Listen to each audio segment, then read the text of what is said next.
Tantor Audio, a division of Recorded Books, presents Tame by Chloe Walsh, narrated by Lulu Russell and Nelson Hobbs. Chapter 1. Noah. If the asshole in the Armani suit stopped by our seat to look down my girlfriend's top one more fucking time, I was going to lose it. How many times did a man have to take a piss? Every 5 minutes? Damn it to hell. Even thinking about his blonde head walking up and down the aisle for the past 20 minutes made me want to break something. I would be breaking something. His fucking nose if he looked at Thorn's tits one more goddamn time. These pricks in first class clearly have issues with staring. Well, I have issues with controlling my temper, and he was pushing me. If he kept it up, I would have no problem pushing back. Tegan was sitting beside me, on her own free will, completely unaware of how tempting she looked, oblivious to the stares she was receiving. We'd come straight from the hotel, and she was dressed in a pair of my sweatpants and a white wife-beater, giving me, and the prick in a suit, a fucking perfect side view of her bare breasts. Thankfully, my sweats covered her legs, because knowing my boxers were all she had on underneath was driving me out of my mind. The visual would be my undoing. She had a huge white megawatt smile on her face, clearly engrossed in the paperback she'd picked up in duty-free before boarding. Watching the emotions play out on Thorn's face as she read was a beautiful sight. My girl had brains. "Noah, quick, give me your iPod," Tegan squealed, startling me. "Christ," I muttered, jerking in my seat. I passed her the iPod and watched as she tapped the screen furiously. "What's wrong?" "I need a song," she growled, scrolling through a playlist she had already created. "There's this scene. It needs a song." Her voice trailed off as she searched. "Yes," she screeched, cackling with excitement before handing the iPod back to me. "Perfect." I cocked a brow, mildly amused. "What did you choose?" "Shh," she snapped, head back down in the screen. "I'm reading." What the hell? Shaking my head, I decided not to ask any more questions. Women were complex species. I was way out of my league with this particular one. I knew my team thought I was insane, chasing a woman to Ireland, not to mention bringing her back with me. But they didn't get it. No one did. Well, Lucky kind of understood, but Tommy certainly didn't. Hell, Tommy thought I had a death wish, bringing Thorn on the MFA tour with me. His irate phone call this afternoon assured me of that. "She's been back in your life 5 minutes, man, and you're in trouble again," Tommy roared down the line. "Goddamn, Noah, this is your career we're talking about. You've worked too hard and overcome too much to let it all slip through your fingers now." "It has nothing to do with her," I snarled, forcing myself to keep my voice down. I was in the middle of the airport, and Tegan was less than 3 feet away. She didn't need to be hearing any of this shit. "Oh, because it never has anything to do with her?" Tommy shot back, his tone laced with disgust.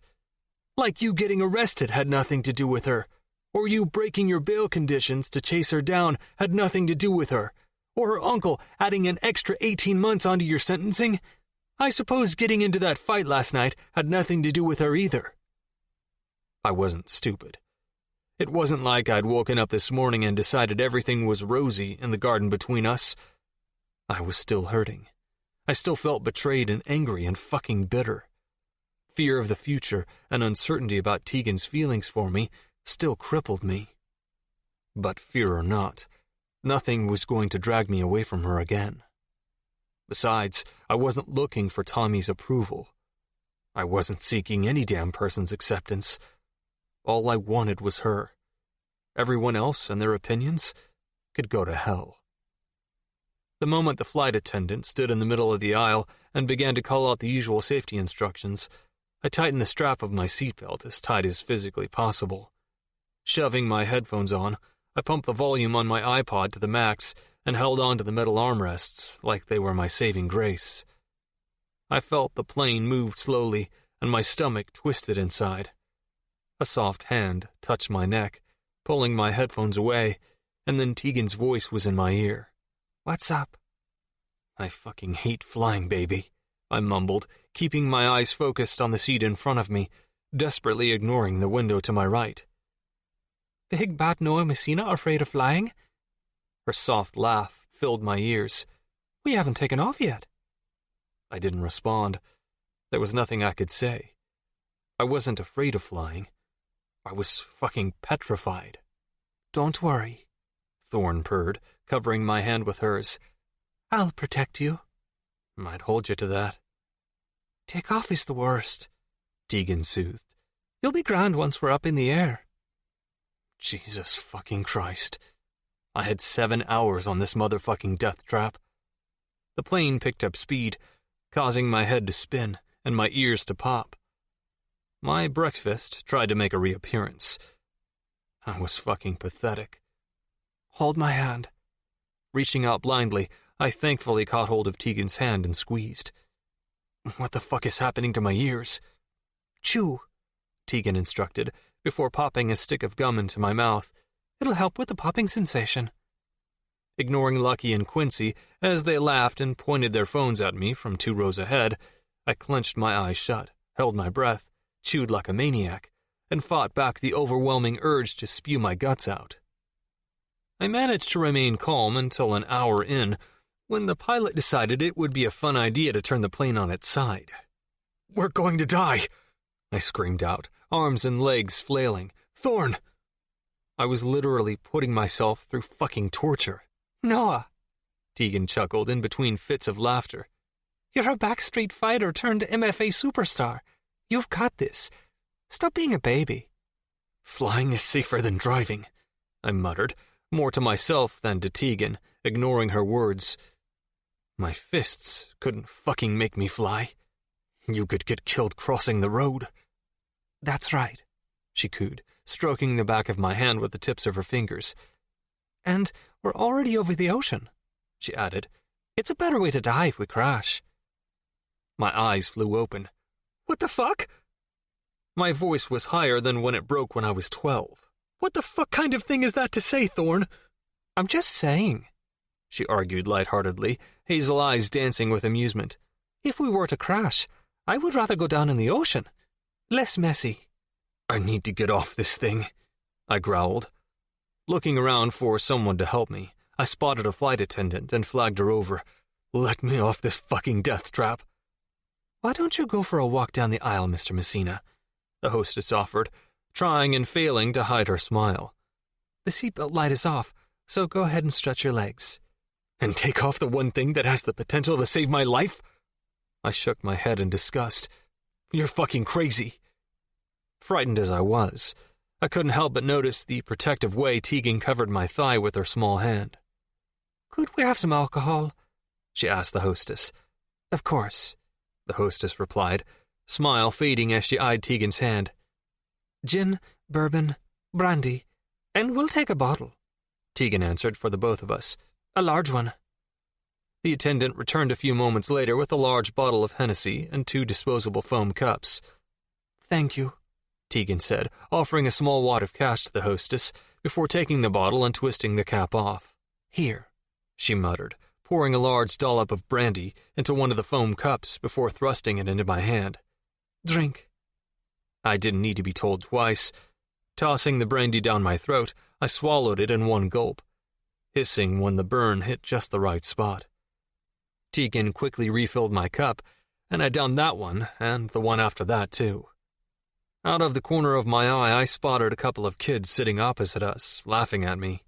You'll be laughing, I snarled before tossing back my 5th cup, when we nosedive into the fucking Atlantic. Their laughs soon died, and were quickly replaced with soft cries and keening noises. Noah, Tegan scowled. Cop on, will you? They're only kids. Dead kids, I muttered under my breath, glaring across the aisle at the little shits. Catching my chin between her thumb and index finger, Tegan tugged hard, forcing me to look at her. You are safe, she said slowly. Nothing bad is going to happen to you. I promise, okay? Even though I didn't truly believe it, I found myself nodding like a child, all my earlier fear and anxiety simmering down as another feeling inside of me grew at a rapid pace. comfort. Reaching out with her other hand, she took my cup from me before cupping my face in her small hands, her brown eyes snaring me. "Keep your eyes on me," she whispered. "I'm trying," I husked, pressing my forehead to hers, seeking something from this woman that I'd never been given before. Reassurance. Leaning forward, Tegan pressed her rosy, plump lips against mine, the very lips I'd spent the best part of a decade dreaming about. She had her eyes open and locked on mine, and I felt weirdly exposed. Like this was more intimate than being inside her. Like she was giving me something by just pressing her mouth to mine. My heartbeat rocketed in my chest. It was too much.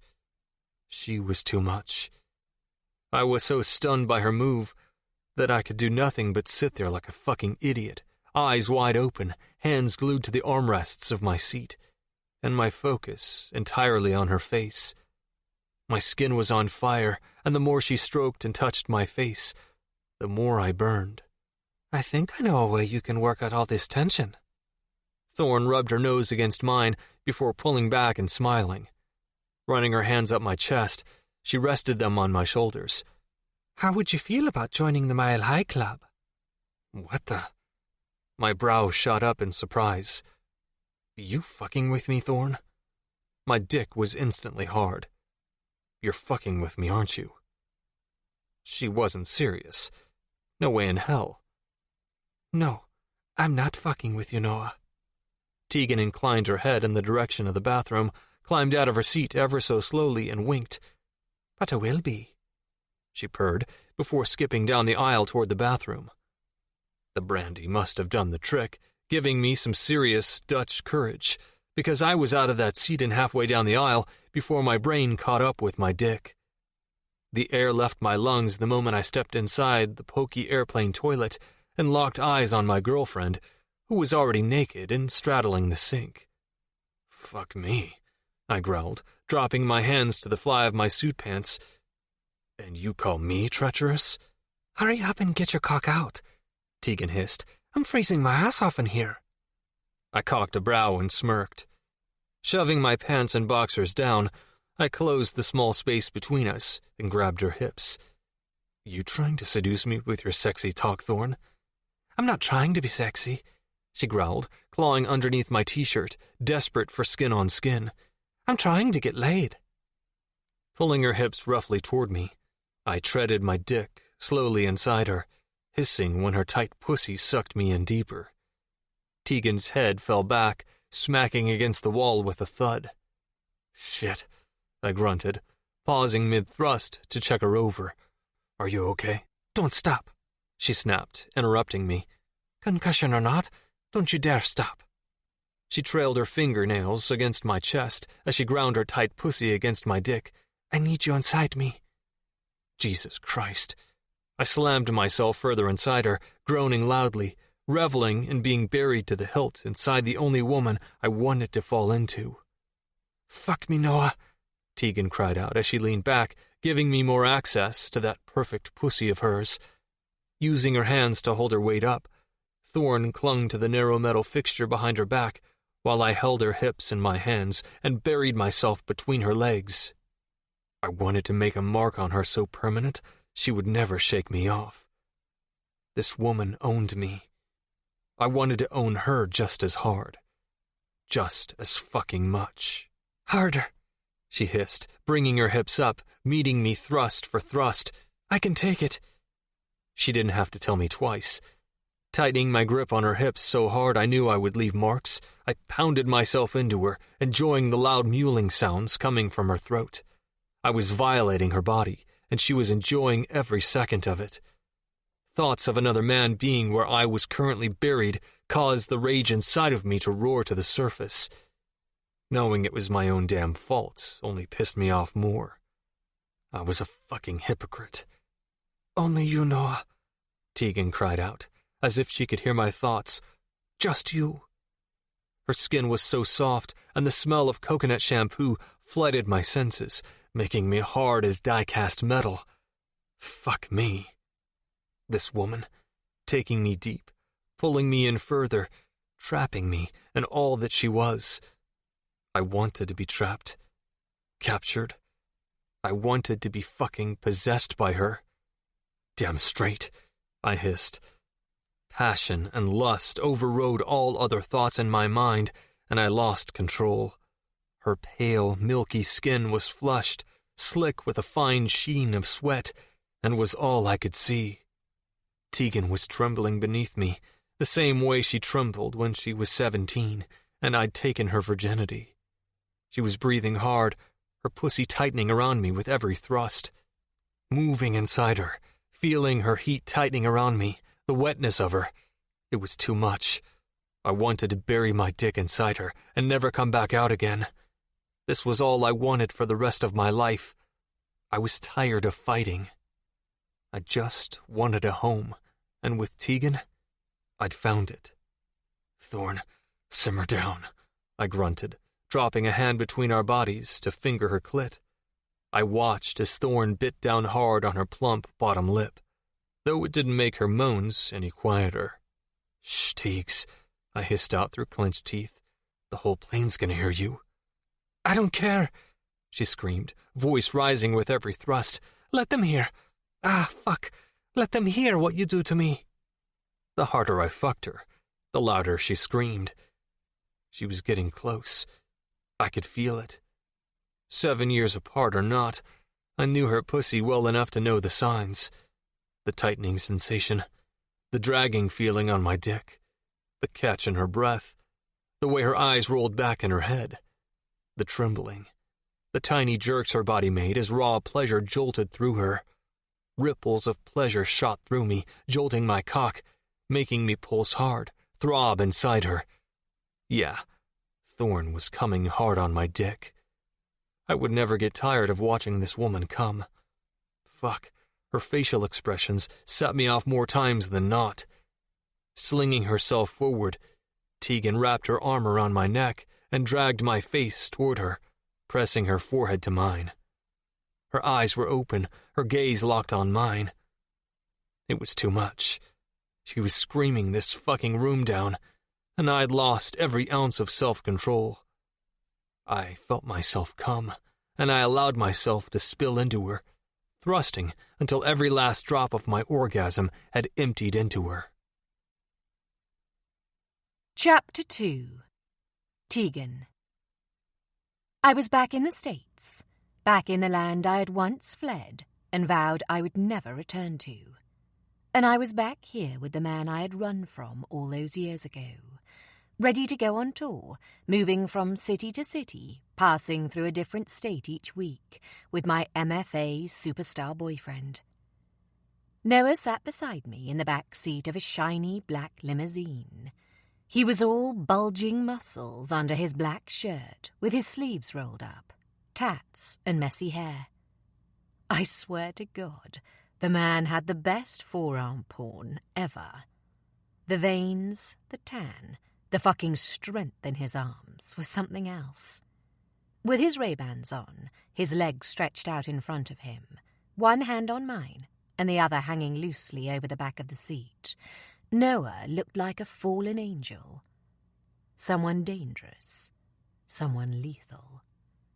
When he turned his face toward me and cocked a brow, I was immediately transported back in time, back to my youth, back to the nights when we were young and stupid, the nights I sat beside him in his hot-as-hell Lexus, feeling totally badass and unbreakable, driving around town in his car, skipping school, breaking all of my uncle's rules, not to mention the law, to be with him.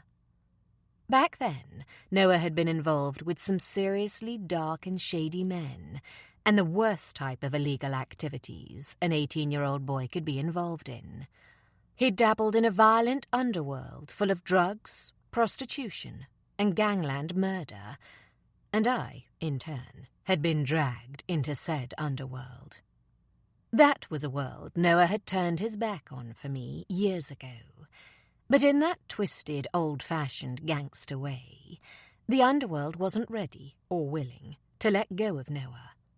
His so-called defection had set in motion a wrecking ball of events and repercussions that had destroyed our relationship and landed Noah behind bars for 5 years.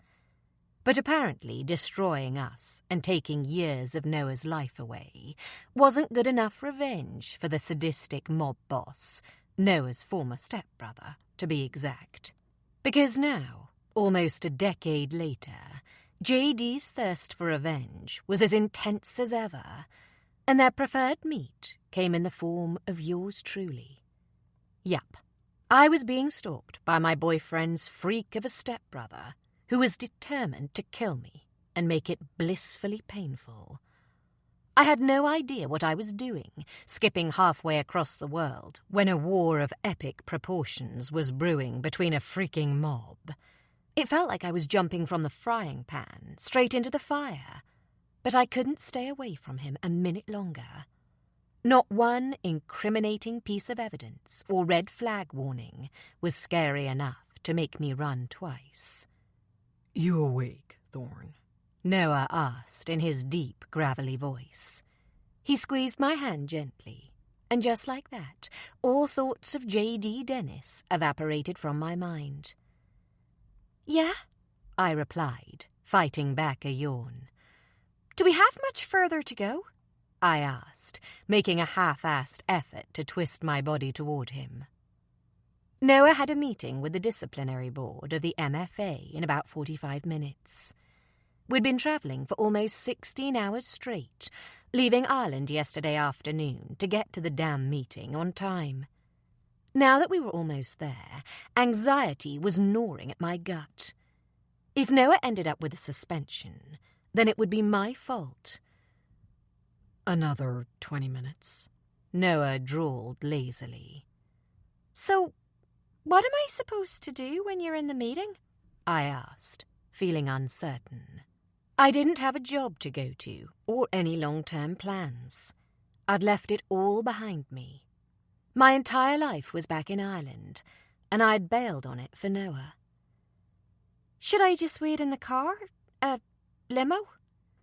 "Not a chance," he shot back. "Wherever I am, you'll be too." "And when you're training?" Swiping the bottle of water out of the cup holder, I removed the cap and took a sip before backwashing it back into the bottle. Hot water. Ugh, that's disgusting. "Be with me," he offered with a knowing smirk, his gaze flickering between my face and the car window beside him. "I don't know, Thorn. You could shop, relax, have fun." "I'm not going shopping all day, every day." Shifting closer to Noah, I rested my head against his shoulder and the bottle on his thigh. "You don't know me at all if you think that's something I would actually enjoy."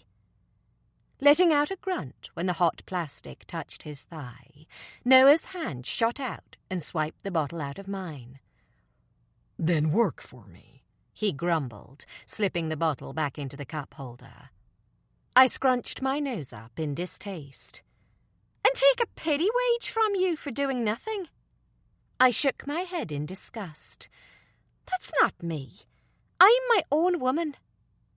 "Then help me train. Take care of my money. Spend my money. Shit, Thorn, I don't care." "Excuse me, Noah Messina. I am a qualified, not to mention well-experienced gym instructor." Jerking away from his body, I turned my body sideways and glared at his side profile. "I'm far from a China doll. Don't be so sexist." "For fuck's sake," Noah grumbled, running a hand through his fuck-me hair before claiming mine once more and pressing a kiss to my knuckles. "I chased you halfway across the world to be bitched at." "You most certainly did." "Well, my leg of the tour doesn't officially start for 2 weeks. Smirking, he added, "Let's just leave all the worrying until then and enjoy this time together." "What about training?" Men didn't look like Noah without sweating their asses off in a gym daily. "Don't you have some sort of regimen to stick to?" "It doesn't matter." he replied gruffly. I want time alone with you. Everything else can wait. Sighing in contentment, I turned and stared at him shamelessly, thoroughly enjoying the electrical feeling surging through my body from the physical contact of having Noah's rough, calloused hand covering mine. You know, I don't think I've ever been in a limousine before. Waggling my brows, I smirked. Posh much? Noah barked out a laugh. You think I'm posh? Shaking his head in amusement, he said, I'm used to being transported in the back of a prison van in chains, Thorn. I'm about the furthest from posh you could get. Speaking of prison vans, I lazily traced circles on Noah's thigh with my finger. How long did Lucky serve in prison? Since Noah and Lucky told me about them sharing a cell together, I'd been curious. I wanted to ask, but I didn't want to bring it up around Lucky.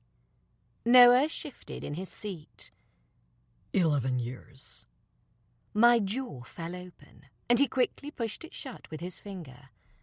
Lucky's one of the good ones, he told me with a knowing smirk. He got in over his head when he was barely more than a kid. The guy has long paid his dues. What did he do?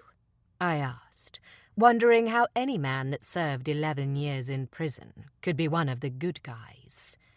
Shifting closer to Noah, I rested my head against his shoulder. You guys never talk about it. Is it bad? Manslaughter. Lucky killed a man. How lovely, I muttered in disgust.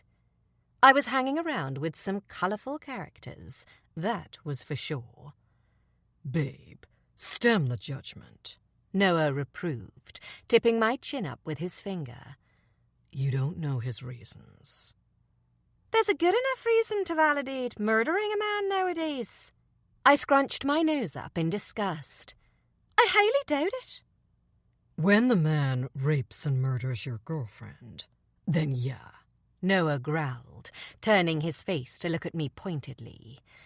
I'd say abso-fucking-lutely. That's a good enough reason to take his life. Oh. My cheeks flamed in shame and embarrassment. I didn't know that. Things aren't always how they seem on the outside, Tegan, Noah replied quietly. And just like that, the atmosphere around us changed. It darkened. Not everything is black and white. What's his real name? I asked, trying to steer the conversation away from the shitstorm it was heading into. Whose? Lucky's. The question seemed to throw Noah, and his brows furrowed in confusion. I don't know, he replied thoughtfully. Never asked. You shared a cell with him for half a decade, and never once thought to ask him his real name? You've met the guy, he shot back. Why didn't you ask him, Jessica Fletcher? Because he's your Lucky. I shifted uncomfortably on my seat. And honestly, that guy comes across as a closed book. Lucky seemed friendly enough. He smiled whenever our paths had crossed, but I had a feeling he kept to himself. One look at the man, and it was obvious that he wasn't the type of person you could pump information from. Shrugging, Noah smiled sheepishly. Well, I know his last name is Casarazzi. I frowned. You do realize that's going to bug me until I find out? Sliding his phone out of his pants pocket, Noah swiped the screen before putting it to his ear. Hey, man, he said after a moment, keeping his eyes on the road. What's your real name? He paused and said, Cool, before hanging up and dropping his phone back in his pocket. It's Hunter. Hunter? I pondered it for a moment before nodding in agreement. It suited him. I can't believe you never told me that you and Lucky were cellmates. When was I supposed to tell you, Thorn? Noah turned to face me. His tone of voice was soft, But the meaning behind his words stung. During one of our many phone calls or prison visits these past 7 years. I flinched like he slapped me across the face. Are you ever going to get over it? I am over it. His tone was abrupt and strained. He wasn't over it. He pretended to be, and sure, Noah could be a pretty good liar, but he couldn't fool me. It was still there between us, the pain and betrayal buried deep down inside, like an elephant in the room, or a ticking time bomb just waiting to explode. Sure you are, I grumbled, choosing to bow out of this argument. It was pointless. Neither of us were going to win, and I didn't have the energy to go another round with him. I also knew that I had wronged him on so many levels that I wasn't sure if we could ever get past it. I memorized every inch of you. I fucking loved you even when I hated you most, he roared hoarsely. You broke my trust, Thorn. You ripped my goddamn heart out of my chest. But you're still the only one I want by my side. At my lowest point, all I wanted was you. At my highest point, all I want is you. I must be a masochistic bastard, because after all these years and all this pain, I still want to have my soul with you, split myself down the center, and give you ownership of me. I loved you, I called out, voice breaking as I watched him walk away from me, knocking over every piece of equipment he passed. You didn't love me enough, he roared, slamming both his hands against the door before he walked out. Noah, I'm sorry, I whispered, keeping my eyes shut, my eyelids burning. For what? You know for what, I muttered, biting down hard on my bottom lip. I was a stubborn woman, and admitting I was wrong wasn't an easy thing for me. Apologizing was even harder. For not staying. God, would it ever get easier? For leaving you? To rot alone in a prison cell. Open your legs, Thorn. My eyes flew open. What? Your legs, Tegan, he repeated slowly. Spread them. Now. Shocked, I opened my mouth to say something, anything, but the look on Noah's face caused my words to shrivel up and evaporate. Surprisingly, I did as I was told and let my legs fall open, quivering when his warm hand slipped beneath the waistband of the oversized sweatpants I had on and cupped me. I'm not gonna lie, he told me as he slipped his fingers underneath the fabric of the boxer shorts I had on. You broke me. Sliding 2 fingers inside me, Noah traced his thumb over my throbbing clit. It still hurts, he admitted quietly. You took everything from me, and you didn't even know it. His words were so hard, a contrast to his tender touch. When you walked away from me, you took my future with you, because that's what you represented to me. My future. He kept 2 fingers in my slick heat, and then added a third, all while massaging my clit with his thumb. My fucking everything. I'm sorry, I moaned shamelessly, thrusting my hips against his hand. Noah's fingers moved inside me, making me wet, making me ache so hard for him. He was mentally draining me, emotionally ruining me, and still I wanted to let him take it all. I owed this to him. All those things I've done to you, I moaned, rocking my hips upward. I would give anything to make them go away, to erase them from your memory, but I can't. My breath caught in my throat when Noah's fingers stroked a spot inside of my pussy that caused my whole body to shudder. I can't change the past, Noah, I cried out, fighting to make sense of my words as my body revelled in ecstasy. So we can either move forward from here, or we can argue. But we cannot be apart. I won't do it. Never again. Did he make you feel like this? Pinching my clit between his fingers, he pressed his fingers deeper into me, adding pressure to my clit, making me cry out loudly. Did he make you come? Liam was safe. He couldn't hurt me because I didn't have any room left inside of me to store the pain. You say you want me now, but I didn't know that back then. So I tried to move on from you. I tried to force myself into believing Liam was what was right for me. He's not what's right for you, Tegan. Noah hissed. His eyes never left mine as he took a step back and said, He's what's safe for you. I'm what's right for you. Me. I could never have another man inside my body. Never again. Shaking the image of Liam's face out of my mind, I cried out, "No!" as I thrashed against Noah's touch, feeling the burning sensation building up inside of me, desperate to reach it.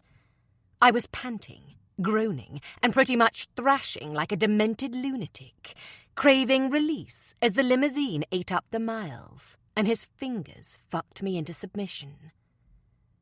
I don't trust easily, and I don't love, he grunted. Never have. His fingers fucked me to the rhythm of our relationship, hard, fast, and merciless. But I did both of those with you. I know. My breathless pants and moans of encouragement only pushed him on as he set alight every nerve ending in my body. Oh, God, I know. Urging him harder, deeper. 1,000 thoughts flushed through my mind in that moment, every one of him, but I let sensation guide me. More, harder. I was always coming back for you. Noah's words, his beautiful, harsh words, were like music to my ears, and I covered his hand with mine, squeezing my thighs together just as my orgasm rushed through me. Sighing, he slid his hand out of me and whispered, I'm not blaming you for everything, Thorn. I'm just trying to explain how I feel. I need to believe you're not going to walk away from me again. Just give me some time. There were only so many ways I could tell him, show him, that I was here to stay. I needed him to believe me, my big, bruised, and beautifully broken man. I can do that, I whispered. Give you time, that is. Loving Noah Messina wasn't a choice for me. It was something that had been instilled inside my heart without my brain's permission. I couldn't stop it. I couldn't change it. All I could do was roll with the punches and pray I made it out in one piece. Either way, there wasn't another person on this planet I would rather break my own heart loving. Chapter 3. Tegan. I was shuffled into the fanciest-looking boardroom on this side of the hemisphere, with Noah right behind me. 9 pairs of eyes immediately flew to my face, and I flamed in embarrassment. I can wait outside, I started to say, but Noah quickly shut me down. This is Tegan, he announced to the room full of suits. My girlfriend. Get used to seeing her around the place, because she goes where I go. His girlfriend. A few members of the board cleared their throats. Others looked dispassionately in my direction. But no one argued with Noah. And to be fair, I didn't blame them. Noah wasn't an easy man to challenge, in any aspect of life. With that, Noah pulled out a chair at the huge oak table and gestured for me to sit. I practically fell into the chair, feeling totally out of my element. Taking the seat beside me, Noah leaned forward and rested his elbows on the expensive table in front of us. Meanwhile, I shriveled up in my chair, praying for this to end quickly. Through hooded eyes, I watched as Noah flicked through the neat pile of paperwork in front of him. Tension was emanating from him as he stared hard at each sheet. Letting out a low growl, he ran a hand through his hair before rolling his shirt sleeves back up to his elbows and refocusing on the paperwork. My name is Judith Rembrandt, head of the disciplinary board. Shall we commence, Mr. Messina? A low-sized, middle-aged woman asked in a snotty tone. Judith had her greying brown hair pulled back in a severe bun, and she kind of reminded me of one of our old school teachers in the convents back home. I bet she was a crack-the-whip kind of woman. "Where's Nick?" was all Noah replied. Nick Leverstein was the owner and CEO of the MFA. I was more than surprised not to see him here. Obviously Noah was, too. Unfortunately, Mr. Leverstein was unavailable this morning, the old shrew replied. Shall we proceed? Go for it. Leaning back in his chair, Noah shoved the paperwork away from him. Not far, but enough to let everyone in the room know he wasn't happy. With a nod of her head, Judith wasted no time in chastising Noah. Your actions in Ireland were completely unacceptable, Mr. Messina, not to mention illegal. Do I need to remind you that you are a representative of our brand, and when you behave badly, it reflects badly on the MFA? Nodding stiffly, Noah drummed his fingers against the desk, but he didn't respond. I was really proud of his self-restraint in that moment, because I wanted to cut the bitch for talking to him like that. My fingernails were making tiny, burrowing holes in the leather armrests. Maybe I was growing too, because I was managing to stay in my seat. Maybe Noah was a good influence on me after all.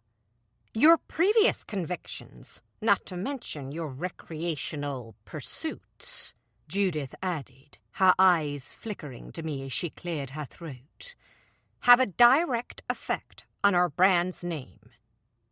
Recreational pursuits? I whispered under my breath. Turning to Noah, I raised a brow in question, and he shook his head, looking just as puzzled as I was. "The sex tape, Noah," another voice said from behind us. A millisecond later, the sound of a door closing firmly filled my ears. Swinging around to see who had walked in, my mouth fell open when Tommy Moye, Noah's best friend from high school, entered my peripheral vision. "Apologies for my late arrival." Tommy walked over to the table and took a seat on Noah's right, never once glancing in my direction. I didn't miss the cool way Tommy ignored my presence, but I also didn't miss the warmth and relief in Noah's eyes when Tommy entered the room. In fact, Noah visibly sagged in his chair. "Traffic was hectic," Tommy continued to say with a dismissive flick of his wrist. Shrugging off his crisp grey suit jacket, Tommy discreetly fist-bumped Noah under the table before turning his attention back to the board. Taking Noah's file of paperwork, Tommy flicked through each page, looking mildly amused, before taking the board to town. "Ms. Rembrandt, do I need to remind you that Noah's previous convictions and private affairs have nothing to do with this meeting?" Judith's face reddened, but she quickly recovered. A black mark on your client is a black mark on our company. "And yet your CEO was more than aware of my client's black marks when he signed him to the company less than 2 weeks after his release," Tommy shot back calmly. "In fact, he's made a pretty penny selling my client's life story to the media." Uh-oh. Tommy hit a nerve with that comment. Judith's face turned an unflattering shade of purple. Be that as it may, Mr. Messina should conduct himself in a professional manner at all times. Did you watch the tape? Tommy countered lazily. I sat forward, completely immersed in watching this old lady take a verbal ass-kicking. What video? I whispered, nudging Noah. Deep down, I had a feeling I already knew, but I needed the confirmation from him. Thorn. The look Noah gave me was one of fierce regret, and I knew. I fucking knew. The elevator, I said, deadpan. The CCTV footage of Noah taking my virginity in the elevator of Kyle Carter's hotel. You and me? Noah nodded slowly. Groaning, I dropped my head in my hands and bit back the urge to howl. Reese fucking Tanner. Glancing around the room at her colleagues, Judith turned back to Tommy and nodded.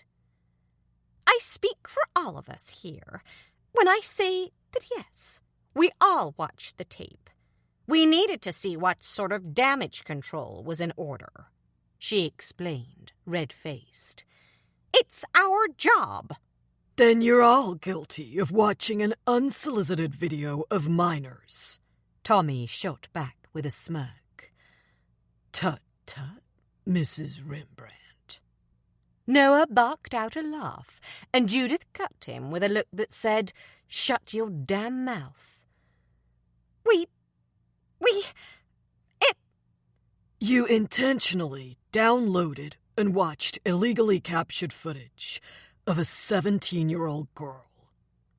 Judith paled, and Tommy grinned in victory. Tegan, he said, addressing me for the first time. Yep, I asked, mortified. These fine people have all freely admitted to watching unsolicited footage of you as a minor. Footage that was leaked without your consent or knowledge. What would you like to do? Oh, shit. I wasn't prepared for this. What did I want to do? I wanted to go back in time and cut Reese Tanner a second asshole. But the past was unchangeable. The future, however...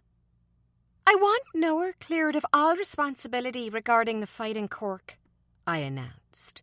Shut that shit down. Close your case on my boyfriend, and I'll forget about what a bunch of perverts you all are. That's my girl. Noah chuckled. Shoving his seat back, he caught hold of my hand and half dragged me out of my seat. See ya. Now, wait just a damn minute, Judith spluttered, furious. We're not done here, Mr. Messina. Talk to my manager. Noah shot back, grinning. We're out. Noah, get back here. I need to speak to you. Tommy's voice came from behind me, and reluctantly, I came to a halt in the middle of the empty corridor. Not now, T, I warned him, clenching my jaw. This wasn't the time or the place for the conversation I knew Tommy wanted to speak to me about. Tegan, who was alongside me, looked up in confusion. "What's wrong?" she asked, eyeing Tommy, who was approaching us with a thunderous expression on his face. "Nothing," I lied, reassuring her. "Nothing?" Tommy snarled when he reached us. "Are you fucking with me?" Running a hand through his prematurely graying hair, Tommy laughed humorlessly. 1 hour, and you're jumping through hoops. Not here, I snapped, inclining my head toward Tegan. Clearly, Tommy either didn't get my drift or didn't care, because he continued to rant in my face like a fucking madman. "This isn't a game, Noah," Tommy sneered. "Picking fights outside bars? Walking out of the meeting like that?" Tommy shook his head in disgust. "This is your career, man, and when your ass is on the line, all of our asses are on the line." "What the fuck did you expect me to do?" I snarled, losing my cool. "Let them rough her up?" I took a step toward him. "No one puts their hands on her." My fists clenched. "Fucking no one." "I'll tell you what I didn't expect," Tommy shot back. "I didn't expect you to be so stupid." And then she was there, by my side, defending me like a lioness. "Don't you dare call him stupid," Tegan hissed. Stepping around me, she walked straight up to Tommy and pressed her finger against his chest. "Talk to him like that one more time, and I'll fry your balls and feed them to you through a tube." She was protecting me. This tiny little woman, full of spunk and sass and heart. I'd never had that before. A teammate? An equal? Tegan made me feel like I was worth a hell of a lot more than I actually was. Jesus Christ, I think I fell in love with her all over again in that moment. Holding my hand up to Tommy in warning, I took Tegan by the arm and half dragged her down the corridor and out of harm's way. We rounded a corner, and I sagged in relief when I spotted Lucky lounging on a bench in the foyer of the building. "Go wait with Lucky," I told her. Releasing her hand, I nudged her over to my friend. "I won't be long." Lucky, who had noticed us approaching, was already walking toward us. "Blondie," he said with a grin, "come take a walk with me." His eyes flickered to mine, and in that brief moment, I found a huge amount of relief. With that fleeting glance, he reassured me that he had my back. I could trust him with Tegan. Lucky wouldn't let me down. "Noah, if you're in trouble because of me, I want to know about it," Tegan shot back heatedly. "If Tommy Moyet has a problem with me being here—" "He doesn't," I interrupted. "It's just business, Thorn. My career. Nothing to do with you." Tegan dropped her hands to her hips and puffed out a sharp breath. "I'm not dumb, Noah." She stared hard up at me, silently demanding an explanation. I didn't give her one. I didn't trust myself to speak. Turning my back on her, I stalked back to where I'd left Tommy. "I don't like this, Noah," Tommy said unapologetically when I reached him. Turning his back to me, he shoved his hands in his pockets and looked out the floor-length window. "I think she's a menace, a liability, and completely unworthy of you." I stepped back, putting a few feet between us. It was either move or hit him, and as pissed as I was at Tommy, I didn't want to hurt him. "I need you not to talk about her like that," I warned him, grasping at the last thread of my patience. "Ever again." "It's how I feel, man," Tommy shot back indignantly, swinging around to face me. "That woman is about the worst fucking thing on this planet for you. She's going to take you down, Noah, one way or another." I opened my mouth to speak, but Tommy continued. "Your rental was trashed. You were being threatened. Hell, we are all being threatened. And you were dangling Tegan in front of JD like a bleeding lamb to a great white—" "Careful, T." Running a hand through my hair, I pulled hard on the ends, urging myself to calm the hell down. "One more word against her, and I'm going to lose my shit." "You haven't thought this through," he said accusingly. "Bringing her over here?" He threw his hands up in the air. "Taking her on tour with us?" "I've spent the last 7 years thinking about nothing else," I snarled, chest heaving. "And if she leaves you again?" he roared. "What are you going to do then? We both know she's a flight risk." "She won't do that to me." "And what if the guy she's been seeing comes looking for her?" Tommy spat. "What if her uncle calls her home? Have you thought about that? Have you thought about how crazy this is?" Tommy ran a hand through his hair and groaned. "You don't know her, Noah. She's a girl from high school who screwed you over real bad. She's a liability to us. We're your team. I was there when the shit hit the fan back in high school," he snapped. "I watched her ruin you, repeatedly. I know what she represents to you. Do you want to keep your job?" I snarled, clenching my knuckles so tight that I felt them crack. "Because one more word about her and you're fired." "Do you want to keep yours?" he shot back angrily. "Because keep fucking around with her and you'll be out of one." "Obviously not," I snarled. "You're fired." "Are you serious?" Hurt splayed all over Tommy's face. "Noah, we've been friends for 10 years, he added in a pained voice. "You're putting some woman over our friendship?" "Not some woman." Releasing my fists, I wiped my palms against my thighs. "My woman. And 100%. "Noah," Tommy protested, but I was done being patient. Turning my back, I walked away from his sorry ass before I did something I would no doubt regret. You have training in an hour, he called out, finally getting my message. Quincy and Bo were waiting for you at the gym on 5th. Noah, are you hearing me? Fuck your training, I seethed as I continued walking. Fuck the disciplinary board. In fact, fuck you all. And your fight next weekend? Tommy shouted angrily. Heavy footprints came from behind me. Seconds later, Tommy's hand was on my shoulder. Swinging me around, he looked straight into my eyes. Fuck that too? I'll be there on fight night, like always, I shot back, furious, roughly shaking his hand from my shoulder. And I'll win, like always. Noah, you need to train. No. I held my hand up between us and took a step back. If Tommy was smart, he would back the fuck up from me. I need people to stop telling me what the fuck to do. So what? He demanded. You're not going to train anymore? I'm taking 2 weeks off, I replied. I'll be at the fight, but I need some time with her. This is exactly what I was afraid of, I heard him mutter under his breath. 7 years, Tommy, I roared. Inhaling a deep, calming breath, I forced myself to calm down before adding, She comes first. She will always come first. Tommy was silent for a long moment. I'm sorry, okay? He held out his hand to me. I'm just worried to death, man. The whole JD thing has me all fucked up, and now she's here. He swallowed deeply. It just feels like everything is coming full circle again, and not in a good way. My former stepbrother's face infiltrated my mind, and just like that, my bad mood turned murderous. Knowing that he had been watching Tegan all this time made my blood run cold. He found her. In one of the quietest places on this planet, that rat bastard found her. Worse, he'd intruded in her life, touched her private things, been in her apartment. My hands balled into fists of their own accord. Rage seeped through my body.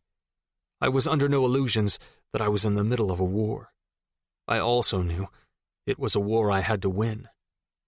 Because Tegan needed me. All of me. Intact and alive, with blood in my veins and air in my lungs. I had sold my soul to the devil, and it just so happened that my personal devil came with an Irish accent and blonde hair. He's here, you know, Tommy whispered. In Vegas. Lewis spotted him yesterday, walking down 5th like he didn't have a care in the world. Don't tell her, I squeezed out. This was exactly why taking Tegan on the road with me was my only option. I'd followed my heart, and now my heart was in immediate fucking danger. Whatever else happens, make damn sure Tegan doesn't know he's here. I'm more worried about you, Noah, Tommy countered heatedly. You're my best friend. If anything happens, nothing is going to happen to anyone, I said, making a promise I wasn't sure I could keep. It's a fucking scare tactic. JD's trying to psych us out. Sighing, I added, let him follow us. At least we'll know where to find him. What are you going to do? I'm going to take his life. That's what I'm going to do. The less you know, the safer. Chapter 4. Tegan. That was insane! I exclaimed when Noah and I had finally made it through the throngs of fans that had been waiting outside the MFA headquarters building, all desperately vying to get an autograph or a photo taken with my boyfriend. I was quickly learning that Noah's world was a constant paparazzi-filled party. Noah smirked. I know. Maneuvering the Lexus convertible that had miraculously appeared at the back of the building, Noah drove hard and fast. The beast of a car ate up the miles, and we were soon several blocks away. You're such a badass, I teased, twisting sideways to look at him. Blowing off your boss like that. Clearing my throat, I added, Talk to my manager, in a deep voice. Totally badass. Noah threw his head back and laughed. She's not my boss, Thorn. Reaching across the console, Noah took my hand in his and raised it to his mouth. You are. He purred before pressing a hot kiss to the back of my hand. "You're so full of shit," I shot back, a little breathless, because let's face it, Noah Messina just called me his boss. "So, what did Tommy say to you?" Noah's body tensed. Nothing important. "Are you sure?" I asked, but Noah didn't respond. Choosing to move on quickly, I asked, "So, where are we going?" Wherever you want, Thorn. My schedule is free for the next 2 weeks. Shrugging, Noah dropped his hand to his lap, keeping a hold of mine. Actually, I could eat something. He tugged on my hand, and I had no choice but to shimmy closer. Not that I was complaining.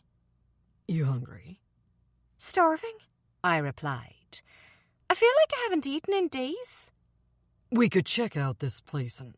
His phone rang, and he paused mid-sentence before letting out a heavy sigh. "Who is it?" I asked, curious, as I watched him dig inside his pants pocket for his phone. Tommy, he replied rather dejectedly, before swiping the screen and putting the phone to his ear. What? Was the first word Noah spoke. If this is about earlier... I listened intently, trying and failing to hear what Tommy was saying to Noah down the line. I suspected that whatever news Tommy had for Noah wasn't good, because the sudden tension in his body was both obvious and unnerving. Shifting closer to him, I leaned forward and pretended to adjust my sock, when in truth I was just trying to eavesdrop. Noah glanced back at me briefly and shook his head reprovingly. Busted. Sheepishly, I sat back and crossed my arms. Whoop-de-fucking-do. I can make that back in 3 fights, Noah argued down the line, voice rising. Just get it done, T. With those final words, Noah tossed his phone down, unaffected when the expensive piece of technology clattered against the floor. I managed to remain quiet for all of 3 seconds before asking, "What was that about?" He was calling about that damn video, Noah shot back, clearly fuming. It's everywhere, Thorn. T said that it's on so many sites that it would take months to clear them all. "Okay," I said calmly, wondering why the hell I wasn't freaking out right now. Noah was obviously thinking the same, because when I caught him glancing at me, his face was set in a deep frown. "What are you thinking?" I'm wondering who the hell is sitting in my car right now, Noah shot back. Shaking his head, he ran a hand through his hair. I was sort of expecting you to freak out about 10 minutes ago. "What's the point?" I said. "Everyone in the hub saw us having sex when it leaked 7 years ago. What's another couple of million viewers?" Shrugging, I clasped my hands together. "We can't change it, and we can't make it go away." So, what should we do? Noah asked, clearly confused. "We should download that sucker and have a good time with it." Noah's jaw fell open. You little perv. "I happen to believe I looked damn good at 17, I shot back, not missing a beat. "And I want to see what all the fuss is about." You want to watch porn together? He choked out, pulling at the collar of his shirt. And you looked better than good at 17, he added. You looked fucking ethereal. Smirking, he added, You're like a fine wine, Thorn. "Ah, please," I said, holding up my hand, stopping him from saying one of the cheesiest one-liners of all time.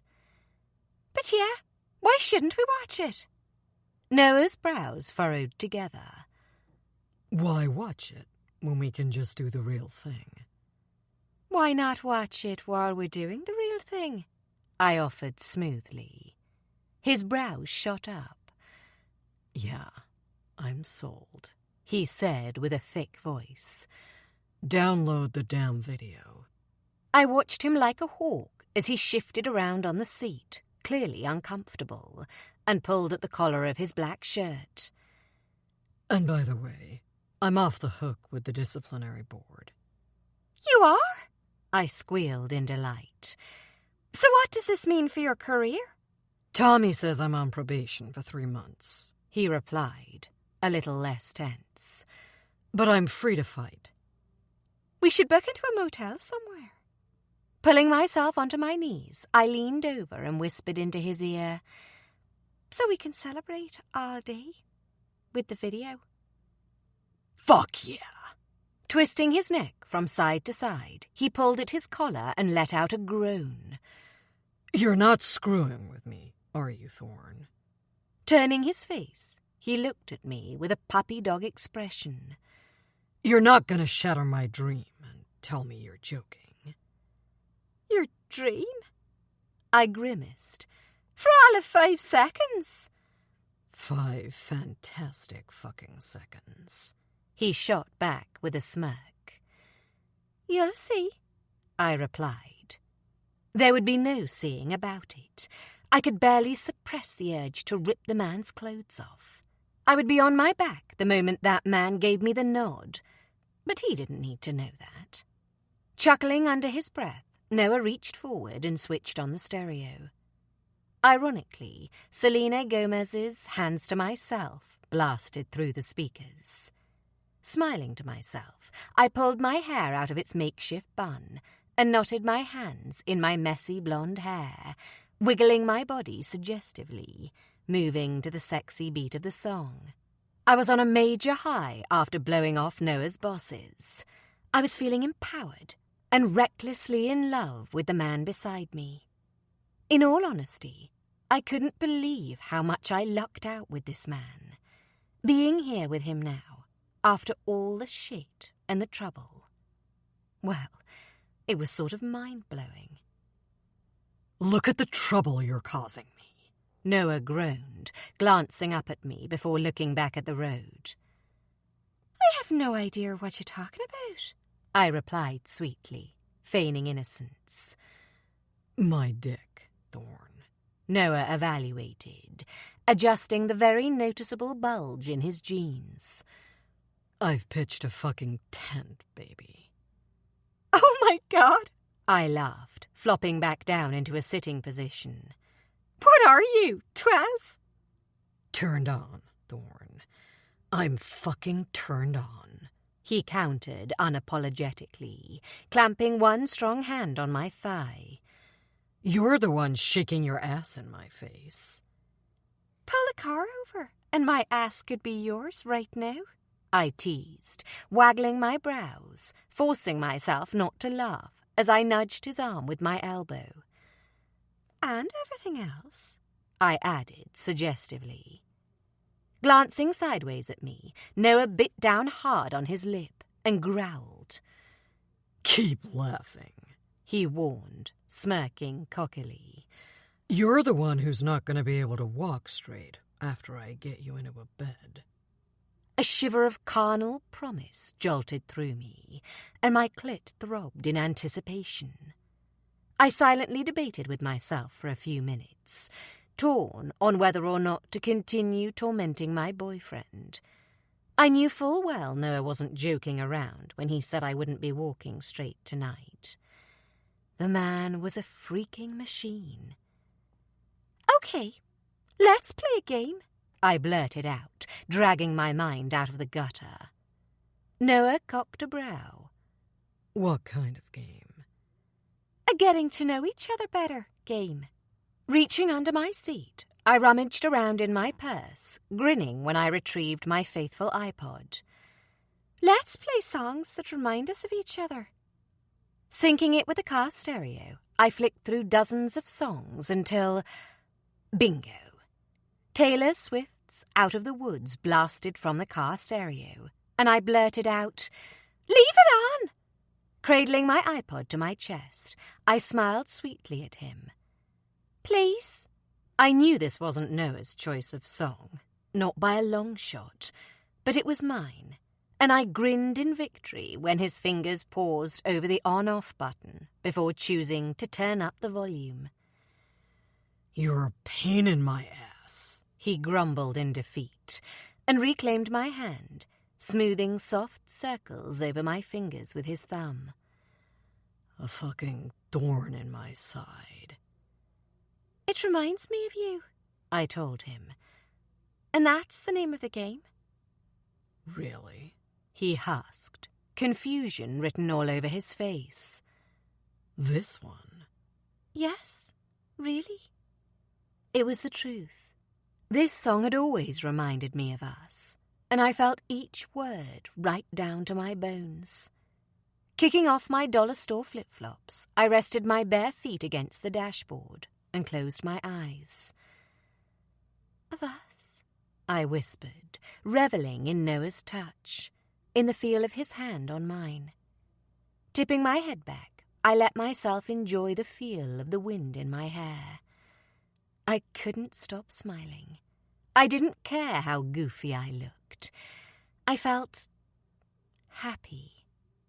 When the song was over, he snatched my iPod from my hand. "My turn," he announced, his attention flickering between the road and the little screen of my iPod, before finally settling on a song. The lyrics of Ron Pope's In My Bones filled my ears. Immediately, tears filled my eyes. "This one reminds me of you," Noah said quietly. The haunting, melancholy melody enveloped us like a blanket of angst and painful memories, causing my heart to hammer against my ribcage. A heavy pain settled over my chest, a pressure of sorts, a feeling of regret. "This is a shitty game," I muttered when Noah offered me the iPod after the song had ended. "I don't want to play anymore." "Come on, Tegan," he said with a smirk. "You wanted to play." "Let it go, Noah." "Let what go?" He laughed humorlessly. He shook his head, clearly agitated. "You're the one throwing a hissy fit over a fucking song." "Because you aimed that song at me like a loaded gun, Noah." He knew this was about more than a song. "And you shot me through the heart." I tossed out, red-faced. "Congratulations! You hit a bullseye. Mission accomplished." "Thorn." "No!" I snapped. Grabbing the stupid fucking piece of metal, I tossed it back in my purse before crossing my hands over my chest. "I'm not playing."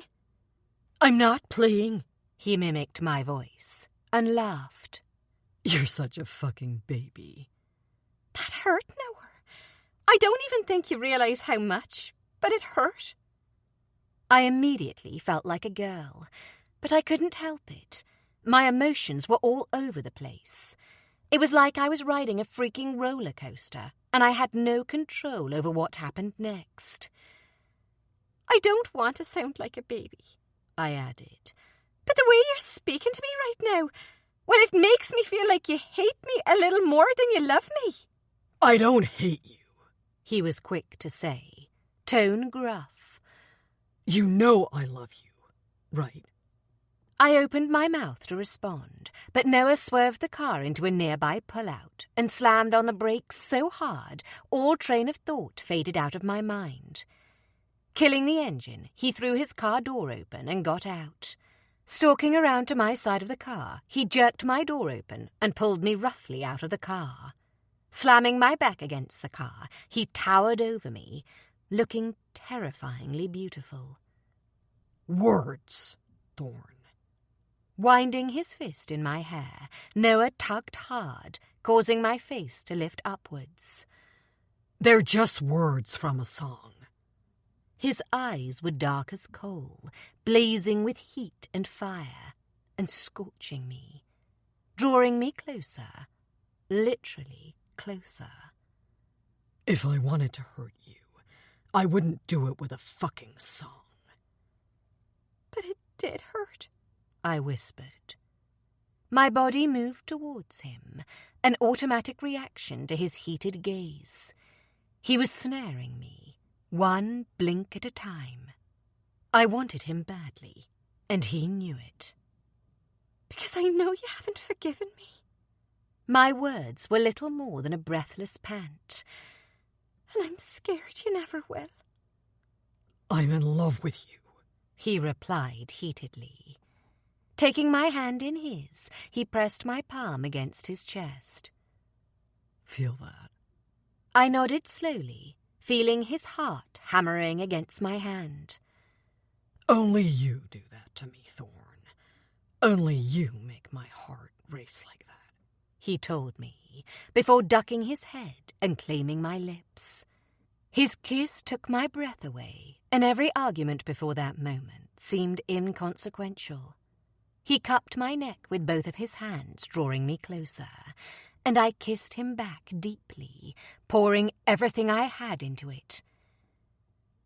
I wasn't expecting this, Noah told me when he finally broke the kiss.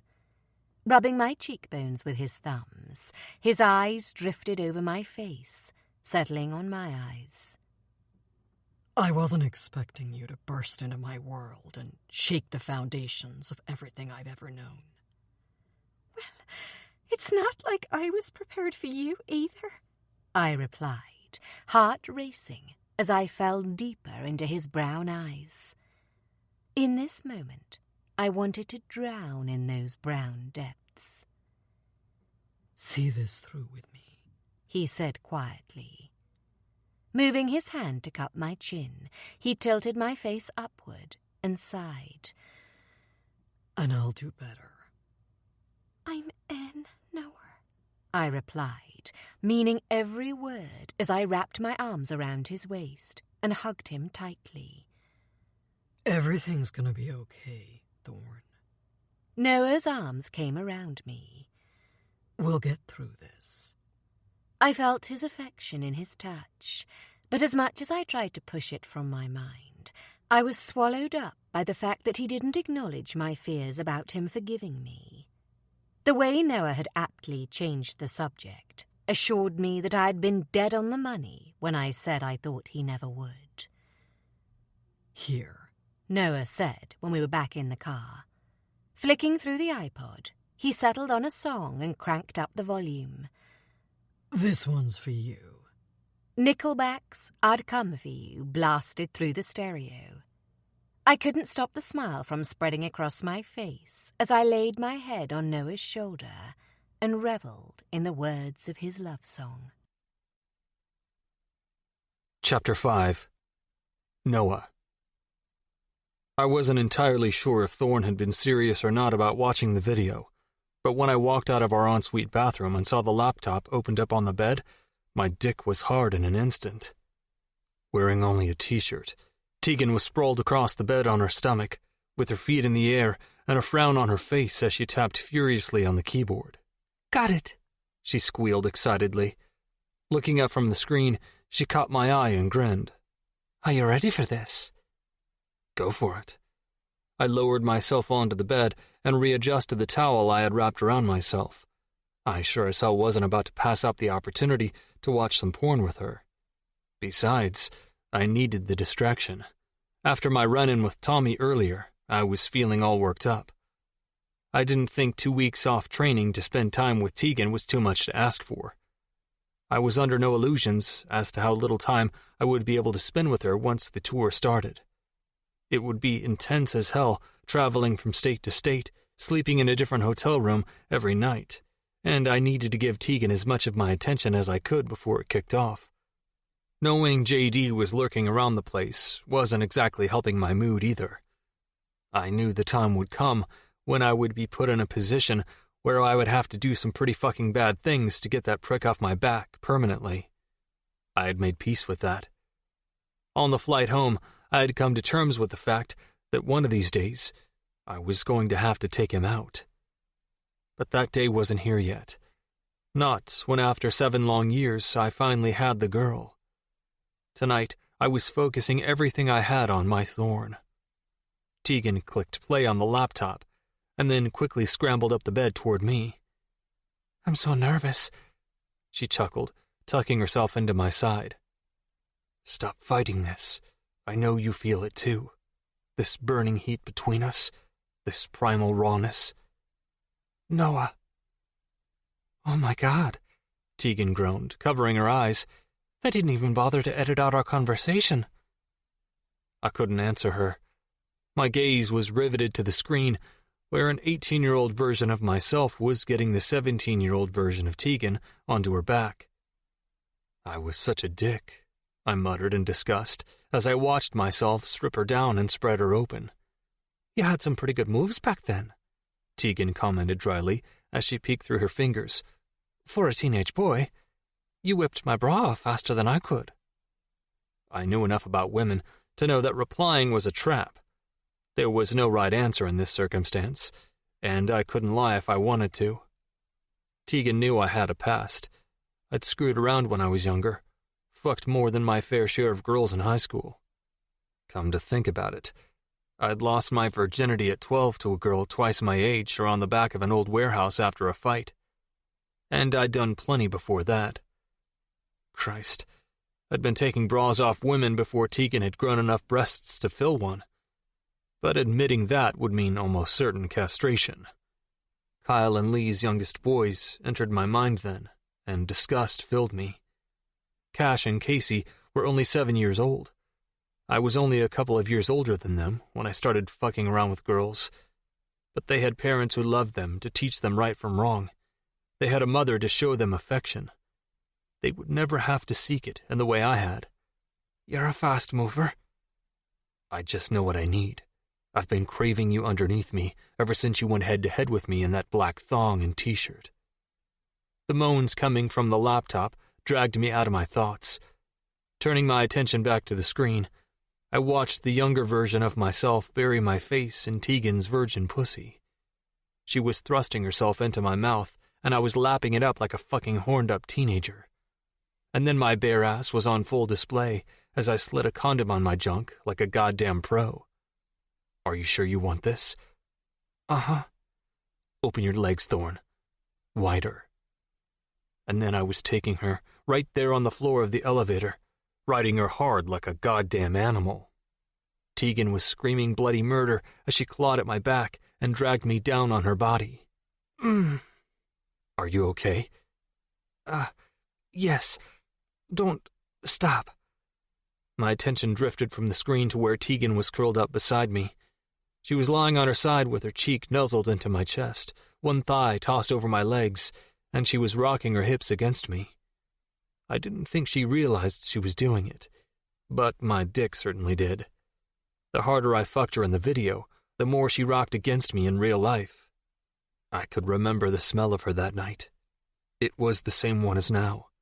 Coconut-scented shampoo and freedom. I closed my eyes, breathing her in, reveling in her, loving her more than she would ever know. Her hand slipped beneath the towel that was covering me, and the moment her fingers curled around my fully erect dick, a hiss escaped my mouth. My eyes flew open. The feel of her flesh on mine fucked with every fiber of my being and set me on fire. Jesus, I was burning for her. Thrusting myself into her touch, I watched Tegan as she watched us on the laptop. She never took her eyes off the screen, and I never took mine off her face. You were a virgin. You were so tight. But I just thought... I didn't realize. Her hand moved faster, pulling hard. I was not a virgin, Noah. I was with my last boyfriend for 3 years. We had... Her thumb traced over the crown of my cock. Stop talking. Don't talk to me about other guys. Sex. He fucked me. A lot. Sorry to burst your little virgin bubble. She rubbed against me, rocking her hips gently. Your blood is on my cock, and your thighs are smeared with it. So stop fucking lying about who's been inside you, Tegan, when it's perfectly clear the only person who has had the pleasure of fucking you is me. The soft moan that escaped her lips drove me fucking wild with want. Go screw yourself, Noah. The bed dipped beside me. You already took care of that, Thorn. Tegan settled between my legs and lowered her face to take my dick in her mouth. Cradling her cheek in my hand, I gently guided her, pushing myself deep inside her mouth, then pulling back before she gagged. I shouldn't have done that. Tegan hummed against my dick, head bobbing up and down as she deep-throated me. Taking you on that elevator? I groaned. My head fell back against the headboard when she cupped my balls. You deserved better than a dirty fucking floor for your first time. You didn't know it was my first time, she whispered before taking me back in her mouth. Her blonde hair was like a pillowing blanket of white snow splayed over my body. Looking down at her made my heart race so damn hard. But I knew it was our first time.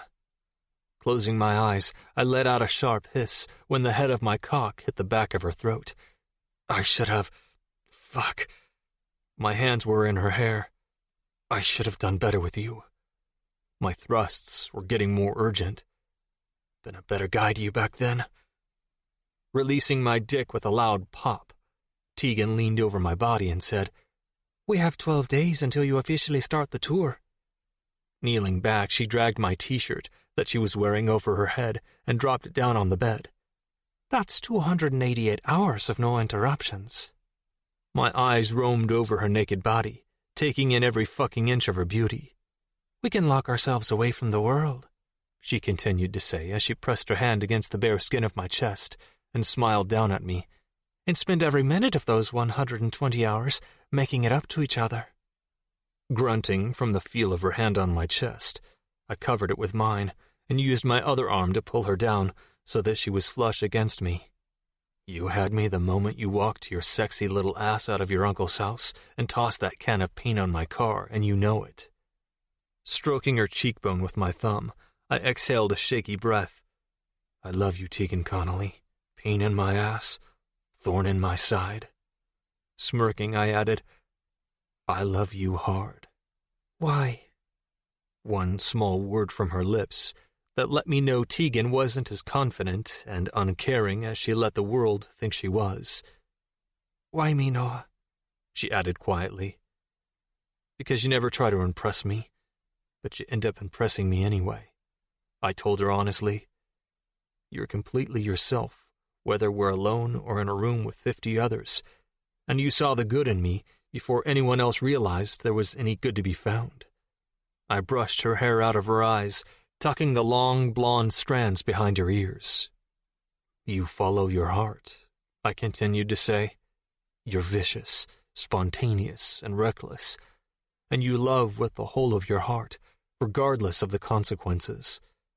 Sighing, I added, I think the question you should be asking is, how could I not love you?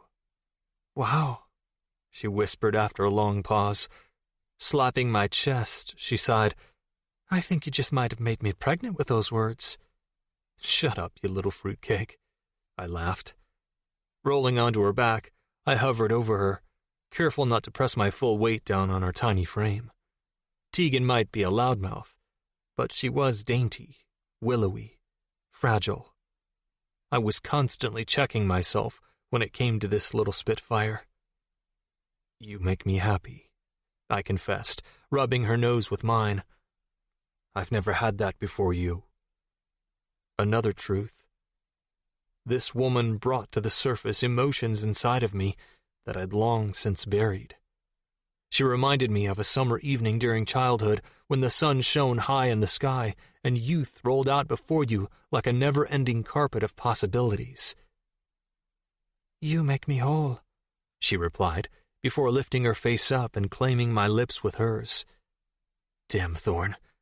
You can't say shit like that to me, I groaned against her lips, and expect me not to eat you up whole. Eat me up whole? Tegan waggled her brows. That sounds like it could be fun. Rolling away from me, Tegan threw herself onto her back and grinned devilishly up at my face. Come on, Messina, she teased, folding her arms behind her head, her hazel eyes taunting me. Ravish me. Go right ahead and eat me up whole. My lip curled up as I studied her pretty face. I couldn't fucking help it. Pulling myself onto my knees, I faked a sigh and tugged the sides of her panties downwards. The things I'd do for you, I muttered, before lowering my mouth to rest between the apex of her thighs. Yeah, because it's such an ordeal for you, right? Thorn shot back without missing a beat. That's my girl. The second my tongue touched her swollen clit, Tegan's hands were in my hair, pulling on me like she was riding a goddamn horse. "Oh my God," she mewed, thrusting her hips upward to my awaiting mouth. "Yes. Fuck, Noah, please. Her enthusiasm drove me on, pushing me. The little puffs of air she exhaled were all the encouragement I needed. Running my tongue lengthways up her slit, I slipped 2 fingers inside her tight pussy and used my tongue to press down hard on her clit, giving her that pressure she was crying out for. "Yes," she cried out breathless. "God, baby." I stopped mid-stroke and sat back on my haunches. The shit-eating grin on my face was spreading from ear to ear as I watched my little Thorn writhe on the bed. Why'd you stop?" Tegan cried out in frustration. Clamoring to support herself, she rested her weight on trembling elbows and glared through her spread thighs. "What the hell is so funny?" she demanded in a throaty tone of voice. "You are," I told her, not trying to hide my amusement. "You called me baby." "Yeah?" she replied in confusion as she blinked rapidly. "So?" Grabbing at my hair, she pushed my head back down. "I thought you said I wasn't supposed to call you baby." Trailing my finger down between her glistening lips, I dipped my tongue inside her, groaning when the sweet taste of her juices touched my tongue. "Stop talking," she mewed, tugging on my hair, "and start eating." "Yes, boss," I chuckled, before doing just that. Chapter 6. Tegan. I don't want you to die. Dawn was breaking outside. The birds were singing. The sun was rising. And Noah and I were lying on our bed with the blankets crumpled up around us. We had spent the last 5 days crammed up in this hotel suite, snacking on unhealthy food, watching crummy movies, and not bothering to get dressed. Not having anyone interrupting us or demanding his attention was even better. We had spent the night going over everything, and I mean every little detail, from our past, and it was only now that I was getting to the core of Noah's issues. "Nobody's dying, Noah," I assured him. Stretching out my leg, I used my toes to rub his bare stomach. He was lying crossways at the foot of the bed, looking stressed out. His hair was a mess, ruffled from running his hands through it. All he had on was a pair of black sweatpants. The moment my foot touched his stomach, I felt the muscles bunch together and tighten. Snaking a hand around my ankle, Noah caught hold of my foot and pressed it harder to his stomach. Famous last words, Thorn, he grumbled, caressing my ankle with his thumb. "What do you mean?" The only people I have ever allowed myself to care about have died at the hands of the Dennis family. His voice was gruff and thick with emotion. My mother, my father, well, the guy I thought was my father. He laughed humorlessly. There's only one person left. He stared pointedly at my face. "I'm not leaving you," I promised, refusing to allow the fear to overthrow common sense. You saw what they did to my mother, Tegan. What they made me do. Noah covered his face with his huge arm and sighed heavily. They want to take you from me because you are the only thing I ever took for myself. You are the only living soul I ever took the risk of loving. "I am not leaving you, Noah," I repeated slowly. "JD can kiss my lily-white ass. It's going to take a hell of a lot more than bullets, flowers, and stupid notes to take me away from you." If anything ever happened to you because of me, Noah squeezed out, well, they better have a cell strong enough to keep me locked in, because I would burn the fucking world down. "What if we set up a meeting with him and find out his demands?" Shrugging, I added, "Surely there's something we can offer him to make him go away?" I thought that was a just and rational suggestion, but from Noah's reaction, you'd swear I'd asked him to steal the Hope Diamond for me. Are you insane? He roared. Leaping off the bed, he began to pace the floor like a caged animal. No, I shot back, insulted. I'm trying to think outside the box here. Rising up on my knees, I began to plot. If it's money he's after, then you have it. Hell, I can sell my half of the gym. It wouldn't be much, but I could get 60 grand for it. Jesus Christ, you really are fucking crazy. Laughing humorlessly, Noah ran a hand through his hair.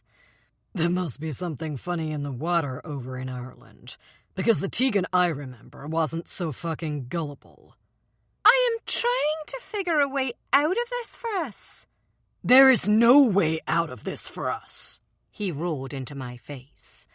Your fucking blood is the only currency he's interested in. Hearing Noah lay it out there in black and white caused my stomach to twist. I was just trying to help, Noah, I mumbled, red-faced and trembling. You want to help? He snarled, chest heaving. Then stay alive, stay out of harm's way, and stay the fuck away from J.D. Dennis. I wasn't going to go after him myself, I choked out, wrapping my arms around my body. I just thought that... Good, because he would kill you, Tegan. He would take your life the first chance he got, Noah hissed as he ran a hand through his thick black hair. I will fight for you. I will protect you. Hell, I'd give my fucking life for you, but I will not. His voice broke off as he stalked toward where I was kneeling. Cupping the back of my neck with one hand, Noah dragged me forward, leaning down to press his forehead to mine. Just leave J.D. Dennis to me, okay? He exhaled a shaky breath and then roughly kissed my forehead. Forget about him. I have everything under control. But... No buts, Noah barked, knotting his fingers in my hair. I don't want you worrying about that prick. He kissed my forehead again, softer this time. I'll sort everything out. Fine, I said in retreat, and Noah visibly sagged. But would you at least teach me how to fight? What? Noah took a step from me, brows furrowed in confusion. Why? So I'll be able to defend myself, I replied honestly. I want the peace of mind of knowing that I have at least some measure of protecting myself. Stepping closer to him, I reached up and cupped his cheek. Teach me how to fight, Noah. Absolutely not, he said in a gruff tone. Noah. No, Tegan, he warned. I'm not pushing you around. Forget it. It's not happening. Shrugging his shoulders, he let out a sharp breath. You don't need to raise your fists, Thorn. You've got my fists to do your dirty work. And when you're not with me? I shot back defiantly. Then you'll have Lewis. Noah countered swiftly. And who the hell might Lewis be? I demanded. Smirking, Noah took my hand and dragged me through the suite towards the door. Lewis is head of security, Noah announced as he swung back the door. And your new bodyguard. My jaw fell open when my eyes took in the huge barrel of a man standing outside our hotel room door. He was dressed in black from head to toe. Huge was an understatement. I'd never seen a man so big in my life. I found myself studying his bald head and the huge scar that ran from his scalp to his jawline. He was the definition of built like a brick shithouse. Noah, Lewis acknowledged in a deep timbre voice. Turning his attention to me, he nodded curtly. Miss Connolly. Just Tegan, please, I replied, offering him an awkward half-wave. Christ, he was enormous. I had to crane my neck to look up at his face. Heck, Noah was 6'4", and this guy was even taller. Come to think about it, he vaguely resembled one of the doormen from a nightclub back home in Galway. Old Laurie, people used to call him, for obvious reasons. Tegan. Lewis nodded in confirmation, before returning his attention to Noah. Everything okay? Everything's fine, Lois, Noah assured him, before closing the door. How long has he been here? I demanded the moment the door was closed. Since we arrived. And you didn't think to tell me? I'm sorry. Noah shrugged sheepishly. I was preoccupied. With what? I hissed. And you need to work on your communication skills, buddy. With you, Noah admitted shamelessly. Taking a step toward me, he snaked his arm around my waist and pulled me flush against him. I finally got you home, he said gruffly, eyes locked on mine. You're the only thing going on in my mind right now. Okay, I breathed, feeling my resolve melt into a puddle at my feet. Good answer. Chapter 7. Noah. I was afraid of you. We were sitting on the floor in the living room of the suite with a half-eaten pepperoni pizza between us and a deck of cards in our hands. Tegan was kicking my ass playing rummy, and just like the past 2 days, we were hashing up the past. I couldn't hide the fact that I was fucking thrilled I had Tegan back on this side of the Atlantic. Now all I had to do was keep her here. Taking a sip from my beer bottle, I smirked. You hit it well. I didn't have much of a choice, did I? She studied her hand of cards. Not when the ever-so-powerful Ellie was sniffing around, waiting for me to let my guard down. Scrunching her nose up, Tegan tossed a card down on the pile before picking up another. She tortured me, Noah. I know. Picking up her 3 of spades, I tossed my 7 of clubs down on the pile. I'm sorry she was such a nightmare. You don't have to do that, Tegan said, frowning. You don't need to apologize for them anymore. They're not your family anymore, Noah. They never really were. I guess old habits die hard. You hated me in the beginning, she admitted, not looking up from her hand. And I hated that you hated me, so I decided I would hate you more than you could ever hate me. That's pretty fucked up, Thorn. I was insecure and friendless, she shot back. I had just arrived in a new country and had made enemies with the hottest boy in my street. Hell, in Boulder. What else was I supposed to do? Back down? Tegan smirked. Not in my nature. No, I mused. It's definitely not. Rummy, I win. Again. Placing her cards down in front of me, she grinned like the cat who got the cream. Pick your poison, Messina. Fine, I grumbled before taking a swig of my beer. What do you want to know? This was a stupid fucking game. Tegan was a fucking card shark, and I hadn't won a hand in 7 games. She was using this winning streak to pump information out of me, her prize for winning. I want to know about your mom. My heart began to race. My palms started to sweat. Tegan, I don't... I broke off and ran a hand through my hair, forcing down the painful memories and tsunami of regrets. I don't talk about her. Tegan. When I asked Noah to tell me about his mother, I knew it could go one of 2 ways, really good or really bad. I didn't want to upset him. That hadn't been my intention at all, but I wanted him to open up to me. We were getting so close. I wanted to know it all. Crawling across the carpet to where he was sitting, I placed my hand on his muscular thigh. You can tell me anything, I assured him, unsure whether it was a good idea or not to ask Noah to bring up the ugliness of his childhood. I'm good at keeping secrets. Groaning, Noah grabbed the tub of ice cream and spooned a large amount of chocolate chip into his mouth before stuffing the spoon back into the tub. Flopping onto his back, he rested the tub on his bare stomach and sighed. "She was always scared," he said quietly, not looking me in the eye. "I'm paranoid." He covered his face with one of his arms. "She didn't trust anyone, not a goddamn soul. She thought the whole world was out to get her." Pausing, he roughly cleared his throat. "She was a lot like me, actually." "Noah," I sighed heavily.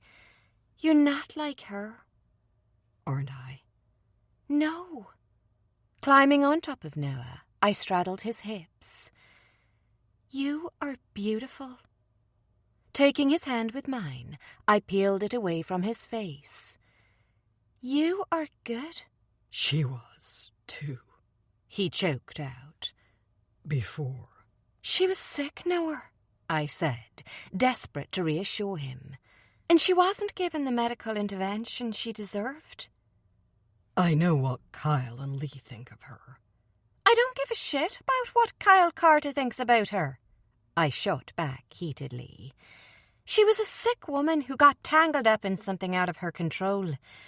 She was your mom, and I, for one, am thankful she got stuck up in all that shit. Do you know why?" I waited until he looked at me before continuing. "Because she had you." I stroked his face and pressed a kiss to his brow. "You are my life, and I'm so thankful you were born. I am so grateful to her for giving me Noah Messina." "Tegan," he groaned, capturing my hand with his. "You're killing me here."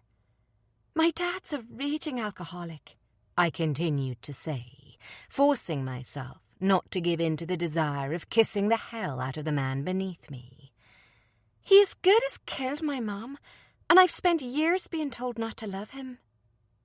But you can't turn it off, Noah. There are parents. The blood runs deep. So screw what everybody else thinks." "Thorn." "So mourn your mum, and don't be ashamed to love her. No one has the right to judge you." "You have a heart as big as the fucking moon," Noah said gruffly. "Do you know that?" "You're the one with the big heart," I replied, meaning every word. "You volunteered your future to protect your mother. You risked your life in a burning car when you cut me out first. You buried my name that night. I know you did. You protected me from the Dennis family and the cops and the whole world." Swallowing deeply, I placed my hand on his stubbly cheek. "You're fierce, like a lion, and you protect what's yours, regardless of how it affects you." Shivering, I added, "And you're doing it again. Still protecting me, still keeping me safe, guarding me like a lion." "Don't be afraid of that piece of shit," he hissed angrily. "I won't let JD touch a hair on your head, Thorn. I fucking promise you that." "I'm not afraid of him," I told him. "He doesn't have the ability to break me. But you do." Chapter 8. Tegan. "So that's where you got the tattoo?" It was day 9 of our hiatus, and Noah had just finished giving me a detailed description of Lucky's makeshift tattoo parlor in prison. I was still clutching my ribs like I was the one he had butchered, and not Noah. "You were lucky you didn't get septicemia," I told him as I lay on my stomach, watching Noah work out on the floor below.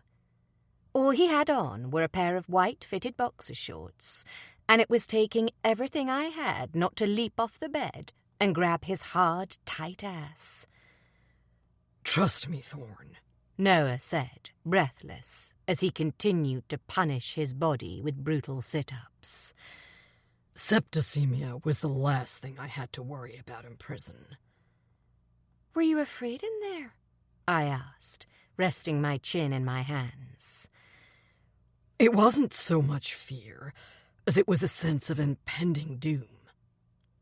Noah lay flat on his back for a moment before letting out a sigh and flipping onto his stomach. Immediately, he started into a set of push-ups. Every night, I closed my eyes, not knowing if I was going to open them in the morning. He tucked his left arm behind his back and continued to do push-ups using only his right. I'm a southpaw, he explained, panting slightly. My right's a weakness in the cage. I need to change that. Max is left-handed too. You heard from him lately? Not a word. Rolling onto my back, I folded my arms behind my head and sighed. Last time we spoke, we got into a huge argument. I haven't heard from him since. Tell me about it. He's always hated my dad, I found myself explaining. Long before my mother died, Patrick Connolly was never good enough for the good doctor's sister. I know that feeling. Noah grunted breathlessly. Your uncle is a dick, Thorn, he added. Seriously. He's just set in his ways, I replied. The last time we spoke, he told me that loving you was going to get me killed. He refused to make any effort of repairing our relationship because, in his eyes, the moment you were released from prison, I was going to fall into your arms, and he would rather say goodbye to me then. Sighing, I added, It was our worst fight. I've never heard him so mad. Noah was silent. Of course, I told him he was wrong. I quickly reassured him. Rolling back onto my stomach, I watched Noah as he continued to do push-ups. Say something, I whispered, noticing his darkened expression. He's right, Noah growled. I've always been the worst kind of wrong for you. Climbing to his feet, Noah stretched his huge arms over his head, and I had to force myself not to drool at the sight of this beautiful man. Reaching up over our bed, Noah caught a hold of one of the beams joining the 4 posts of the bed together and hoisted himself up. Hit me. What? I settled on my knees, watching Noah pull himself up with his legs tucked behind him, ankles locked together. Hit me, he repeated, tone serious. Every time I lower myself down, I want you to hit me in the stomach. And why on earth would I do that? Tightens my core. Lowering himself back down, he dangled in front of me until I gave in and lightly slapped his stomach. Harder. I slapped him again, much harder this time. Noah's response was a grunt of approval. For the next 15 minutes, Noah continued to do chin-ups, and I continued to slap him in silent harmony. I was late, I blurted out, breaking the contented silence between us. Noah's brows furrowed, but he didn't stop moving. When I got home to Ireland, I missed a period. Resting back on my knees, I felt my cheeks turning a deep shade of red. I had no idea why I was talking about something that had happened so many years ago, only that I wanted him to know everything about me. I wanted to fill him in on every single detail of my life, from the moment we parted to the moment we reunited. Thought I was pregnant. Pulling at an invisible thread on the bedspread, I looked up at his face and said, Turned out that I wasn't, but I got one hell of a fright. Because you thought you were pregnant with my baby. He froze mid-air, eyes locked on mine, giving nothing away. Because you thought you had a convicted felon's seed growing inside you. Because I was 18 and terrified, I corrected him. And you weren't with me. Fair enough. Dropping onto his feet, Noah cracked his neck from side to side before walking over to the windowsill. but I thought about you all the time. I swallowed deeply. You did? I did. Pressing his hands against the sill, Noah stretched himself out.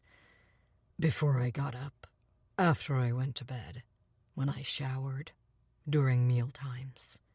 A popping noise filled the room, and Noah groaned loudly. I thought of nothing else. He twisted his neck from side to side. Only you. Sighing heavily, I rubbed the skin over my heart. I missed you so much. He turned his face to look at me. How much? Enough to lose my inhibitions when you finally came back for me and not take precautions, I admitted guiltily. I should probably go about getting put on something, I offered lamely. We'd taken too many risks as it stood. You know, for safety's sake. Noah's eyes were blazing with sincerity and heat when he said, I'm clean, Thorn. Walking over to where I was kneeling, Noah tossed himself down on his back. We're given mandatory 3-month blood tests because of the amount of blood we shed in the cage. He turned his head to look at me. And I've never been with a woman bareback before you or since you. I'm not talking about preventing STIs. Turning onto my side, I cupped his cheek with my hand and smiled. I meant preventing little Noah and Tegan's running around the place. What were you thinking of getting? I don't know, I confessed, feeling stupid for being a 25-year-old woman and clueless. Aside from one regrettable night with Liam, in which I knew for a fact we'd used a condom, I'd seen the evidence the following morning, tossed carelessly on his bedroom floor, not to mention the dreadful latex rash that had followed. Noah was the only man I'd ever been with. Back when we were in high school, Noah had always taken care of it. He'd bought the condoms. He'd disposed of them afterward. He'd kept me safe. We'd only ever had one close call, and even then he'd protected me. It was during Christmas break of senior year. I'd snuck out of the house behind Max's back to be with him. We'd taken Noah's car up to our usual make-out spot on South Peak Road. Things had gone a little far, and before we'd known it, we were having sex right there on the mountainside in his Lexus. The condom had broken, and I remembered saying, in my orgasm-induced frenzy, to keep going. But Noah had immediately pulled out of me. Even though it must have killed him to do it, he stopped and told me that he wasn't going to risk my future by being selfish with me. I've never been on birth control. I've never had to. My words trailed off as I pondered the notion. Hope takes the contraceptive pill for menstrual cramps, but it wrecks her cycle. And I really don't like the thought of putting a rod in my arm or having bi-monthly injections. Then I'll take care of it, Noah offered after a long pause. Leaning closer, he brushed his lips against mine. First thing tomorrow, I'll run out and grab a pack of condoms. And tonight? I've already had you twice today, he smirked. What's another night? Okay, I teased. Make sure you read the label when you're buying them tomorrow. I waggled my brows. But don't forget to buy the latex-free ones, Noah filled in. The blue box, not the green. Smirking, he added, Yeah, I remember, Thorn. I was going to say, don't forget to buy extra large. I shot back, blushing, feeling both embarrassed and aroused that he remembered something so intimate about our past. Noah frowned. What color box are those? I don't know, I shrugged. Just read the label. If there's reading involved, then you better come with me. Why so? Because I can't read good, he replied with a yawn. I'm dumb, babe. You know that. All I'm good at is using my fists. No, you're not, I all but roared. Don't you dare call yourself dumb. Calm down, he chuckled. This isn't a new thing. I've always been like this. Why didn't you tell me before? I guess it never came up before. What about school? In case it passed your attention, Thorn, I didn't do too good at school. Chuckling, he added, I missed a lot of school. Hell, I didn't even go to mainstream school until I was 7. And even then we moved around so much I never really got a chance to settle down and get my teeth into it. I didn't have time to learn. I was too busy training to fight. I was 15 before we settled down long enough for me to actually spend an entire year in one school. And by then, I didn't care. I was hooked on the gym. I thought school was pointless, and I only went for a break from George and his shit. I was every teacher's worst nightmare. Noah, you're not stupid. He shrugged. Yeah, well, it doesn't matter now. I have the basics, and it's not like I'm gonna need books or anything in my career. I can help you, I offered. No thanks, he snorted. Noah, I'm serious. Kneeling on the bed in front of him, I pitched my plan. I want to do this for you. You deserve better than this. You are one of the smartest men I know. You can do anything you put your mind to. Come on, I have faith in you. You're badass. Fine, he grumbled. Get the fucking Kindle. Noah read exceptionally slow. He paused. He fell over his words. He threw the Kindle down more times than he held it. But he didn't give up. He kept going, and I found myself having to suppress the urge to jump on him every time he sounded out a word that he wasn't familiar with. And that's how we spent the rest of our day, taking turns reading passages from Hope's raunchy novel. Chapter 9. Noah. My brother once told me, "Be careful, Noah. It's a very long drop, kid, and there's no coming back up. I hope she's worth the fall."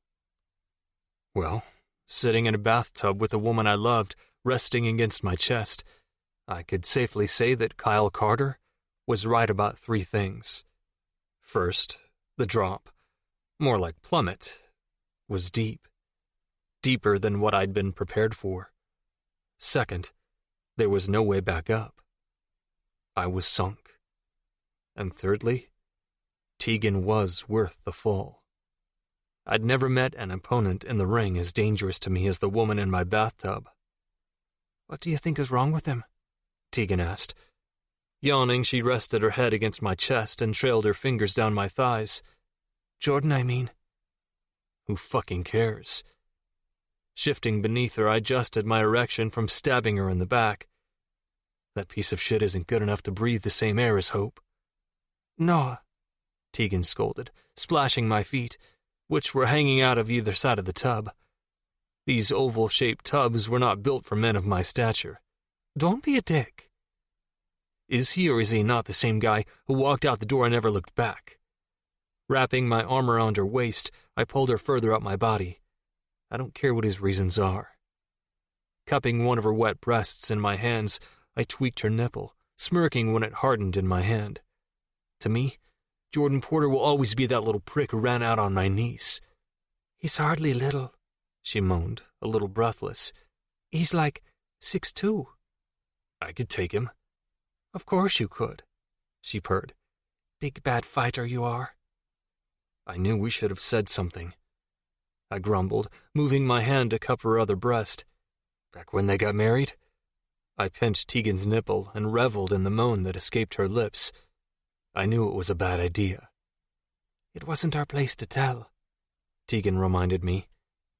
In fact, I was pretty sure she'd used those same words back then, too. "This is a bad idea, Thorn," I growled as I sat in the driver's seat of her Honda Civic outside the courthouse on 5th. We weren't supposed to be hanging out together. Tegan was taking a huge-ass risk by being out in daylight with me. So was I. But then again, I was used to breaking the rules when it came to her. I couldn't stay away from her. A really fucking bad idea. Noah, Tegan warned, as she applied her lipstick in the rearview mirror. She's my best friend. And her brother is my best friend, I shot back, unbuckling my seatbelt. Reaching behind my seat, I grabbed a coat for Tegan to put on. It was freezing outside. It had been snowing heavily all morning, and she had too much skin on display for this kind of weather. How long do you think he'll stay my best friend when he finds out I was in on this? We need to tell her parents. It's not our place to tell, Tegan told me, before mushing her lips together and making a kissing sound. And besides, this is a happy day. She used her baby finger to wipe the edge of her pink lip. Be happy for them. Yeah, they get married and what do I get? A one-way ticket to Kyle Carter's fist. You're being dramatic. And you are being really fucking innocent if you think that Kyle won't hold us responsible for this shit. Shaking my head, I readjusted the silvery gray tie Tegan had bought me. I looked like a fucking tool in a pink goddamn shirt and gray suit pants, and I made a mental note to never allow my girlfriend to go clothes shopping for me again. Color coordinating, she'd called it. Like I gave a fuck about color coordinating. From the moment I'd laid eyes on her in that tight-as-hell pink dress, my only thought had been how much time it would take me to get her out of it. What can I do to put you at ease? Tegan purred.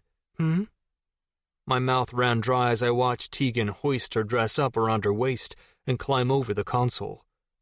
Well, this is a pretty good start, I muttered when she straddled my lap. Immediately my hands moved to her hips. God, you're such a tease. How badly do you want me right now? Staring into my eyes, Tegan cupped my neck with her hands. A little? She rolled her hips against me, pressing down hard on my growing dick. Or a lot? Fuck me, I groaned, clenching her bare waist roughly. Thrusting myself against her, I leaned forward and caught her lip between my teeth. You have me wrapped around your little finger. I released her lip with a pop, and you know it. Have I? She batted her eyelids innocently. I think it's the other way around. Tegan, I deadpanned. I'm wearing a pink shirt, which, may I add, seriously questions my masculinity, because you wanted me to match your dress. She smirked, and I continued to rant. I am sitting in a car with you, about to be an accessory to a wedding that I know will get me a severe ass-kicking by at least 4 men, because you wanted me to be your date.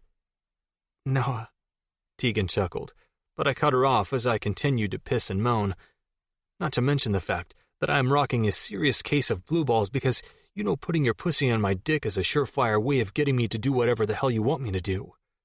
I thrust my erection against her to drill the message home. You know damn well you have me wrapped around your finger. I happen to think you look incredibly sexy in your shirt, Thorn purred. Dipping her head to my neck, she bit down hard on my flesh. And I know you don't want to be here, but I promise to make it up to you later. Except, I know you won't. Stifling a growl, I leaned back and cocked a brow. Since you gave me a very weird and very animated rundown on your menstrual cramps this morning. And since when did little blood scare you? Whatever I was going to say evaporated, and my jaw fell open. Was she serious? Winking, Tegan opened the driver's door and climbed out. Come on, tough boy, she said. Let's go watch my best friend sign her life away. With that, Tegan disappeared from sight, leaving me stunned in her wake. That was one boring wedding, I said gruffly, drawing myself back to the present. But I had an awesome time on the way back home. I remember, Tegan whispered softly. My phone rang out then, breaking the moment. God damn it to hell, I hissed, muttering several other curse words under my breath. I'll be 2 minutes. Tegan sat up and I quickly kissed her temple before climbing out of the tub to retrieve my phone. So you're alive. Those were the first words I heard when I answered my phone. Closing the bathroom door, I padded over to the bed and sat down. Who wants to know? Lucky chuckled down the line. How's the reunion coming along? My lips tipped up in a reluctant smile. Did you want something, man? My reply only made Lucky laugh harder. You're busy. It's cool, he said good-naturedly. I'm just calling to let you know that I've had Tommy blowing up my phone since the AM. Quincy and Bo, too. Yeah? I ran my free hand through my hair and stifled a growl. And what's up their asses? Well, Lucky said cheerfully, since you haven't been taking any of their calls since Blondie arrived, or showed up to training, they've roped me into calling and brokering a truce. Pausing, he added, Breakfast tomorrow sound good? Fuck no, Lucky, I growled. I told T I wanted some time off. I know, he placated, and for what it's worth, I agree you need a break. But you know what the guys are like. Lucky sighed. They're worried about the tour. Afraid you're gonna bail on it. Like hell I am, I hissed, jaw clenched. Standing up, I began to pace the floor. I'm taking that belt from Cole in December, man. Yeah, you are, Lucky hooted, and then added in a serious tone, just meet them for breakfast, man. Introduce them to your girl and be done with it. Fine, I muttered, reluctantly giving in. But if it wasn't you asking me, then I wouldn't be agreeing to this bullshit. Everything okay? Tegan whispered, startling me, wrapping her arms around my stomach from behind, nuzzling her face against the bare skin of my back. Catching Tegan's arm, I pulled her naked body against my chest. Lucky, I'll talk to you later. Dropping my phone on the bed, I slid my hands down to squeeze her ass. I'm so fucking in love with you. Tegan looked up at me with wide, lustful eyes as she curled her arms around my neck. I'm in love with you too, she whispered. Cupping my neck, she dragged my face down to hers and captured my mouth with her soft, swollen lips. Hauling her into my arms, I kissed her deeply, putting into my kiss all the emotion I was feeling. I groaned as her tongue swept over my lips, and I opened up to take what she was giving me. The vibration of her moan against my mouth sent shockwaves straight to my groin. A tingling warmth spread through me as I took a step forward with Tegan in my arms and her lips on my mouth. I felt the bed frame against my shins, and I gently lowered her onto the mattress before covering her wet, naked body with mine. Resting my weight on one arm, I used the other to grab her thigh and wrap it around my waist. I settled between her thighs and thrust inside her in one swift movement. With every thrust of my dick, Tegan squeezed me harder, sucked me in tighter. The pressure building inside of me was so fucking sweet, it was almost painful. Tegan's back was arched upward. She clenched her eyes shut as she jerked underneath me. She was close. So fucking close. I'm keeping you, I whispered against her lips. I'm never gonna let you leave me again. Holding her face in place with my hand, I looked deep into her hazel eyes and whispered, Give it up to me. Give what up? She cried out. Lustful eyes locked on mine as she rocked her body against mine, tilting her hips upward, giving me more of her. Your soul. Claiming her lips, I plunged my tongue into her mouth and circled my hips, grinding my pelvis against her. I can't give you what you already... Tegan's voice caught in her throat. It was muffled in her soft, guttural moans as her orgasm came to a head. Own. Tegan shook violently beneath me, the walls of her cervix tightening so hard around my dick that I came hard inside her. Chapter 10. Noah. We don't really know that much about each other, Tegan puffed, jogging alongside me on the deserted sidewalk first thing on Friday morning. I mean, we knew each other for a few months when we were kids. Stopping to catch her breath under a street lamp, she bent over and held her side. Dawn was breaking, but the darkness still cloaked us in invisibility for a little while longer. We're practically strangers. We're not strangers, Thorn. I chuckled as I jogged on the spot, waiting for her to catch her breath. And we definitely weren't strangers last night. Slapping her ass, I jogged backwards, watching her watching me. Or this morning in the shower. Funny, she hissed out as she sprinted to catch up with me. Noah, your legs are almost the entire length of my body. Rounding a corner, Tegan reached out and caught hold of my hoodie. I can't keep up with you, Taking pity on her red-cheeked face, I slowed my pace to a walk. Wrapping my arm around her shoulder, I tucked her into my side. I thought you were supposed to be a gym instructor.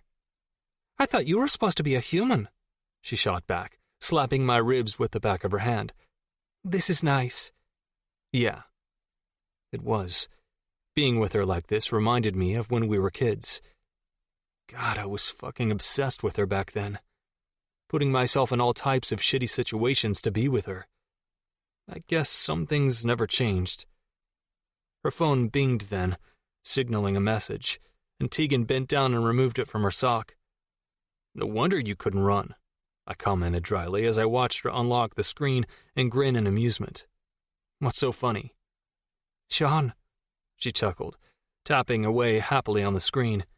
You remember Sean, right? You met him at the club back in Ireland? Yeah, I remember Sean. Remembering one important detail about his sexual preferences was the only reason I wasn't burning with jealousy right now. He wants a picture of you, she chuckled. Come here. Tugging on my t-shirt, Tegan pulled me to a stop. Reaching up, she attempted to drape her arm over my shoulder as she held her phone out in front of us, snapping several pictures. Hey, what are you doing? I hissed, when Thorn grabbed the hem of my t-shirt, raising it up before taking several more pictures. What? She shot back, tone innocent. He wants to see the goods. Perv, I muttered under my breath. Her stomach grumbled loud enough for me to hear. Are you hungry? Starving, she confirmed, wrapping her skinny little arm around my waist. I usually eat breakfast before exercising. On the way back to the hotel we were staying in, Tegan rambled on about the stupidest fucking shit, and I hung on every word like the pussy-whipped idiot I was. And that's how you make meringue, she explained when we reached the entrance of our hotel. But you can forget about it if it's a rainy day, she added, tone serious. It's an old Irish superstition. Oh, that and banging doors. Really? I feigned interest as I held the door for her. I didn't give a flying fuck about meringue. In fact, I wasn't entirely sure what it even was or why slamming doors and bad weather had anything to do with cooking. But I liked Tegan's voice, and hearing her talk gave me a weird sense of comfort, so I encouraged the conversation. That's amazing. You little weirdo. Tell me more about that TV show you love so much. I don't care what you say. Just keep talking to me, and one of these days I'm going to believe this isn't a dream. What was it again? Tegan's eyes lit up as we walked through the foyer of the hotel. The Walking Dead? She offered, slipping her small hand into mine. I have every episode saved on my planner, you know. That's the one. Keep talking. Keep touching my arm. Don't leave me again. Grinning, Tegan gave me a series-by-series guide on all aspects of The Walking Dead, leaving no character unturned. Pulling my hood up, I kept my gaze cast downward as we made our way to the dining room, praying like hell none of the early risers in the hotel were MFA fans. I was enjoying this time with her. I didn't want extra interruptions from the outside world other than the ones waiting for us. Over there, Thorn, I said, pulling on her arm when she moved to sit at a table by the window. She looked up at me in confusion, and I pointed toward the table where Lucky and the guys were sitting. It's time to meet the team. Tegan's eyes landed on the table, and I felt her hands stiffen in mine. What's the problem? I asked immediately, feeling like a dick for not mentioning meeting them for breakfast earlier. Nothing, she was quick to assure me. Smiling brightly, she said, Let's eat. Tegan. During breakfast, I was faced with the task of getting to know the men closest to my boyfriend. A backroom team that consisted of a group of 5 people, 4 of whom were professionally trained to deal with an athlete of Noah's caliber. There was Quincy Jones, his coach, Lewis McGowan, head of security, who I'd already had the pleasure of meeting, Bo Brady, the physiotherapist/nutritional advisor, Tommy Moye, head of PR, and then there was Lucky. I was actually really starting to warm to Lucky. Since we'd met, the guy had been nothing but fun and charming. Lucky put me at ease, unlike the other 4 men sitting around the table. I wasn't particularly fond of the 4-letter swear word that started with a C and ended with a T, but I had a feeling that Beau Brady was definitely a see you next Tuesday. Beau, I'd quickly observed, was sly. It wasn't an attack on his character by stating this. It was merely a fact. He had these beady blue eyes that took everything in. I'd met men like Beau before. Kieran O'Reilly, anyone? And I knew that I was going to have to watch my back with that one. I could practically see the wheels of his brain moving as he watched me converse with Noah from across the table. He was taking my measure. In fact, I had a feeling he'd done that before ever meeting me in the flesh. Quincy, on the other hand, was the opposite of sly. He was a rude, obnoxious, low-mouthed old perv with a penchant for the female form. In the time it had taken me to finish my cereal, I had observed no less than 3 circumstances where Quincy had overstepped the line with the teenage waitress serving us. I also found myself biting my tongue every time he reminded us that he was the original machine, which was every spare chance he got. I wanted to scream, "Who the hell cares, old man? You're a washed-up fighter riding the coattails of my boyfriend's success train. Shut your bloody mouth." Lewis didn't speak a word throughout breakfast, and after numerous attempts at trying to break the ice, I'd given up.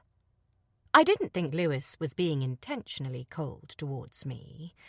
I got the feeling that he was a closed-off kind of guy who took his life seriously and job even more serious.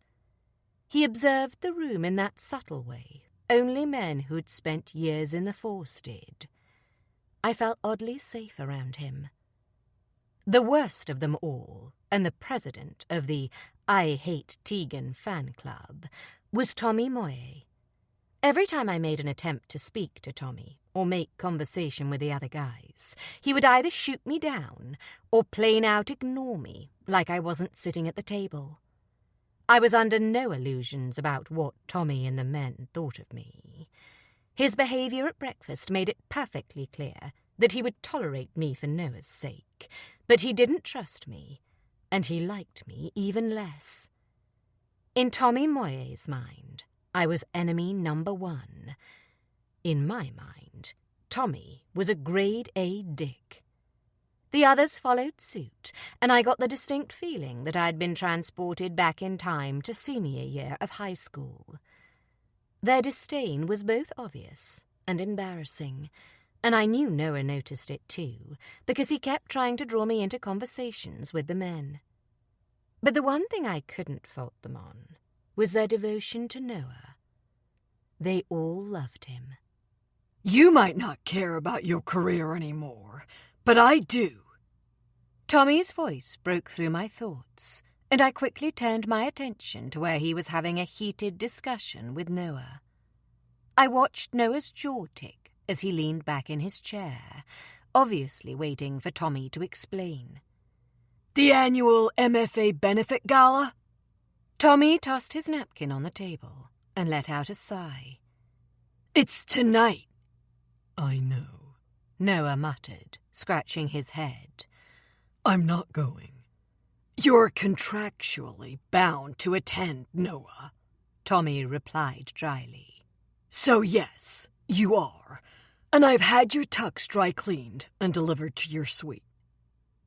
Tux? I turned and gaped at Noah. I didn't even know you guys had balls. What? Noah grinned widely. Ducking his face to my ear, he whispered, What did you think was in your mouth this morning? That's not what I meant. I flushed bright red. I had aimed to slap his chest, but my traitorous hand decided to stay on the finely sculpted wall of muscle. I was talking about dances and... Oh, forget it. Seeing Noah's amused expression, I reached up and pinched his nipple. You have a dirty mind. Learned from the best. Noah shot back with a smirk as he rubbed his pectoral. His focus was entirely on me, and I felt everyone around us disappear. "You're a little kinky, aren't you, Thorn?" he added. "Pinching nipples. If you want me to return the favor, you only have to ask." I'll remind you that I was wholesome and pure before you corrupted me with that. I paused, racking my brain for a response. Snake between your legs? It was pathetic, but it was the best I could come up with. Noah confounded me. I couldn't think clearly when his face was mere inches from mine. I wish you'd mentioned this ball thing earlier, I groaned. I have nothing to wear. Noah shrugged sheepishly. "I was kind of planning on blowing it off, but you heard Tommy. I'm contractually bound to attend." Noah pulled a face at his friend. "I fucking hate tuxedos." Noah in a tux. My eyes lit up in delight. We're definitely going. "It's going to be boring as hell," he warned me. "Full of inedible food and people who talk like they've swallowed dictionaries." And yet none of those people are the #1 contender for the heavyweight title. Reaching over, I mussed his hair. You are Noah Messina. You don't need to swallow any damn dictionary. Grinning, I added, and you can let your guns do the talking for you. Funny. Seriously, though, I have nothing suitable for a ball.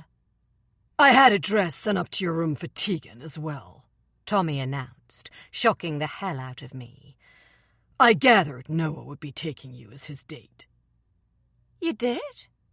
My brows shot up in surprise. Wow, thanks, Tommy. "It's white," he added in a petulant tone, like the colour white would upset me. Shrugging, he added, "Should fit you," before turning to speak to Quincy. "Well, now I can't wait for tonight," Noah whispered into my ear, drawing me back to him. Oh, yeah? "Yeah, it will be a preview," Noah teased, trailing his fingers over my shoulder bone. "Dancing with you in a white dress." I threw my head back and laughed. What? You want to marry me now? Is that it? I'd expected Noah to get embarrassed. I taunted him for that sole purpose. I hadn't anticipated his response. "I will marry you." My heart stopped. My jaw fell open. Shaking my head, I looked up at his face and managed to squeeze out, "Noah Messina, are you proposing to me?" "Tegan Connolly," Noah shot back with a knowing smirk. "When I do propose to you." He rubbed my bottom lip with his thumb and sighed in contentment. "You won't have to ask me to confirm it." Noah. Sitting around a round breakfast table with the 5 men I spent 24/7 with, I felt a huge amount of shame creep through me.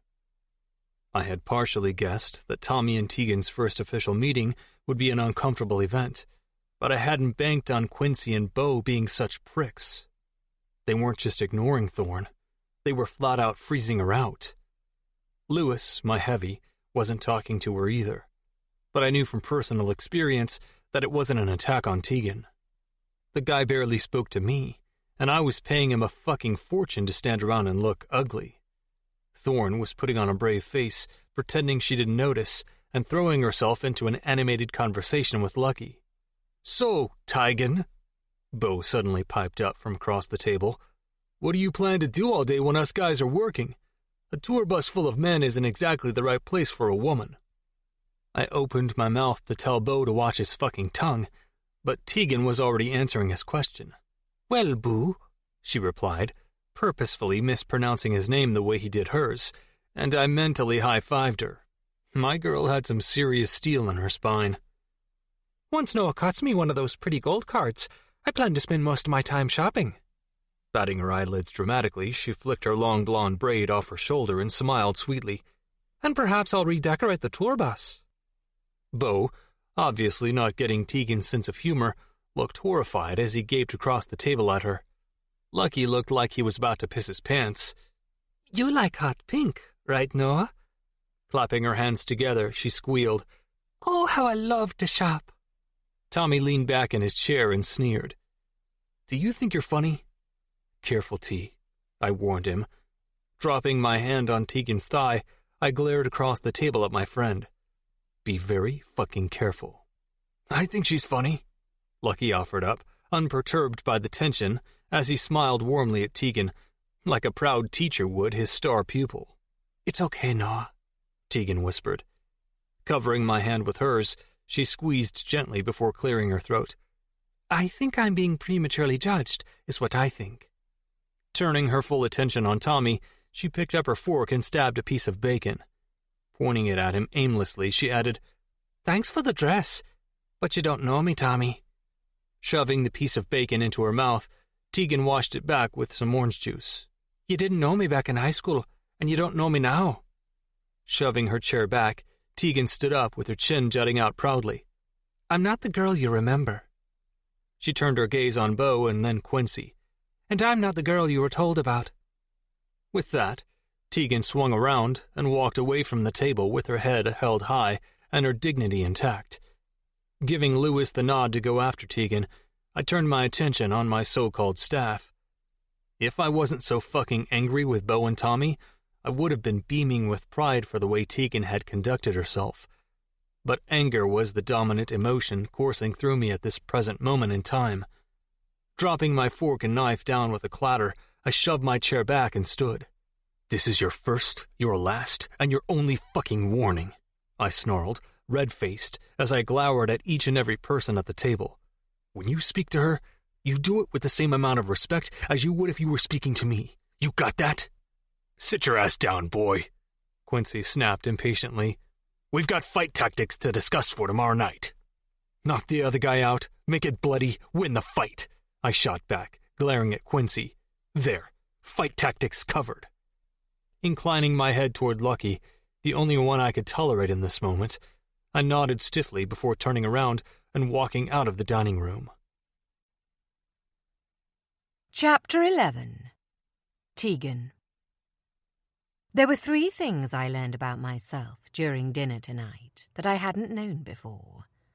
The first thing I discovered was I happened to be quite partial to oysters.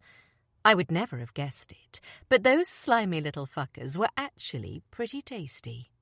The second was the fact that I was capable of controlling my mouth when in company. Shocking, I know, but I discovered that side to me when I managed to endure a painfully long, one-sided conversation with Noah's boss, Nick Leverstein, on the side effects of erectile dysfunction during middle age. And the third thing I realized was that I was willing to do whatever it took to hold on to the man sitting beside me. As crazy and pathetic as it sounded, there was a desperation inside my heart that was urging me to hold on to Noah Messina for dear life.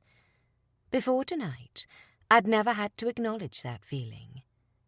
But it was there, a longing so intense I could hardly breathe through it. It didn't help that Noah looked almost godlike as he lounged beside me, chatting with several people around our table. His arm was slung over the back of my chair. The jacket of his tuxedo had long since been discarded, and the top 2 buttons of his white dress shirt were open, revealing a sliver of chest hair and ink. His black bow tie was undone and hanging on either side of his neck. He trailed his fingers over the bare skin of my shoulder as he spoke to the man beside him, pulling me closer to him and further away from my sanity. I was losing myself to this man. I knew it. I couldn't stop it, and I didn't want to. A slender waiter dressed all in black, with his hair combed back, approached me with a champagne bottle in his hand. More champagne, miss? Yes, thank you. This was crazy. Last Friday night I'd been holed up in my flat in Cork City, drowning my sorrows. And this Friday I was bumping arms with some of the most influential athletes in sports today, not to mention several actors I'd seen in blockbuster movies. Shaking my head, I looked around, taking in the fancy decor of the ballroom. Everything looked so expensive. To the outside world, I guessed I fit in with my full-length, white, Grecian-style dress. But inside, I felt like a fish out of water. The band playing on the opposite side of the ballroom were amazing. They were sweet and soft, and playing the crowd into their pocket with classic ballad covers. The female lead singer had the most haunting, melancholic voice I'd ever heard, and I found myself hanging on every word she sang. Noah was openly affectionate with me during dinner, and dutifully ignored the countless lustful stares and come-hither looks he received from numerous women. Having Noah claim me in a room full of his colleagues was like having all my Christmases come at once. Being his woman, after all this time, meant more to me than he would ever know. If the rest of the tour went as well as tonight had, I could see a pretty great future in our horizon. So, this is the pretty little lady who tamed the machine. The little old man on Noah's left, the one he had been talking to, smiled warmly at me. Extending my hand across Noah, I smiled and said, "It's nice to meet you. I'm Tegan Connolly." "The pleasure is all mine, dear," the old man replied, shaking my outstretched hand. "My name is Trevelyan Leverstein, although most people around here call me Trav." For a frail little man, Trav's handshake was surprisingly firm, and I quickly found myself drawn into conversation with him. I quickly learned that Trav was the founder of the MFA, and Noah's boss Nick's father. Although he retired several years back, Mr. Leverstein Sr. liked to keep a firm eye on his legacy. From our brief conversation, I discovered that the old man was an honest, no-bullshit conversationalist. I conversed happily with Trav Leverstein for most of the evening, and Noah moved between chatting to the couple opposite us to other random people who were all vying for his attention. We seemed to be in a place where we were comfortable enough to let the other spread their wings, and in sync enough with each other to join in when needed. Trust, I realized, was the emotion I was feeling, and I smiled to myself. We were finally starting to trust one another. "Do you want to dance?" Noah asked, breaking me out of my daydream. Dragging my attention away from the band, I looked at my boyfriend. Turning his chair toward mine, Noah clamped his hands on the sides of my chair and pulled me between his legs effortlessly. He leaned forward, and his broad chest stretched the fabric of his white shirt. His narrow waist looked edible in the finely cut waistcoat sewn to him. "I asked you if you wanted to dance with me," he repeated, lowering his face to mine, giving me his undivided attention. His warm, alcohol-scented breath fanned my face, and I shivered. I knew I was tipsy and teetering on the edge of full-fledged drunk. The way the room spun around me and my body felt weightless assured me of that. Noah had drunk twice as much as I had, but he was more buzzed than drunk. In my defense, I wasn't used to having so much free alcohol at my disposal, like Noah obviously was. Tucking one of my curls behind my ear, Noah grazed my chin with his thumb. "You've been watching the dance floor all night." His lips were so close to mine that I wanted to say, "No, I want to have mad, passionate sex right here, right now." But I refrained barely, managing to nod weakly instead.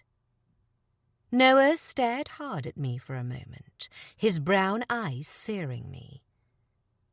"Yeah," he said gruffly, before clearing his throat. "You need to stop looking at me like that, Thorn."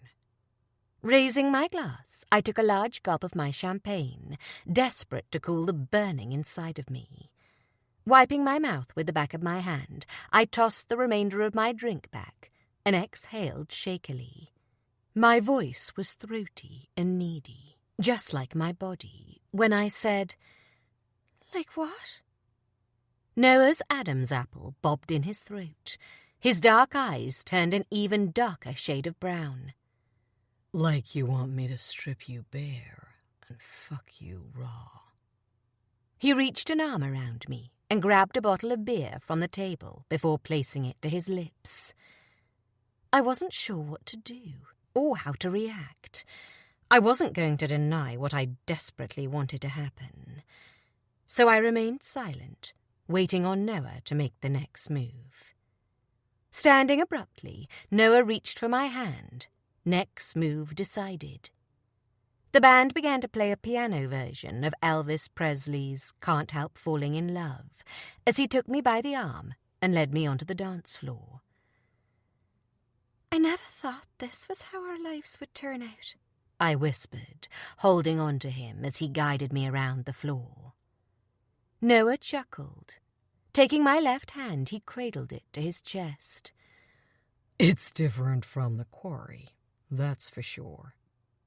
His other hand was splayed against my lower back, and I wanted to ask him where a street fighter learned to dance as good as he did. But I was afraid that I wouldn't like the answer, so I refrained. This night was too perfect to screw up with past issues and old scores. We were living in the now, and I never wanted the night to end. "I can do this for you now, Tegan," he announced with a quiet affirmation. And for the first time in what felt like a very long time, he sounded like the 17-year-old boy I fell in love with. "I couldn't give you shit before," he continued to say as he danced me around the floor. "But I can give you the world now." "I don't want the world, Noah." Stretching up on my tiptoes, I pressed a kiss to his stubbly jaw. If he never fought another fight for the rest of his life, or if he won 1,000,000 more title belts, he was enough for me. Releasing a deep breath, I lowered myself back down and rested my cheek against his chest.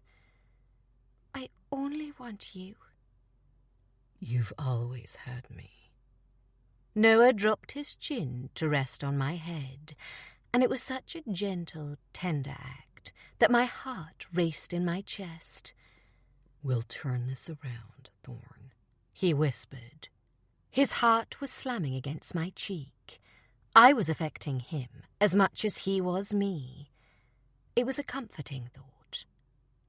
"We'll make it work," he continued to say. "I'll work harder to make this work with you than anything else." He pressed a kiss to my brow. "You'll be my first priority." He spun me out of his arms before pulling me back to his chest. "I won't ever stop trying to make our relationship work." His hand dropped to my waist. "I rushed in with you when we were in school." Spinning me out again, he pulled me back effortlessly, guiding us around the floor like a pro. "I fell head first, but I have 0 regrets." My body was shaking. I was literally trembling all over, and I couldn't seem to control it. "You were worth it all," he told me. "The pain, the prison time, the wait." Tightening his hand on my waist, Noah buried his face in my neck as we swayed to the music. "I wouldn't change a minute of it, because in this chapter of our lives, I get to keep you." I found myself drowning in Noah's words and whispers of promise. Clenching my eyes shut, I gave myself up to all he was and all he would be, because it would be enough. He held me so close, touching my heart with his words, burning my skin with his touch, imprinting on me a lifetime of unspoken promises and goals. Maybe it was the alcohol we'd both consumed too much of, or maybe it was the atmosphere around us, but there was something special about tonight. I felt it, and I knew Noah did too. It was like we were home. After a lifetime of fighting tooth and nail for everything I had, it was comforting to be in the arms of the other half of me. The strong half. The man I could let my guard down around and trust he would keep me safe, because I knew he would. I don't want tomorrow night to come around, I confessed. Everything is going to change the moment we step out of this bubble and onto that tour. No, it won't. But it will. Tegan, I'm not changing. And I'm not either, I argued softly. but it doesn't mean the world won't. Noah's so-called team entered my mind, and I blanched, clutching onto him for dear life. The universe hates us, Noah. It always has. I'm not gonna let anyone separate us again, Thorn, Noah said in a husky tone. Whatever it takes to keep us together, I will do it. Kissing my brow, he pulled me tighter. You're mine. The only thing I got right in my lifetime of wrongs. He trailed the back of his hand over the fabric of my white dress. One of these days, I'm gonna put a baby in your belly. He gently pressed my head back against his chest. And I'll shave your legs when your belly's so big you can't reach your feet.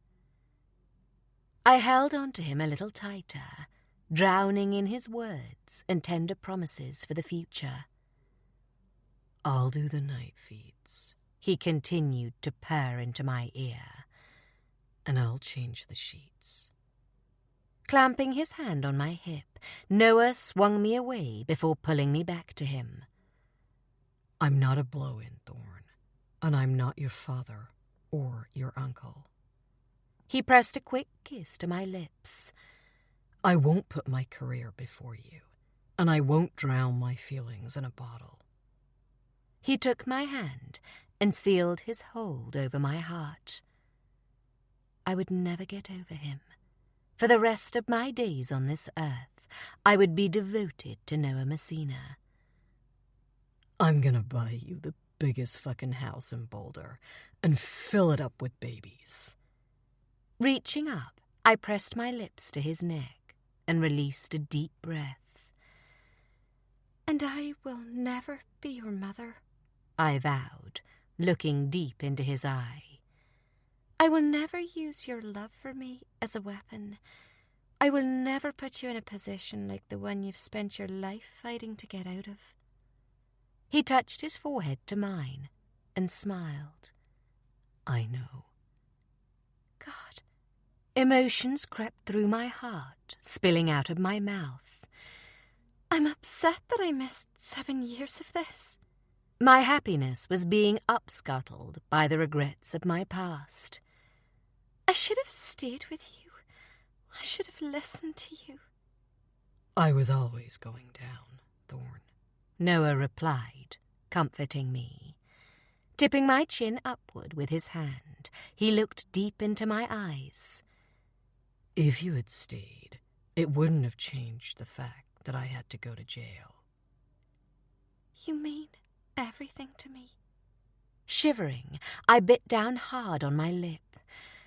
I don't know if it's safe to feel this way or not, but I can't pretend anymore. I can't. The heat between us was burning me. The love in my heart was too much. I felt like I would explode, and every touch, kiss, and smile from Noah drew me closer to that moment, to this pivotal point in time. The lights flickered above us. The music filled my ears. Emotions so deep coursed through my bloodstream, and I was fairly certain that Noah's hands on my body were all that were keeping my feet on the floor. "I'm giving you everything I have this time," I promised him. Every single piece. I wanted to expose the ugliest parts of my soul, because I knew he was the one person who would accept those parts. Noah had stopped dancing. He was staring down at me like I was a huge crossword puzzle. He cupped my face in his hands and blew my mind with his words. Let's do it. "Do what?" Get married. "What? Like, right now?" Why not? We're in Vegas. We're all the family each other has. What's stopping us? My heart was hammering so hard I thought it would burst through my chest as the music continued to blare around us. "Okay, I think you've had far too much to drink." I love you. Drunk or sober. I want to marry you. Drunk or sober. Noah grabbed my arm and pulled me flush against his chest. Come on, Thorn. Make an honest man out of me. "You're crazy," I exclaimed, wiping a bead of sweat from my brow. "You're completely insane." I know. He shot back, grinning. But it's like I told you before. The crazy in me needs the crazy in you. I took a step back from Noah and held my hands up in the air. "I can't. I don't." What was he asking me here? "Are you serious?" I implored him with my eyes. I fucking begged him to be serious. My heart was screaming, "Get into his arms, bitch!" But I was so stumped I couldn't move. "You want to marry me?" Don't fight me on this. Noah shot back, prowling toward me. Settle down with me. His eyes were dark as coal, blazing with heat and fire, scorching me. Snaking an arm around my waist, he pulled me back into his embrace. Let me keep you. "Okay." I breathed, nodding vigorously. "Okay, let's do it." Yeah. "Yeah." Noah's lip turned up ever so slightly. It was like he could hear my subconscious screaming, "Kiss me," because he ducked his head toward mine and claimed my lips with a kiss that scorched me. I felt so safe in his arms, like his were the only lips mine were supposed to touch. And I did. I kissed him back hard, desperately, clinging to his broad shoulders, inhaling the smell of him. My hand drifted upward, my fingers knotting in the hair at the nape of his neck. Uncle Max was going to kill me. Hope was going to flip when she found out that I got married behind her back. And yet nothing was going to change my mind. I was going to marry Noah Messina. "Tegan Messina," I whispered, breaking the kiss. "Mrs. Tegan Messina?" Noah laughed. It has a ring to it. Taking my hand in his, he smiled down at me. Are you nervous? I shook my head and allowed Noah to lead me off the dance floor. "Not about you." Out of the corner of my eye, I spotted someone familiar at the edge of the dance floor. "Hang on," I muttered, turning around to get a better look. "I think I saw someone I know." No, you didn't. Noah's hand tightened on mine as he pulled me closer to the exit. Let's just go. "Noah, hold on, will you?" I pulled hard on my hand, and Noah reluctantly released me. I searched the room for the person I was sure I had recognized, and when I found her, my temper flared the same color as her hair. Rhys Tanner. That bitch, I hissed, seconds before launching myself across the dance floor. A pair of strong arms clamped around my waist, pulling me back. She's not worth it, Noah whispered in my ear. come on, just walk away. You're not surprised she's here? Swinging around, I shoved against Noah's chest and stepped back from him, giving myself some breathing space. Why aren't you surprised to see her, Noah? I repeated, furious. Because she's a fucking whore, that's why. Running a hand through his hair, Noah let out an impatient growl. Thorn, that woman has spread her legs to pretty much every fighter in the MFA. Last month she was hooking up with Horatio Vaughn. This month it's the heavyweight champ Anthony Cole. Next month it'll be some other poor bastard. And you? Noah's eyes darkened. Don't go there, Tegan. Guilt churned inside of me. I'm sorry. Moral of the story, she's not worth it, He continued in a gruff tone. Let's just go. Not worth it? I shook my head. I couldn't let it go. That woman took advantage of you, Noah. She did more than just take advantage of him. She'd drugged him and forced herself on him, setting in motion 7 long years apart for us. I can't walk away. I have to say something. Noah. Tegan, don't. I didn't know why I was wasting my breath. She'd never listened to a damn word I said before, so why would she start now? Letting out an exasperated sigh, I chased after my girlfriend, who was hunting down the one woman on the face of this earth that I wished would drop off it. Yeah, I'd known there was a chance Rhys would be here tonight. There was always a chance she'd show up at these fucking things, which is why I always avoided them like the plague. I couldn't stop Rhys from fucking her way through every name card on the MFA, but I sure as hell could avoid her. Tegan, however, had different ideas. Rhys fucking Tanner, Thorn sneered, barging her way through the crowd to where Rhys was sitting. I've got a crow to pluck with you. Rhys, who was sitting on the lap of Anthony Cole, looking like the devil incarnate, dressed in a blood-red dress, looked a little frightened as Tegan approached her.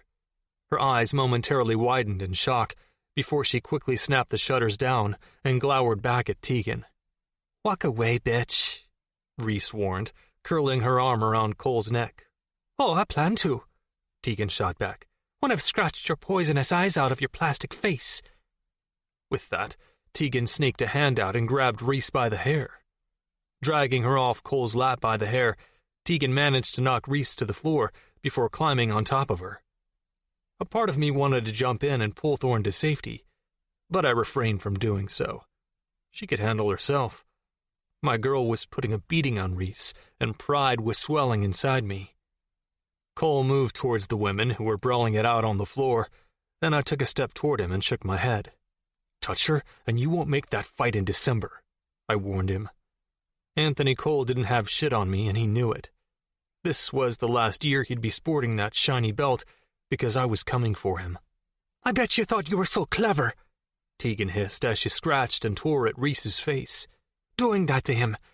And the text message you sent to me?" A scream ripped through her throat as she grabbed Rhys on either side of her head and slammed her skull against the floor. "Clever.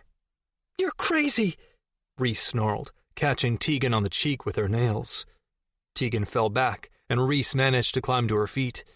Rhys's face was marked with scratches and blood. Her hair was in complete disarray, and her red dress was torn at the arm. "I'm going to sue you for this," she hissed, clutching her cheek in her hand. "Haven't you heard, bitch?" Tegan shot back viciously. "I'm certifiable."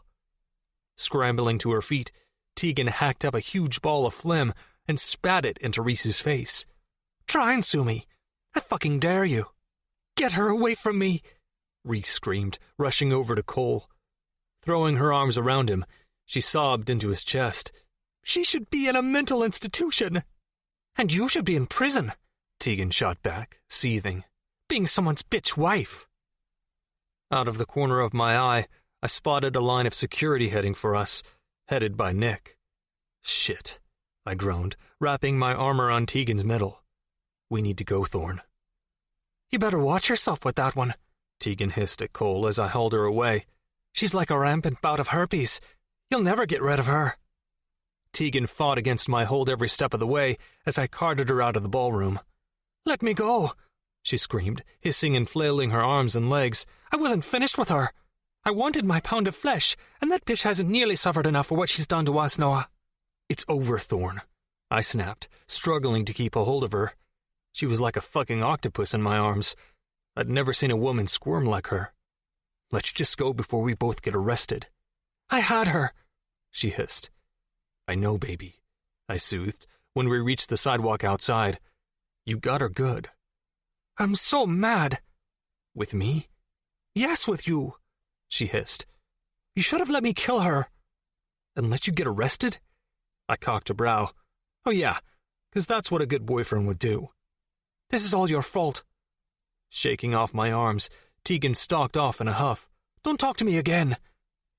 Of course it is. Everything usually is. Running a hand through my hair in exasperation, I called out, Come on, Thorn. Where are you going? Fuck off, she hissed as she walked a little faster. God fucking damn it to hell, I muttered as I chased her crazy ass down the strip. You're a crazy woman, I growled when I caught up with her. Clamping my hand around her arm, I pulled her back into my embrace. Surprisingly, this time she came without a fight.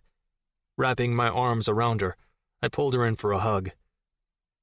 Thanks for not letting me get arrested, she mumbled, burying her face against my chest. No problem. And I'm sorry for telling you to fuck off. Again, no problem. I'm a pain in your ass, aren't I? A huge one. But you love me anyway. That's right, I smirked, knowing she needed to hear me say it.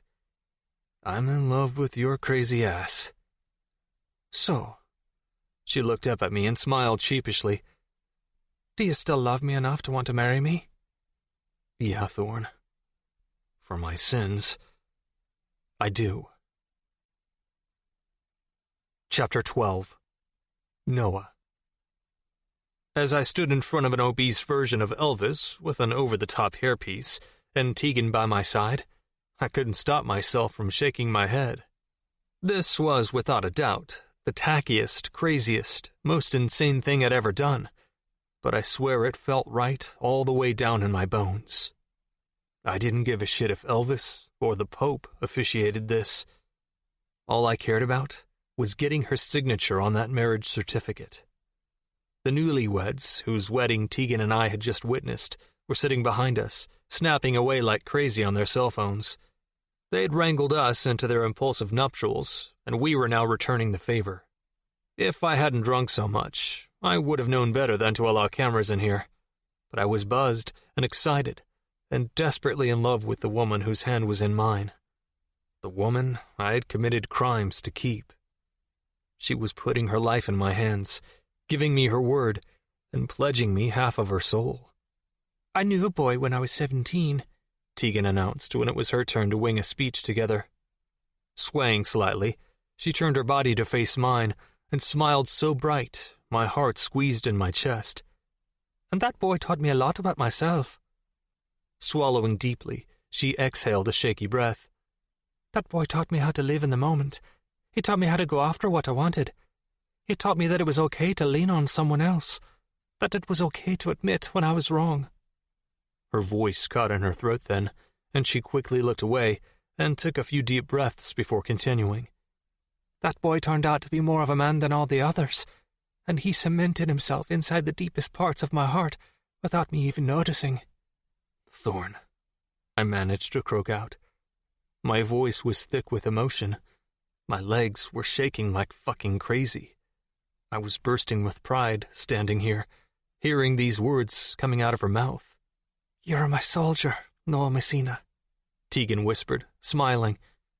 You always have been, and I want you to know that you can build your foundation of trust on my love for you, because there's nothing more real and permanent than what I feel in my heart for you, Officiating Elvis cleared his throat. "And you?" Waggling his bushy brows, he said, "You got anything you'd like to say to this pretty little lady?" "Yeah," I muttered.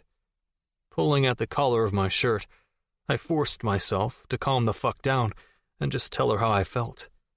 Without the slightest idea of what I would say, I decided to take a page from Tegan's book and wing it. "Tegan, choosing you wasn't something I had the privilege of doing." Pausing, I looked down into her hazel eyes and sighed. "Because there was no choice. You forced your way into my life, and you blew it up. You were reckless and wild and crazy beautiful, and I fell completely in love with you. There was no choice. You've always been the realest thing I've ever had." My throat tightened, and I had to take a minute to calm myself before continuing. "I will take care of you," I promised. "I will be faithful to you. I will lay my life down to keep you alive. Whatever you need, I will be the one to make it happen."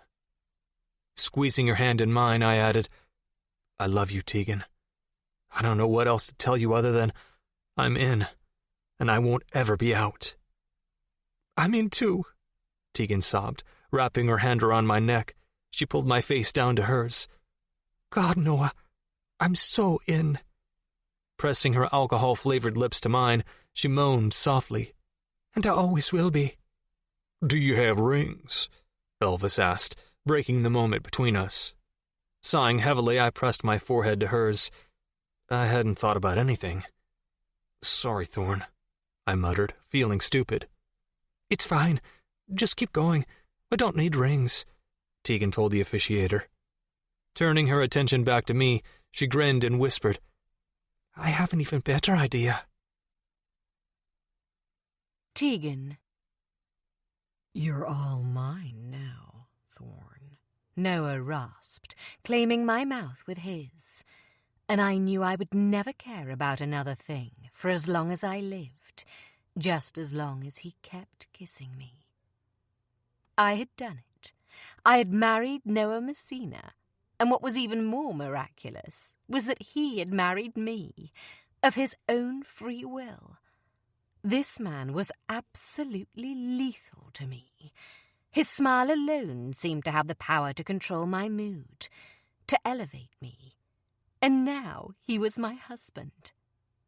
God. With devotion in his eyes and sex on his mind, Noah broke our kiss and grinned down at me. "So, what was your better idea?" Rubbing my nose with his, he sighed contentedly. "You said you had a better idea than wedding bands." "I don't want a ring on your finger that you have to take off every time you fight. I want something permanent." Smiling, I pressed one more kiss against his lips. "I want a tattoo." Noah threw his head back and laughed. "Coming from the girl who once told me I needed to buy a coloring book and stop drawing on myself." "What can I see?" Tilting my head to one side, I grinned. "A girl can always change her mind."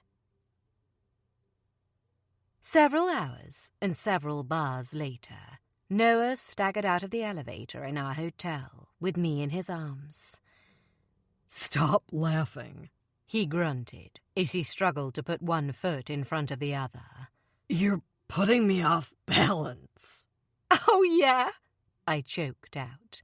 "I'm the one putting you off balance." I couldn't stop laughing as he tried and failed miserably to swipe the door with the key fob.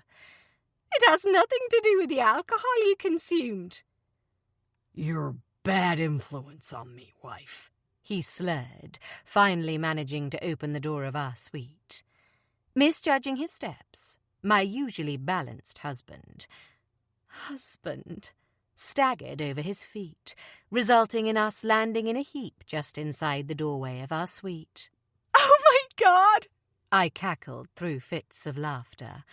"I can't breathe." Everything was spinning. The walls, my head, my words. And I'd never been happier. "You're so funny."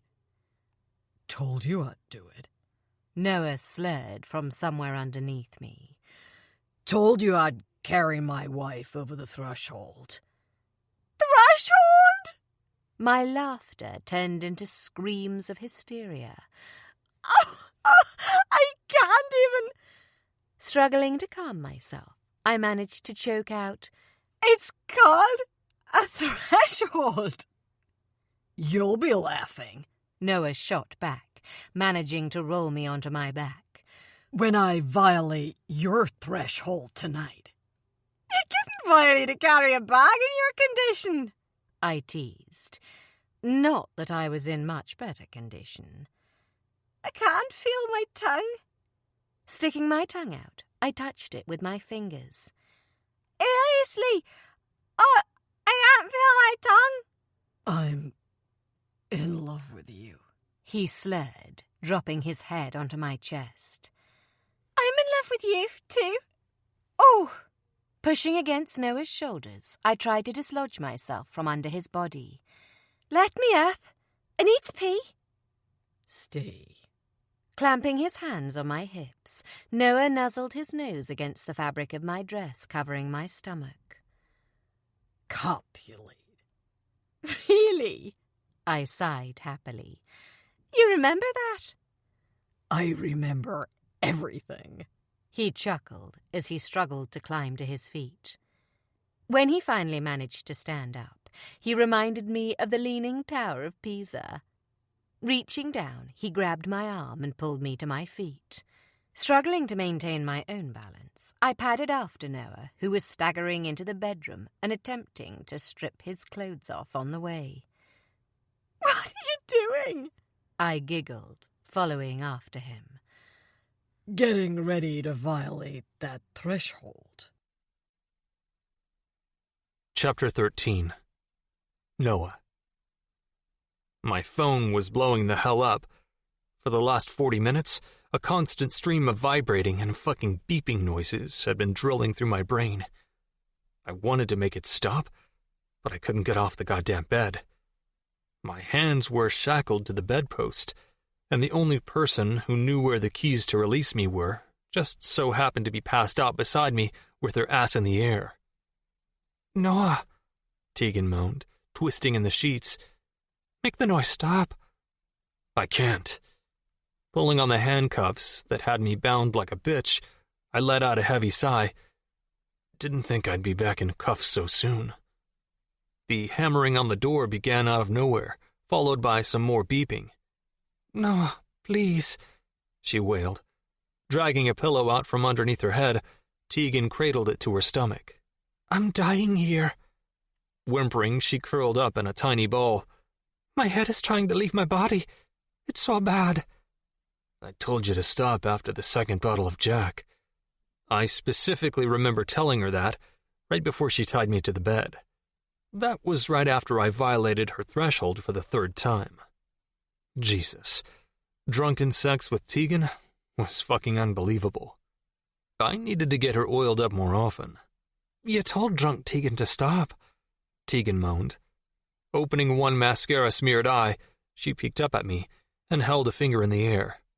Drunk Tegan didn't give hungover Tegan the message. Sitting up ever so slowly, Tegan held her arms out at her sides, as if she were genuinely afraid she would topple over. Her hair was the definition of a crow's nest, and I swear to God, she never looked more beautiful. Noah, she whispered, eyes locked on the black ink circling her ring finger. Did we? Turning her face to me, she blinked rapidly. Jesus Christ, we did.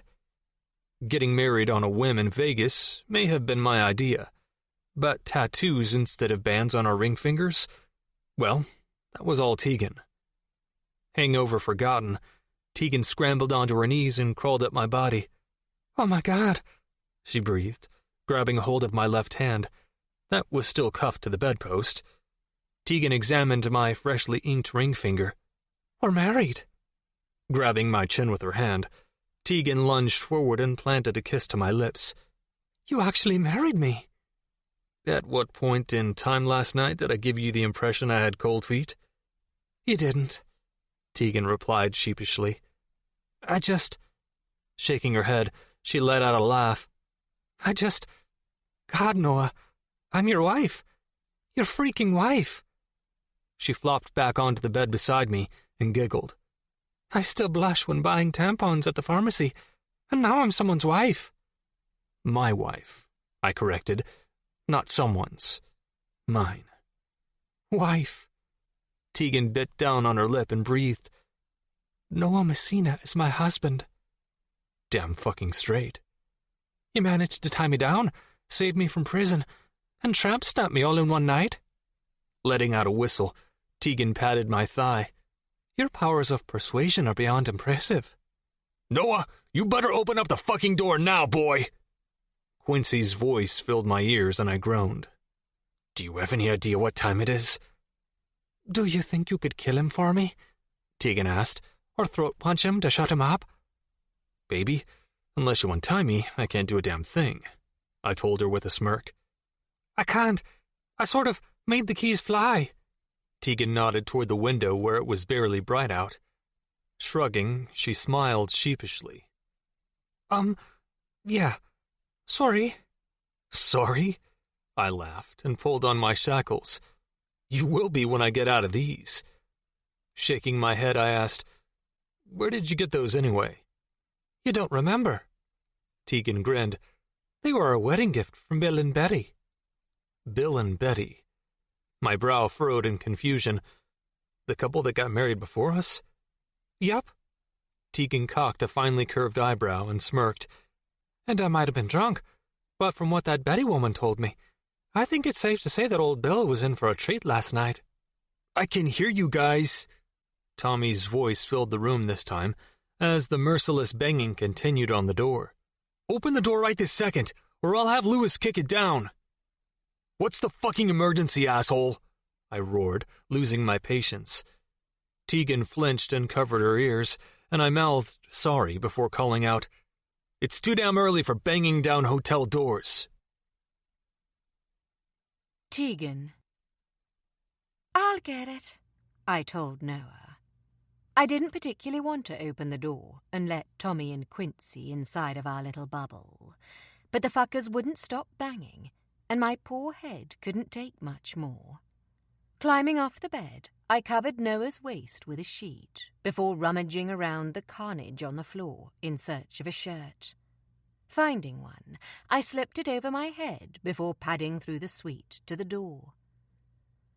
How are the newlyweds? Tommy sneered when I threw back the door, glaring at me like I was a poisonous insect.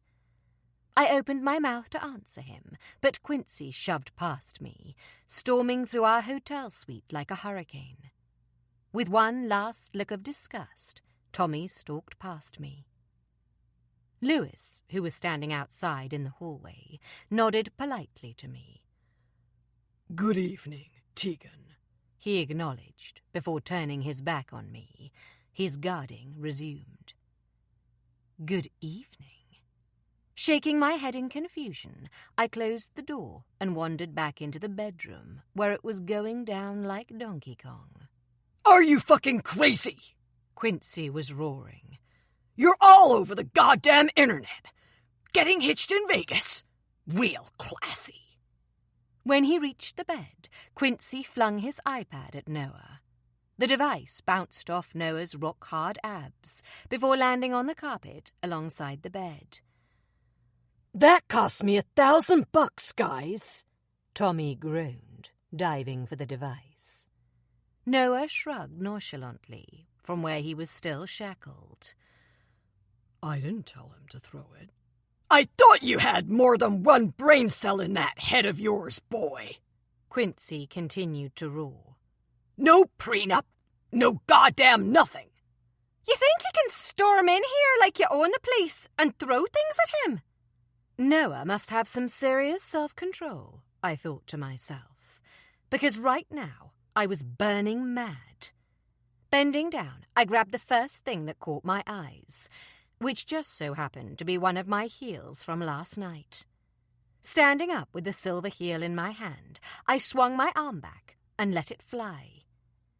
I couldn't begin to describe the satisfaction I felt when my heel clocked Quincy on the back of his head. "You crazy fucking bitch!" Noah's coach snarled, swinging around to glare at me. "What the hell is wrong with you?"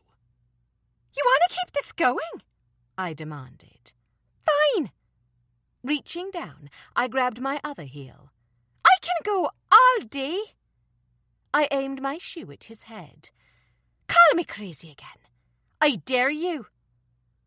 "Noah," Quincy hissed. "call your girl off before I do something I regret." "Wife."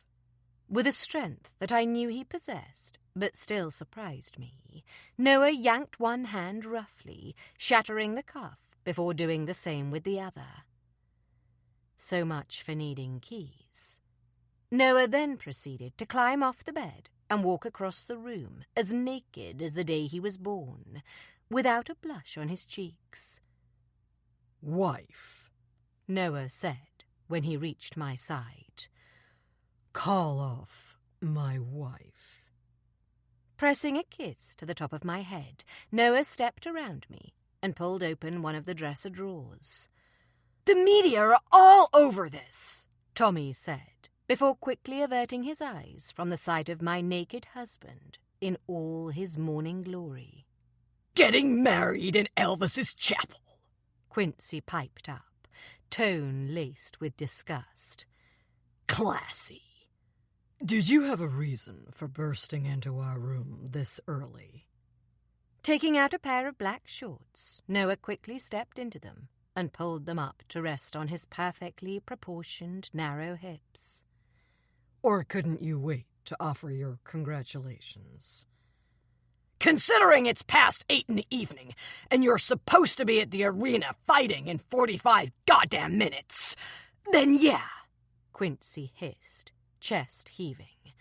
"I'd say I have a pretty good reason for bursting in on you." Grabbing Tommy's hand, Noah muttered a string of swear words when he checked the time on his watch. "Jesus Christ." Holding the back of his head with his hands, Noah inhaled a deep breath. "Fuck," he finally whispered, eyes locked on mine. "How long were we asleep?" "I don't know. I was so drunk when I fell into bed this morning that up until now I thought it was still Friday." "It couldn't have been much more than—" "It doesn't matter," Quincy growled, interrupting me. "What the hell are you waiting for? Let's go." Checking his watch, Tommy cursed under his breath. "If we're lucky, we'll make it." "Go," I urged, when Noah's worried eyes landed on my face. "Hurry up," I added, shoving him toward the bedroom door. "What about you?" Noah asked, as he slipped on his pants and then his shoes. "I don't want you here on your own."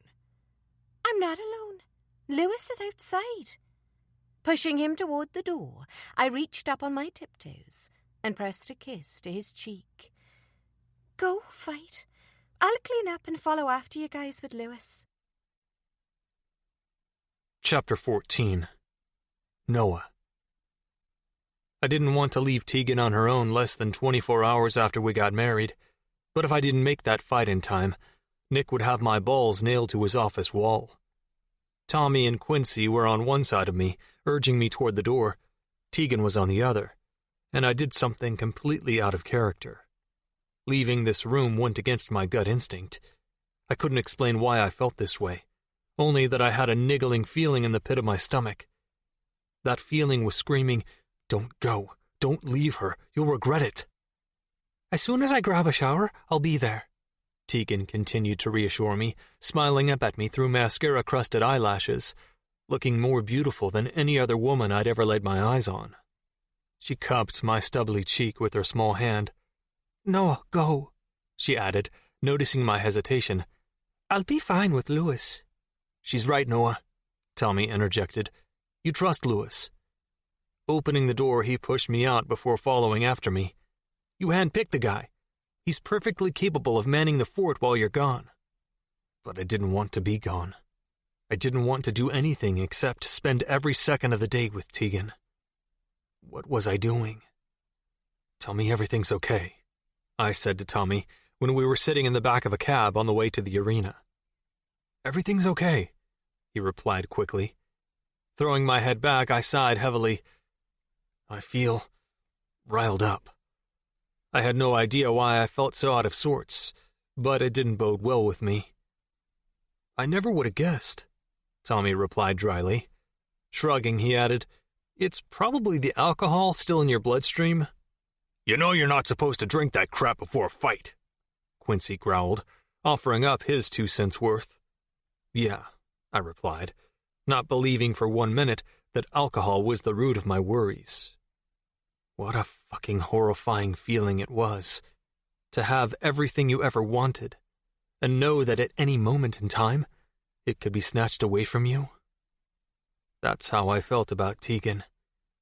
Unluckily for Roy Wicks, that feeling followed me all the way into the cage.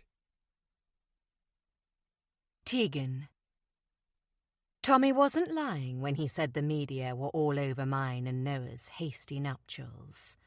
By the time I had showered and made myself somewhat decent, Lewis and I had spent 20 minutes trying to get from the foyer of the hotel to the car. Paparazzi over here were insane. I'd never seen the likes of it.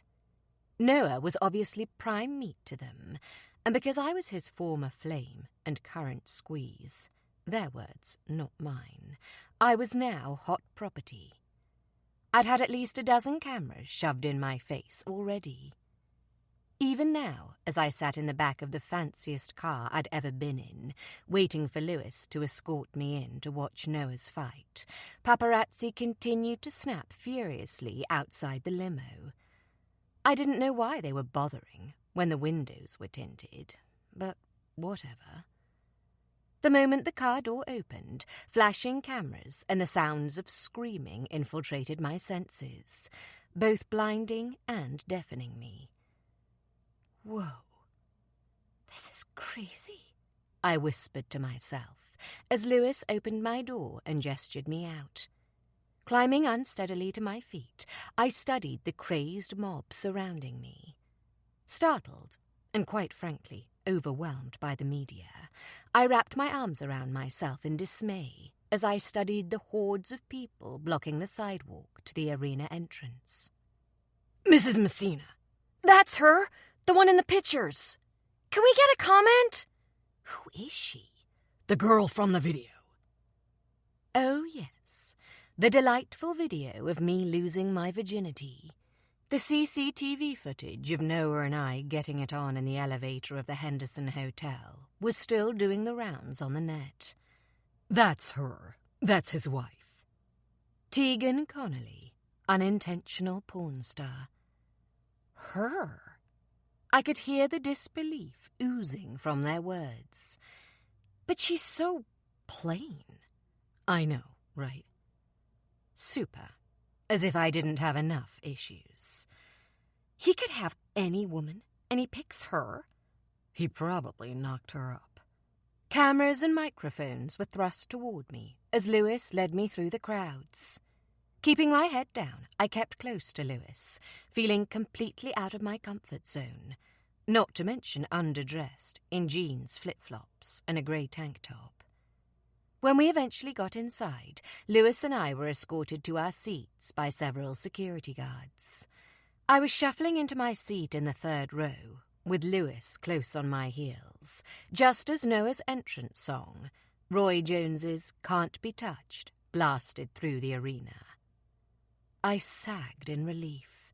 For a while I'd been worried I wouldn't make it on time. The screaming around us went through the roof. Everyone was on their feet, cheering for my husband, everyone's clear favourite. Ladies and gentlemen, for your pleasure, for one night only, we have a knockout fight, the announcer called excitedly. That's right, folks. MFA veteran and 3-time former heavyweight champion Roy the Ringer Wicks. And going against him tonight, a crowd favorite. It's your very own bad boy from the wrong side of the tracks, Noah the Machine Messina! When he entered the cage, Noah bounced lightly on his feet, a challenge for a man who was 6'4" in height and 245 pounds of pure muscle.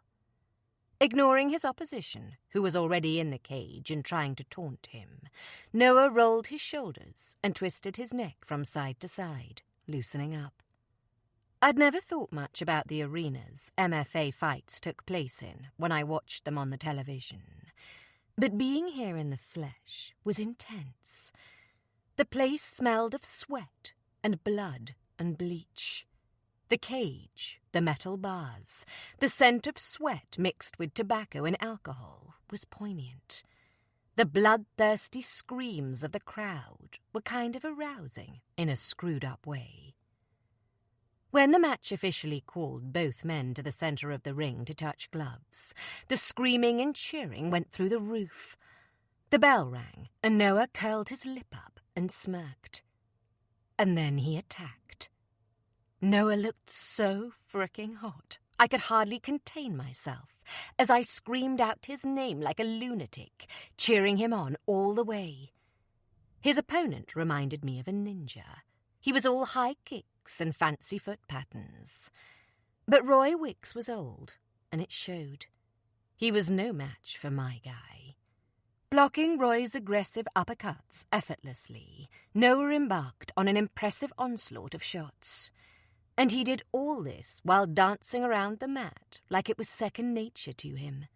Fortunately for Noah, I knew that it was true. This is what he'd been brought into the world to do, and my man was the best. He's doing well tonight. Tommy's voice came out of nowhere, surprising the hell out of me. Maneuvering through the row, he settled down on the empty seat to my right. Startled by Tommy's appearance, I sank down on my seat and smiled. He's incredible. When he didn't say anything else, I refocused my attention on the cage. My heart soared in my chest when I saw that Noah had managed to get Wicks on the mat, where he had him locked in a submission maneuver. I know what you're trying to do, Tommy whispered in my ear. My blood ran cold in my veins. And what's that? I replied, not taking my eyes off my husband. Quit acting, Tegan, Tommy sneered, moving closer to me. You didn't want a damn thing to do with Noah when he was down on his luck. And lo and behold, the minute he gets back up on his feet, you're back sniffing around like the proverbial penny. You're wrong about me, I said shakily. I'm not that kind of woman. Every woman is that kind of woman. Tommy laughed harshly. I give it a month. You'll be draped in his money like every other gold digger. His voice turned colder. Clever move, by the way, not having him draw up a prenup. You move fast, Tegan. I love him, I snapped. Turning to face Tommy, I looked into his eyes and said, You might not want to believe that, but it's true. Scraping together all my courage, I added, And I'm not going anywhere, so you might as well get used to me being around the place. Is that so? Tommy raised a brow. Well, I want you to know that I'm going to make it my life's mission to expose you for what you truly are. And your winner, ladies and gentlemen, Noah the Machine Messina! The announcer called out, freeing me from Tommy's nerve-wracking glare. On shaking legs, I stood and cheered for my husband, forcing a smile. Inside, I was terrified. Chapter 15. Tegan. To Hope Carter. Subject, reread my surname. From Tegan Messina. Don't freak out on me, but I got married. Yes, You read that right. I am officially a married woman now. And before you say that I've made a huge mistake, or that I've rushed into things, just remember how supportive I was when you wanted to marry Jordan, the dick. P.S. I love you. I miss you. I need you to come see me. To Tegan Messina. Subject, WTF? From Hope Carter. Did you smoke something? What the heck am I reading here? You got married? When? Where? Details, Tegan. I need details ASAP. Also, please refrain from calling my husband a dick. Though he is a huge one, you know how stabby I get when people talk crap about him. P.S. We probably shouldn't refer to him as my husband either. Not when he acts like the complete opposite. Also, now that you're married to Noah, does that make you my aunt? Ugh, creepy. And I miss you too, weirdo. To Hope Carter. Subject, I've always been your agony aunt. Now it's on paper. Smiley face. From Tegan Messina. OMFG. I didn't think about it like that. I married my best friend's uncle. But yeah, I guess it does kind of make me your aunt now. At least by marriage. And if we ever take the plunge and have kids, they'll be cousins. Weird. To Tegan Messina. Subject, has Uncle Dearest knocked you up already? From Hope Carter. Be careful, Teagues. The men in my family are known to breed like rabbits. My grandfather seems to have an army of sons littered across Colorado, and my dad's never knocked out at least 2 at a time. 3 in the case of Cam Carlton Lowe. Breeding multiples could be a hereditary thing, you know. To Hope Carter. Subject, my uterus is empty. From Tegan Messina. No, he hasn't knocked me up yet, and don't even think about it. You know how superstitious I am. You could jinx me with that kind of talk. Ugh, now I'm all freaked out. Thanks a lot, Hope. To Tegan Messina. Subject, don't be silly and wrap that willy. From Hope Carter. Any time, precious. Now go and guard that uterus with the best contraceptive money can buy. You're going to need it. Just ask my poor mother. Smiley face. P.S. How's the guy? Is he still with you guys? To Hope Carter. Subject, Guy? What guys? From Tegan Messina. Guy? Spill your beans, Lanky. To Hope Carter. Subject, Holy Shizzle. From Tegan Messina. Do you mean lucky? He's good. He's very hot and very single. To Tegan Messina. Subject, Forget it. From Hope Carter. How do you do that? How do you turn an innocent question into something not? What's so funny? Noah's voice drifted through my ears, dragging me back to the here and now, which just so happened to be a tour bus on the interstate between Las Vegas and Phoenix. Hope, I chuckled, before locking my phone and slipping it back into my pocket. She has an uncanny ability of terrifying me to my core. Shuddering, I filled Noah in on Hope's emails about multiples and breeding like rabbits. No wonder she's a writer, Noah said in an amused tone when I'd finished my tale. Shaking his head, he ran a hand through his hair and smirked. The girl has some imagination. True, I agreed. Do we have much further to go? Noah looked out the window and then down at his watch. Another hour or so. Great. Not. I was feeling stiff and uncomfortable after 3 hours of constant driving. Another hour in this heat. I gestured toward the window of the bus. There wasn't a blade of grass in our peripheral. Sweet Jesus, I couldn't breathe. Back home in Ireland, the month of April usually consisted of a touch of sunshine and the odd shower of rain. Over here, it was like a freaking desert.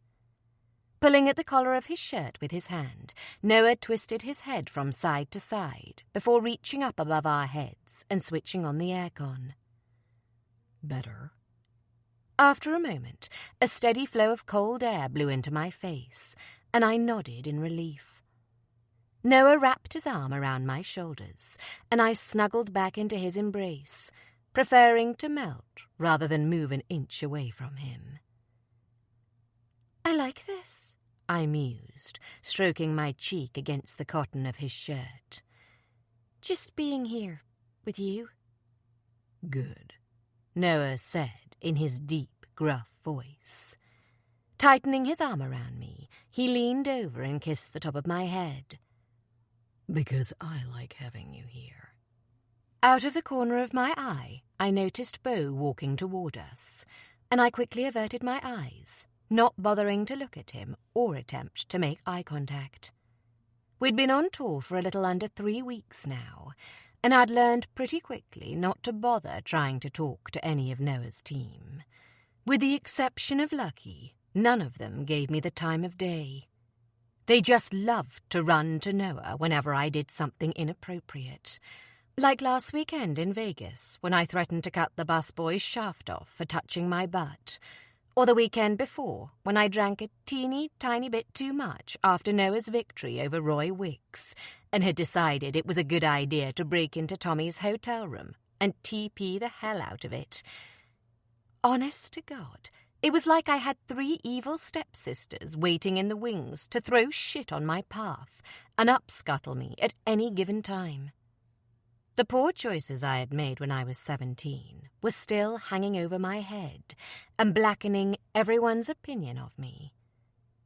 Beau stopped at our seat to talk to Noah about something or other. I turned my face toward the window, pulled my phone out of my pocket, and busied myself with answering some long overdue emails. I was trying this new thing where I didn't allow Beau or any of the guys to draw me into arguments.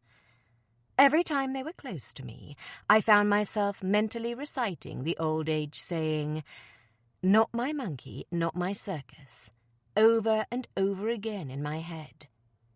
It marginally helped with my rage over how they treated me and the way they spoke down to me when Noah wasn't around. Well, I still wanted to throat punch both of them, but so far I was managing to restrain my natural instincts. I was under no illusions as to what these men thought of me, or the threat they posed to my marriage. Tommy had said as much. Forcing myself to refocus on my phone, I stared down at the screen and quickly swiped through the junk mail cramming up my mailbox. I was in the process of deleting a newsletter from a gym I'd subscribed to back home when my eyes landed on an email listed below from HeartyBoy3829 at cssgym.ien. Immediately, I knew who the email was from. It was the same address he had had since secondary school. My thumb hovered over the screen for a long moment while I contemplated reading it or not. What good would come of it? Liam had hurt me beyond repair. There was no going back for me, no friendship to repair, no nothing. Clicking the delete button, I erased Liam's email before letting out a bittersweet sigh and curling up into my husband's chest. "You good, Thorn?" Noah asked when Beau was gone. Keeping quiet wasn't my thing. I'd never been known as a person who minced her words. But Noah looked so happy. I didn't want to ruin it by complaining about his staff. After all, they were like family to Noah and had been with him since his release from prison. Who was I to come in and screw that up? The girl who ran out on him when things got tough.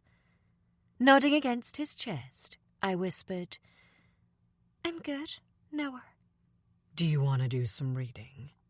My head shot up in surprise. "Do you?" Noah shrugged. I've been thinking about that story of Hope's we were reading. Love recaptured, I squealed, clapping excitedly. It's her best work yet. Yeah? Noah smirked. Get your Kindle out. I want to know what happens. Blinking rapidly, I repressed the urge to swoon. So you fight, you work out, you're hot, and you like the same books as I do. Fanning myself dramatically, I grinned like an idiot. What can I say? He shot back with a cocky smirk. I'm perfect. Chapter 16. Tegan. I couldn't feel my ass. Never mind being asleep. I was fairly certain my butt cheeks were flat out dead. Sitting on an upturned crate in the corner of a downtrodden gym for the past 8 hours wasn't exactly my idea of fun times. But Noah was on fire tonight. I'd never seen a man do so many chin-ups in my life. I'd stopped counting at 87. I'd had to, because if I had to watch Quincy punch Noah in the gut one more time during a chin-up, I was going to kick some ass of my own. It was a masochistic training regime, taking a beating while working every muscle in his body to the max. But it worked for Noah. He seemed to thrive on the pain and intensity.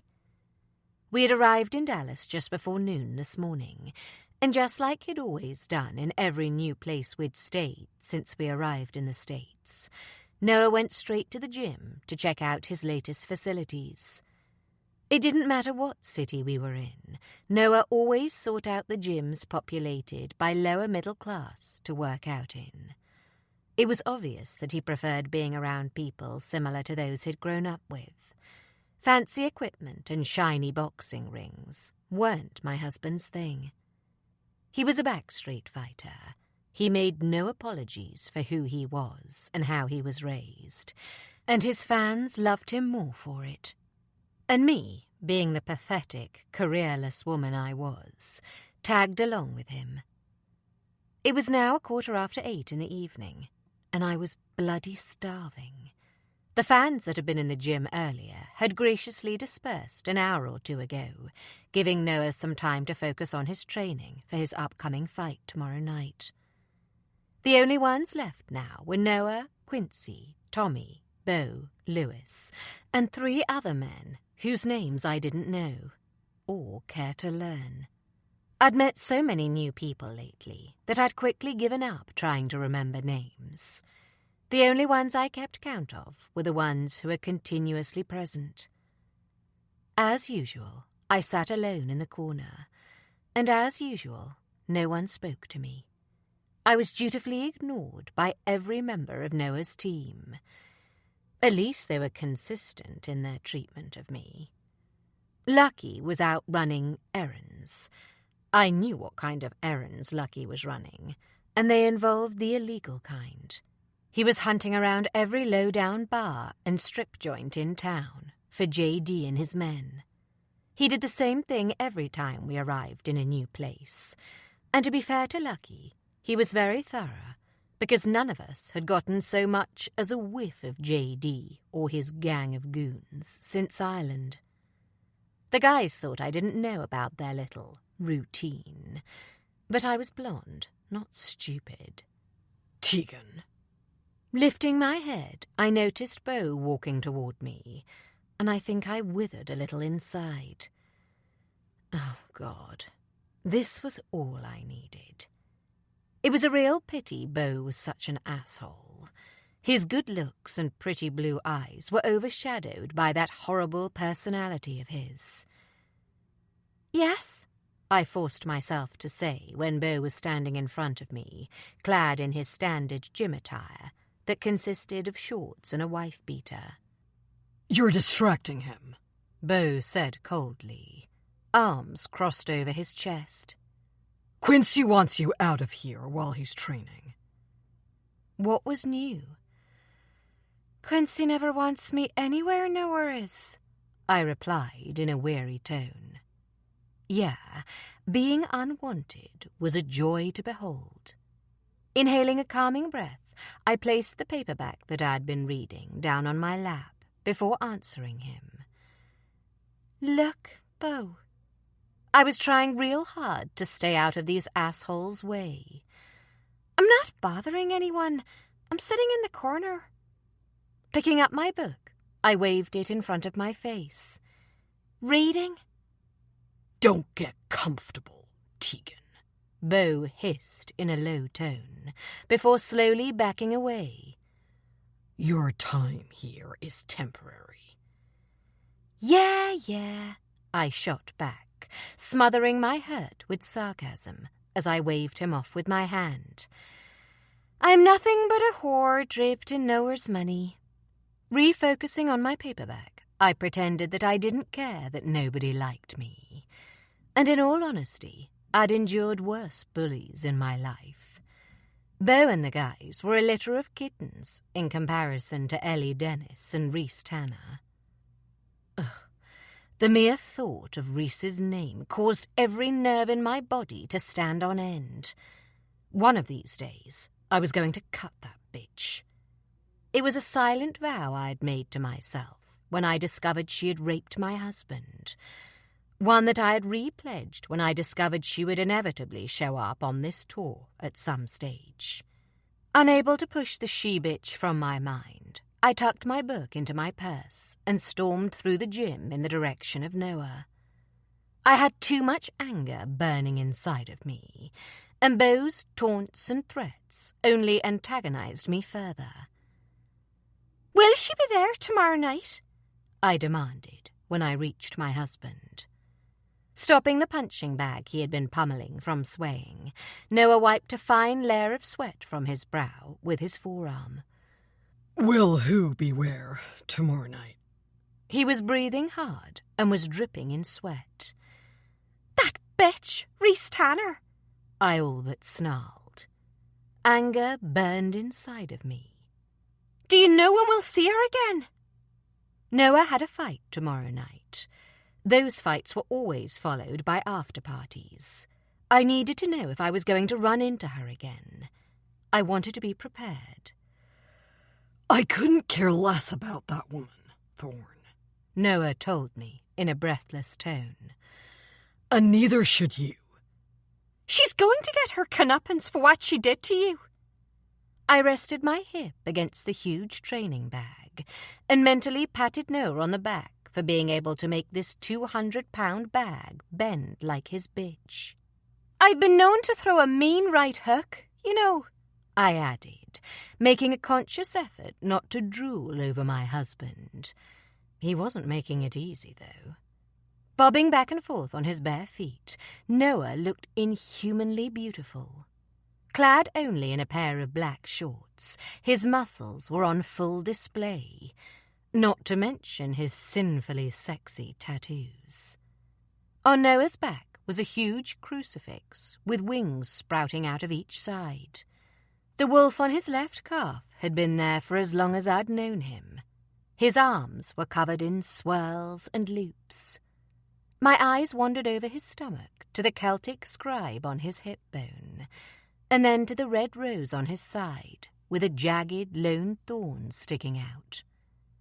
Letting out a grunt that sounded like a mixture of impatience and lust, Noah hooked his hands under my arms and lifted me out of the way.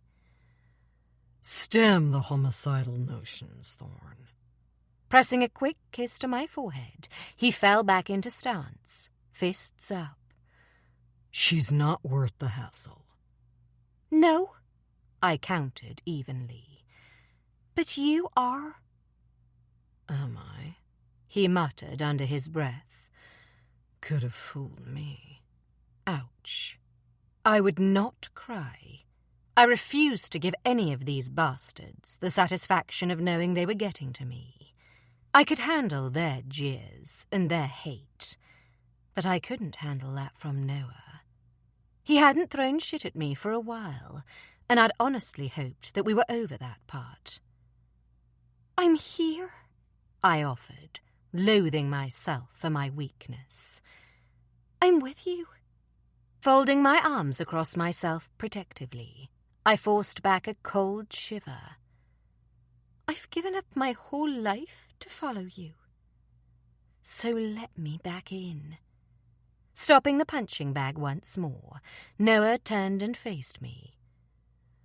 I'm sorry, Thorn. He was slightly breathless. Sweat trickled from his brow as his eyes roamed over my body.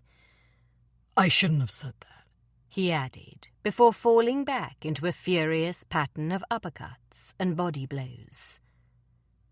No, I whispered in defeat, before turning away and heading back to my crate. You shouldn't. Out of the corner of my eye, I spotted Lucky had returned from his errands and was prowling toward me with a pair of boxing gloves. I sagged in visible relief. Lucky was fast becoming my best friend around here. His eyes met mine, and he smirked. Ready for round 2, Blondie? I forced a smile and crooked a finger toward him.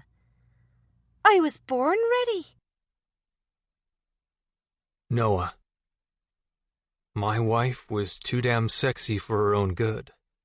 Tegan looked fucking gorgeous as she bounced around on the gym mats, fists primed in front of her face, like a spunky little kitten, poised and ready to pounce on Lucky. My former cellmate, who was enabling this sparring session, was grinning at Tegan fondly. Too fondly. In fact, he was too fucking close to her altogether. He needed to back up, and quick. This play-acting friendship those two had quickly struck up was riling me up. I was beyond agitated, and I didn't like it. Not one fucking bit. "Concentrate, Messina," Quincy snapped, drawing me back to the task at hand. Shaking my head, I dropped back and began jabbing the speed bag furiously. I couldn't concentrate worth a damn when she was here, and when she wasn't, my concentration levels were even worse. I was a fuck-up, sabotaging my goddamn marriage with cheap jabs and pathetic fucking grudges. God damn it, I wanted to kick my own ass for being such a dick to her. I'd been trying so hard to put it all behind me, and hell, I'd been doing a good job. Good. Attaboy. Now, release. I did, putting every ounce of strength I had in my body into my left fist. I slammed it against the bag, enjoying the feeling of pressure in my muscles as the bag jolted back and forth violently. Good, now switch, Quincy ordered, breaking through my thoughts, and immediately my foot pattern changed. I fell into stance, jabbing with my left, a sensation that was fucking alien to me. Jabbing viciously, I worked myself up until my last ounce of energy released in the form of a right hook. God fucking damn it, Messina, Q snarled, tossing a bottle of water at me. You couldn't beat on a pussy with that right hook. You don't beat on a pussy, Q, I shot back, stopping the bag with my hands. You worship a pussy. Reaching down, I picked up the water bottle and took a deep swig. You make that pussy yours. Moving over to the heavy bag, I fell into stance, throwing punch after punch, enjoying the pain rippling through my body with every blow. You fuck pussy. Slamming my fist against the bag, I turned my head toward Quincy and smirked. If you're fighting a pussy, then you're doing something very wrong. You're a smartass, ain't you? Quincy shot back, red-faced. Think you're the only one who's been at the top of the food chain? Snarling, he turned his attention to the bag. I was the king of this world long before you were a twinkle in your daddy's eye, Messina, he growled, slamming his fist into the bag. Remember that. I watched as Quincy stalked out of the gym, followed by Pepe, Fornes, and Cabrich, 3 suits from one of my main sponsors. My attention quickly landed on Thorn and Lucky play-acting around. Immediately, I was incensed with this visceral urge to mark my territory. Jesus Christ.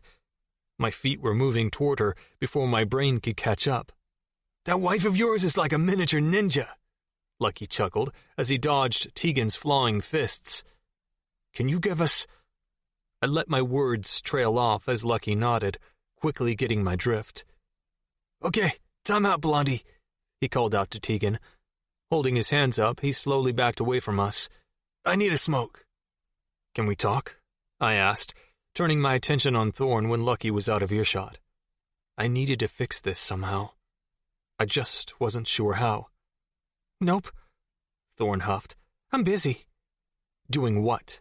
I shot back, amused. Looks like you've lost your sparring partner.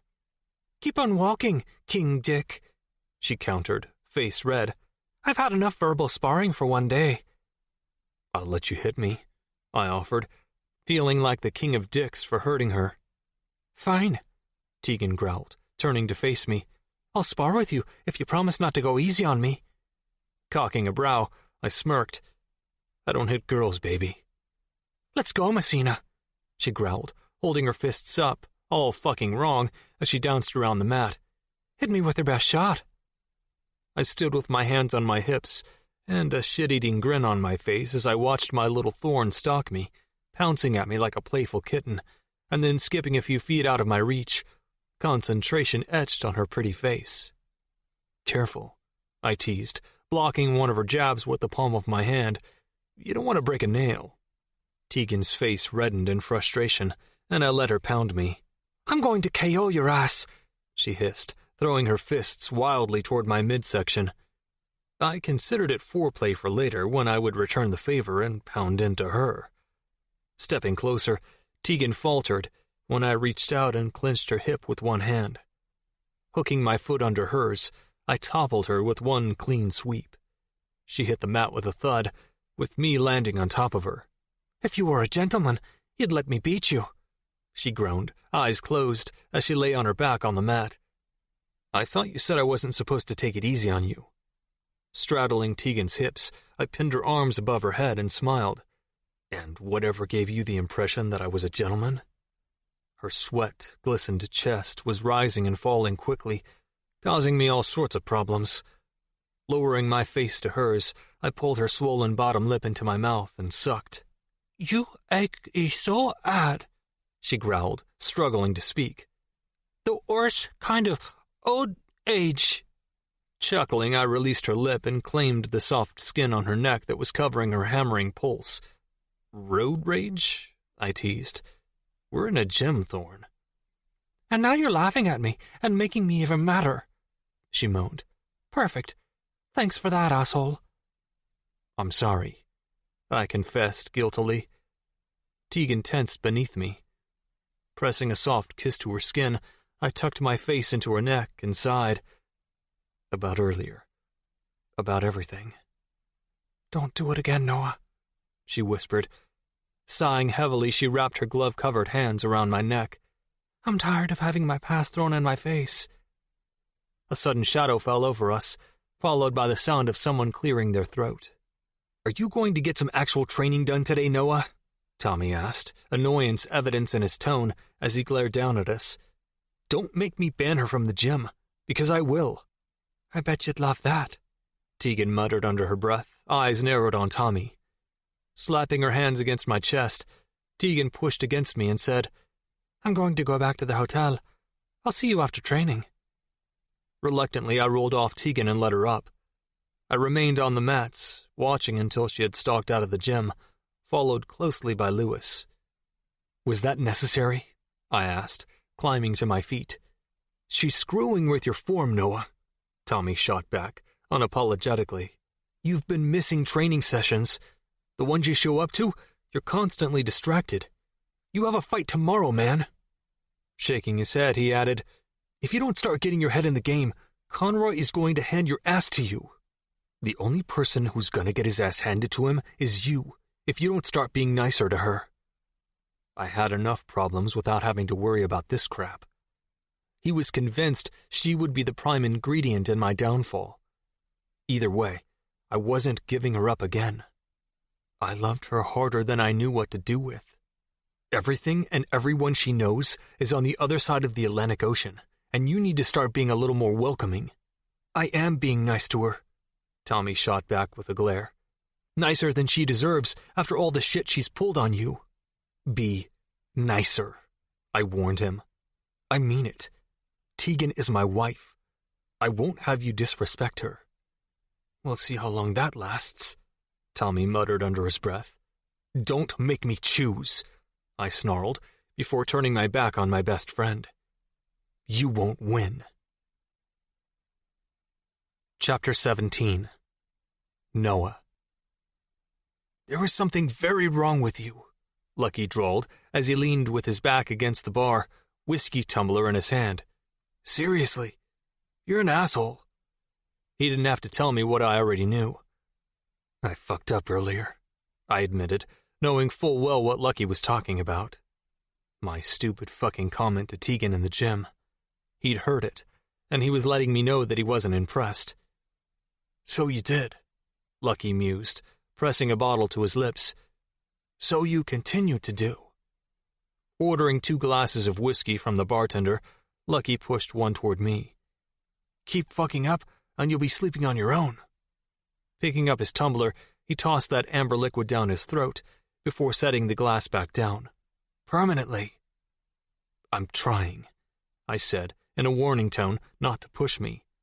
"Then try harder," he shot back just as vehemently. "That's your woman, asshole. In the flesh." With that, Lucky walked off muttering something about needing a smoke, leaving me alone at the bar. Sinking down on one of the stools, I tossed my drink back and ordered another one. I wasn't supposed to be drinking. I was on a strict regime. But the more whiskey I poured down my throat, the more tension drained from my body. Lucky was right. I was an asshole. I needed to make it up to Tegan. Make her happy. I could do that with sex. Hell, I made her happy every fucking night with my dick. But I needed to give her more. She deserved more from me. "No prizes for why you're drinking the night before a fight?" Tommy's voice filled my ears, and I bit back a groan. "Woman troubles?" He was all I fucking needed right now. "Careful, T," I warned in a low tone. "I'm feeling really unstable right now." Picking up another glass, I tossed it back and flagged down the bartender to bring me another. One word against my wife, and I'm going to lose my shit. Taking a seat on the stool beside me, Tommy continued to goad me.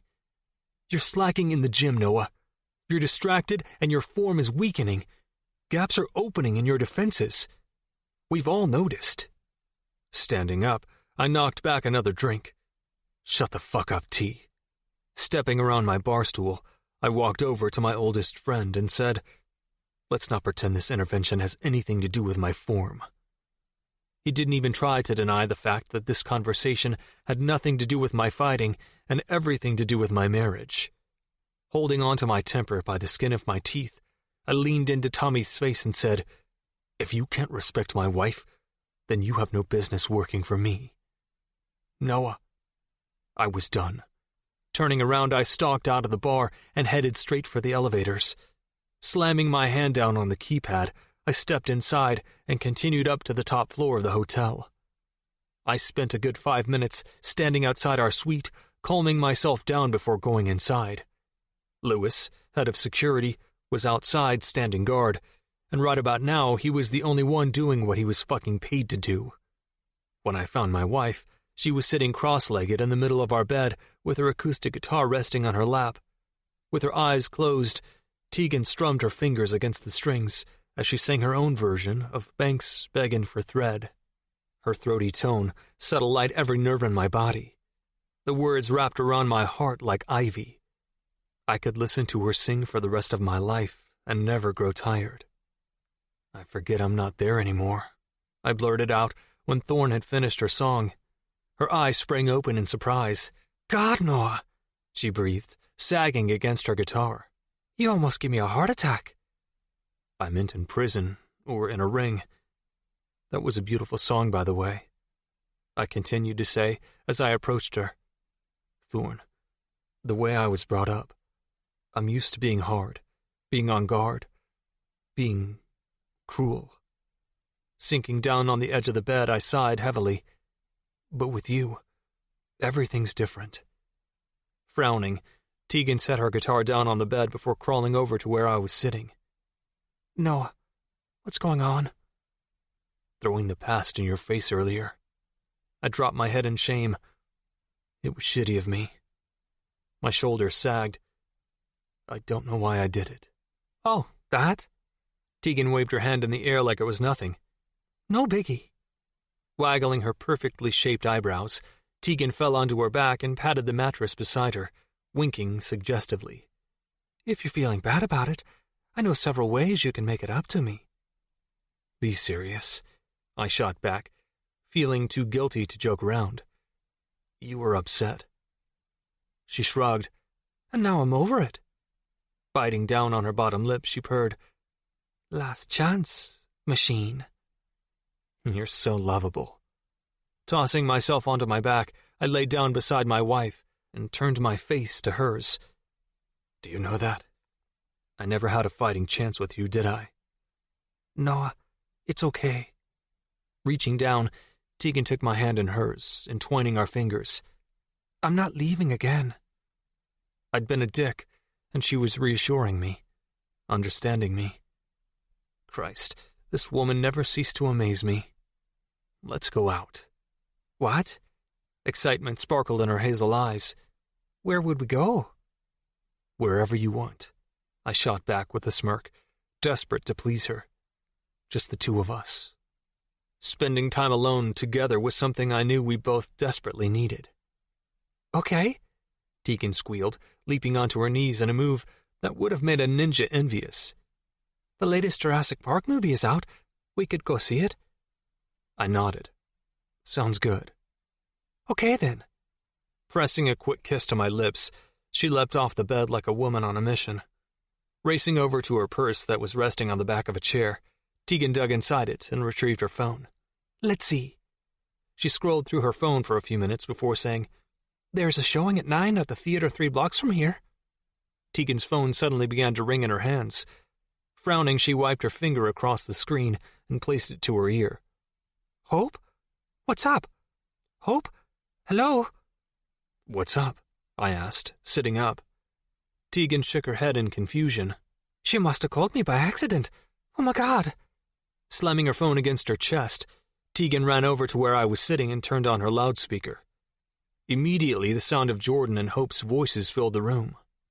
You had this amazing family, Jordan was saying, and you had my dad, Hope. Mine. I never got shit from him, but all of you guys did. Derek chose your family over my mom, over me. My gaze immediately went to Tegan, whose eyes were bulging so much they looked like they were about to pop out of their sockets. I'm not your father, Hope, Jordan continued to say. That perfect love, you won't get that from me because I can't give you normal. And you deserve normal. This wasn't right. Listening in on their private conversation. Maybe we should hang... Shh, Tegan interrupted, clamping her hand over my mouth. You're afraid to give me more, Hope shot back in a furious tone of voice. You're a coward, Jordan Porter. Tell me the truth. Damn it, be honest with me for once in your life. You want honesty? Fine. I'm not the person you think I am, Jordan roared. Don't push for more, Hope. You don't want to know the truth. I do, Hope screamed back at him. Tell me. Give me a goddamn explanation for why you left. You'll never look at me the same way again. Tell me, she screamed louder. Give me something. Damn it to hell, Jordan. Stop hiding behind your built-up walls and tell me. You want to know? Yes. You really want to know? Yes, Jordan. Damn it, I want to know. Fine, he roared, voice breaking. Okay, I interrupted, ending the call. No, Tegan screamed, throwing her hands up in sheer dismay. Why? She asked in a pained tone. Why would you do that to me? She looked truly distraught. He was about to tell her something. Exactly, I shot back. He was about to tell Hope something, not us. I can't believe you ruined that for me, she muttered sullenly. Believe it or not, I happen to have morals, Thorn. I chuckled. And those morals include being against eavesdropping on people's private conversations. Well, I don't. She glared at me. This is the worst kind of cliffhanger. Chapter 18. Noah. Mortification wasn't the reaction I'd been hoping for when I handed my wife the bridal set I'd bought for her from Tiffany's. But that's what I got. Maybe I should have chosen a more private location to give her the gift. A gym full of sweaty men wasn't exactly romantic. I was fucking clueless. You can exchange them for something else if you don't like them, I said, as I watched Tegan study the diamond engagement ring and matching wedding band. I know you said you wanted something more permanent, but every man should buy his wife a ring. Or at least, that's what I'd thought. Going off Tegan's reaction, I'd got it wrong. Very wrong. Noah, she whispered, cheeks reddening. it's too much. Swallowing deeply, she looked up at me. These must have cost you a fortune. 130 grand, but I wasn't about to tell her that. You're worth it, I went for instead. And a hell of a lot more besides. She needed to know that our wedding might have happened on a whim, but our marriage was something I'd been planning for a long time. There was only one woman for me, the only person I'd ever commit myself for a lifetime to, and she needed to know that woman was her. They're perfect, she whispered, cheeks stained pink. With shaking hands, I watched Tegan slide both rings onto her ring finger. So, am I forgiven? I dared to broach the subject. For hanging up on the call? I suppose you are. Tegan cocked a brow, clearly deep in thought. If you promise never to tease me about the dinosaur thing ever again. Thanks for this, Tegan said.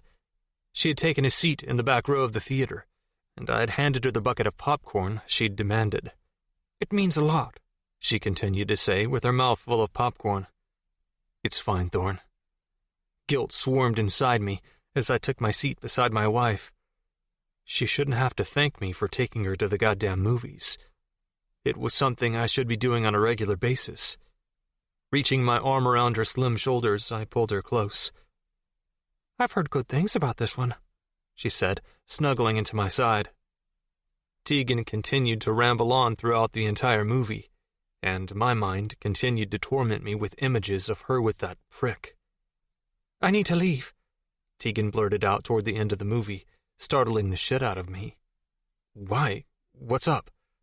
I turned to look at her, and was fucking horrified to see tears streaming down her face. Jesus, Tegan. Are you okay? I can't.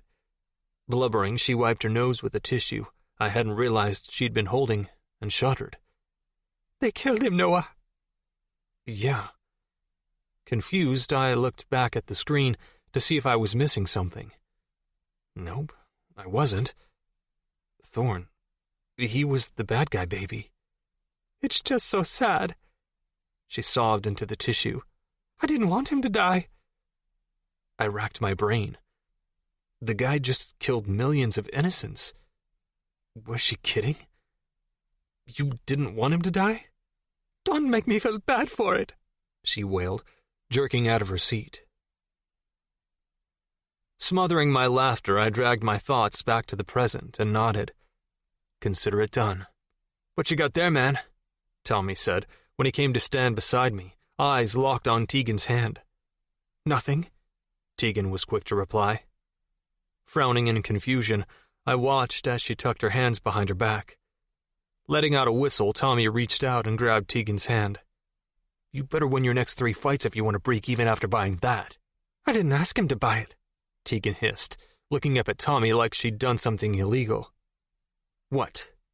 Shaking my head, I looked down at my wife. He knows that, Thorn, I said slowly. Right, T? Right, man, Tommy agreed. It suits you, Tegan, he offered before wandering off in the direction of the punching bags. Why are you so embarrassed? I asked her once Tommy was out of earshot. Is it because of the price? Because Tommy was only screwing around about winning 3 fights, Thorn. I can easily afford it. Tegan's face flushed bright red. It's just, I'm not used to this, she confessed, biting down on her plump lower lip. The last present I got from a man was... She frowned for a moment before looking up at me. Well, from you. Back when we were in high school. An abnormal amount of guilt shot through me then. Guilt for being gone all those years. Guilt for not being there for her. Well, get used to it, I said, tone gruff and thick with emotion, because that is only the start of what's to come. Tegan. What are you doing down there? Lucky's voice sounded from above me, and I groaned internally. Busted. Looking up from my perch, I smiled sheepishly. Hey? Hey, back. Lucky's blue eyes searched mine, clearly looking for an answer to my unusual dining preferences. Care to explain why you're sitting in a bathroom stall, eating your lunch? Only if you care to explain why you're peeking over said bathroom stall to ask me, I shot back with a smirk, tucking my dog-eared paperback back into my bag. I was worried about you, Lucky replied, without a hint of embarrassment. Haven't seen you around all day. That's because I've been hiding. Standing up, I tucked my half-eaten sandwich back into my bag before opening the stall door and stepping out. From who? Falling into step beside me, Lucky followed me back into Noah's dressing room. The three hounds of the Baskerville, I offered, not caring that Lewis was standing at the door of the dressing room, dutifully guarding me from nothing. Ah, Lucky said knowingly. The delightful trio that consists of Bo, Tommy, and Q. Nodding, I tossed my bag down on the wooden bench and sank down beside it. They're such a bunch of assholes, Luck, I whispered, finding myself confiding in my husband's former cellmate who had come to sit beside me. Tommy is still judging me based on my 17-year-old self. Dropping my head in my hands, I stifled a groan. And Quincy and Bo are hating on me because Tommy told them a bunch of ugly stories about me. I inhaled a shaky breath before looking up at him.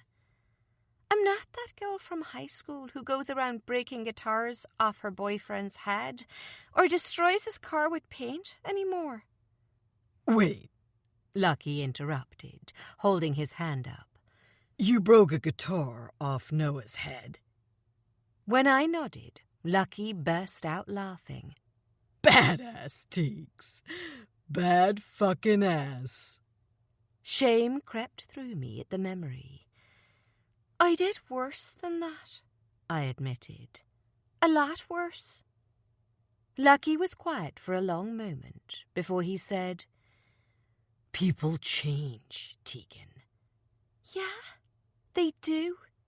And I wished like hell everybody else would realize that too. I don't care, though, I added, lying through my teeth. I don't need anyone's approval to feel validated. I didn't, but it would be nice. It wasn't easy not fitting in everywhere I went. I'm here for Noah, I reaffirmed, not his money. The memory of Tommy's expression when Noah had given me a credit card the other day was still imprinted in my mind. I didn't care about his cash. I didn't care about anything except Noah. Why couldn't they get that? The guys can think what they like. Hurts, though, Lucky replied carefully. Being the odd one out. No, I shot back. I'd have to care about them for it to hurt, and I don't. Whatever you say, Blondie, he chuckled. But for what it's worth, I find you thoroughly amusing. Thanks. I cocked a brow and studied the grin on his face. I think. It's a compliment, he reassured me with a wink. Keep doing you, Tegan. Be yourself, and eventually everything will fall into place for you. It's just so exhausting, I admitted, my voice barely more than a whisper. Constantly having to watch my back around them. And I miss home. But I knew I would miss Noah more if I weren't here. Forget I said that. I shook my head. I'm just being dumb. It's not dumb. Lucky countered quickly. It's human nature. Shrugging, he added, I'd miss home, too, if my roommate looked like yours. He let out a whistle and pulled at the collar of his shirt dramatically. I ain't never seen a woman like her before. As much as I think you'd be good for her. And weirdly enough, I did think Lucky would be good for Hope. She's taken, I told him. Hope's been in love with Jordan since the day she was born. Who? Lucky cocked a brow. The flinching guy. The what guy? The guy who was with her in the hotel. Lucky informed me. Well, he flinches. A lot. How do you even know these things? God gave us 2 ears, 2 eyes, and 1 mouth for a reason, Blondie.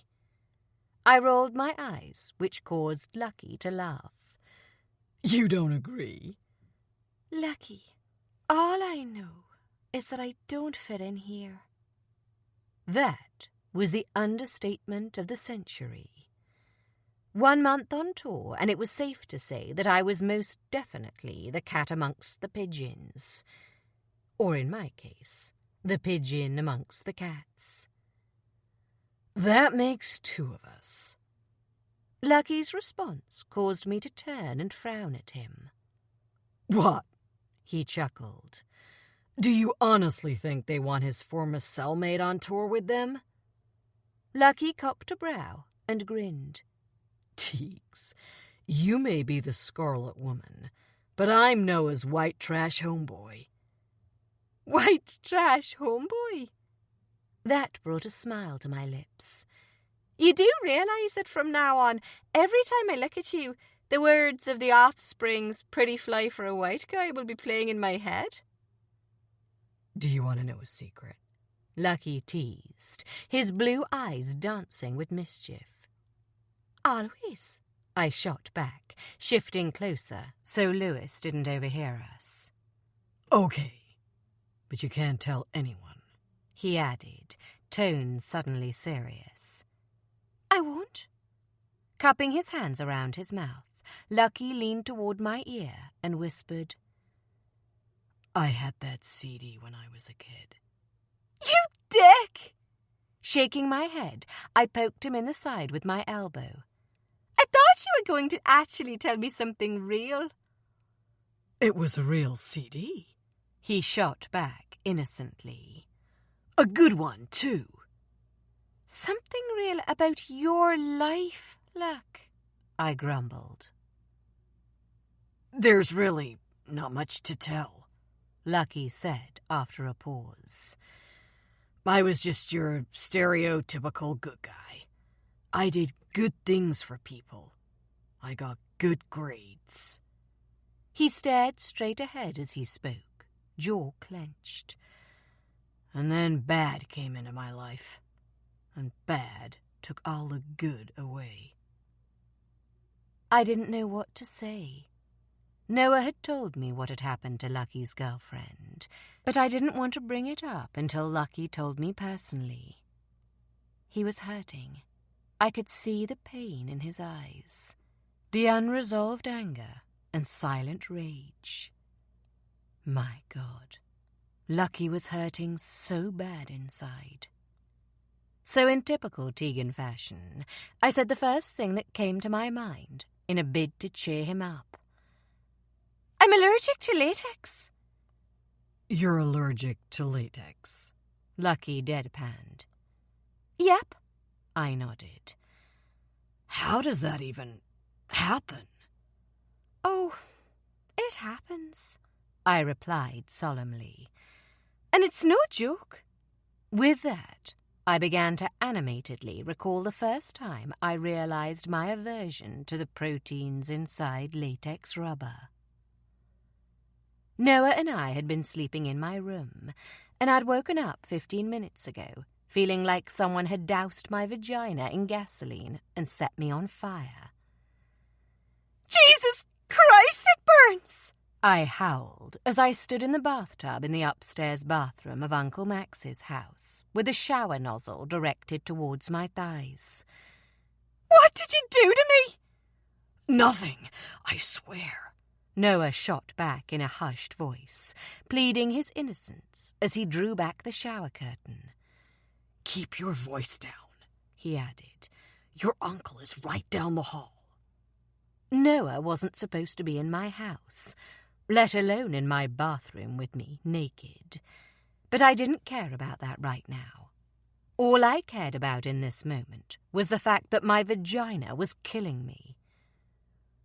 Oh, shit. Noah choked out when his eyes locked on my inner thighs. Thorn. I'm on fire!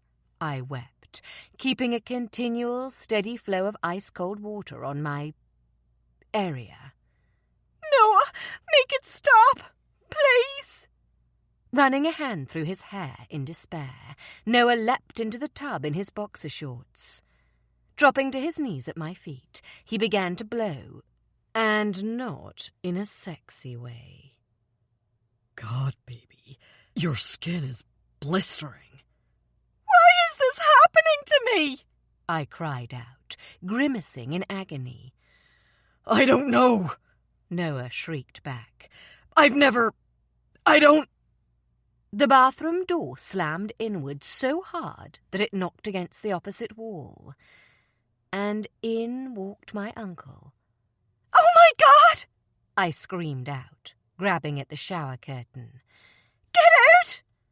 Jesus, Noah grunted, quickly climbing to his feet to shield my body from view. Lamely, he said, This isn't what it looks like, Dr. Jones. She's allergic to latex, Uncle Max announced in a livid tone, as he picked up a towel from the hamper and tossed it at Noah before throwing another at me. And I gather from the area she's having a reaction in. It's from a condom. Oh, my God, I repeated, dying on my feet of mortification.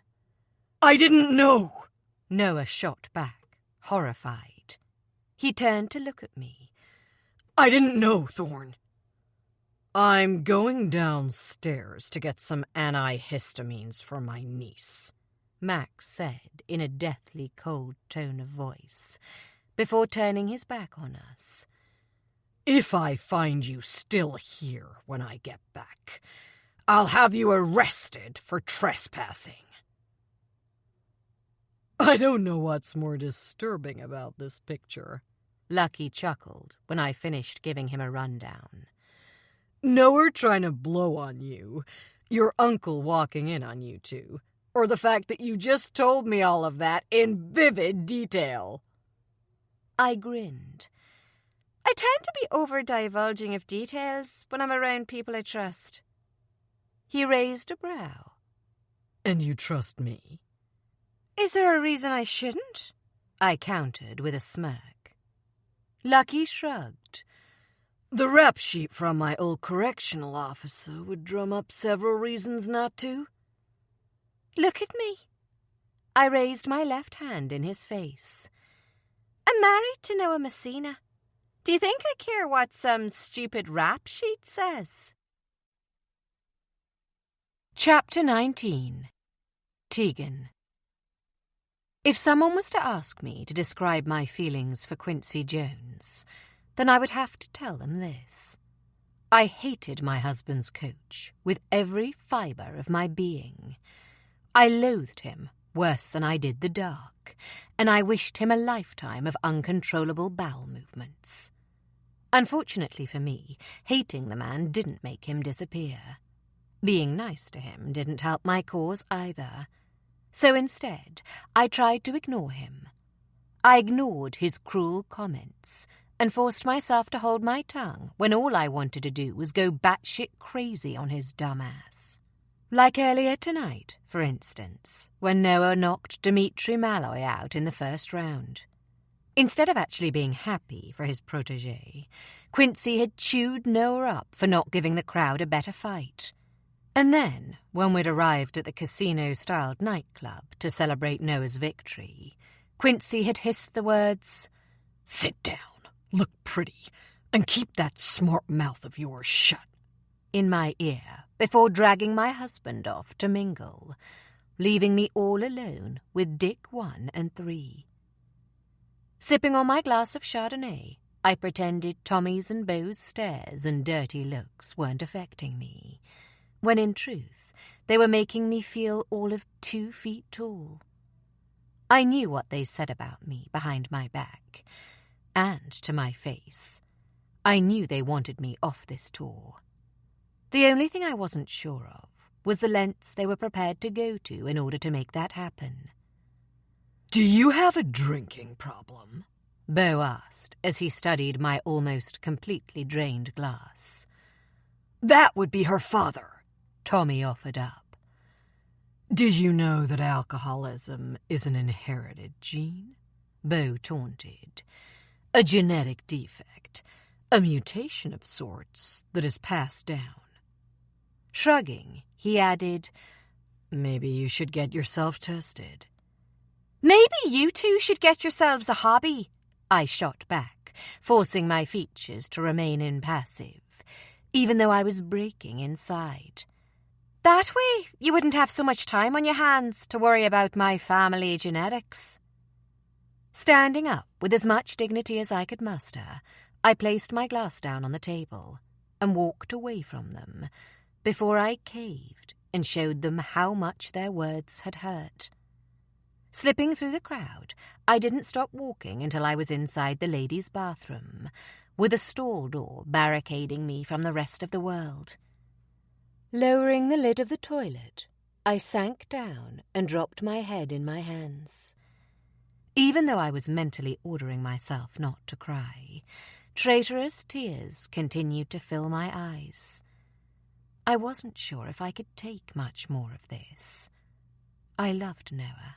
I did, but those guys were making my life miserable. I was lonely, and I desperately wanted to go home. But I couldn't bail on him. Not twice. That's why I kept my mouth shut when the guys threw jibes at me. That's why I pretended I didn't care. That's why I was currently sitting on a grime-infested toilet lid and weeping into my hands. When I finally managed to compose myself, I let myself out of the toilet cubicle and walked back through the bar to our booth. Ignoring Beau and Tommy, who were still sitting around the table, I lowered myself onto my seat and stared straight ahead, refusing to make eye contact with the men who were determined to make my life a living hell. I spotted Noah over by the bar and decided to focus my whole attention on him. Stonewashed denim jeans hung low on his hips. A crisp white shirt melded to his chest like a second skin, emphasizing his bulging muscles and deep, sun-kissed tan.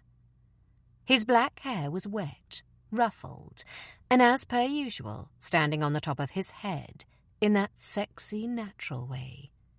A beer bottle hung loosely from his right hand as he leaned against the bar, deep in conversation with Lucky.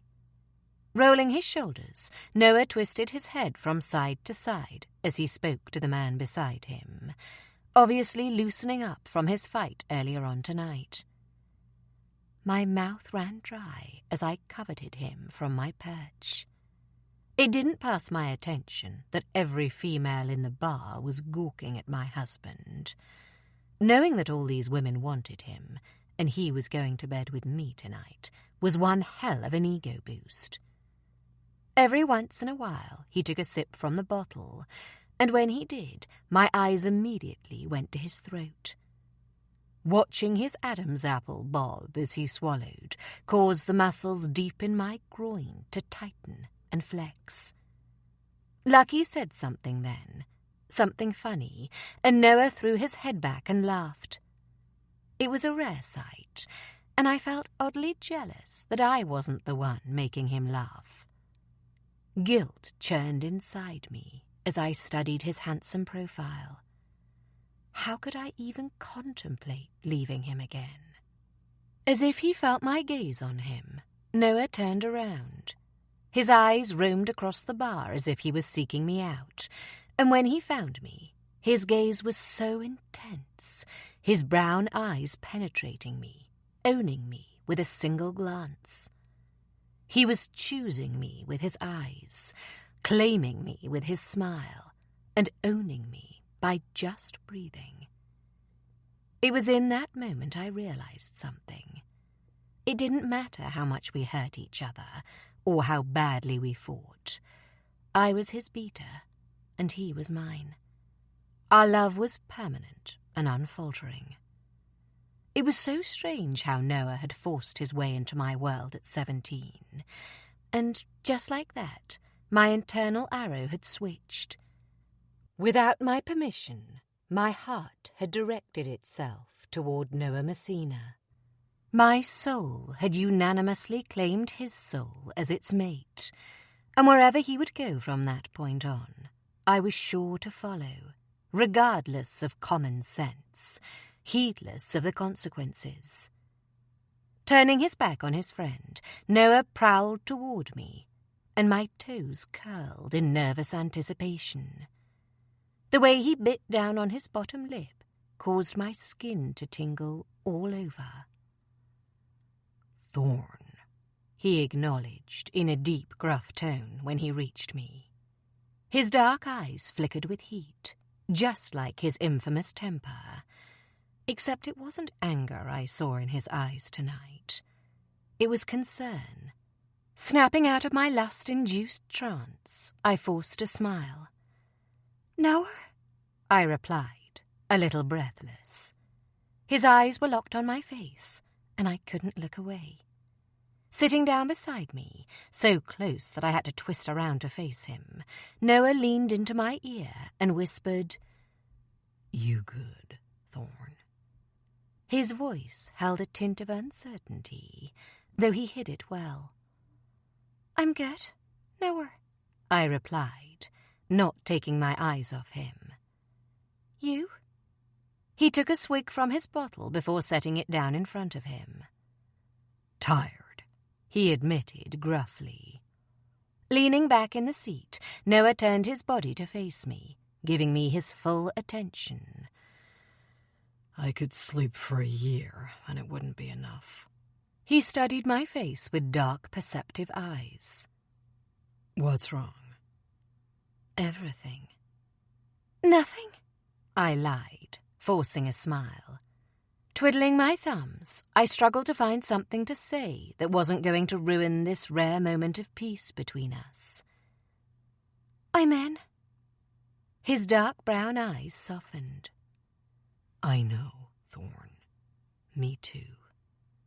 Hearing Noah say he was in was more important than hearing the words, "I love you." Being in meant everything. He'd told me as much all those years ago. You could love someone, but being in love with them was so much deeper, so much more. Stateless's bloodstream was blasting from a nearby speaker, and I swear I felt the words of the song right down in my bones. It was as if the lyrics had been written to describe how I felt for this man. The love I felt for Noah. It was so overwhelmingly consuming. Shifting closer to me, Noah drew me against him, encircling me in a haven of safety. "I'm so fucking nuts for you," he whispered in my ear, and I had to bite back a moan. His alcohol-scented breath was fanning my cheek, and when I felt his thumb brush over my bare thigh, my eyelids fluttered shut of their own accord. "My little Thorn." Biting down hard on my lip, I sagged against him, wanting nothing more than to disappear inside my husband and never resurface. It was soft, tender, intimate moments like this that made all the guy's cruel comments and nastiness so worth it. "I'm drunk," he added in a slightly slurred voice. "But I mean it, Thorn. I love you. I love you so fucking much. I believe you, I replied quickly in a pained tone, as I clenched my eyes shut and inhaled the smell of his cologne and soap. I struggled to stay in my seat. The urge to climb onto Noah's lap and bury myself in his arms was almost too strong to resist. I love you too. When this tour's over and done with, I'm going to take you home, he continued to say. Back to Ireland. Hell, I'll even face your uncle with you, if that's what you want. Dipping his face to the curve of my neck, he nuzzled my skin with his nose. Whatever it takes to make you happy, and keep you happy. He pressed a kiss to my collarbone. I'll do it. The things he could make me do, the way he could alter my way of thinking. He had so much power over me. I was weakened in his presence and built up in his absence. Desperation mixed with raw emotion swirled through my veins, bounding me eternally to him. He was my forever. I just want you, Noah, I choked out, drowning in my feelings for him. You're my home, and you're my family. All I want is a happy life with you. We were running from danger, and I was playing with fire by simply being with this man. He was treacherous to my body, dangerous to my soul, and irresistible to my heart. I couldn't contain my feelings. I was bursting at the seams with love for this man. Passion was overriding my common sense, my sense of shame. Everything evaporated around me, and all I was left with was Noah. Noah Messina. I caressed his face with my hand, tracing over every line and curve that I'd already memorized by heart. Noah closed his eyes as I touched him. You have no idea what that does to me, he confessed, leaning into my touch, nuzzling the palm of my hand with his grisly jaw. Your touch. He exhaled a sharp breath. Feeling you, feeling me. My heart was going wild in my chest, hammering and fluttering against my ribcage. Every nerve in my body was alive with electricity as I trailed my fingers over the faint scar line above his left eyebrow. Then the slight bump on the bridge of his nose that had been broken more than once, before moving lower to stroke my thumb across his whiskered chin. He was so beautiful, inside and out. Tegan Messina, Noah whispered tenderly, opening his eyes to look at me. A small smile broke out across his face. I never had a fighting chance against you, had I? I told you I could take you, I teased, before leaning in and claiming his lips with mine. Noah growled against my mouth. His arms came around my waist. Seconds later, he was pulling me onto his lap and taking control of the kiss. Taking control of my heart. Digging his hands into my hair, Noah pulled my face toward his. Dropping his face to touch mine, he stared so intently into my eyes that I almost couldn't handle the raw emotion of it all. You saved my life, he rasped, nails digging deeper into my scalp. I welcomed his touch. I savoured the raw, rough feel of his touch. From a life of crime. He kissed me hard before pulling me back to look into my eyes. From a future of being alone. Sighing heavily, I trailed my fingers through his hair as both adoration and desperation coursed through me. Noah, you never needed saving. You just needed to wake up. I'm awake now, he whispered, thrusting himself upward. Yeah, I breathed, feeling his erection press against me. His hands tightened on my waist. Yeah. Noah. I couldn't keep my hands off Tegan all the way back to our hotel room. Staggering out of the elevator with my wife wrapped around me, I kissed her frantically, hardly able to hold back. I wanted her so badly. Her lips were on mine, our tongues dueling viciously, scorching me, burning me to within an inch of my life. The alcohol in my veins, mixed with the adoration in my heart for this woman, was driving me out of my goddamn mind. The moment we were inside our room with the door closed behind us, I was on her. "I love you," she cried out, when her back slammed against the door, with my body covering hers. "I love you too," I growled against her lips as I ripped at her little red dress, desperate to be buried inside. So damn much. Dropping my hands to her thighs, I dragged the tiny slip of a dress she had on over her head, exposing her bare breasts. "You're beautiful," I whispered as I palmed her small, perky breasts in my hands and ground my hips against her. It didn't matter what color dress she wore, or whether she had fancy lingerie on or not. My wife was a walking, breathing temptation to me, one I could never resist. "I want you inside me so bad," she begged, tightening her legs around my hips, thrusting her pelvis against me. "Now." Slipping my hand inside the plain white cotton panties she had on, my breath hitched in my throat when I felt her slick heat. "Christ, Thorn," I grunted as my fingers slid inside her without effort. "You're soaking, baby." "Yes, harder." Moaning loudly, Tegan threw her head back as she rolled her hips against my touch, and instantly, I knew what she needed. "Noah." Pulling my fingers out of her, I dropped my hands to cup her ass and walked her over to the bed before tossing her down on her back.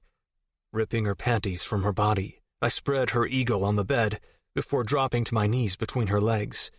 Dipping my face to the apex of her thighs, I swiped my tongue down the length of her slit, reveling in the taste of her. "Noah," she cried out. Entwining her fingers into my hair, Tegan pulled and yanked on my hair as I thumbed her clit with my hand and worshipped her pussy with my mouth. "I could eat you all night," I growled, loving the sounds and mewling noises that came from her mouth. Christ, she was fucking heaven on my tongue. This woman, she had me. All of me. "Noah," she cried out again, louder this time. Her fingers tightened in my hair, her pussy clenched around me. "I know," I purred, doubling my efforts to get her off. I fucked her with my mouth, hard and rough, enjoying the control she was giving me, the pleasurable sounds from her throat. She was close. Fuck, she was almost there. "I'm going to..." I flicked her clit hard, and she came apart around me, jerking violently beneath me. Chapter 20. Tegan. "Happy birthday to you, happy birthday to you," I sang down the phone.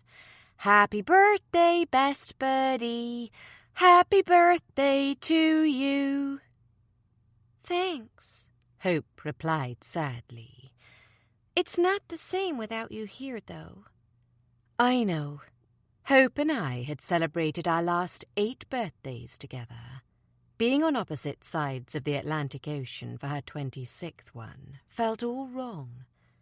"Did you get my present?" "The backup hard drive? Yeah, it was real thoughtful, babe." "Don't say I'm not looking out for you," I teased, feeling elated at the sound of my best friend's voice. "So, how's married life on the road?"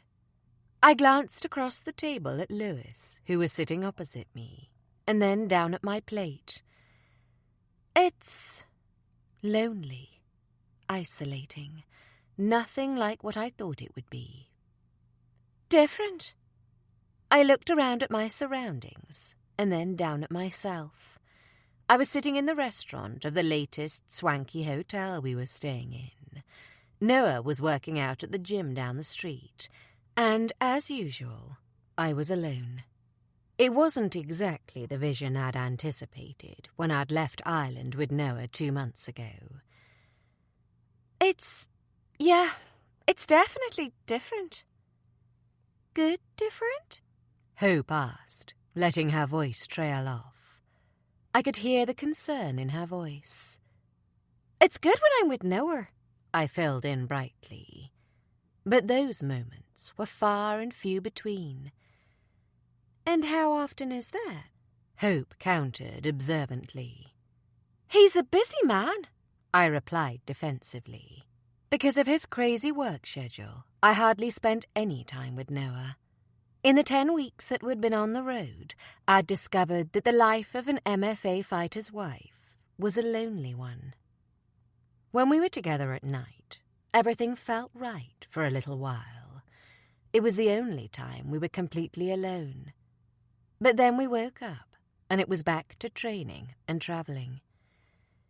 "He has like a bazillion interviews every day and endorsement commitments to uphold. Not to mention his inhumanly intense training regime. Did you know he's the face of Huzzah for Men?" I didn't, or at least I hadn't until last month. "They're like the biggest sports clothing company this side of the hemisphere." "I did know, actually," Hope replied. "But I'm more concerned about you." "I love him, Hope," I told her, biting my knuckle. Loving Noah made me weak. It made me pathetic, and I loathed the woman I was turning into. "And it's only been a couple of months. Things will calm down after the tour." I was clinging to that little spark of hope, praying like hell that one day soon we would be able to settle into a home, a permanent one. "Are they still being jerks to you?" she asked, and I felt my cheeks turn pink. I couldn't talk about it, not with Lewis sitting across from me, but I wanted to. I wanted to piss and moan and howl to my best friend about the bullies that were making my life hell. "Same as always," I replied, hoping that would be enough for Hope. "And what about JD?"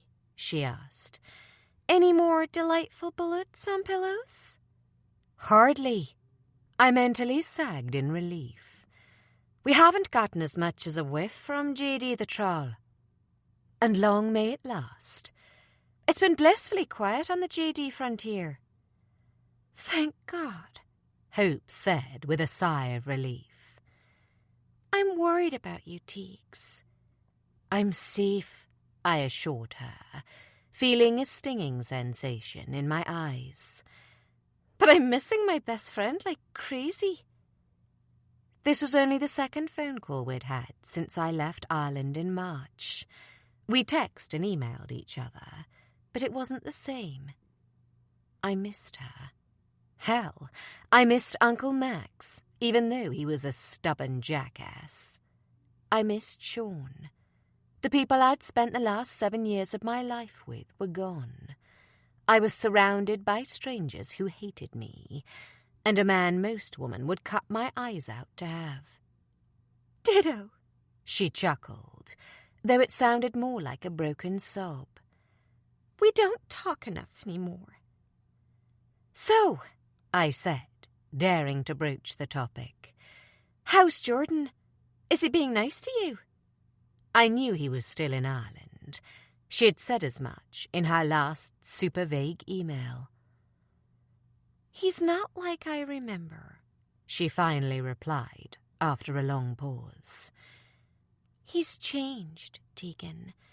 He's not my Jordan. Not anymore." "Change is good," I offered. Lifting up one half of my sandwich, I bit down. "You know the saying," I mumbled between mouthfuls. "A change is better than a rest." "No, Teagues," Hope argued sadly. "He's a grown-up now, like a real man. He's not my Geordie. He's Annabelle's fiancé." "He's your husband," I corrected, speaking for the first time about the biggest secret I'd ever kept for my best friend. Hell, the biggest secret I'd ever kept, period. The secret that had floored me all those years ago. I was loitering around the back stairwell of the Henderson Hotel where I was waiting on my boyfriend, who wasn't supposed to be my boyfriend, to come out of the gym. Hope, who had given me a ride because Uncle Max had my driving privileges revoked, was keeping me company. I hadn't seen Noah since the whole allergic reaction to the condom incident the day before yesterday, and I was worried. Actually, I was more than just worried. I was pretty damn mortified. It wasn't every day a girl broke out in a blistering rash after having sex with her boyfriend. It also wasn't every day said girl's legal guardian walked in on the scene. "If I tell you something, do you promise not to tell a soul?" Hope asked, drawing me out of my reverie. "The jury's still out about whether or not Noah has a soul, so can I tell him?" I joked. Noticing Hope's expression, I turned and gave my best friend my full attention. "Hope, you can tell me anything." Hope turned to face me and grinned. Her crystal clear skin looked flawless. Her blue eyes danced with mischief, and I was immediately green with envy. Hope was gorgeous, blatant, eye-catching gorgeous, and it was hard to be around her without feeling slightly inferior, or in my case, majorly. "I'm getting married." My jaw fell open. "You're getting what now?" "Married," she grinned, revealing a set of pearly white teeth. "Tomorrow. It's all arranged, and I want you to be my witness." "You cannot be serious," I deadpanned. Hope scrunched her nose up and frowned. "I don't need advice or a lecture, Teagues." I'm not... Jesus, this was too much to take in at 10 o'clock in the morning. "So, let me get this straight," I muttered, more to myself than to Hope. "You're getting married tomorrow?" Hope nodded earnestly. "To Jordan?" "Yes," Hope chuckled. "To Jordan. Who else?" "Oh, my God!" I wanted to scream, "Are you crazy?" But I didn't. I couldn't. I was freaking speechless. "I know this sounds sudden and rushed," Hope continued to say, interrupting my panicked thoughts. "But it's really not. I've been planning this day my entire life." "Shit, the guys." Grabbing onto my shoulders, Hope turned me toward the glass doorway before hissing in my ear, "Not a word of this in front of my brothers." The moment my Noah walked through the double doors with Colt and Cam at his side, the air expelled from my lungs in a heady gasp. His eyes locked on my face, and I could see his surprise at seeing me here. "All right, boys," Hope announced as she stepped toward her brothers and wrapped her arms around their shoulders. "Let's leave the lovebirds to it." Surprisingly, Colt and Cam didn't toss out any smart comments or illicit innuendo. Well, Cam winked dramatically at Noah as they walked past, but that was all. Remaining perfectly still, I forced myself to breathe, all while my heart thundered in my chest as I waited for Noah to claim the space between us. "Thorn," Noah said gruffly when he reached me. Dropping his gym bag on the ground at my feet, he cupped my neck with his hands, eyes locked on my face. "You good, Thorn?" I knew what he was asking me. Was my vagina okay? Suppressing the urge to close my eyes and shiver at the feel of the heat emanating from his body, I whispered, "I'm good, Noah." "Let's get out of here," he growled, his breath fanning my neck. This time, I did shiver. It was an unstoppable reaction. Shaking my head, I sagged forward slightly, finding my balance against my boyfriend's huge frame. "You're treacherous, Noah Messina." "I'm life," he shot back with a smirk, before wrapping his muscular arm around my shoulders. "Let's go." Even when it all went to shit between Hope and Jordan, she had continued to wear her wedding band on her pinky finger. Right up until the last time I saw her, Hope had been wearing that ring. I was dying to ask her more about Jordan, but I managed to refrain. Barely. I begrudgingly had to admit that Noah was right. It wasn't morally ethical to eavesdrop on people's conversations. Whatever. "He's yours, Hope," I noted, before taking another bite of my sandwich. "Remind him of that." "Like you reminded Noah?" Hope teased. "Exactly." I was 3 bites into my prawn sandwich when something happened inside of me. Something strange. "Oh my God!" I heaved, gagging. "Tegan?" Hope's concerned voice came through the line. "Are you okay?" "Hope, I have to go."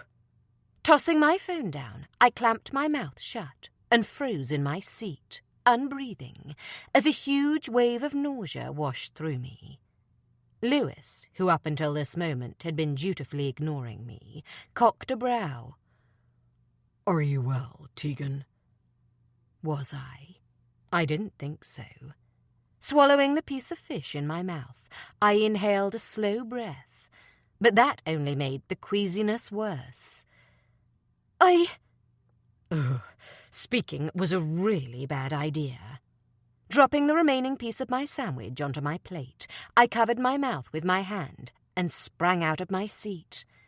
A bead of sweat trickled down my forehead as I desperately rushed towards the restroom, all while fighting back the overpowering urge to throw up.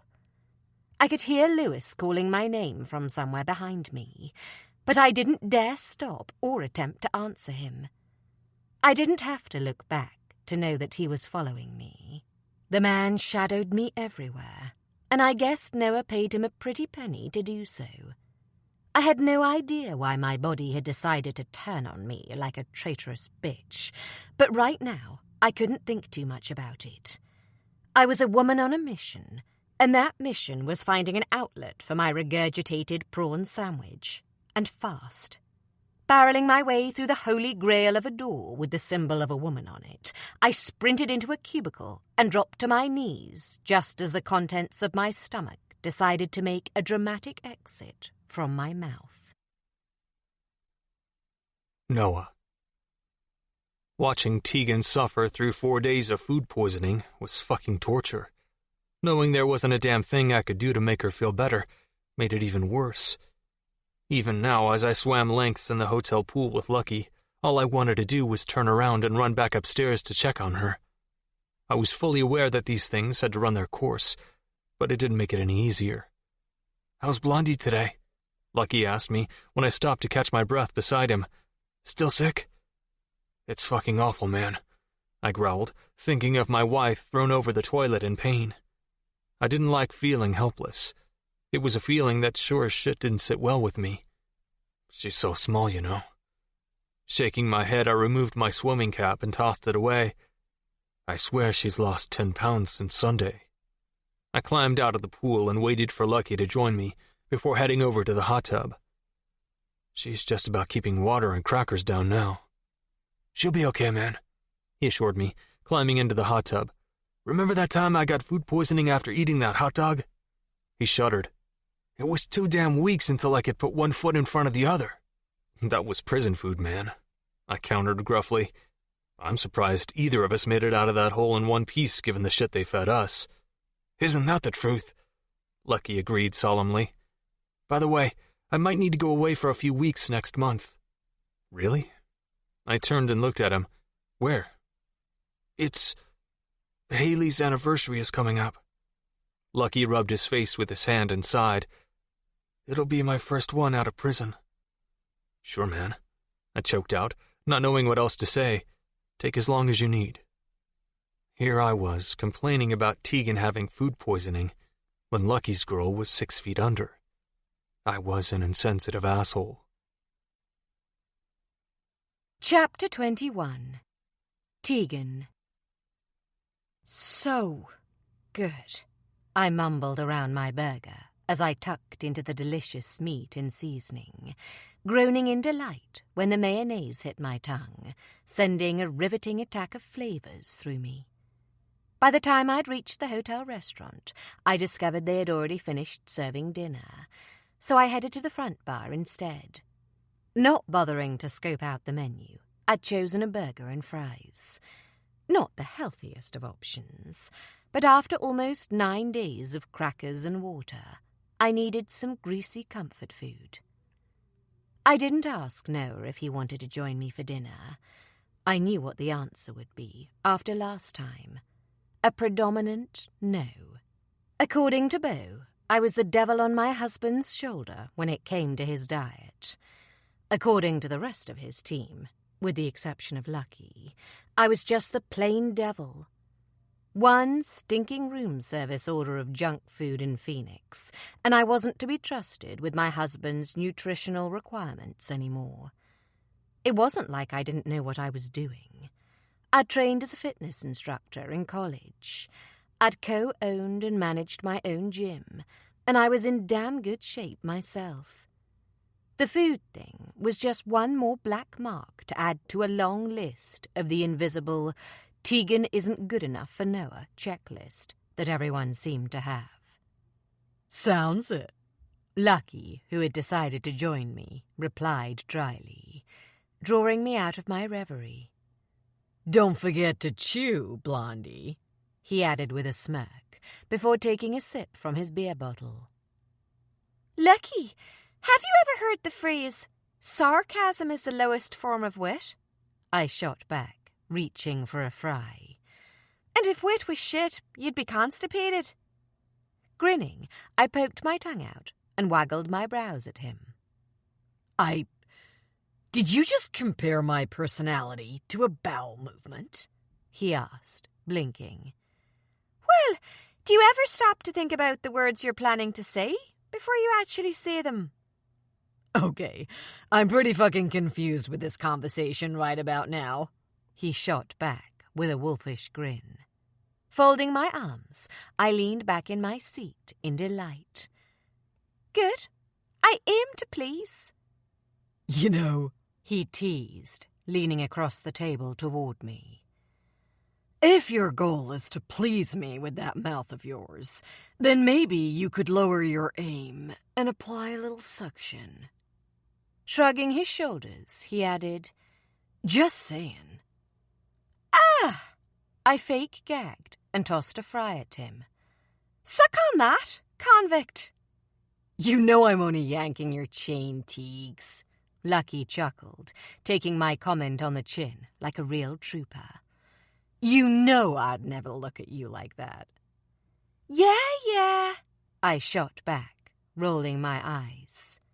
Lucky was a strange guy. For all his darkness and secretive behavior, he had a really great personality. He sort of reminded me of the older brother I never had. Glad to see you're back to yourself, he added in a genuine tone. Noah was worried. I know, I replied dryly as I devoured my meal.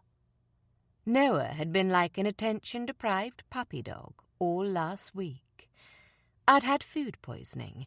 I wasn't dying, but you'd have sworn I had been, the way he behaved. Even though I'd told him not to, he'd skipped most of his training sessions, choosing to remain in a vomit-aroma-scented hotel room with me instead. So why the quick exit from the gym earlier? Tearing off little pieces of bread, Lucky tossed them aside absent-mindedly, all while he looked straight at me, steel blue eyes locked on mine. The guy's giving you shit again. You could say that. Grabbing my beer bottle, I put it to my lips and swallowed deeply. Or you could say I've reached my quota of dickheads for one day. Of course, I was the one who'd paid for Noah's tardiness. First thing this morning, when I walked into the gym, I'd gotten an earful from Quincy on how my sick ass was wrecking everything. And if Noah didn't win the fight tonight, it was on me. Setting my bottle back down, I clasped my hands together and forced myself to block all thoughts of Quincy Jones from my mind. "Do you think I could duck him if I tried?" I asked instead, inclining my head toward Lewis, who was standing at the bar several feet away from us, discreetly doing his job. I cocked a brow and studied Lewis's ginormous build before taking another bite of my burger. "He's strong, I'll give him that, but I'm faster." "Nah." Picking up a coaster, Lucky began to pick away at the edges. "He'd enjoy the chase." "You know, I'm really going to miss you when you're gone," I admitted, feeling a pang of lonesomeness at the thought of Lucky not being here for a while. "Do you really have to leave tonight?" "You'll survive, Blondie," he shot back tenderly. "And yes." Checking his watch, he let out a sigh. "My flight's booked and paid for." Needing to go home to Colorado for a few weeks to sort some stuff out was all the information Lucky had given me when he told me he was leaving earlier. But I had a feeling it had to do with Haley. "You're still in love with her, aren't you?" I blurted out tactlessly. Lucky didn't reply, but the way his jaw strained as he stared through me was answer enough.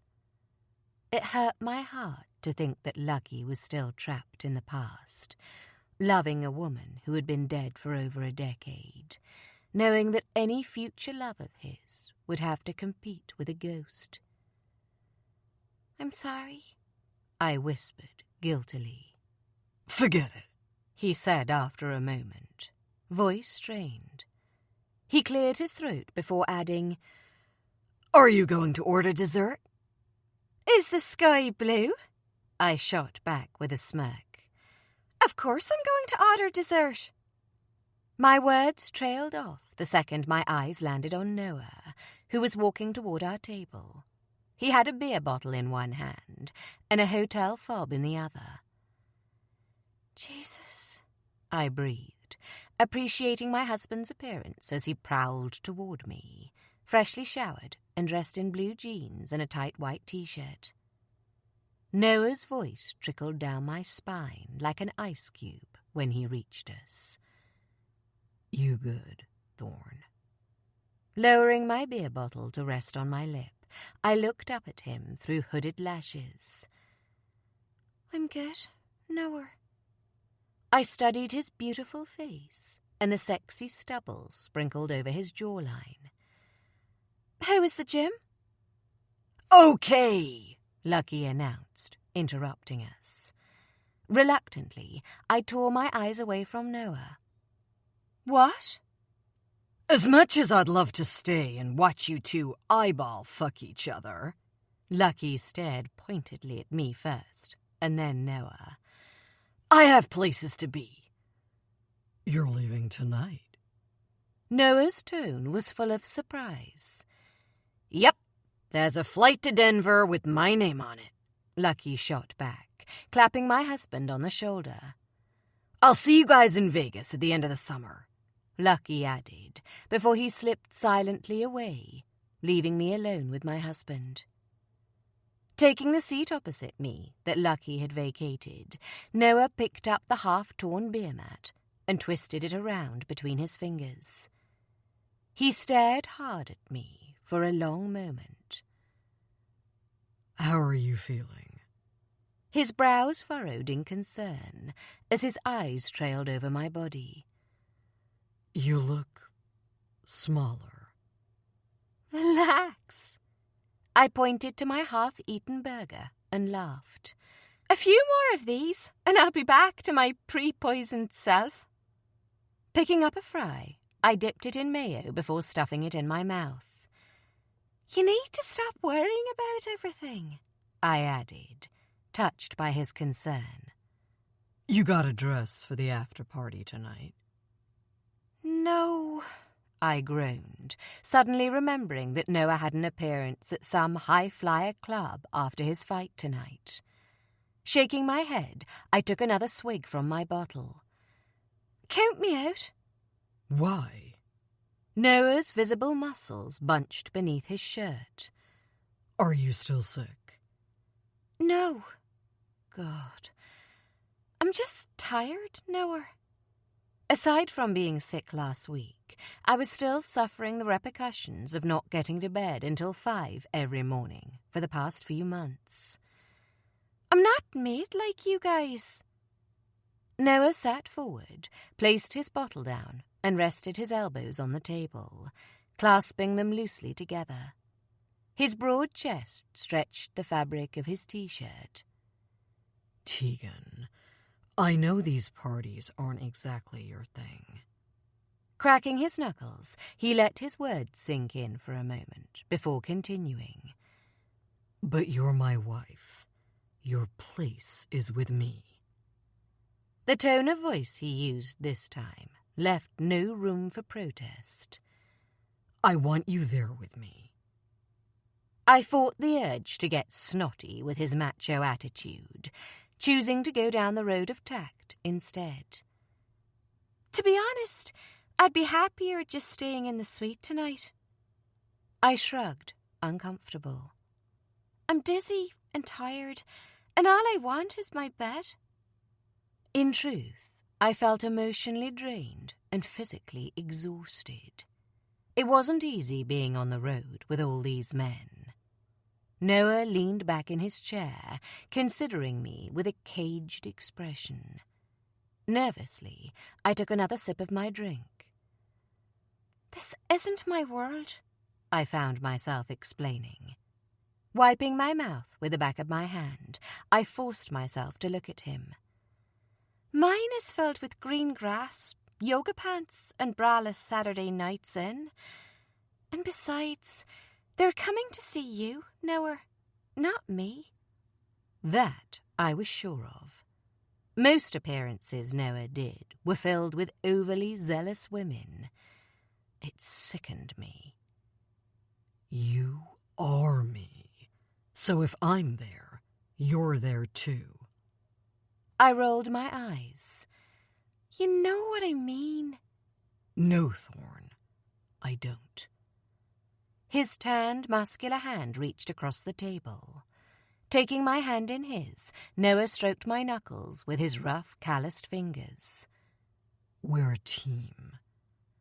All those women that go to those functions want to fuck you, Noah, I muttered in a petulant tone. It's a fact. A gross, sickening fact.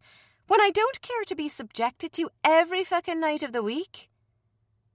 Are you getting pissy with me? He asked, amused. I'm stating facts, I shot back, red-faced. I was getting angry.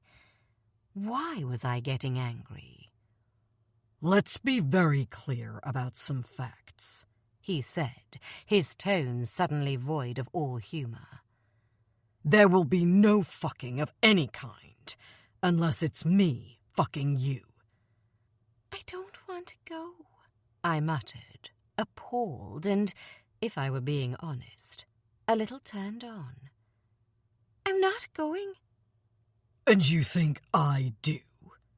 He shook his head and growled under his breath. I hate those things as much as you do, Thorn, but I'm contracted to attend, and you're not staying on your own. Don't even start thinking you're going to tell me what to do, Noah, I warned him right back. Okay, I was feeling irrationally angry. Everything has been quiet on the JD front. No death threats, no rose-covered beds or bullets. I'm sure one night alone won't kill me. I'll be safe as houses. Safe as houses, he snorted. You have some weird-ass sayings, Thorn. You're not safe. Fucking demented, yes, but safe you are not. Did you come over here with the sole purpose of pissing me off and bullying me into doing what you want? I shot back. Because it's working. The pissing me off part, that is. The bullying, not so much. Actually, I came over to apologize. I gaped. To me? Yes to you. Reclaiming my hand with his, Noah continued to stroke my knuckles absent-mindedly. I should be doing more stuff with you, he added cautiously, as he looked at my face with a puzzled expression etched on his. I've been spending too much time training, Thorn, and not enough time with you. I'll fix it. Okay, now I was going to cry. What the hell was going on with me? Are you crying? Noah asked, horrified. No, I snapped, wiping my eyes with the back of my hand. I'm not. Okay. Standing up slowly, Noah extended his arms above his head and stretched. I'm going to run up to the room and grab a shower before we have to leave. Concern was etched on his face when he added, You sure you're okay? Yes, I'm sure. Grabbing a fistful of fries, I stuffed them into my mouth before gesturing toward my half-empty plate. I'll be up when I'm done. Tegan. I was rounding the corner of the foyer, feeling bloated and extremely satisfied, when the sound of my name being spoken caused me to halt mid-stride, and Lewis to bulldoze into the back of me. Shh, I whispered, steadying myself with Lewis's outstretched arm. Creeping over to the wall, I pressed my back against the concrete and urged Lewis to do the same. Reluctantly, he followed suit and stood with his back to the wall beside me. I want her off this tour. That was Quincy. Holding my breath, I glanced sideways at Lewis. The look on his face told me he'd realized who was talking too. The red stain of his cheeks told me he was embarrassed. Suddenly, it wasn't queasiness filling my body. It was rage. She's distracting him. 3 months of her trailing around, and he's down in rank. He barely won his last fight against Dupree in points. If he doesn't win tonight, he drops down in rank to 3rd. The woman needs to go. She's a problem for him, all right, Bo piped up. Quincy's right, T. Noah's form is all wrong. He's tense as hell. He's not giving the tour his full attention or commitment anymore. For Christ's sake, he's missed an entire week of training because of her. If we even suggest Tegan going home, it will cause mutiny. Tommy sounded like he was trying to placate the other men, but I knew he was enjoying them hating on me. And Noah? Well, he married her, didn't he? He's not gonna just send her away, now is he? He might just do that, Bo piped up, voice suddenly smug. When he sees what I've got planned tonight, Noah might just put her on a plane and send her packing. What the hell's more important? Quincy demanded, cutting Bo off. Chauffeuring his fuck buddy around the country, or winning the goddamn title. Because I've got to tell you, Tommy, I didn't sign up to coach no goddamn loser. Pushing myself off the wall, I made to lunge around the corner, but Lewis quickly dragged me backward by the back of my shirt. Don't. He grunted into my ear as he half-dragged me in the opposite direction toward the elevators. Do not prove them right.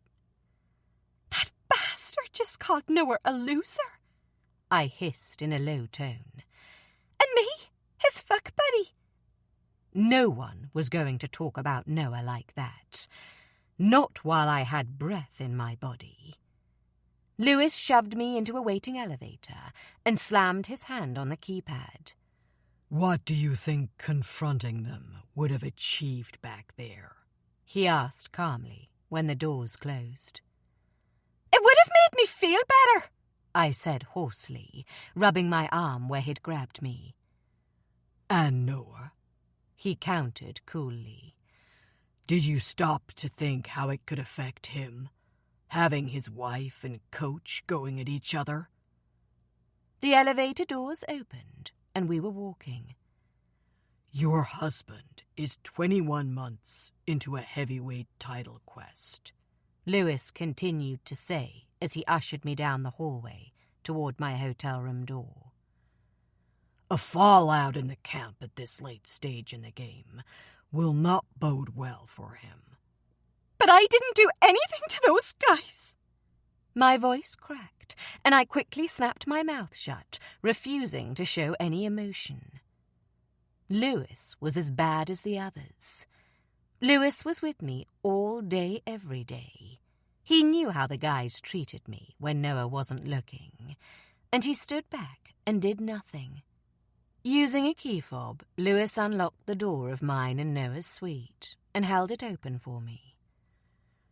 It doesn't matter what you did or didn't do, he told me in a regretful tone. You're a liability to Noah, a distraction, which makes you a nuisance to those of us whose livelihoods depend on keeping him safe and in fighting form. Is that what I am? My eyes were watering. Traitorous fucking tear ducts again. A nuisance? Lewis's grey eyes softened, but the words he spoke hurt worse than his previous. Noah's enemies have only one way of tormenting him. You. Noah's opponents have one way of distracting him. Also you. I would be a liar if I said it wouldn't be easier for all of us if you had never resurfaced. Chapter 22. Noah. I knew there was something wrong the second Tegan came barreling into our bedroom. The moment she'd noticed me sitting on the bed, tying my laces, she'd rushed into the adjoining bathroom and locked the door. 20 minutes had passed since she'd barricaded herself in the bathroom, and I was running out of patience and time. Come on, babe. Banging my fist for what felt like the 100th time on the door, I rested my forehead against the wood. My phone was blowing up in my pocket. I knew I was running late to get to the fight, but wild horses couldn't drag me out of this room. Not while she was in there. Let me in. I just need a goddamn minute, Noah. I heard her scream from behind the door. Please. You've had 20 of those, I informed her, all out of patience now. So you can either open that door or I'll kick it down. Either way, I'm coming in there for you. A few seconds passed, and then the sound of a lock clicking filled my ears. Opening the door inward, Tegan greeted me with a fake-as-fuck smile and 2 huge, swollen eyes. What happened? Was my immediate response to her tear-stained face, followed quickly by, Who the fuck upset you? No one, Thorn replied, sniffling. Using the back of her hand to wipe her tears, she stepped around me, moving through the bedroom to her closet. I'm fine. I watched as Tegan removed a gray, sparkly dress from a hanger in the closet. Whipping off her shirt, she quickly pulled the dress on over her head before shimmying out of her jeans. Okay, she announced after she'd slipped her tiny feet into a skyscraper pair of heels. Shaking out her long blonde hair, she adjusted her dress against her slender frame. I'm ready. Well, I'm not, I shot back, gaping at her. Did she think I was going to just forget about her meltdown in the bathroom? Christ, Tegan, I growled, stalking toward her. When I reached her, I gestured my hand toward the bathroom door. What the hell was that? I was just having a moment, she replied. I'm over it now. Some moment, Thorn, I countered. You all but stopped my fucking heart in my chest. I exhaled a shaky breath. I thought something serious was wrong. Nothing's wrong, okay? She countered in a tone that was far too bright, considering less than 5 minutes ago she had been crying her eyes out in the goddamn bathroom. Bullshit. You're a wreck. I walked straight up to her and placed my hands on her shoulders.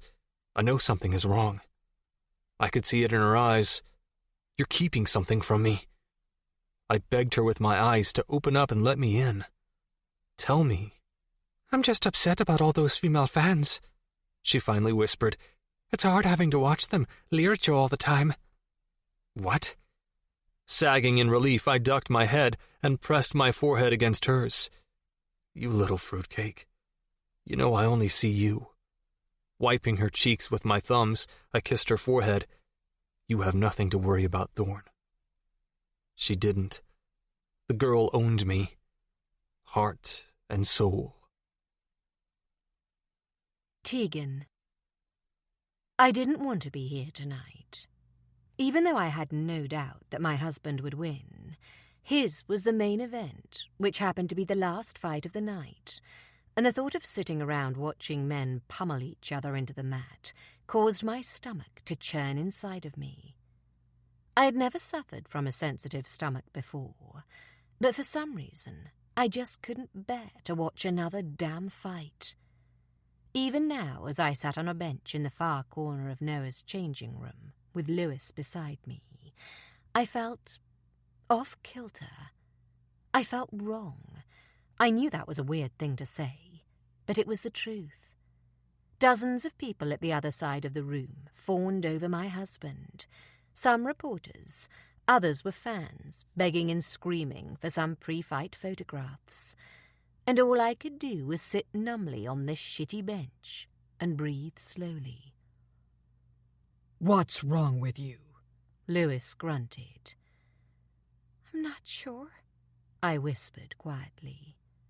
This was the first time I'd spoken to Lewis since we'd arrived at the arena. Usually I sat in the stands with Lewis and watched the other fights, but tonight I simply wasn't feeling it. I was still reeling over what I'd overheard Noah's team saying about me, and the reason it hurt so bad was because deep down inside I knew that some of what they had said made sense. Some of it had been true. I was screwing with Noah's future, unintentionally, but I was. He was constantly watching over his back because JD had hit the nail on the head when he decided to use me to hurt Noah. I was a weak point for my husband. Noah had said as much to me once, and I didn't like it one bit. Are you going to throw up again? Lewis demanded, looking at me with an appalled expression on his face. Because if you are, then go and do it in the bathroom. I'm not paid to attend sick women. No, I said wearily. I didn't want to speak to him. I didn't even want to look at him, any of them for that matter, but I was feeling too damn bad to put up a wall. I'm just tired. You look out of sorts, he added, staring down at me. I feel out of sorts, I whispered, agreeing wholeheartedly with the big ape for once. Can you just... I paused and looked over at Noah, who was still surrounded by a mob. I could tell it was going to be a long night. Can you take me back to the hotel, Lewis? His brow set in a deep frown. Don't you want to watch your husband's fight? I shook my head. I just want to go. Forcing back a sudden bout of nausea and tears, I choked out, Please take me home. I'll have to run it by Noah first, Lewis said, and without waiting for a response from me, he quickly got to his feet and trudged over to Noah. Of course you do, I muttered under my breath, even though I knew Lewis was out of earshot. My opinion means sweet fuck to any of you guys. Thorn. Instantly, Noah had barged through the crowds and was by my side. Lewis said you want to go home. His brown eyes were full of concern as he studied my face. Crouching down in front of me, he cupped my cheek with his bandaged hand. Are you sick? I could hear the announcer calling Noah's name out over the microphone. He was up next. I'm tired, I admitted, flinching when a spasm of pain panged inside of my lower belly. I'll be fine, though, I quickly amended. Noah! Quincy repeated, tone furious. You need to get out there! Now! Reaching up, I covered his hand with mine. Go on, I encouraged. You have a fight? Ouch! Are you okay?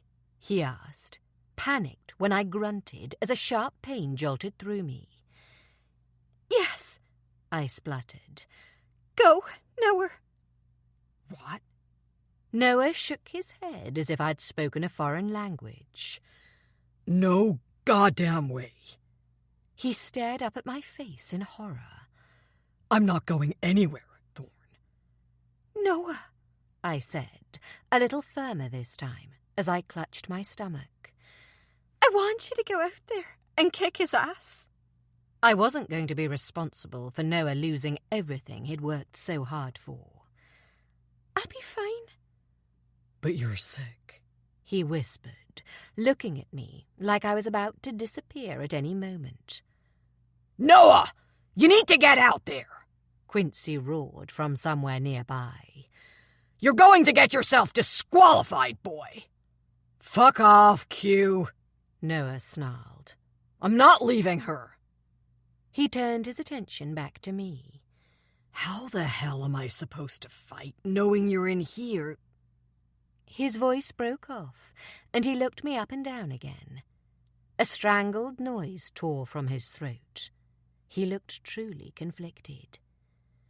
If you don't get your ass in that ring, you'll be disqualified and automatically lose your title shot, Quincy added.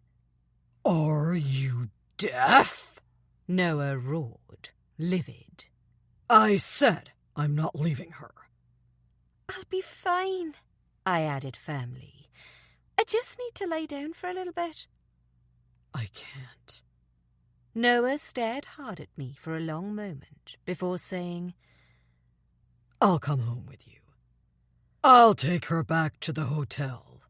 Lewis, who was hovering nearby, interjected in a calm tone. I'll wait with her until you get back.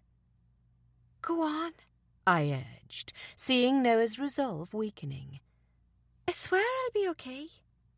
Standing abruptly, my husband ran a hand through his hair in obvious agitation. I'll be there as soon as I can. I felt myself sag in relief when Noah turned around and walked out of the changing room with Quincy. I knew he didn't want to leave. I knew it was going against everything inside of him to walk away. But I was glad.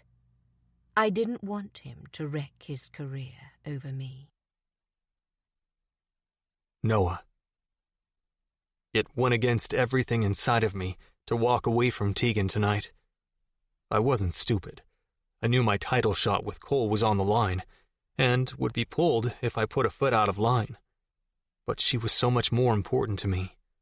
I was disgusted with myself all the way to the cage, and that self-loathing only escalated when I was faced with my opponent. In my fucked up state of mind, this asshole was the reason I wasn't with my wife right now. God damn it, she had some special sort of hold on me. I was raised hard. I grew up with motherfuckers 10 times worse than J.D. Dennis. I was taught the tricks of the trade, the keys to surviving in a gangster's world. But fuck me. My emotions for that woman were blinding my survival instincts. When the bell rang, I left it all in the cage. Every frustration, every worried thought and notion. My anger and fear was overpowering me and driving me to inflict more pain than necessary on the poor bastard fighting me.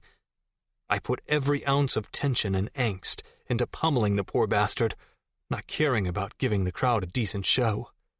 My desire to get back to my wife was overriding all professionalism inside of me, and I knew they would have to drag me off his body tonight. Chapter 23. Tegan. I felt better the moment I stepped into the shower back in our suite.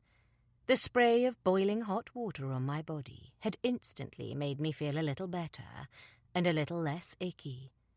Sinking to the shower floor, I wrapped my arms around my knees and bent my head forward as my mind continued to torment me about what I'd heard earlier tonight. There was nothing I could do, I thought to myself sadly. Nothing I said or could say was going to change Bo, Tommy, and Quincy's opinions of me. Suddenly, I missed Lucky desperately. He was my only friend out here, and I wouldn't see him until the final leg of the tour in Vegas. I was going to miss that strange guy, something fierce. The sound of male voices rising from outside the bathroom dragged me from my reverie, alerting me to my first sign of trouble. The sound of a door slamming was my second. Scrambling to my feet, I switched off the shower before reaching for the towel I had hung over the glass door. Wrapping the fluffy white towel around my body, I stepped out of the shower and padded over the bathroom tiles, stopping when I reached the door. Curling my fingers around the brass knob, I held my breath and listened to the conversation taking place in our bedroom. "What are you doing here?" That was Lewis, the same Lewis who had never come into our suite before without permission. His voice rang loud and clear through the air when he said, "Who's this prick?" The very first thought that popped into my head was that Lewis McGowan was a spy, and I was about to get my head blown off by J.D. Dennis.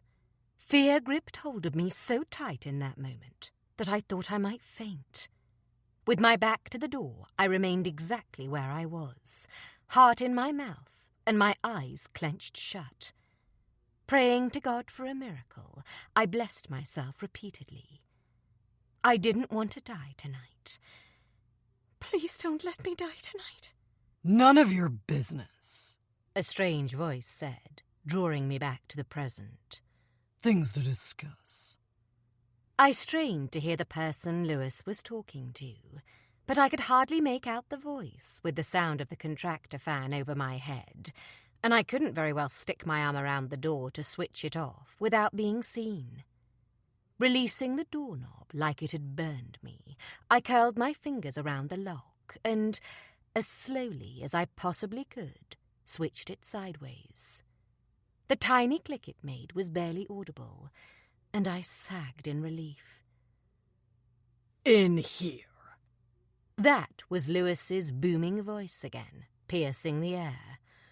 "Are you fucking with me?" "I don't answer to you." Definitely a man's voice, I decided. Whose, I couldn't be sure of, but the other person in my bedroom was 100% male. "Never said you had to." Lewis's tone was laced with disgust. "But you sure as shit should have to answer to your conscience." Quiet mumbling was followed by the sound of footsteps retreating. I didn't move a muscle. The seconds rolled into minutes and then hours, and the longer I stayed behind the bathroom door, the longer nothing continued to happen. Surely if J.D. was here, he would have killed me by now. I was in the perfect position to get my brains blown out. He was never going to get an opportunity like this again. So why wait? It didn't matter what J.D. was plotting, I decided. I wasn't going to risk my life by going out there. I knew exactly what happened to the curious kitty, and this cat planned on staying the hell alive. Nuh-uh. I'd watched too many episodes of The Walking Dead to even contemplate leaving my safe place. But that notion sprung to life a new problem for me. They obviously knew I was in here. I mean, Lewis would have told them. He wasn't guarding the door for shits and giggles, and it was pretty freaking obvious by the steam creeping out from under the door that I was inside the locked bathroom. On my hands and knees, I crawled across the damp tiles in search of a weapon. If I was going to die tonight, then I sure as hell wasn't going down without the mother of all fights. Maybe if I drew blood from my perpetrator, the cops would have enough forensic evidence to make an arrest. Glancing wildly around the room, my eyes landed on a bar of soap. What the hell was I going to do with a bar of soap? Wash my killer to death? Stupid fucking hotel bathrooms. I wanted to kick my own ass for being such a girl. When had I turned into a defenseless princess that hid and waited for a man to save her? Fuck this. Scrambling to my feet, I grabbed the metal toilet roll holder in my hand. Rushing over to the bathroom door, I unlocked it before swinging it open. My mouth was open. The words, "Die, motherfucker," were on the tip of my tongue. But the moment my eyes landed on the broad back of a man sitting on our bed, my voice vanished into thin air. Shock encompassed my features as I stared in bewilderment at the stranger sitting on my bed. The naked stranger. Not just any naked stranger, I realized when my eyes landed on the tricolour green, white and gold flag tattoo on the top of his right butt cheek. Liam. Liam! I repeated his name out loud as I stood mere feet away from the bed, absolutely shell-shocked. "What the hell are you doing here? And naked?" I squeaked out, mortified. "Teagues!" Liam jerked to his feet. He turned to face me, and immediately I felt a deep flush of embarrassment waft through me as I took in his nakedness. I watched Liam's gaze rake over my bare skin. "Do you mind?" I snapped, tightening my hold on the towel covering my dignity. Liam shrugged. "It's nothing I haven't seen before." Resting his hands on his hips, he added, "Nothing you haven't, either." A cocky smirk lifted his full lips. "Or ever will again?" I shot back with a glare.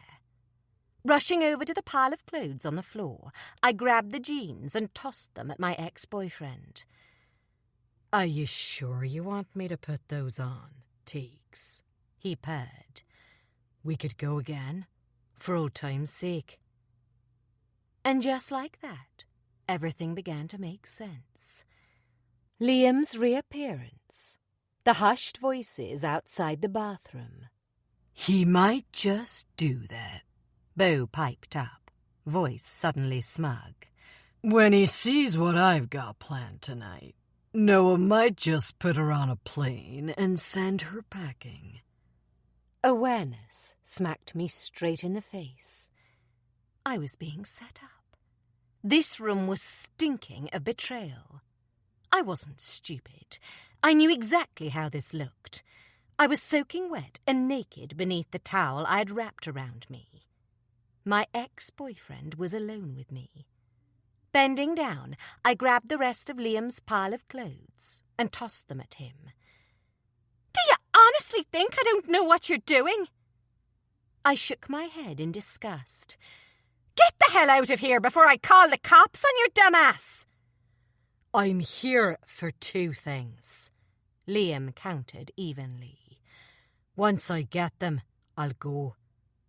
I stood, unmoving, on the opposite side of the bed, refusing to speak to him until he put his pants back on.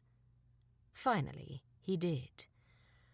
"I need you to sign off on the business," he told me as he dragged the denim up his narrow waist and slipped his feet back into his shoes. Pulling a folded envelope out of the back pocket of his jeans, Liam tossed it toward me. The envelope landed in the middle of the bed, and I frowned. Hoisting myself onto the bed, I reached over and retrieved the envelope before quickly opening it. "You want to buy me out?" "No, Tegan. I don't want to buy you out," Liam replied in a clipped tone. I shook my head in confusion as I reread the paperwork in my hands. "This says you want to buy me out." I lifted my gaze to his face. "For less than a quarter of what I'm owed?" "Yeah, well, I didn't sign up to run a business on my own. But shit happens," Liam shot back coolly. "So you're trying to rip me off because I left and sabotaged my relationship with Noah?" I narrowed my eyes in disgust. "I never would have put you down as so vindictive, Liam." "Come home with me, and we'll forget about it," he blurted out, stunning me.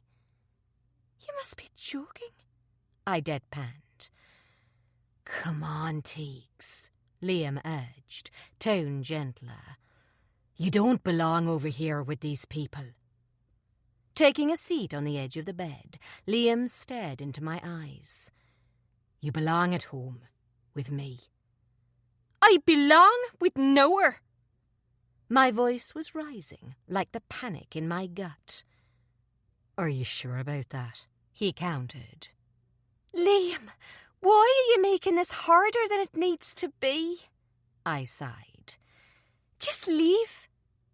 "You loved me once," Liam countered with a smirk. "When we were children," I retorted, purposefully bursting his bubble. "And it was puppy love, Liam. It wasn't real." It wasn't a smidgen of the love I felt for Noah.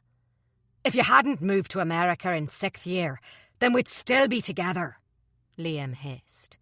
"We were supposed to be together, Tegan." "Well, shit on a stick," I shot back sarcastically.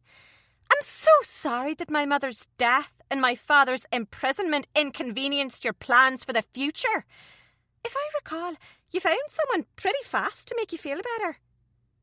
My stomach churned inside of me again, but I was too furious to acknowledge the pain.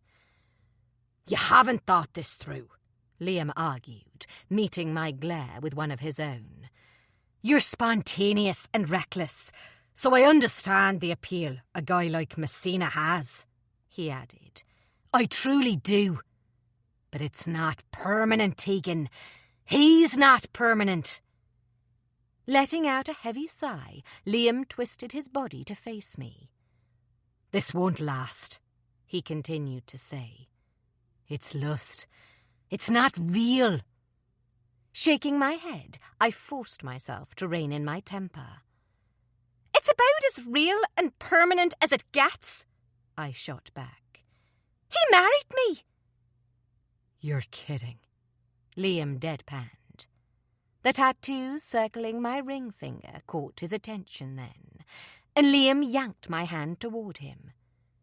"Tegan, tell me you are fucking joking."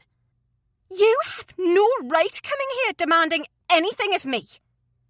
Burying my hurt under my sarcasm, I snatched my hand away from him and sneered up at my oldest friend. "You screwed me over years ago when you dumped me and fell into bed with Katie Horgan." Liam paled, and I continued, furious.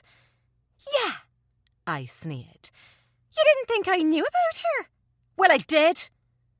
"I was 17, he shot back, tone shakier now.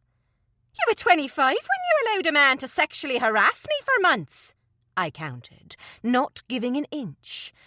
"What's your excuse for Kieran O'Reilly?" I demanded. "Your age? Or the financial state of our business?" "I didn't allow him to harass you," Liam shot back, clearly disgusted. "It wasn't like that." "It's always excuses with you, Liam," I hissed. "You're full of them." "And you're a fucking idiot," he roared into my face. "You've made a huge mistake with that one, Tegan." "The only mistake I ever made was taking you into my bed." Liam flinched. "Don't." "I thought of him the whole time I was with you," I continued to taunt. "It was the only way I could bear your touch, pretending it was Noah." "You know what?" Liam stood up and sneered down at me. "You deserve him."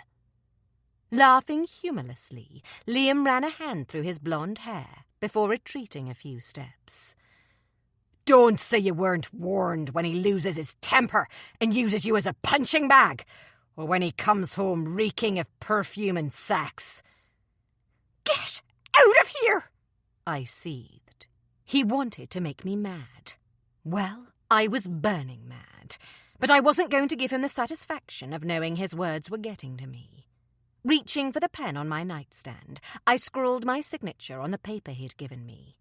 Replacing the cap on the pen, I placed it back down on the nightstand. "Take your papers and your pathetic attempts of ruining my marriage, and get the hell out of here. Don't ever contact me again. Liam glowered at me. You're only a body for that one, kid, he said, continuing to taunt me. A hole to get his kicks off. Enjoy it, dickhead, I sneered. Scrunching the paper in a tight ball in my fist, I tossed it toward Liam. Now get the hell out of my life. Liam bent down and picked up the papers. I am going to enjoy reading about your life going to shit. Because it will go to shit, Tegan. Burn in hell! Smoothing the paper against his thigh, Liam shoved it back into the ass pocket of his jeans and glared at me. Last chance, Tegan. Walk out of here with me now, and we can forget this ever happened. I stifled a scream. Just get the hell out of here before Noah gets back. Noah appeared in the doorway of our bedroom, flanked by a baffled-looking Quincy and a smug-looking Beau. Dread bloomed inside of me. I was alone in a hotel room with my ex-boyfriend, and naked beneath the towel I had wrapped around my body. No! My voice was strangled as I slid off the bed and rushed toward my husband. Listen to me! Reaching him, I cupped his face in my hands and forced him to look at me. This is not what it looks like. How does it look, Thorn? Noah asked in a deceptively soft voice. His entire body was trembling. His dark eyes were wild, flickering between my face and the bed. He was breathing hard, and I felt like I was holding a bomb in my hands. Noah was holding on to his self-restraint by the skin of his teeth, and the rage emanating from him terrified me. A bomb that was about to detonate at any moment. Bad, I admitted, voice torn. It looks bad, but it's not, I swear. Yeah, Noah, Liam mocked, clearly provoking my husband. It's not what it looks like. His provocation caused Noah to explode like a firecracker. Roughly shoving me out of his way, Noah lunged toward the bed, taking Liam to the carpet with a spear to his midsection. You must have a fucking death wish. Straddling Liam, Noah tortured him with punch after violent punch to the face. I didn't touch her! Liam threw his arms up to protect his face, but it was no use. Noah was destroying him with blow after blow. Get the hell off me, man! Do something! I begged. Grabbing my hair with my hands, I turned to Quincy and Beau. Stop him! Neither one moved a muscle. Don't hurt him! I begged, as tears pooled in my eyes. Noah, please! Hurt him! Noah roared. I'm not going to hurt him, Tegan. I'm going to kill him! Petrified of what was unfolding before me, but knowing I couldn't stand aside and do nothing, I raced over to where I was pretty sure my husband was killing my former flame. He's not worth going to prison for! I cried out as I pulled on Noah's shoulders, desperate to stop him from making a mistake that could take him away from me forever. Please! I growled. A bead of sweat trickled down my brow from the sheer force of trying to pull my husband off Liam. Noah, don't! Tommy's voice suddenly came from behind me. Brushing me gently aside, Tommy lunged forward and wrapped his arms around Noah's chest, before roughly dragging him off Liam. Lewis, who had followed Tommy, reached down and picked the bloodied heap that was Liam up off the floor. Get him out of here! Tommy hissed, as he struggled to retain his grip on Noah. Wordlessly, Lewis walked from the room with a battered, but thankfully breathing, Liam in his grasp. The other two men followed, until it was just Tommy, Noah, and myself left alone. Are you stable? Tommy asked. I wouldn't hurt her, Noah snarled, shoving hard against his friend's hold. Releasing Noah, Tommy backed away slowly. I'll get rid of him, he added, eyes locked on me in pure and utter disgust. The second he closed the door behind him, Noah went berserk. Ripping one of the dressers clean off the floor with his bare hands, he tossed it against the wall, cracking the plaster when it landed with a huge bang. Fuck! Snarling, he picked up a vase and tossed it across the room. I watched the vase smash into pieces in a horrified daze. What the hell had I gotten myself into? This man was violent. He was deranged, dangerous. So why did I have an unstoppable urge to comfort him, to reassure him and calm him down? When had I become a masochist? Everything inside of my body was telling me to run. Get the hell out of here before he does worse. I didn't move a muscle. Walking over to the window, Noah kept his back to me as he spoke. What was he doing here? His body was shaking violently. Broken pieces of furniture shattered everywhere. Fragments of glass sprayed over every surface of the room. His hands were gripping the windowsill so hard, his corded arms were bulging with veins. Why was he in here, Thorn? I approached with caution. I know what it must have looked like, but you have to believe me when I tell you I have no idea why he was here. Shaking my head, I racked my brain for a better way of explaining this shitstorm, and came up empty. I was in the bathroom, and I came out, and he was just there. I've been set up. Noah laughed humorlessly. Set up? Yes, I nodded vigorously. I've been set up. Closing the gap between us, I wrapped my arms around his waist and pressed my cheek to his back. But Noah wasn't having any of it. He roughly shook me off before swinging around to face me. Did you do it on purpose? He asked, his voice barely more than a whisper. Pretend you was sick so you could flake out on me and meet up with him. What? I balked. Of course not. I told you, I've been set up. It's too fucking late to leave me now, he blurted out, as if the thought just entered his mind. I'm not like Jordan, Thorn. You're not leaving me without a fight. I don't want to leave you at all, I screamed, desperate to make him calm down. You're my husband. I can't.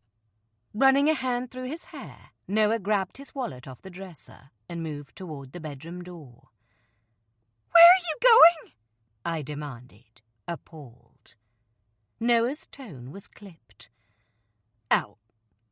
I haven't done anything wrong. You can't just walk away from me, I cried out. We're not done talking here. I'm done talking, Tegan. I am. He tossed over his shoulder, not stopping. But hey, if you get lonely, you can always call him over again. Noah! Springing into action, I raced after him. Don't go! I was making a habit of chasing after this man. The second my eyes landed on the rosewood six-string resting on the couch, my feet came to an abrupt halt. Martin? I approached the six-string like it was an oasis that could disappear at any moment. Closing in on the guitar, I reached a hand out to trail my fingers over the strings. My eyes roamed over the body. It looked exactly like the one my mother gave me when I was a child. This is... Pausing, I shook my head and trailed my fingers over the strings. Tears pulled my eyes. Why would you do this? I ordered it a while back, he said gruffly. Must have arrived tonight. I didn't know why I was being so emotional. I was built from tougher bricks than this. Crying over men because they hurt my feelings wasn't me. Crying when a man bought me a gift was even more out of character. I couldn't afford to replace it for you back in school, Noah added, tone clipped, jaw straining. I can now.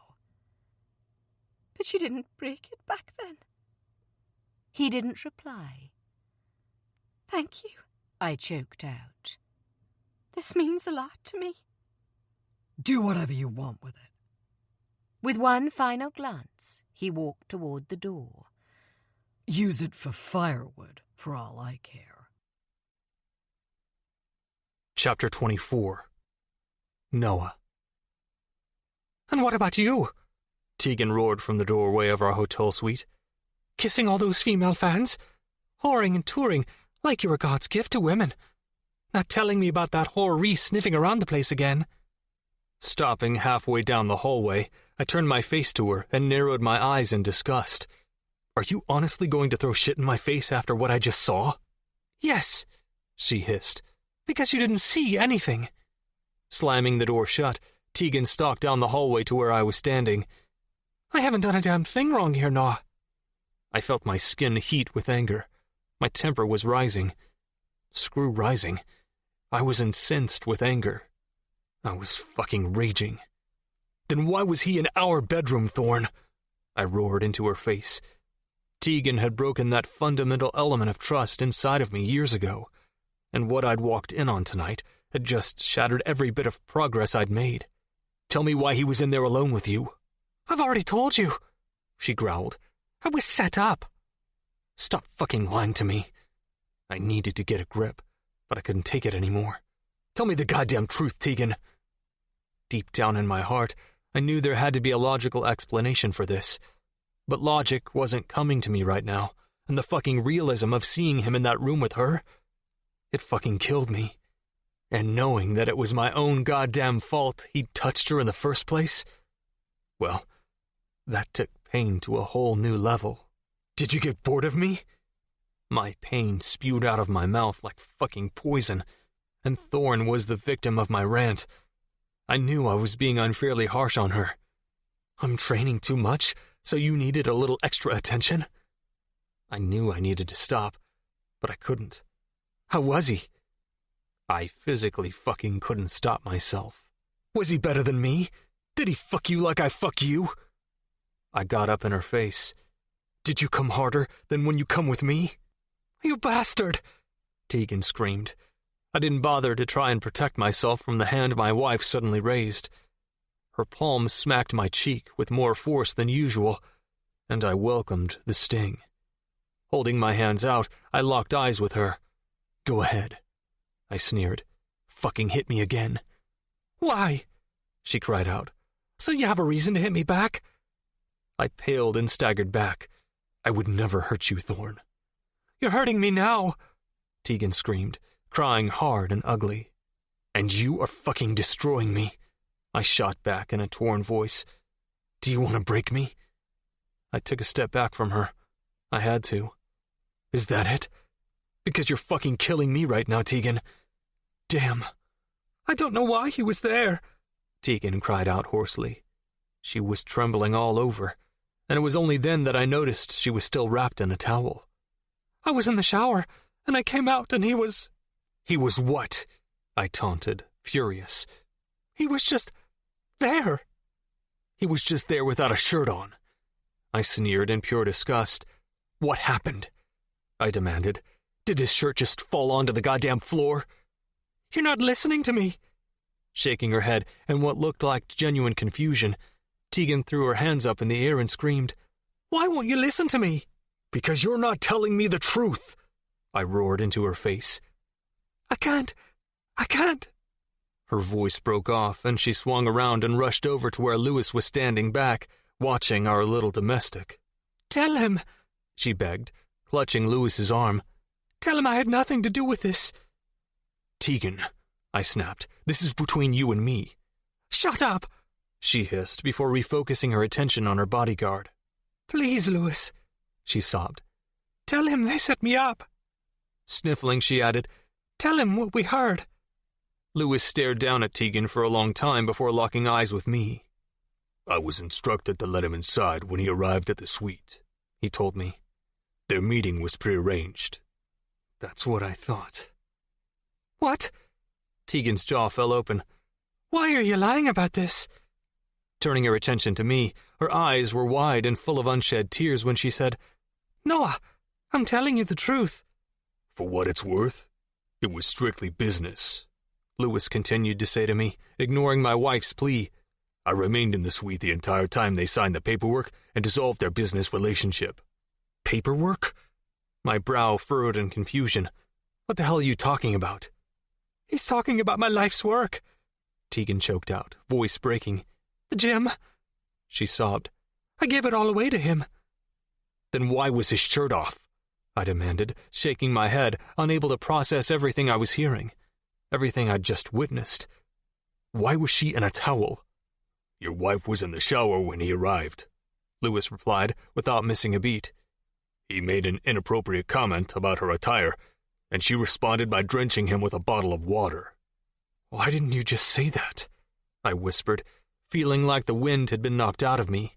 Oh, because you know me, Noah, Tegan snapped. Hurt and betrayal were evident in her hazel eyes. I was hoping to get a quick fuck in before you came home. I flinched, the harshness of her words ripping through me like a blade through flesh. With that, she turned on her heel and rushed back into the suite, leaving me reeling. Dawn was breaking outside when I finally went back upstairs to my wife. I'd spent the night in the residence bar with Lewis, mulling over what I'd witnessed. I should have come to bed earlier, but I needed breathing space. I needed time to digest everything that had gone down. Lewis had assured me nothing had happened between them, but that wasn't why I hurt. I was fucking in pain to think that she'd go behind my back like that. God damn it. Why didn't she just tell me she was meeting him? I would have understood. Well, no, I wouldn't have understood, but I could have handled it a hell of a lot better if it weren't done behind my back. The image of that prick shirtless in my bedroom would forever be imprinted in my memory, no matter how innocent it was or not. Tegan was sitting on the bed with her arms wrapped around her knees when I walked into our bedroom. I wanted to, she whispered, nodding at the empty case lying open beside her. Her red-rimmed eyes were puffy and swollen. But I made you a promise I wouldn't run again. Thorn, I croaked out, closing the bedroom door behind me. My eyes were locked on the suitcase. My heart was squeezing so hard in my chest that I thought it would burst. I know you don't believe me about Liam, she said quietly, but I had nothing to do with him coming to our hotel room. Jesus Christ, why did she have to keep fucking lying to me? I'll be real here, I managed to slur. I'm mad as hell that you didn't tell me he was coming. Clearing my throat, I managed to add, I'm fucking hurt, Tegan. Huge teardrops slid down her cheeks, dampening the sheet wrapped around her body. But she didn't make a sound. She was graceful in her pain, that was for sure. Jesus, I muttered, appalled, as I stumbled clumsily over to my wife, stinking of whiskey and cigarettes. Sinking down heavily on the edge of the bed, I reached over and wiped a teardrop from her cheek with my thumb. Letting out a sigh, I wiped another tear from her cheek, before dropping my hand to her thigh. I get you had to meet up with him, okay? My tone was laced with pain. This wasn't easy for me. I understand you had loose ends to tie up. Loose ends, she muttered under her breath. Stop, I begged her. Please just stop lying about it. You're only making it 50 times fucking worse. I exhaled a sharp breath. I'm not accusing you of having an affair here, I added, voice torn. But I'm fucking wounded to think that you went behind my back on this. Fine, she ground out through clenched teeth. I won't say another word about it. Tegan. I want to go to sleep, she snapped, Clenching her eyes shut. Curling up in a tiny ball, she whispered, I'm tired. Of all of it. Of me? My mind thought the words my mouth would never speak, and fear engulfed me. Thorn. I paused. I wasn't sure what I was trying to say. I knew I needed to say something, but I had no clue as to what. Good night, Noah, she whispered, turning away from me.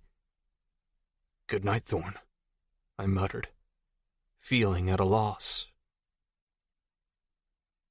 Chapter 25. Tegan. This morning, like most others for the past few weeks, I found myself not wanting to get out of bed. Lucky was in Colorado, which meant I was completely friendless on this tour, surrounded by a bunch of men that hated me. So instead of accompanying Noah to the gym, I feigned sleep and waited until he was gone before getting up and collapsing in a heap in the shower. Aside from being completely miserable, I was feeling off. I wasn't sure how to explain it, only that I wasn't myself. My body was aching all over, and I felt completely shattered, both internally and physically. I felt all wrong inside. I was teary and lonely, and every morning I woke up, I found myself slipping into the shower to have a good cry. That shower floor had quickly become my therapist, and each morning I found myself sitting under a steady flow of piping hot water and reflecting over my life and the mistakes I'd made. Of course, everything, good, bad, and indifferent, always fell back to Noah. It was always Noah. When I'd confronted Lewis the morning after Liam's appearance and demanded to know why he'd allowed Liam into the suite, he'd simply shrugged and turned his back on me. When I'd accused him of helping Beau to try and ruin my relationship, because I just knew that this had to do with Beau Brady, Lewis had neither admitted or denied it. Why didn't you tell him? I screamed, clinging onto the doorframe, refusing to allow Lewis to close the door and return to his post. I had nothing to do with Liam being here, and you know it. I covered for you, didn't I? He shot back, flustered. I made it right for you. Made it right for me? I shook my head, not understanding any of this. The only way you can make it right for me is if you tell Noah the truth. Tell him I was set up. I'm not getting involved. You're already involved, I shot back, seething. You involved yourself the moment you let Liam into my suite. He didn't even try to deny it. So it was Beau? I continued to prod. He's the one you were arguing with outside my room. Again, Lewis remained silent. You said, "What are you doing back here?" I gripped the door so hard, chips of paint came away under my nails. If Beau hadn't come so close to ruining my marriage, I would have been impressed with his devious methods. You meant Beau, didn't you? If I'd been expecting an answer from Lewis that morning, then I would still be waiting. His secret-keeping skills were exceptional. He'd had the chance to defend me once, and had let me burn. Granted, he'd scrambled together some pathetic tale to take the heat off me, but that shit didn't float with me. Lewis knew I had nothing to do with Liam being there that night, and trying to take the heat off me when he could have exonerated me was something I could never forget. Thinking about the way I'd been treated made me feel so damn homesick. I was barely hanging in here. I wanted to run. I wanted to pack a bag and get as far away from all these horrible human beings as I could. But I couldn't leave him. I couldn't leave Noah. I wasn't sure who I was madder with. Liam for being a douchebag, Quincy, Tommy and Beau for being the sneaky bastards they were, Lewis for betraying me, or Noah for not believing me. He was different now, cooler. Our communication skills were worse than bad, and we barely spoke more than 4 words to each other most days. Last week, he told me he understood why I had to meet Liam, and that he wasn't mad anymore, but wished that I'd spoken to him about it first. I'd replied by flipping him the bird and telling him to go fuck himself. He was hell-bent on not listening to a damn thing I had to say, and I wasn't prepared to accept his acceptance of an apology I hadn't given. He was mad at me for lying to him, and I was furious with him for not believing me. Climbing to my feet, I switched off the shower and wrapped a towel around my body before heading back into the bedroom.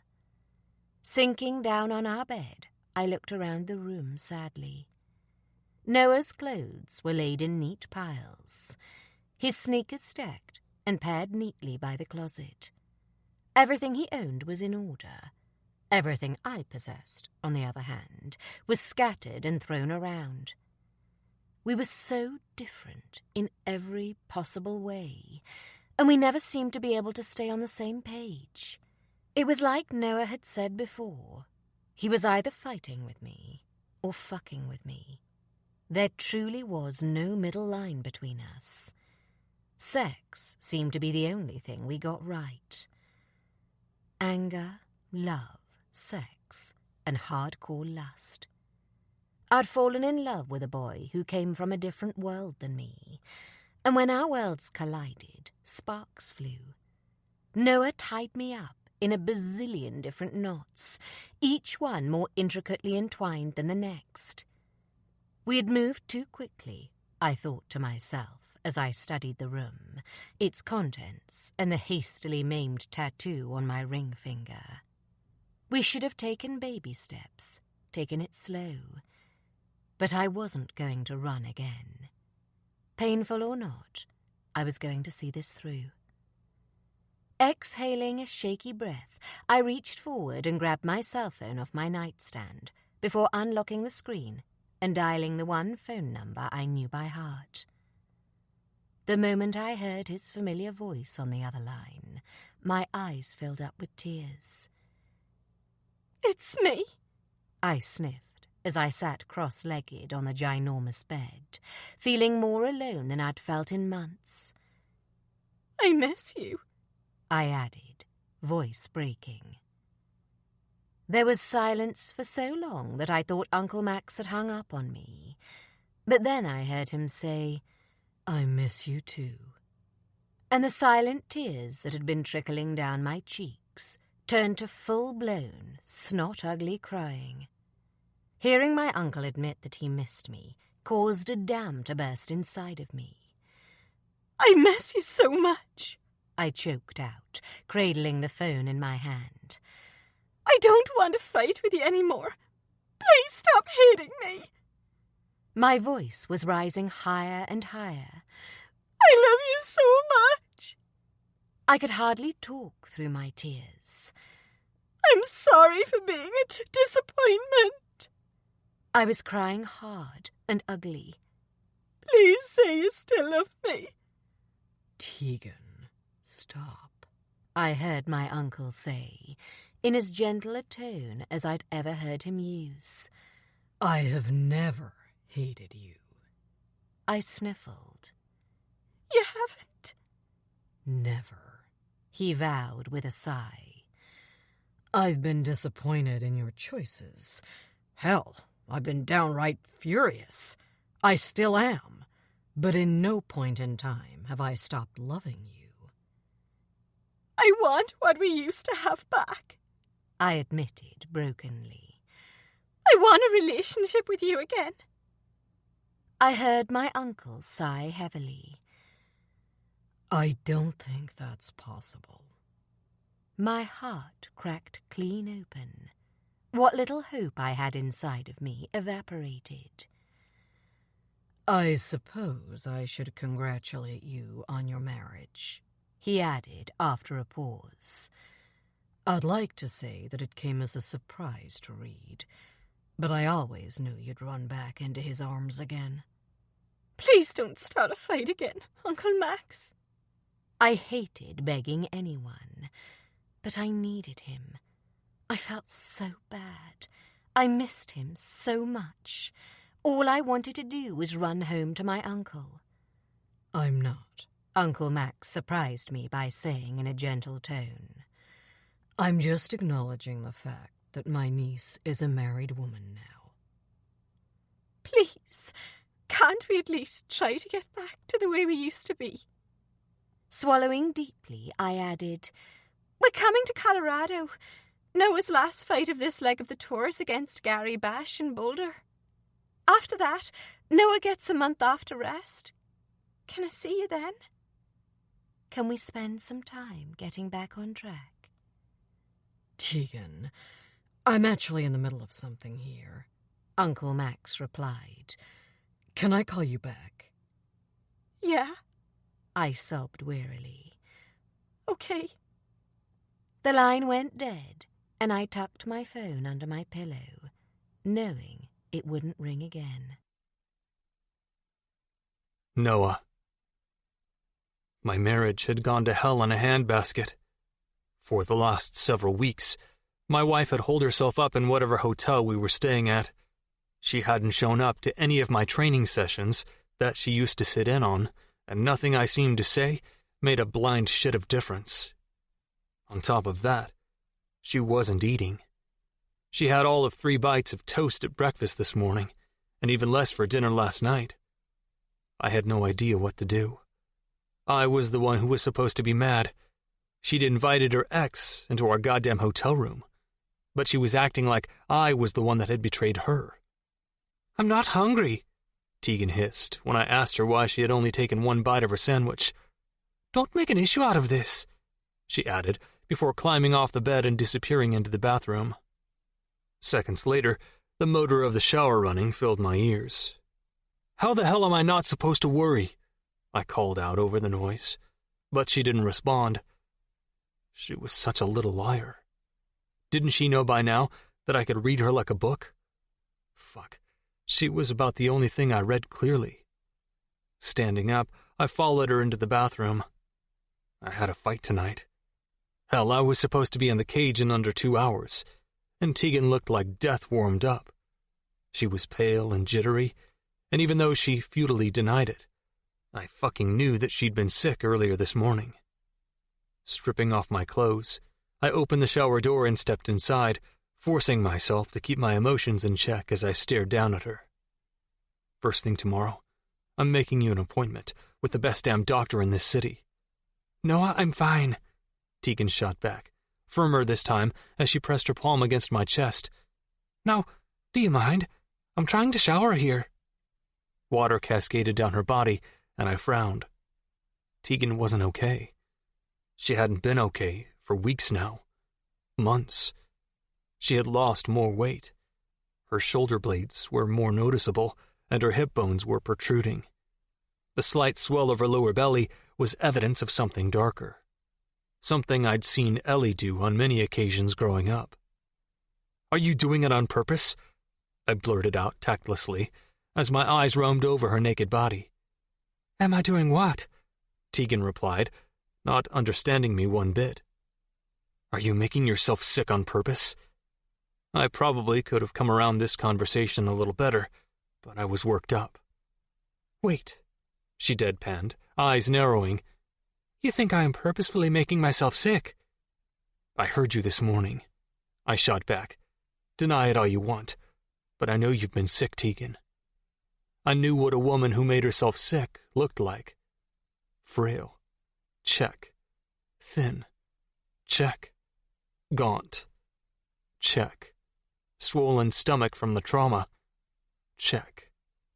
Right about now, my wife was checking every fucking box. You're freaking unbelievable. Letting out a growl, Tegan shoved my chest hard before stepping around me and out of the shower. Sorry to disappoint you, dear husband, she continued to say as she wrapped a large fluffy white towel around her drenched body. But last time I checked, not feeling hungry didn't constitute an eating disorder. The bathroom door slammed shut behind her, and I was left alone in the shower. Groaning internally, I switched off the water and climbed out. Grabbing a towel, I hooked it around my waist before heading back into the bedroom. "You've lost weight," I explained, in as calm a tone as I could muster. "I'm sorry if it upset you, but I had to ask." "Of course you did," she shot back coldly. Dropping her towel, Tegan walked across the bedroom shamelessly, as naked as the day she was born. "I'm naturally skinny," she told me before throwing open a dresser drawer. Pulling out several items of clothing, she dropped them on the ground. She was so damn messy. Why did women need so much stuff? I couldn't figure it out. I'd spent half a decade in a cell with Lucky. We had minimal stuff in prison and survived just fine. But Tegan? Jesus, that woman had a truckload of shit following after her. We'd arrived in New York on Tuesday, and it had taken me 3 trips to the bus to bring all her shit up to our suite. Tegan continued to dump the contents of her dresser drawers on the floor before deciding a pair of plain black cotton panties and stepping into them. "But thanks for throwing my body insecurities in my face." Tegan grabbed a matching black bra from the pile of rubble on the floor and dangled it in front of her face. "See this?" she demanded. "Women with bodies like mine don't need to wear these." She put it on anyway, much to my dismay. "Do you want to comment on how tiny my breasts are too?" she asked. "Or mention the fact that I don't have a big ass like all those girls you used to flaunt around with after every fight you had on the television?" "I'm sorry, Thorn. I was an asshole. I love your body," I added, feeling like the world's worst piece of shit. She was going to cry. I could see it in her eyes. Her hazel eyes were tearing up. "You're perfect to me," I added gruffly. That did it. The waterworks started. She was fucking crying again. "I don't have an eating disorder," she said, in a voice thick with emotion as tears rolled down her cheeks. "I feel under the weather, okay?" "Okay." Walking over to her, I placed my hands on her shoulders and whispered, "Don't cry." That was a big fucking mistake, because she only cried harder. "Stop crying," I offered, unsure and nervous as hell. "I can't help it," she half sobbed, half screamed, using my arm to wipe her nose. Lovely. "I'm feeling under the weather, and you think I'm ugly." "What?" Shaking my head, I pulled her into my arms. "I do not think you're ugly." Jesus Christ, what the hell was wrong with her? "I think you're beautiful." "You like curvy women," she shot back, sobbing harder. "You said I'm too skinny." "No, I fucking didn't." "Thorn, come on, baby. Stop this," I begged, helplessly. Tipping her chin upward with my thumb, I brushed the tears off her cheeks, eyes locked on hers. "I love you." Cupping her neck with both hands, I pressed my lips to hers, shivering when my stomach twisted inside of me. My legs shook. I was fucking trembling. She had that effect on me.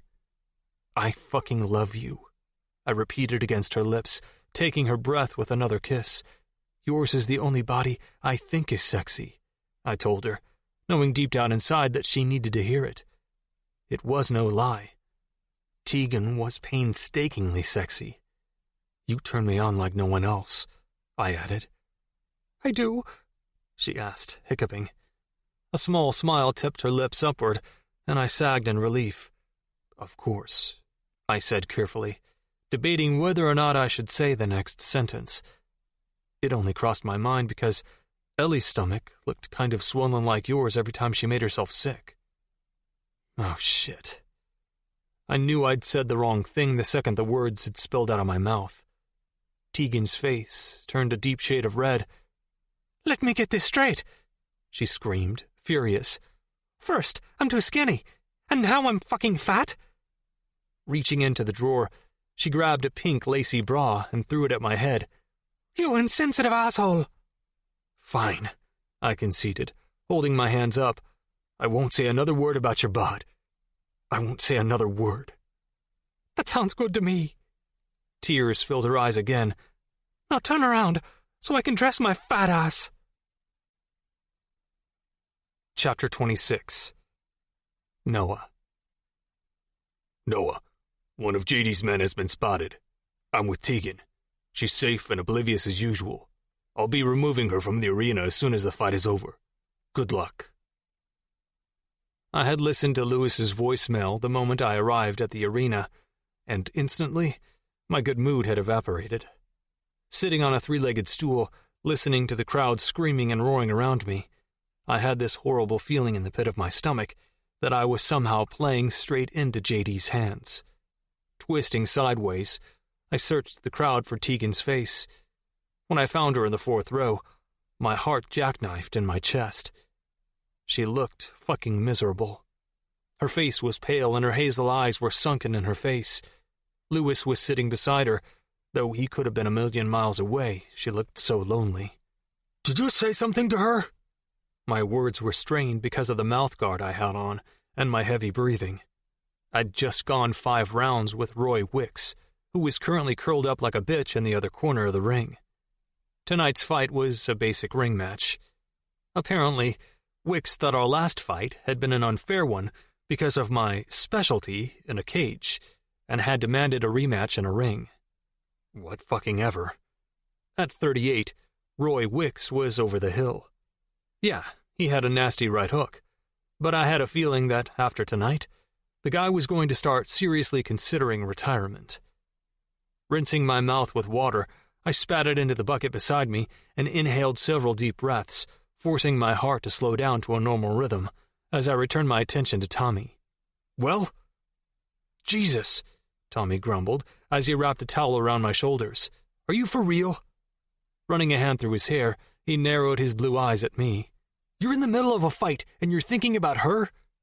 Shaking his head in disgust, he spat. You need to get your head out of that woman and into the game, Noah. Leaning backwards against the ropes, I studied my oldest friend. Tommy's brown hair was dusted with premature gray hairs. His lips were narrowed and set in a straight line. What did you say to her? I repeated slowly, ignoring everything else. Nothing, Tommy hissed. Dabbing my left eye with the towel, he wiped away the droplets of blood that were leaking from a reopened cut. I said absolutely nothing to the girl. What about you? I turned to my right and glared at Quincy. I was paying these guys to support me, but right now, I felt fucking betrayed. Something had gone down. I knew it. And if Tegan wasn't going to tell me, then one of these fuckers sure as hell was. Now you listen here, boy, Quincy snarled. Cupping the back of my neck with his beefy hand, he dragged my head down to his.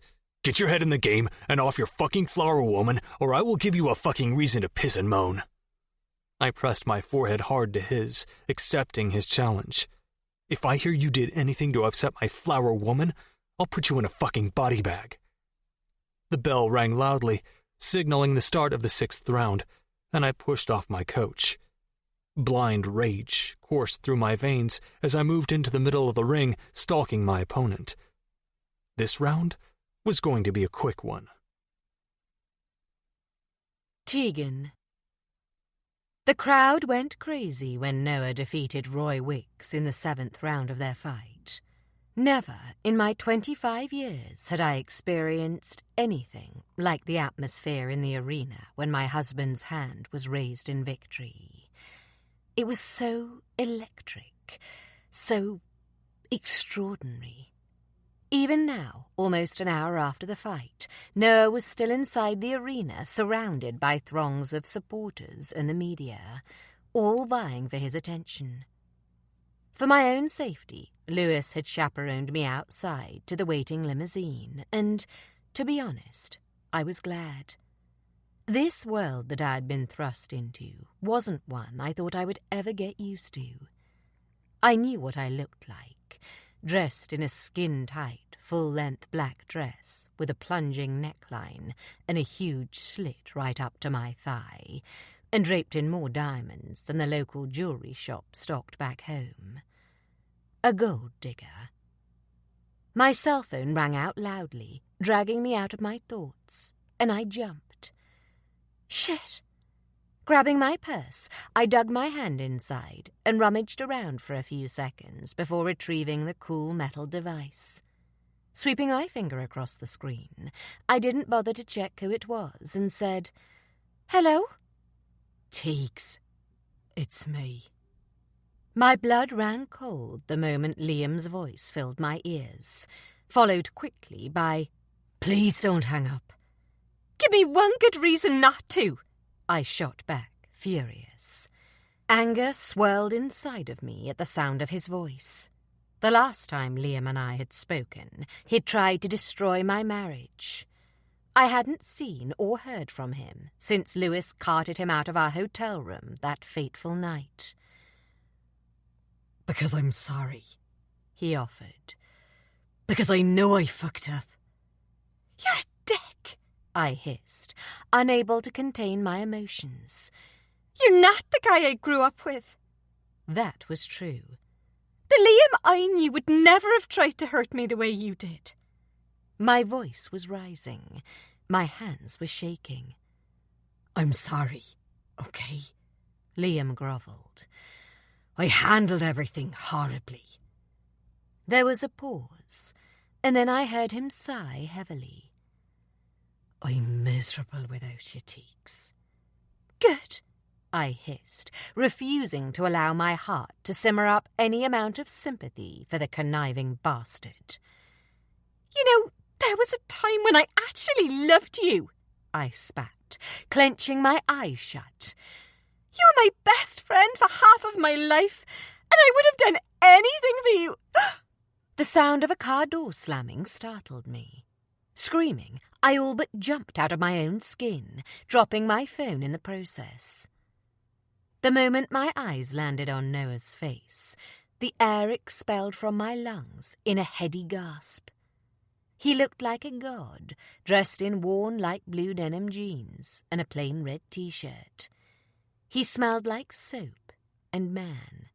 His hair was wet and falling forward, brushing his brow. He was bruising badly. The entire left side of his face was coloured purple.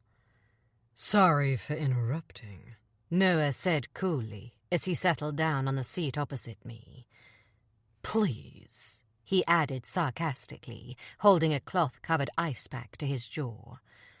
"Continue telling some other guy how much you love him." Sitting back with his legs spread open, he never took his eyes off my face as he tended to his wounds. "I'm fascinated." My heart plummeted in my chest. With my back pressed to the leather of the seat, I forced myself to breathe, all while my heart thundered in my chest as I watched him watch me. Our relationship was tempestuous enough without adding more drama to our fucked-up equation. "It's not what you think," I finally acknowledged in a quiet tone, not knowing what else to say, but knowing that I had to say something. I could have smacked myself for saying something so cliché. Tossing my hair over my shoulder, a knee-jerk reaction to intimidating situations, I reached down and grabbed my phone off the floor. "Not what I think," Noah spat, tossing the ice pack down on the seat. "Obviously," I snapped, red-faced, as I slipped my phone back into my purse. Noah's eyes darkened. The vein in his neck ticked as his eyes roamed over my body. "What fucking ever," he muttered under his breath. He sat rigidly on the opposite side of the limousine, with one arm flung casually over the back of the seat. His black hair was all mussed up and sexy, and his dark eyes were intense, heated, and unwaveringly focused on me. The only thing that gave me comfort in this moment was the black circled tattoo on his left hand. "You fought well," I told him, feeling the burning in my cheeks all the way down to my toes, as I tried to clear the air with a compliment.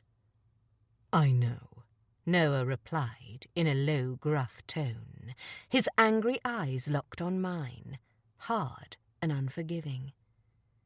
A shiver of fear rolled down my spine, mixing with the pent-up lust inside of my body at the sight of the man before me. Not sure what to do, I decided rummaging in my purse was a good place to start. And while I was at it, I decided to pray for the ground to open beneath me. Hell had to be a better option than being the sole recipient of Noah Messina's bad mood. Ducking my face, I unzipped the bag and pulled out a tube of lipstick. I felt Noah's heated gaze on me as I smeared my lips with the tube. Suppressing the urge to close my eyes and shiver at the feel of having his eyes on me, I quickly snapped the lid back on the tube of gloss and tucked it back into my purse. "You miss him," Noah accused. This time, I did shiver. It was an unstoppable reaction. "No." Noah studied me with cool, perceptive eyes. "You love him." Again, it wasn't a question, just a bare-faced statement. "No." Shaking my head, I sagged back in my seat, finding comfort in the feel of the cold leather against my skin. "I don't." Snapping the clasp of my purse shut, I stared back at him. "He called me." Noah laughed harshly. "And you answered." Several more bodies piled into the back of the limo then, breaking the unnerving tension. One of those bodies belonged to Lewis, and I sagged in relief when he sat down beside me. Don't get me wrong, I was burning mad with him. But in a car full of men who despised me, Lewis was the safest bet. Another one of the bodies belonged to Tommy, who claimed the seat to Noah's right. Quincy and Beau also joined us, choosing to sit on Noah's side of the limo. Like I cared. It wasn't easy to act aloof when everyone hated you. In fact, sitting in this limo was like being back in a high school classroom. For years I'd struggled to fit in, until the day I decided to stop trying. But just because I didn't try, didn't mean it didn't hurt. It was safe to say that with the exception of Noah, I hated every single person in this limousine. Actually, hate was too kind a word for the bastards I was surrounded by. I loathed them. Yes, loathed. I was losing myself in this world, and I fucking hated it. After all I'd sacrificed, I was still being tested, punished. "Screw this," I growled, finally cracking under the tension.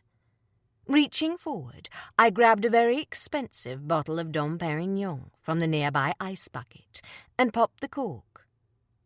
"What?" I said daringly, eyes locked on Tommy as he frowned at me. "It's not like you can't afford it." With that, I pressed the bottle to my lips, not removing it until I had the majority of it consumed. Chapter 27. Tegan. Climbing out of the limousine first, Noah turned around and reached out his hand to me. "Think you can love me more for tonight?" He growled, helping me out of the car. "Or is that impossible for you, wife?" "Don't be a dick," I hissed, taking his outstretched hand. "You know how I feel about you, husband." He cocked a brow and smirked cruelly. "Do I?"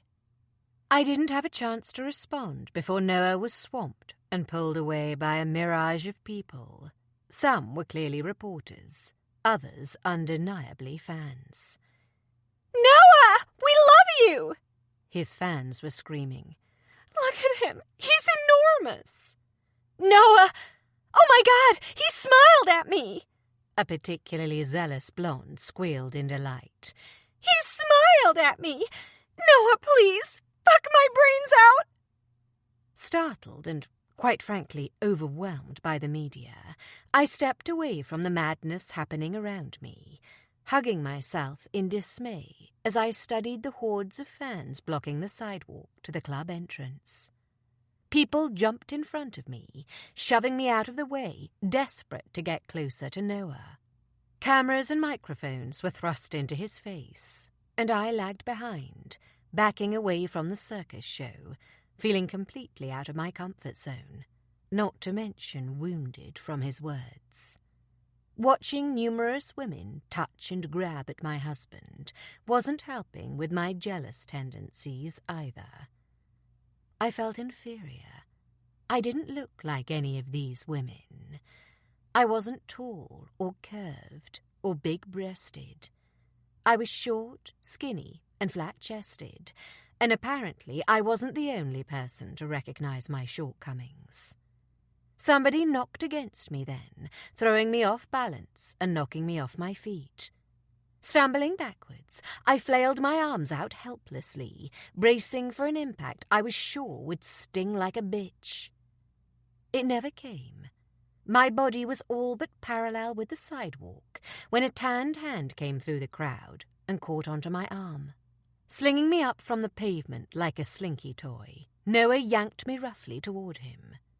One huge, muscular arm came around my waist, pinning me to his side. Another hand splayed across my stomach protectively. Eyes dark as coals stared down at me, causing my heart to flutter and my breath to seize in my throat. Flustered, I said the first thing that came to mind. I think a little pee came out. In all honesty, I'd come very close to peeing my pants, and his angry eyes, freckled with those nasty bruises, was doing nothing to ease my frazzled nerves.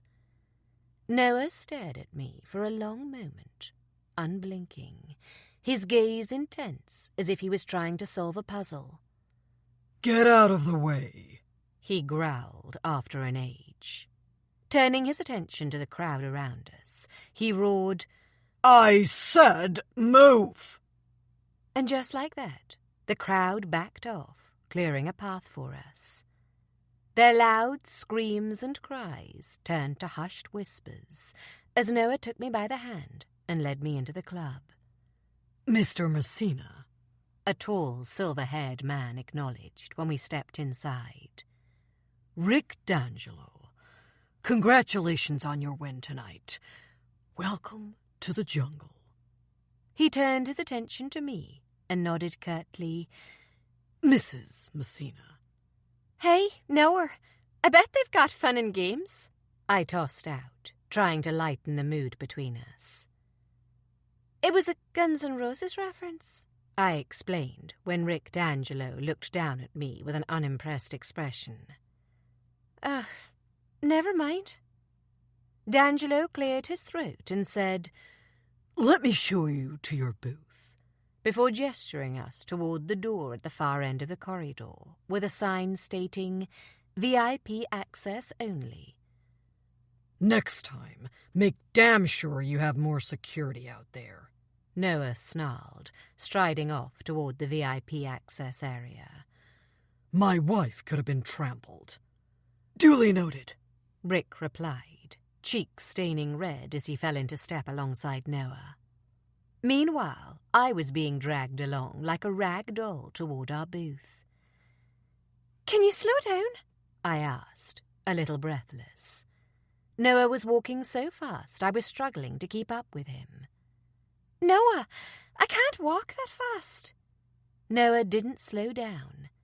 When I tried to pull my hand out of his, he squeezed it tighter.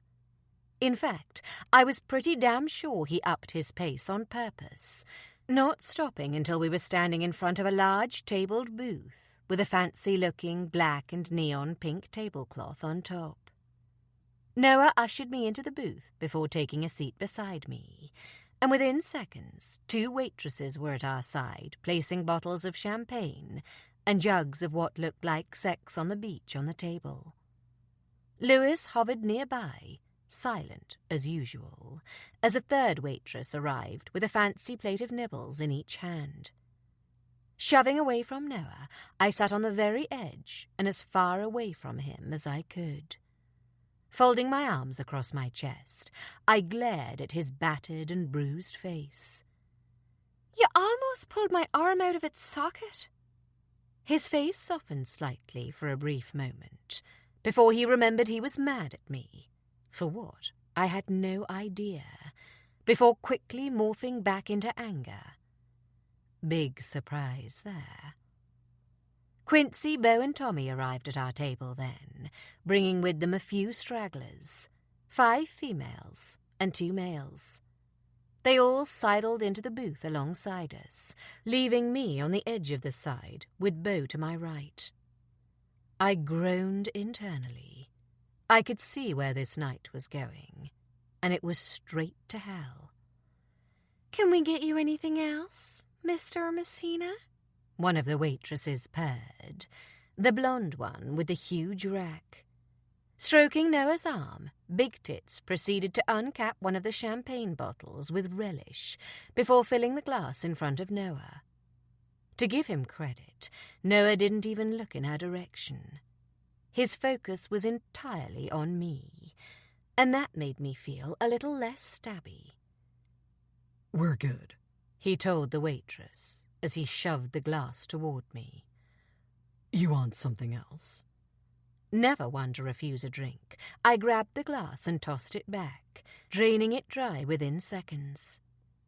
"Yeah?" Wiping my mouth with the back of my hand, I pushed my glass toward him. "A refill?" Noah cocked a brow, but didn't reply, and I felt the last piece of my self-restraint slip away. "I'm his wife, not his ward. I don't need his permission, you know," I snapped, glaring up at the waitress, who seemed to be in a semi-comatose trance as she held the champagne bottle in her hand and looked down at my husband with her big doe eyes, waiting for him to give her the go-ahead. "Ugh!" Rolling my eyes, I reached forward and swiped one of the other bottles of champagne on the table. A hand snaked out and grabbed the rim of the bottle just as I went to lift it. "You're embarrassing him. Again," Bo hissed under his breath. "Can't you just behave yourself for one night?" "And you are pissing me off again. So if you value your left ball sack, then I suggest you let go."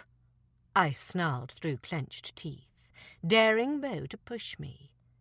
"No!" The loud chattering that had been going on around me quickly depleted as all eyes landed on me and Bo. Thankfully, Bo, or Dick 3, as I like to call him, Dick 1 and 2 were reserved for Quincy and Tommy, valued his testicle, and released the bottle to my trusted care. It was a small victory, but one I would cherish. Noah continued to glare silently across the table at me, and the more alcohol I consumed, the more I met his glare with one of my own. "Why are you doing this?" I finally demanded, losing all tact and patience. My body was swaying without my permission, and tiny little stars were dancing around in front of my eyes. I was drunk, I realized, but drunk or not, I was having this out with Noah. "Doing what?" "Being a bastard to me!"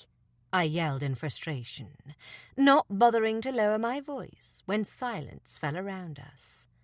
I didn't care that everybody was listening. Fucking let them. Any one of these people could look at my vagina if they clicked on the right website. I had nothing left to hide. "I should leave you high and dry," I added, hurt. "If I'm keeping you from where you really want to be, then by all means go, Tegan." Noah shot back, furious. "But don't expect me to come after you again, because I won't." "I'm not taking this shit from you," I warned him. "I mean it." "So what? You're just going to run again?" He ran a hand through his freshly washed hair. "Then do it, Thorn. Fucking leave me hanging again. It wouldn't be the first time." "I'm done apologizing for the past, Noah," I screamed heatedly. "You said you love him, Tegan!" Noah roared, losing his cool. His chest was heaving. A vein in his temple bulged. "Which is something I find really fucking hypocritical, considering you were screaming that exact sentiment to me the other night when I was eating your pussy." Jesus Christ. I hissed, mortified. I said loved, as in past fucking tense. It's all the same to me, Noah shot back, fuming. Looking around at the several red-faced people sitting around us, I climbed unsteadily to my feet. You know what? Wobbling over to Noah's side of the table, I grabbed the cocktail pitcher. Cool the hell down, Noah. With that, I tossed the contents over his head before turning to Lewis. Take me back to the hotel. I was mad, not crazy. I knew well enough not to go anywhere without my big, bald traitor. Don't you dare, Lewis, Noah barked, before turning his attention back to me. Jerking out of his seat, Noah wiped the front of his soaked shirt. Now I get that you're a raging bitch, he growled, turning his attention to me. But if you could rein in the violent outbursts for 1 fucking second, or at least while we're in public. Oh, I'm a raging bitch now, am I? Swinging around, I stalked toward him. Well, how's this for a violent outburst, you big bastard? Reaching my hand back, I smacked Noah across the cheek as hard as I possibly could. He didn't even flinch, so I smacked him again, harder. Fuck you, I added, before turning on my heel and staggering away from him. Screw Noah Messina. It would be a cold day in hell before I allowed myself to be treated like a piece of shit on his shoe. Shoving my way through the crowd, I made a beeline for the bar, mentally patting myself on the back for tucking that 20 into my cleavage before leaving the hotel tonight. Jostling against several other patrons at the bar, I stood up on my tiptoes and waved my hand in the air, trying to catch the barman's attention. Not an easy feat, considering I was the shortest person at the bar. Finally, I caught the barman's eyes, and he came over to where I was standing. What can I get you, sir? Sir? I snapped, furious when I realized he was talking to someone behind me. I was here first. Don't serve her, an achingly familiar voice said from behind me, and I groaned. A strong arm came around my waist, pulling me backward into a familiar chest of muscle. She's been cut off. No problem, Mr. Messina, the barman said. His eyes flickered to mine, and he gave me a look that said, "Oh well," before wandering off to serve someone else. Swinging around, I glowered up at Noah. You are, by far, the biggest son of a Yeah. I'm scum of the earth, Noah interrupted, unaffected. Taking me by the waist, he walked me toward the dance floor. Shut your mouth, Thorn, and dance with me. Over my dead body, I hissed, trying to scramble out of his embrace. It was no use. Noah had a death grip on me. His arms were like tree trunks wrapped around me. And short of a bomb going off, I knew I wasn't getting away from him. Admitting defeat, I stopped fighting him and let my body sag against his. Leaning backward, I rested my head against his hard chest. I thought you said you weren't going to chase me again. Ducking his head, he buried his face in my neck and sighed. I thought you said you weren't going to run again. I lied, I begrudgingly admitted. Me too. The heat of his breath on my bare skin caused me to shudder violently in his arms. I'm so angry with you, Noah. The feeling's mutual, Thorn. He pressed a kiss to the skin covering my racing pulse. Save your anger for the bedroom. I know I am. I'm never having sex with you again, I argued, rocking my ass against the rising bulge in his jeans. Noah chuckled, and the low rumble in his chest caused everything south of my navel to clench in anticipation. I had no idea how we'd gotten here, and I cared even less. The alcohol currently running through my bloodstream was making my brain think up all kinds of slutty things to do to the sexy god of a man pressing his dick against me. God. Closing my eyes, I gave myself up to the music, to the feel of being with Noah. Fighting or not, we were here. We were together, and we were trying. Running the palms of my hands down his thighs, I slipped one hand behind my back.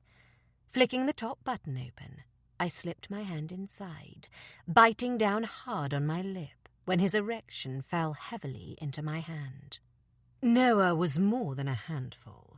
He was huge, but I happened to have the magic touch when it came to his cock. Keeping my back pressed to him, I squeezed him tightly, knowing exactly how he liked me to touch him. Trailing my thumb over the head, I felt the small drop of precum and grinned in victory. Noah grunted as my hand flexed between our bodies. He hissed out a sharp breath when I slipped my hand lower and cupped his balls. I wasn't being as discreet as I should, and I didn't care. But Noah did. Thorn, he growled in my ear. Stop, baby. We're on a... Fuck. Thrusting himself against me, Noah groaned deeply.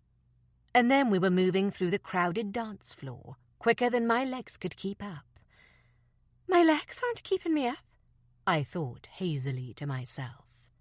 Looking down at my dangling feet, and then at the two strong arms clamped around my waist, I realized Noah was taking my full weight as he walked us through a doorway at the far corner of the bar.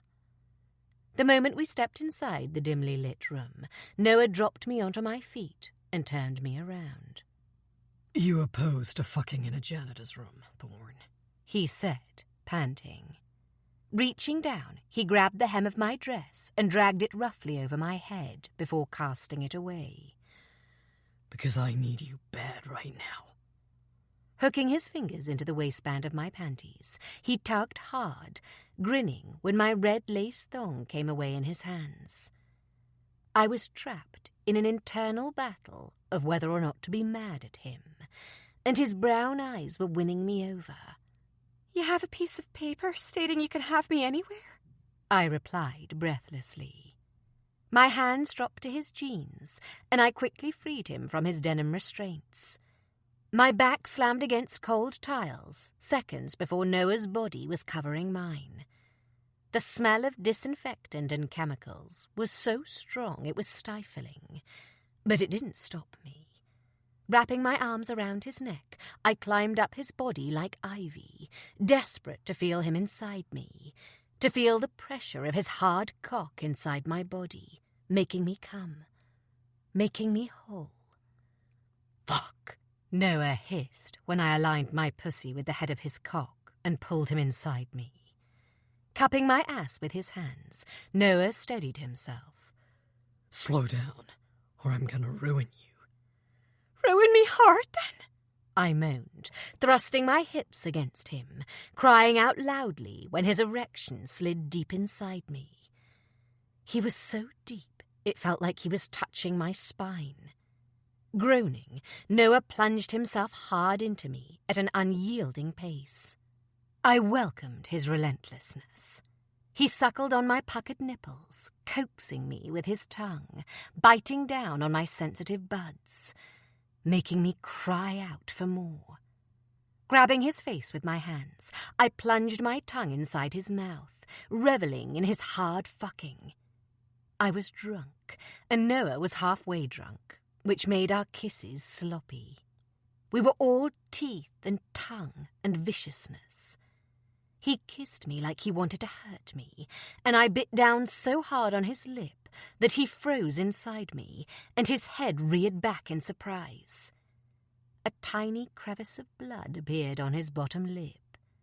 Dragging his face back to mine, I swiped my tongue over his reopened cut, before pulling his lip back into my mouth, suckling hard.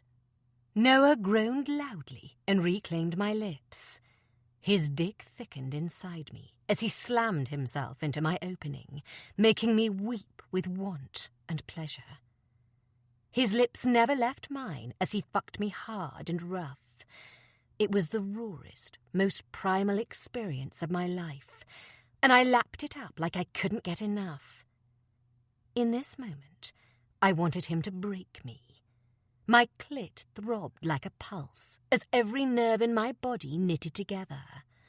Every thrust of his cock sent shockwaves rippling through me. Each plunge of his tongue intensified those shocks until I was both clinging to him and arching away all at once. Nodding my head quickly in approval, I whimpered into his mouth as my fingernails dug into shoulder. Feeling tired? Let's take 60 seconds to unwind with a song. This free audiobook is here for your relaxation. Thank you for being here with us.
Urging him to take me harder.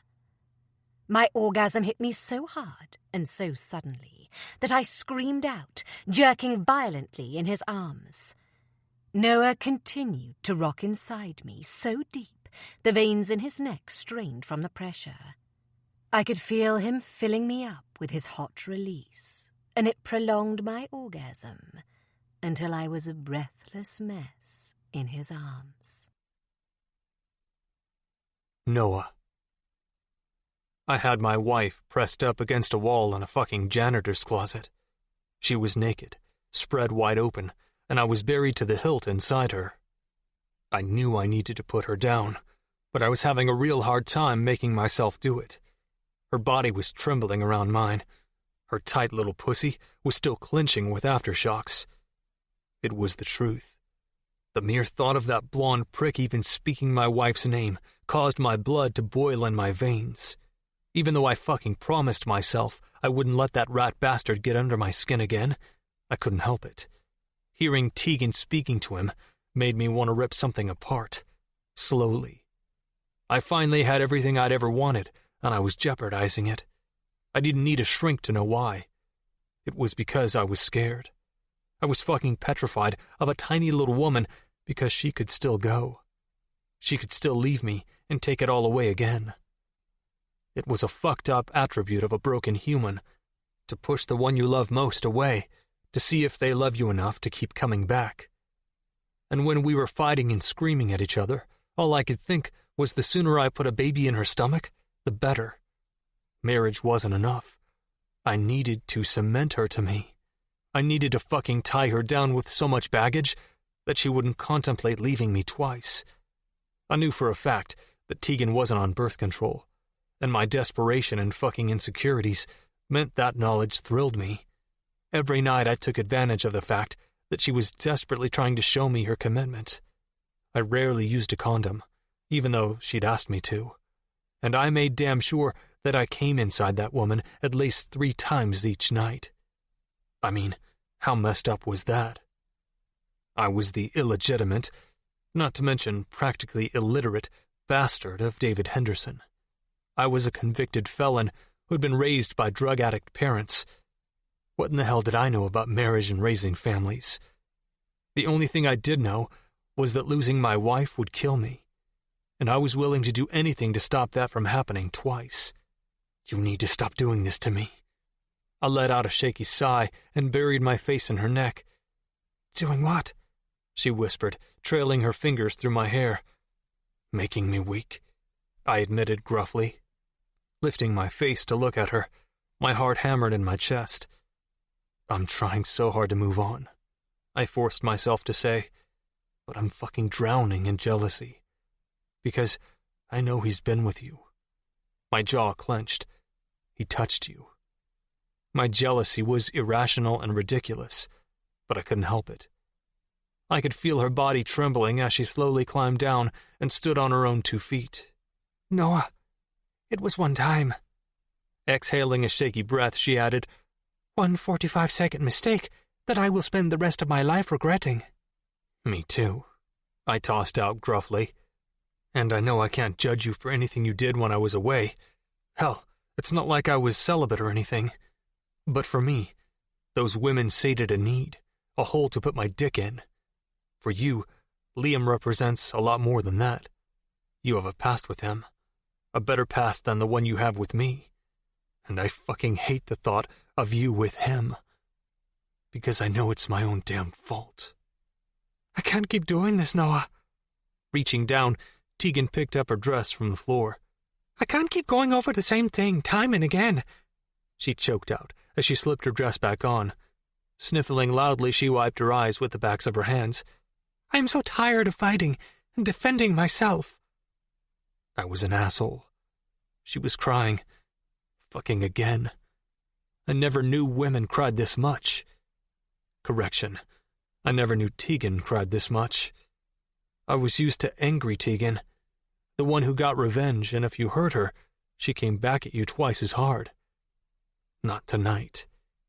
My usually steel-spiked, prickly thorn was turning into a fucking flower, and it was all my fault. Come on, Tegan. Don't cry, I whispered, placing my hand on her tiny shoulder. I hate seeing you upset, okay? It kills me.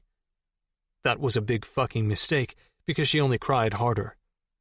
I waited for you, she said against my mouth, without even knowing I was doing it. Pulling back, she wiped her eyes with the back of her hand. "All those years?" She shook her head. "I never touched another man." "You're the only thing I've ever had that was mine," I told her, desperate to explain myself. "You are my choice, mine, and watching you go was the hardest thing I've ever had to do. And now you're back. I have you, but I just can't trust me," she offered. I opened my mouth to answer her, but she didn't give me a chance.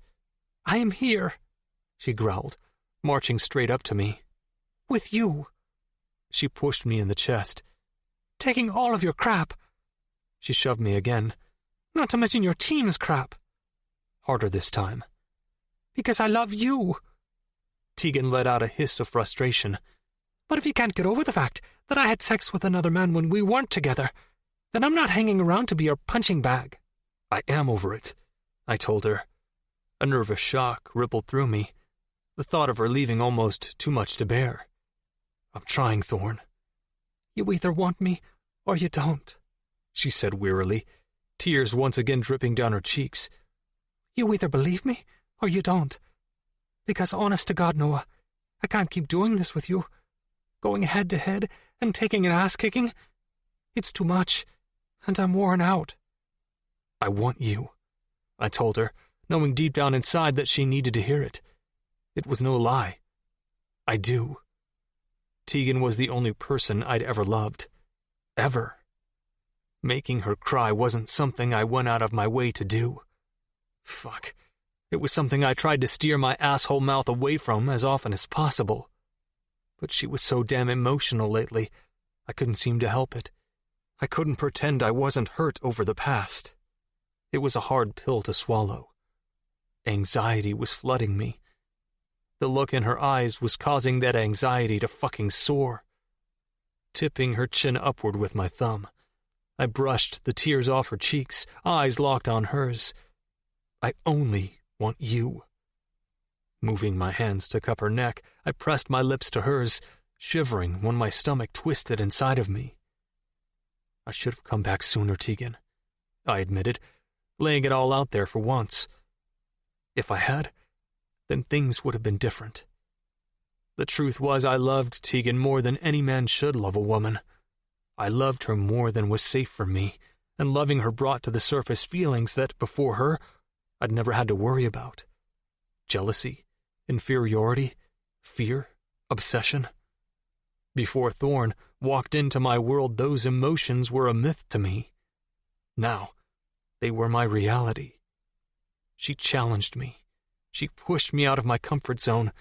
She pushed me to the brink of insanity and then dragged me back again. She stuck it to me, regardless of where we were or who we were with.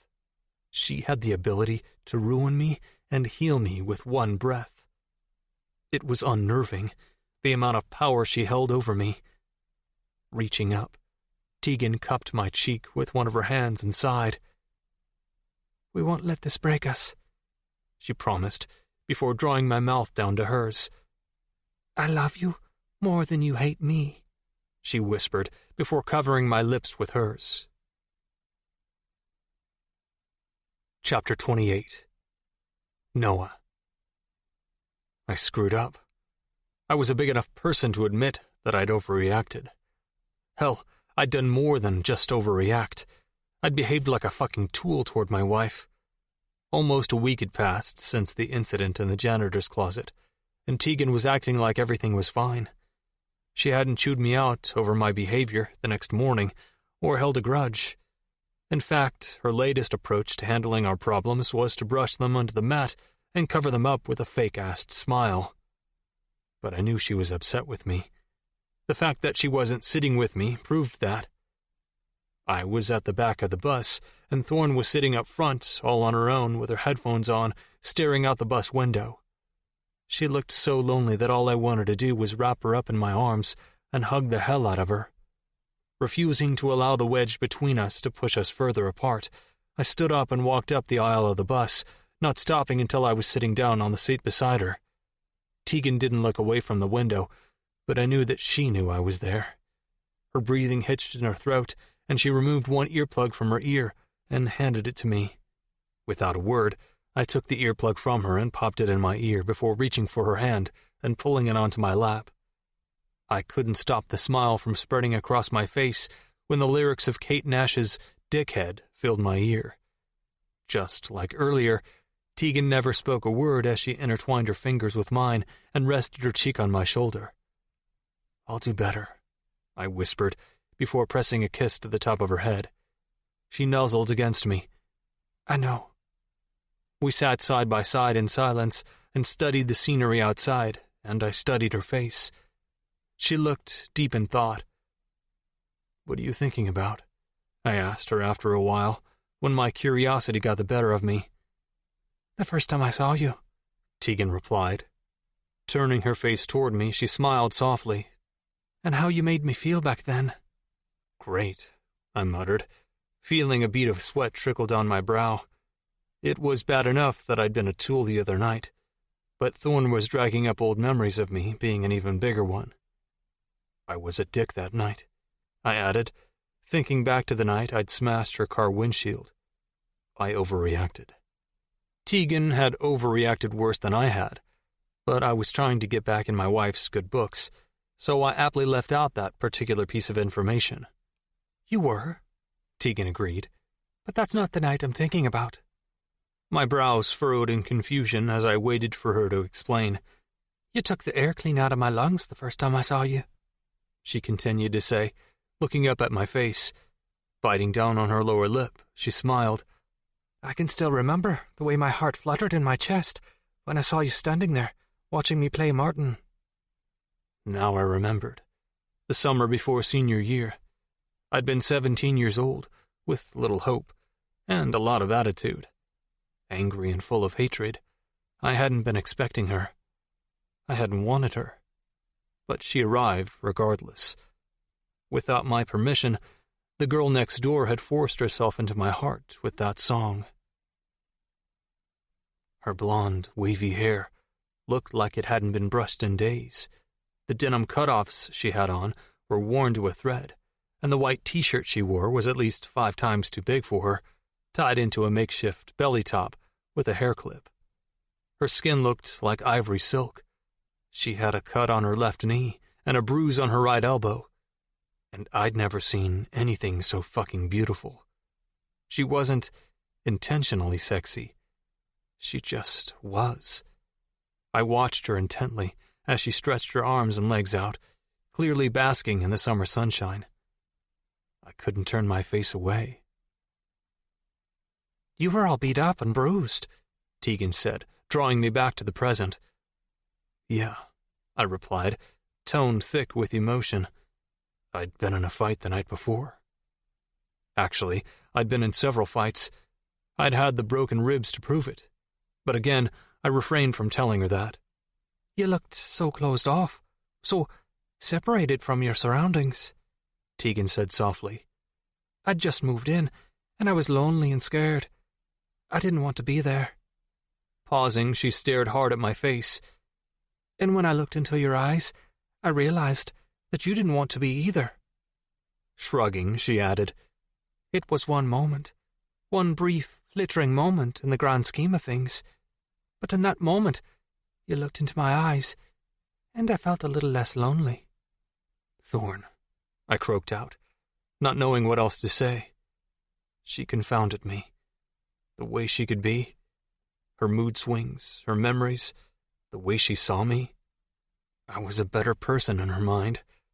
She saw good in my darkness and hope in my despair. The pull toward her was relentless. I didn't even have a life of my own anymore. Everything was blurred and mixed up with hers. Fuck. "Of course, then Ellie came out and ruined the moment." Tegan smirked knowingly. "And then we had that huge fight a few weeks later, and I buried that moment we shared under a mountain of grudges," she whispered. "That small space in time, on a long summer afternoon, when the boy next door looked into my eyes and saw right into my soul." Chapter 29. Tegan. Noah blew the roof off the place in NYC last weekend, making Daniel Cortez submit in the third round, breaking pay-per-view records, and continuing his undefeated MFA record of 38-0. We'd arrived back in Denver, Colorado, late last night, in preparation for Noah's last fight of this leg of the tour against Gary Bash on Friday. We were doing better since our altercation in New Orleans. There was still a Liam-shaped wedge between us, but Noah was trying harder with me. I was trying too, trying to pull myself out of the semi-comatose funk I'd been in. But knowing that the hill would be our next stop wasn't helping matters. Knowing that we were less than an hour's car ride away from where we'd been ripped apart all those years ago petrified me. I wasn't really feeling up to going out and exercising this morning. I didn't want to leave the hotel room, but Noah had pestered me all through breakfast until I caved and gave in to him. To be honest, I really didn't feel like doing anything lately. Well, anything but sleep. Exhaustion had finally caught up with me, and after 4 months on tour, I was completely beat and overheated. It was only 10 o'clock, and the heat was already too intense for me to handle. But the sight of my semi-naked husband, draped in ink and tanned like a god, was causing my body temperature to spike to epic proportions. I wasn't sure if I was hungry or horny as I watched Noah lick an ice cream cone. Strictly forbidden ice cream, I might add. He was on a strict diet, and the both of us knew damn well he wasn't supposed to be eating it. His shirt was off and tucked into the waistband of his grey sweats as he strolled alongside me with a baseball cap slung backwards.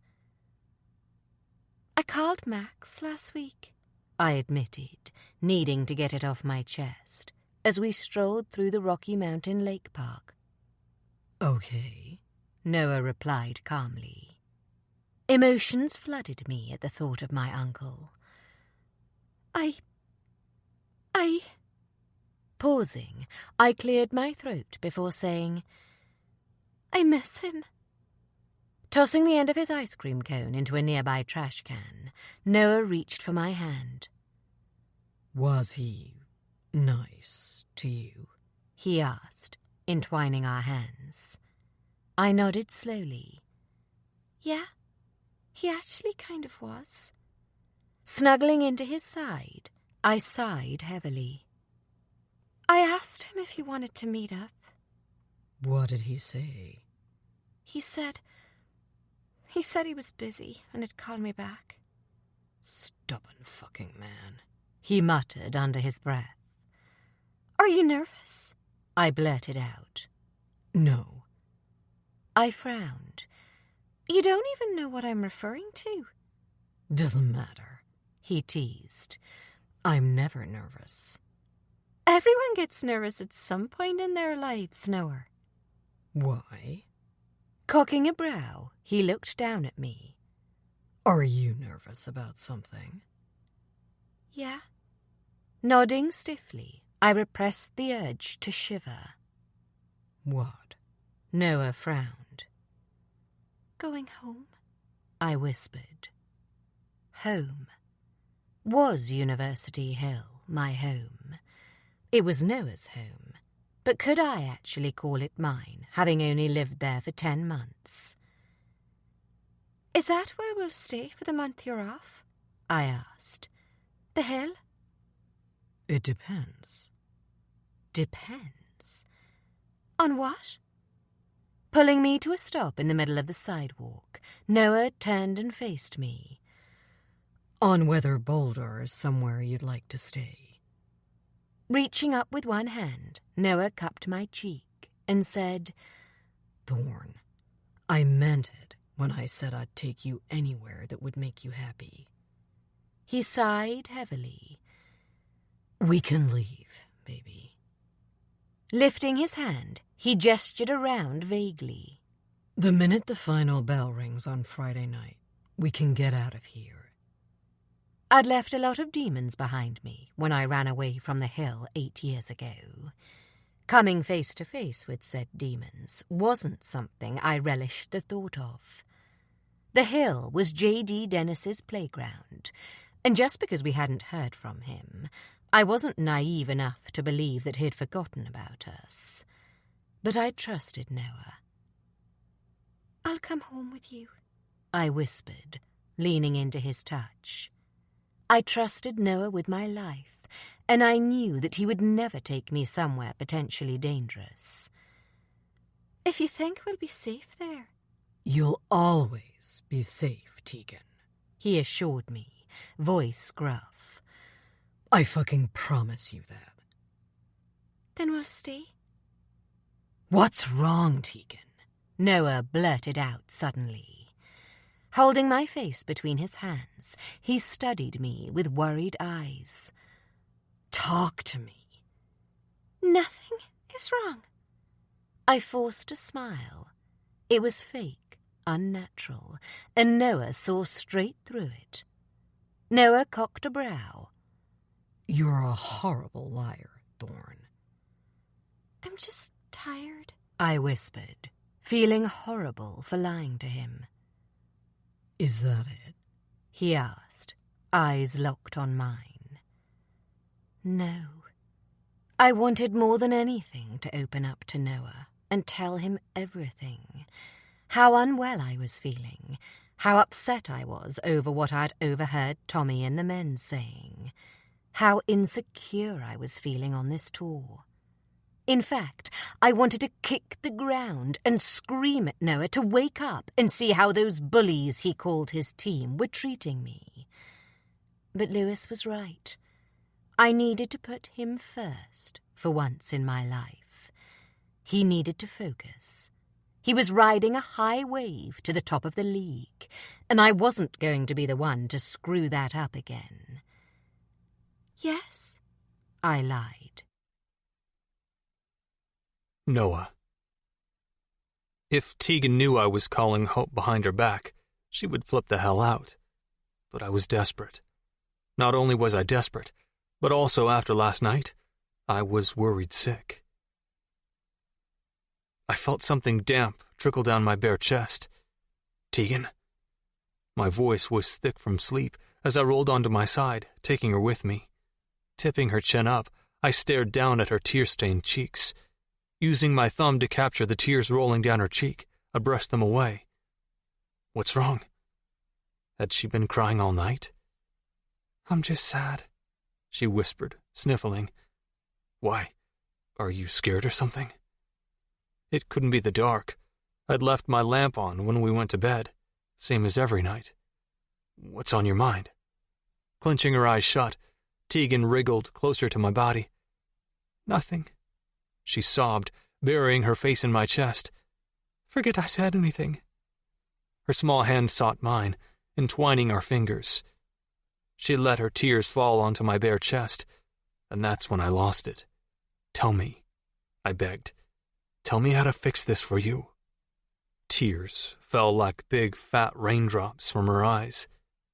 "I'm tired," she whispered. "of fighting, of clinging on and hoping for happiness. I am bone weary and at the end of my tether." My wife was clingy and needy and teary, and I was running out of options on what to do and how to help her. Dialing my niece's phone number, I walked into the changing room in the gym and sank down on the bench. I wasn't sure if I was even calling at an appropriate time for her. Hope was 7 hours behind us in Ireland, and it was just gone 2 in the afternoon here. "Noah?" Hope's sleepy voice filled my ear, and I sagged in relief. "What's going on?" I heard her shift around. "Is everything okay?" "No," I muttered, dropping my elbows to rest on my knees. I bent my head and sighed. "Not really."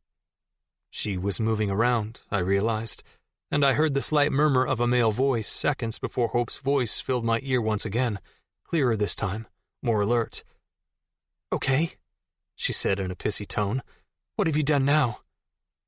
"Who's with you?" I heard myself demand. "Is that a man's voice I can hear?" "I'm 5 months older than you, douche nozzle," Hope shot back. Now, are you going to tell me why you're calling, or can I go back to sleep? It's Tegan. I don't even know what's wrong with her, I admitted in a torn voice.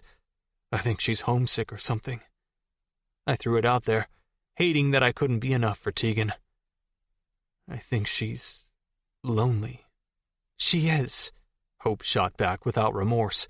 You carted her off on a tour with a bunch of assholes. She has 0 friends over there. You're always training and Tegan's always on her own. How do you expect her to feel? What the fuck do I do? I ran a hand through my hair and resisted the urge to pummel something. How do I fix this? Panic seared me. I can't let her go. It was out of the question. I don't know, Noah, Hope said quietly. You married the girl. She was crying last night, I choked out. She doesn't cry, Hope. Everyone cries, Noah, Hope corrected. Even the strongest people break down sometimes, if they've got a good enough reason to. I didn't. I couldn't remember a day in my entire life where I'd shed a single tear. What the hell did that make me? Aren't you due a break or something? Hope asked, drawing me out of my reverie. Like, don't you guys get some time to rest when you're on tour? Yeah, my last fight is Friday night, I told her. I get a month off before the second leg of the tour kicks off in the fall. Why? Well, that's good, she replied thoughtfully. Maybe you could take her away or something. Spend some alone time together? That doesn't really help my cause right now, Hope. Tegan was miserable. I'll call her, she offered. See if I can figure out what's bugging her. Thanks. I sagged in relief. Oh, but don't let her know that I called you. Oh, yeah, Hope teased, because keeping things from your wife is a great way to start married life. Yeah, I choked out. If Hope knew the half of what I was keeping from Tegan, she wouldn't be cracking jokes. Like the fact that JD had people watching us everywhere we went. Our every move had been tracked since we arrived back to the States. Or the many notes Lewis had intercepted these past few months. Or the thorough room sweeps he performed in each hotel we stayed in before my wife put so much as a foot through the threshold. Yeah, Thorn didn't know about any of that. Chapter 30. Tegan. Hope called me this evening. I watched Noah as he sat with his back to me at the table in the living area of our suite, inhaling a humongous portion of skinless chicken and green veg. She did, Noah replied between mouthfuls, breaking me out of my thoughts. Yeah, I shot back, studying the bunched-up muscles on his back. She did. I debated whether or not to torment him before coming right out and saying, She told me you called her last week, Noah. Dropping his fork down on his plate, Noah turned around and frowned. Guess I should have known she'd rat me out. She's my best friend, I told him. Her loyalty is with me. Fair enough. Picking up the large glass of milk beside his now empty plate, Noah slugged it back, draining every drop before setting the glass back down on the table. I only called her because I'm worried. I know, and I love you for caring, but I'm fine. I was a liar, a huge one, but I wasn't going to be the one to throw Noah's title shot off track. One fight, one more win, and he got to rest for a month. One more fight, and I got a break for a month from his team. Bullshit. Shoving his chair back, Noah stood up and walked over to where I was lying on the couch. Reaching for my hand, he pulled me to my feet and walked me into our bedroom. You don't get weepy, Thorn. That's not you. Pushing me down on the bed, Noah laid down beside me, our bodies facing each other. Something is wrong. He was right. Something was wrong. Everything was wrong. Or are you worried about tomorrow? Noah offered out of nowhere. We were supposed to leave for Boulder, Colorado, tomorrow morning, and I wasn't ready for it. I didn't think I would ever be. I think I'm going to make an appointment with a clinic when we get back, I said instead, choosing not to tell my husband about how terrified the thought of those mountains made me. Noah's brows furrowed in immediate concern. You're still feeling sick? All the time. Only sometimes, I offered. Tucking my hands under my cheek, I sighed. But I'd feel better once I get the once over. Noah didn't have a chance to respond, because the sound of a door banging, followed by a male voice saying, "I'm here, bitches!" filled the room, distracting us both. What the? I turned and gaped at Noah, who had jumped off the bed with fright. Did that sound like who I think that sounded like? Maybe, he offered, grabbing the metal lamp on his nightstand. Wrapping the cord around his wrist, he wielded the lamp like a weapon. If I had the faintest clue of who you're talking about. Scrambling off the bed with excitement, I rushed over to the bedroom door and flung it open. Tegan, Noah hissed, rushing after me. Don't... You? I couldn't stop myself from grinning as my eyes took in the tall, handsome man standing in the middle of the living area, flanked on either side by two identical men. How's my Galway girl? Cam Carter purred. Dropping his duffel bag on the floor, he held his arms out and said, What? No hug for your favorite nephew-in-law? I didn't think twice about it. Squealing with excitement, I lunged for the eldest of the Carter triplets. My God, you're a sight for sore eyes, I choked out, as I squeezed the life out of the man I hadn't seen since boyhood. Don't lie to yourself, brother, a familiar voice teased. We all know I'm the favorite. Cut! I cried out. Breaking out of Cam's hug, I threw my arms around Coulter Carter's waist, completely overwhelmed to see him. Hey, beautiful, Colt chuckled.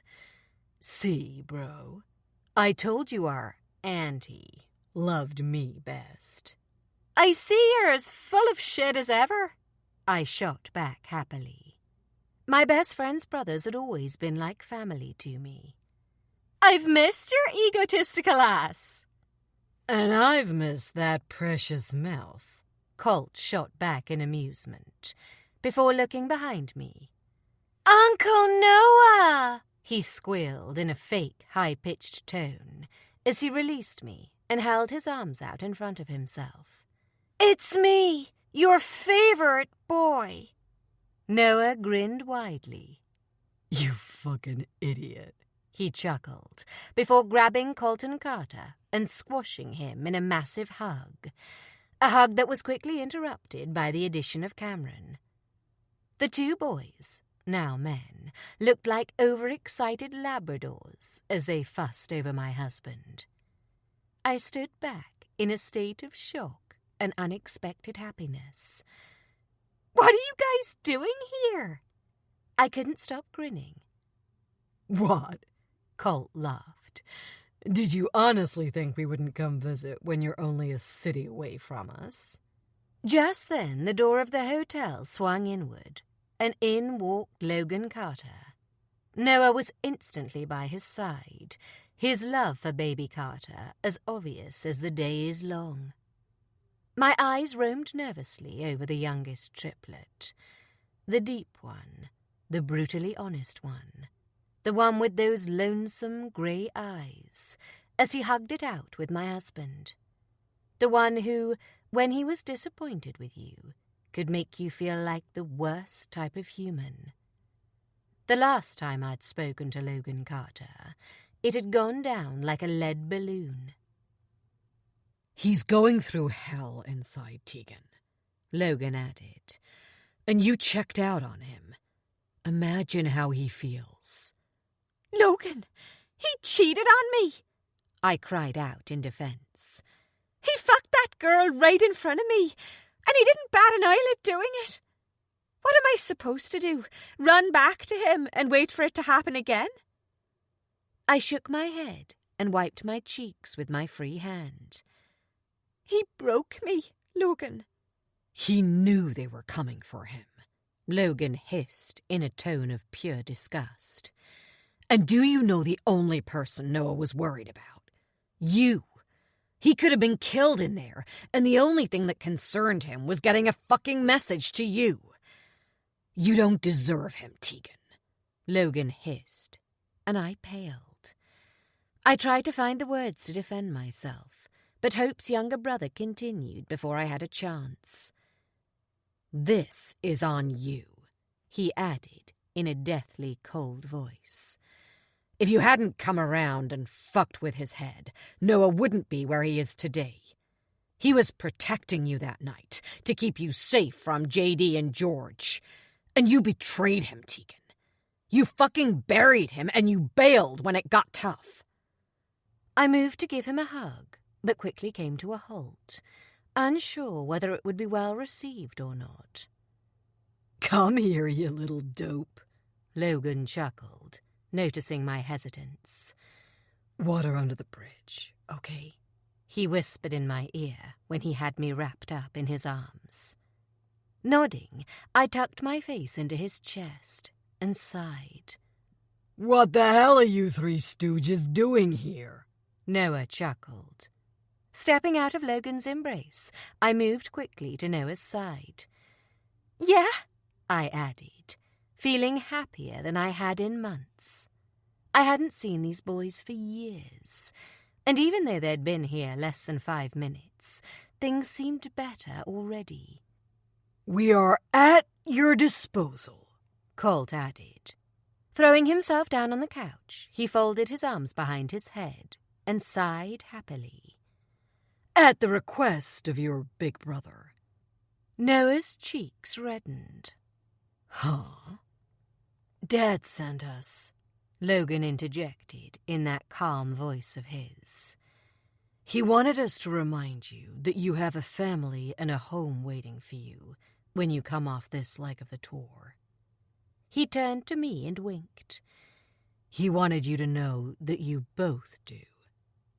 Noah's face turned an even deeper shade of red as he listened to his nephews ramble on.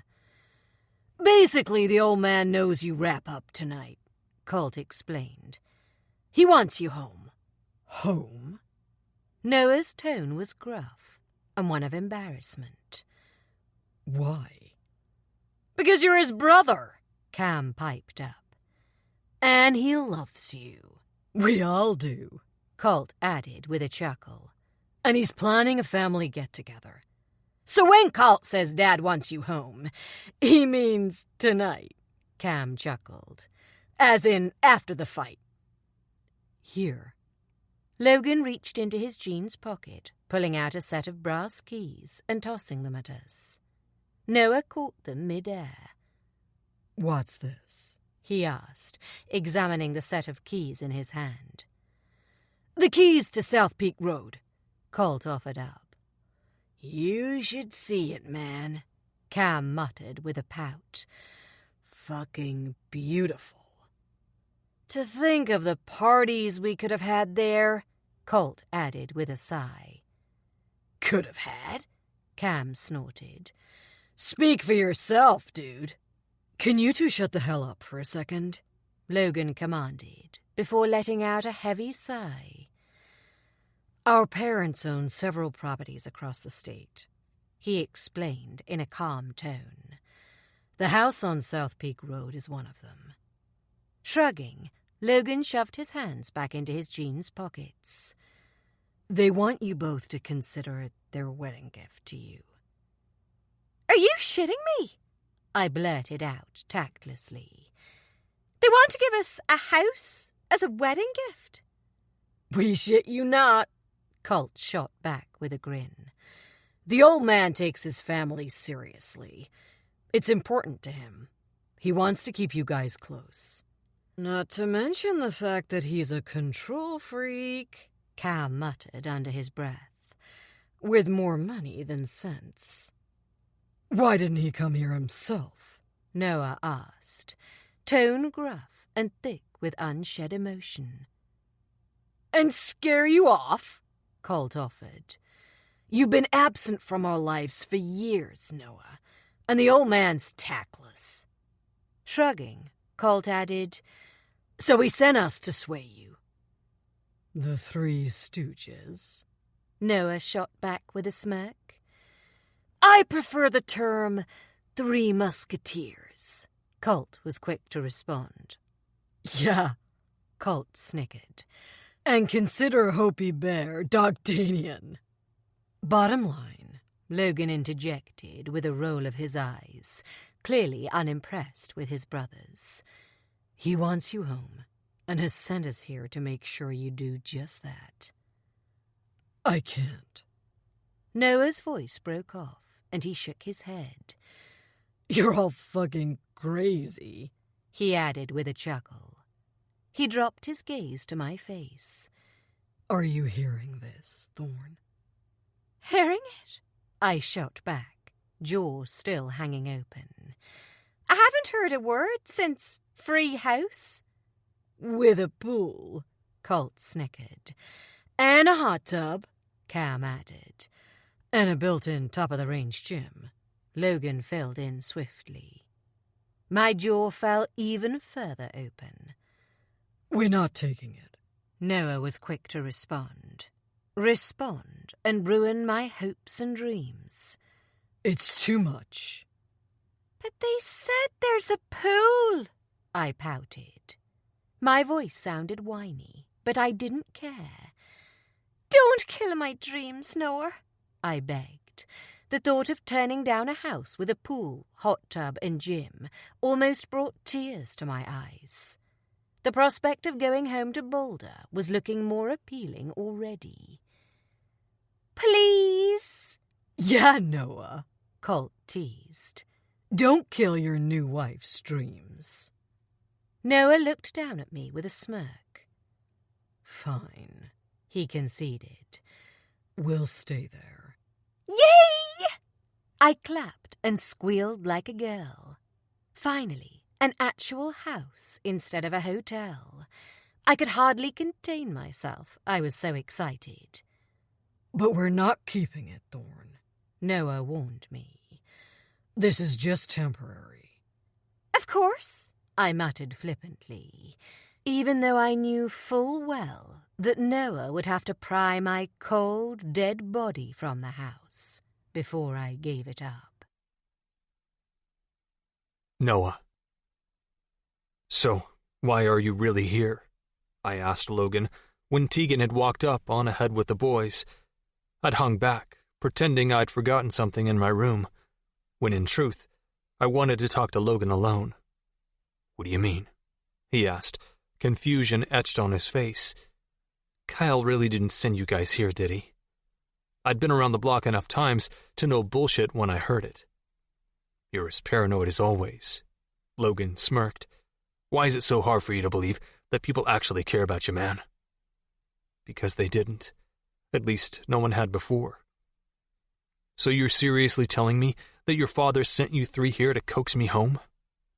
Yes, Logan replied calmly as we jogged down the back stairwell. I was running late for my fight. Nothing new there. I shook my head when we reached the ground floor. I don't get it. You don't have to. Lo chuckled, falling into step beside me as we walked through the foyer. You just have to accept it. Yeah, I muttered, holding the door open for him. Because I'm real good at accepting shit. Does she look pale to you? Logan blurted out when we reached the street, interrupting my train of thought as he pointed toward Tegan, who was climbing into the awaiting limo. Yeah, I noted, as my thoughts quickly turned to worry. She's been off for a while now. Logan frowned. How long's a while? I don't know. I shrugged uncomfortably. Tegan had severe food poisoning back in May. She hasn't been herself since. Have you guys been to a doctor? I knew from Logan's tone that he was concerned. She said she was going to make an appointment when we get home. She should, He agreed, eyes narrowed in concern at my wife. What about you? I asked quietly. How are you doing? Logan never met my eye as he said, I'm still here. Chapter 31. Tegan. My head was spinning. The crowd screaming around me was causing my brain to throb like a drum. The scent of sweat mixed with tobacco and alcohol around me meant inhaling through my nose was out of the question. Using my cardigan as a shield, I breathed through my mouth, managing to tolerate the lavender scent of laundry detergent. My stomach was up in a heap, and I knew if I smelled the stench in this arena one more time, I was going to barf. Cameron and Colton, who were sitting to my right, were so engrossed in the fight taking place just a few feet from us that they didn't notice my horrified expression. But Logan, who was on my left, did. Leaning closer to me, Logan whispered, "Are you okay?" I don't think so, Lo. I choked out as my stomach twisted inside of me. Just then, Noah's opponent, the young red-headed guy in the blue trunks, landed a left hook to my husband's face. Blood splattered everywhere. I was pretty sure I heard bone crush, and the crowd went wild. Slapping a hand over my mouth, I closed my eyes and held my breath, hoping the wave of nausea would pass. It didn't. "Come on," Logan said in a surprisingly gentle tone. Standing abruptly, he took me by the arm and led me through the crowd. "Let's get you out of here." Like a magnet, Lewis stood and trailed after us. With my hand covering my mouth, I allowed myself to lean against Baby Carter. Right about now, he was the only thing keeping me upright. Noticing my weakness, Logan wrapped his muscular arm around my body, taking my weight for me.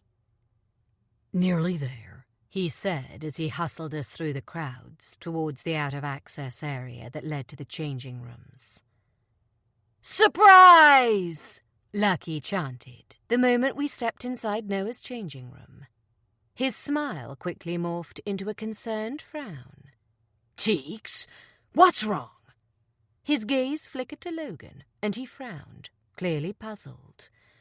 "Who's this?" I think I'm going to be sick, I whispered weakly. Everything was spinning. The ground, the walls, the ceiling was closing in on us. I could hardly breathe. Knowing I wasn't going to make it to the bathroom, I broke out of my burly bodyguard's arms and dropped to my knees just as the contents of my stomach spewed out of my mouth. "Jesus!" I heard Lucky say from somewhere behind me, and then a pair of strong arms were around me. "Good girl." Logan's voice was in my ear, praising me in a rare, soothing voice as he knelt beside me and pulled my ponytail out of the firing line. "Get it up." I wanted to say welcome home to Lucky and tell him how much I'd missed him, but I couldn't. Retching, I continued to vomit right there in the middle of Noah's changing room, and there wasn't a damn thing I could do to stop myself. "Go and find a doctor, Lewis," Lucky ordered. I could hear the concern in his tone. I could feel the tension emanating from him. "Hurry up!" "I'm on orders not to leave her," Lewis was quick to reply. "Fine," he snapped. "I'll get one." Lucky opened the dressing room door, letting in the screams and bellowing roars of the crowd. Thankfully, when he closed the door behind him, the sound died down a little. "Sounds like the boss man won," Lewis mused from somewhere behind me. I wanted to give him a thumbs up, but I was too busy dying on the floor at his feet. "Good girl," Logan continued to coax, holding on to me as I threw my guts up. I'm sorry for puking on you, I managed to squeeze out through fits of heaving when I noticed the condition of his jeans. Logan chuckled softly. "I've had worse, Teagues," he comforted me, rubbing my back with one hand. "Don't worry about me." The screams and cheers from the arena grew louder and louder until they were almost deafening. "What's happening? Oh, Christ!" Colton's voice filled my ears, followed by the roar of the crowd. The door closed behind him, muffling the crowd some. "Hey, beautiful." The middle triplet approached me with caution. Dropping down to his haunches, Colt patted my shoulder with his hand. "Are you all right?" "What do you think, douchebag?" I heard Cameron's sneer, seconds before he entered my peripheral vision. "There's more of her on the floor than inside her body." I had a feeling Cameron was right. Even though I'd left everything inside of me on the changing room floor, I continued to dry heave, unable to regain control of my upchuck reflex. "Not helping, Cam," Logan hissed through clenched teeth. "You're right, Lo. You're right," Cam muttered, tone panicked as he disappeared from sight once again. "I'll go, get Noah." The door opened again as Cameron exited the room, and an African-American woman entered, with Lucky hot on her heels. "I'm Dr. Reinhardt," she announced to Lewis, who had decided to play guard dog around my barely breathing corpse. "I'm here to help." Obviously, Lewis decided he could trust the doctor, because he stepped aside. "How long have you been sick, Tegan?" Dr. Reinhardt asked. "Just today," I whispered, as Logan, Lucky, and Lewis continued to hover nearby. "But I've been feeling off for a while now." "How long is a while?" "A month," I offered, gawking. "Maybe 2. My whole life. Setting a black leather bag down beside her, she proceeded to feel my face, asking me a string of questions I had a hard time answering when my mouth was heaving uncontrollably. "Where is she?" The sound of Noah's booming voice filled my ears. "Thorn." "I'm here," I called out weakly, searching the room for him. The minute Noah's eyes landed on me, he visibly sagged in relief, and he quickly closed the gap between us in 3 long strides. With another man's blood on his hands, my husband knelt beside me, head bowed, looking both vulnerable and indestructible. His face was all beat up. His body was drenched in sweat, and with the exception of a pair of black fighting shorts, he was completely naked. "You good, Thorn?" he croaked out, tone gruff, as his hands wandered over my face and neck. I shook my head weakly and forced myself to smile, hiding the blusterous emotions inside of me. "I'm not too good, Noah," I whispered. "I think you're kneeling in my vomit." Sighing heavily, Noah wiped the corner of my mouth with his thumb before dragging me onto his lap. I groaned in pain. Moving made everything inside of me twist and churn. "Shh," he whispered, wrapping me up in his arms. Sagging against my husband's body, I buried my face in his chest and forced myself to breathe through my mouth. The smell of vomit was making me queasy. "Mr. Messina," Dr. Reinhardt acknowledged kindly. "My name is Dr. Aubrey Reinhardt." She held out a blood pressure monitor. "Do you mind?" Reluctantly, Noah nodded and released his hold on me, so the doctor could check my blood pressure. "I assume you're sexually active, Mrs. Messina?" Dr. Reinhardt asked as she examined me. I nodded weakly, way too sick to feel any embarrassment at having this conversation in front of Lewis, Lucky, Colton, and Logan, who was still present and hovering over me like 4 guard dogs. "And birth control?" she asked as she administered a shot into my arm. Are you on any specific method? Just... I empty-retched again. Condoms. Noah filled in for me, holding back my hair. Only some of the time. I tried to scramble out of his arms, not wanting him to see me like this, but he wouldn't let me go. Uh-huh. And when did you last menstruate? She asked. Do you have a regular 28-day cycle? My periods are all over the place. I groaned weakly. I've been irregular since my teens. And that's a wrap, Colton groaned from somewhere behind me. Yeah, hold the door for me, Lucky added queasily. Lewis was the last to leave, after Logan, announcing in his deep barrel of a tone that his job didn't include delving into the female reproductive system.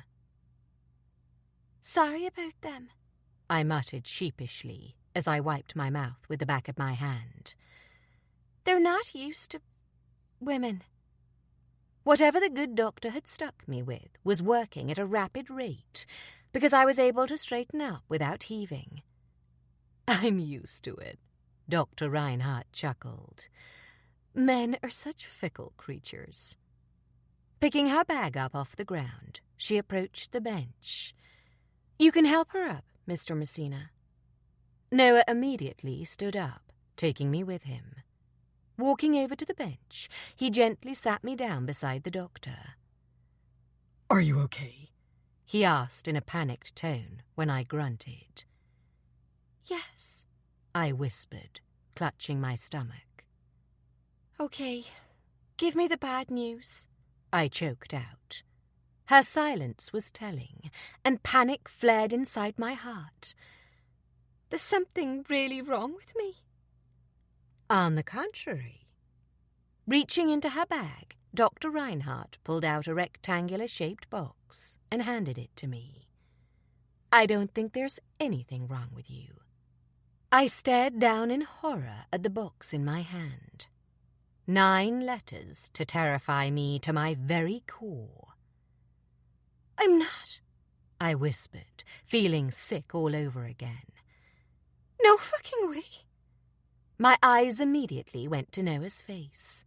He was standing stock still and frozen to the spot, staring down at the box in my hands. Well, you could be suffering from a bad stomach flu, Dr. Reinhardt offered kindly. However, given your age and sexual status, I would strongly urge you to take a test to rule out pregnancy. There was that word again, that scary 9-lettered word that crawled over my heart like a tarantula. And do you think taking a test will rule it out? I choked out as I desperately tried to count my dates, but I couldn't think straight. I'd had a period last month, or was it the month before? I was never regular. In fact, I was used to going 3 months at a time without a period, which was why I didn't panic when Mother Nature didn't arrive. Dr. Reinhardt smiled. Possibly. You don't, do you? Groaning, I dropped my head in my hands. Do it in your own time, Dr. Reinhardt said kindly. Standing up, she retrieved her bag and said, But do it before leaving me on my own, with my mind going 90 to the dozen, and my husband doing a fantastic imitation of a statue. I'm calling a doctor, Noah announced, bursting to life. Pacing around the changing room like a deranged lunatic, he hissed, I'm taking you home, and I'm calling a goddamn doctor. I've already seen a doctor, I offered weakly. Well, another one then, Noah snapped. He disappeared into the bathroom, returning moments later with a handful of wet paper towels. Put those on your forehead, he ordered before dropping to his knees in front of me. If you've got a fever, it will help cool you down. I don't have a fever, I shot back, though I kept the paper towels pressed to my brow. I'm okay, I added. Dr. Reinhardt said I'm fine. Actually, she'd said I was more than fine. Are you going to take it? He asked me, tone gruff, eyes wild and panicked. I knew what he was talking about, and I wished like hell he understood that I couldn't talk about it. Don't, I begged, clenching my eyes shut. I needed a minute. I couldn't take it all in. Thorn, he argued. We have to deal with this. No, I shook my head. we don't. Not right now. Not tonight. We need to know. And if I am, then where do you propose we raise it? I cried out, frantic. In a different hotel room every bloody night. Stop panicking, he replied in a passionate tone. Clamping his hands down on my thighs, Noah looked deep into my eyes. Whatever happens, I'll take care of you, Thorn.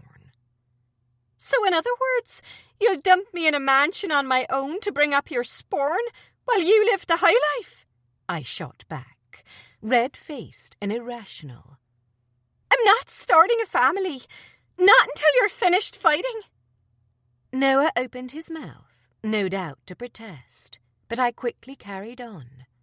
I'm not bringing a child into this world who could become fatherless. It was a very real possibility. My husband was a professional MFA fighter.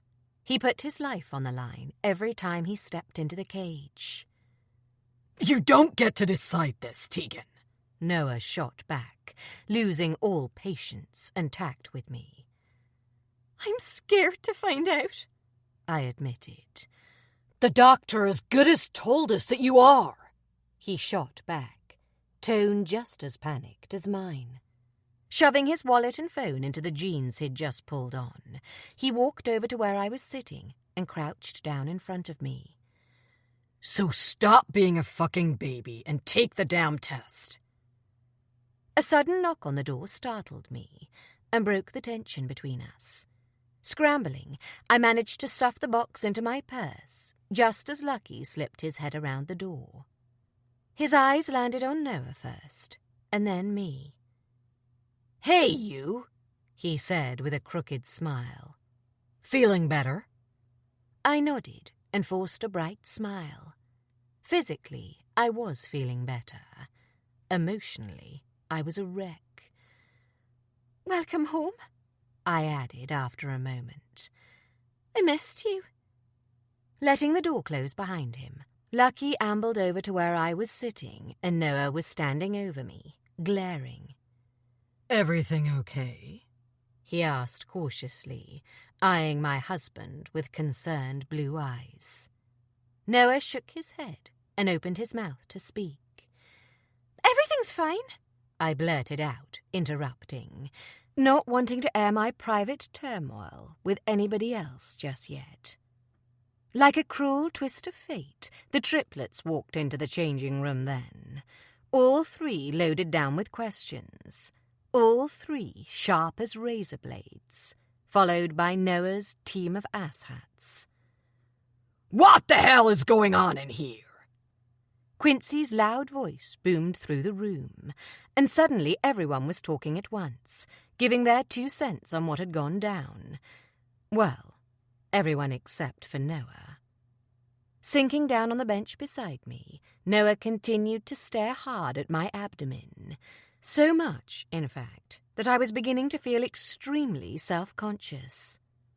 Every once in a while he would shake his head before resuming his staring. Surrounded by 8 men and a mute husband, I managed to drone their voices out until Cams broke through my resistance. So, you must be the convict, he announced without an ounce of tact or shame, as his eyes roamed over Lucky's ink-covered skin. I was expecting someone bigger, Lucky interjected good-naturedly. who looked less like a boy band member, Cam corrected with a grin, revealing that devilish dimple in his cheek. You don't look like a killer. Smooth, Cam, Logan said with a heavy sigh. Real smooth, bro.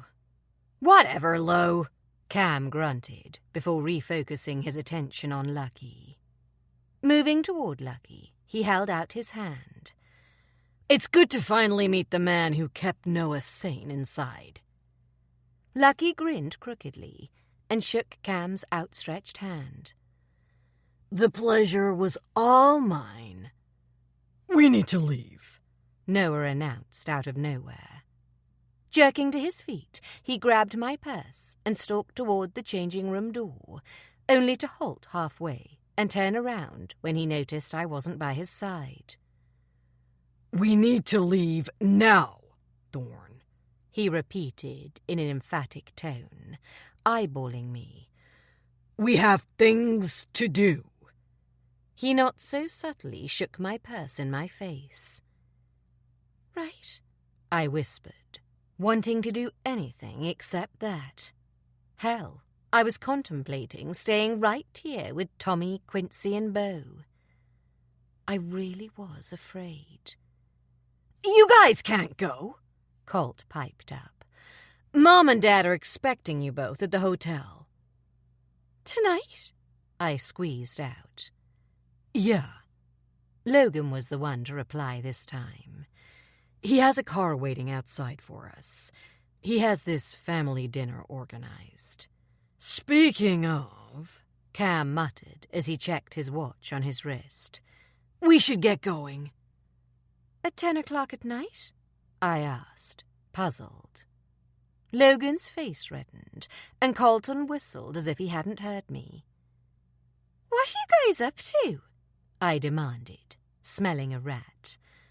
No, Noah snapped, interrupting me. Reaching for my hand, he pulled me up. We have things to do. Come on, Noah, I pleaded, desperate to delay the inevitable. Even though I had stopped dry heaving, I still felt weak as dishwater and rested all of my weight against my husband's huge frame. I didn't want to find out. I wasn't ready. It would be really rude not to go. Noah balked. Thorn, he hissed, glaring down at me. Please, I whispered, shaking my head ever so slightly, imploring Noah not to push me on this. I needed time to comprehend this. I needed a minute to myself to think this through. I was reeling. I was petrified, and I refused to be bullied into doing this until I was ready. Fine, Noah growled after a long pause. We can do that thing at the hotel. Chapter 32. Noah. I wasn't in the mood to make small talk, much less entertain a room full of people. But that's what we were met with the moment Tegan and I stepped foot in the function room of the Henderson Hotel. Balloons, confetti, and more people than I could put names to surrounded us, all smiling, all creeping me the hell out. Congratulations, you two. An elderly lady, who vaguely resembled my high school biology teacher, announced as she ambled over to Tegan and me and squeezed on our cheeks. You two were made for each other, she added with a raspy chuckle before pottering off, leaving us both confused as hell. What's going on? Tegan whispered in a small voice, tightening her hold on my hand, eyes locked on mine. I have no fucking clue, I shot back, equally stunned. Surprise, Colton announced, slinging an arm around me. Happy engagement/shotgun wedding party. You're joking, I deadpanned, as I stared in horror at the room full of people. Oh my God! Oh my God! A familiar voice came from behind me, breaking through the noise. Cash, go get your daddy. Tell him Noah's here. Swinging around, I froze to the spot where my eyes landed on Lee Carter, the woman who, for all intents and purposes, had been the mother I never had throughout the course of my teenage years. She was smiling up at me, and this feeling of warmth hit me straight in the chest. Memories bombarded me, some of them good. most of them bad. "Noah Messina," she said, in that soft southern drawl of hers, "aren't you a sight for sore eyes?" It's good to see you, Lee. I was careful with my brother's wife, the same way I'd always been, letting her initiate the hug first, knowing she was as jumpy as a slippery fish. Her gaze flickered to Tegan, and her gray eyes shone with sheer delight. "Tegan," Lee gushed, releasing me only to throw her arms around my wife. "Look at you." She gasped. Holding Tegan's shoulders, Lee took a step back and looked my wife up and down, gray eyes sparkling. "You are glowing, Tegan." "I am?" Tegan squeaked, blushing beetroot red. "Absolutely," Lee said gleefully. "Married life obviously agrees with you." "Yeah," Tegan whispered, flashing me a sideways glance.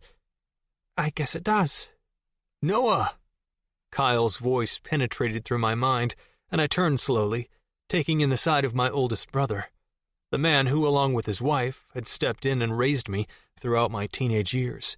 The respect I had for my half-brother was the only reason I was here enduring this party, especially since I knew my wife was sitting beside me with an unopened pregnancy test in her purse. When I saw her curled up in a heap on the changing room floor earlier tonight, my heart had all but stopped dead in my chest. That woman meant everything to me, and knowing that there was a possibility she had my baby growing inside of her, well, that took my love for her to a whole new level. She'd been so sick lately that I was praying for that test result to come back positive. A baby I could handle. Something seriously wrong with her health I could not. God, I needed to know. I couldn't understand why Tegan was stalling. Why was she trying to delay this? We needed to know.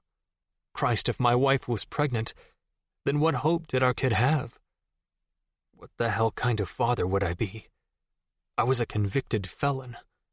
I could only imagine my kid's shame rolling up to school with me on one of those "what does your daddy do" days.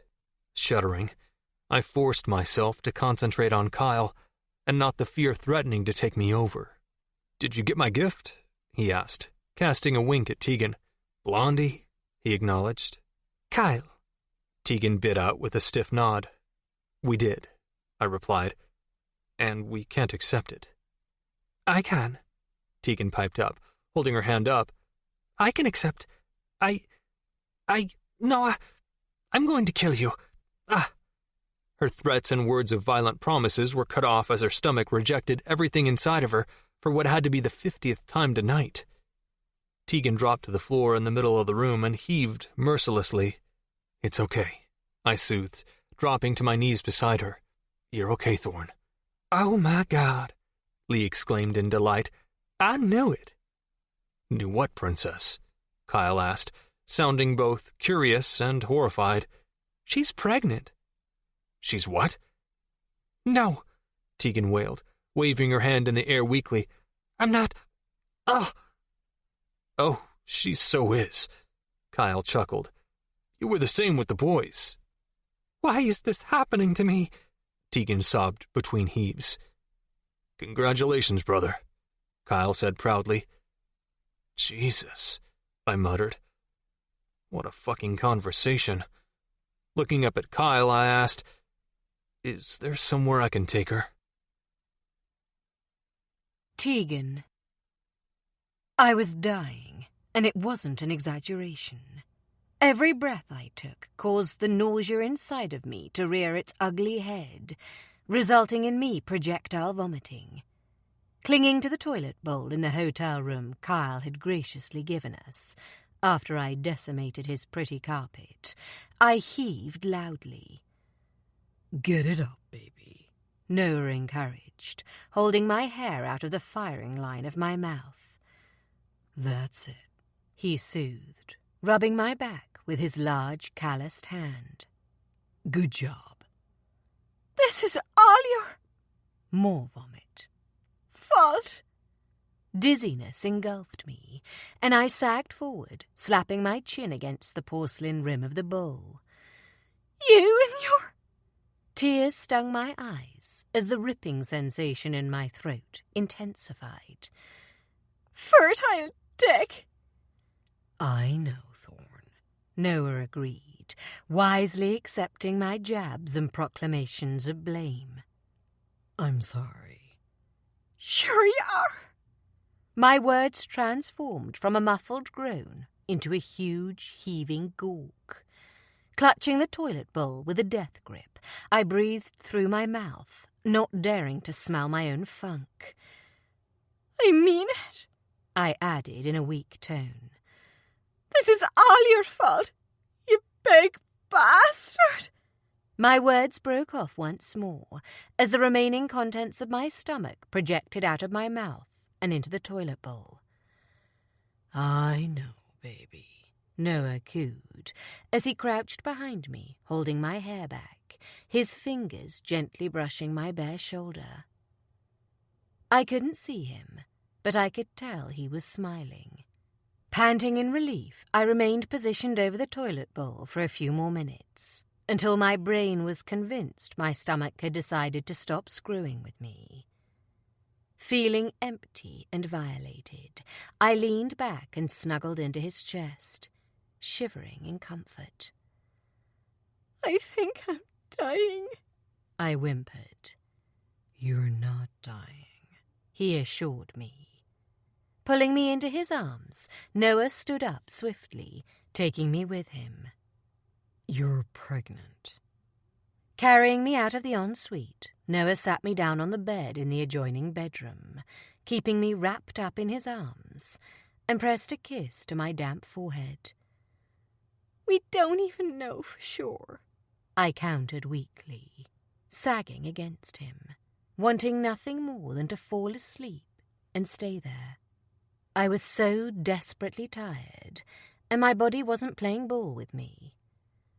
There's only one way to find out, he countered calmly. I shook my head and felt the blood draining from my face. You can't hide from this, Thorn, Noah told me. Reaching over, he grabbed my purse off the bed and dug inside it. Retrieving the pregnancy test, he handed it to me and said, We've got this, Thorn. Whatever the result is, we've got this. Chapter 33. Tegan. My uncle was going to kill me. That was the one structured thought that found its way through the muddled-up notions of my mind, as I gaped down at the piece of plastic between my fingers and the 2 pink lines that were staring me in the face. Fear like I'd never known before enveloped my heart as I sat on that toilet seat.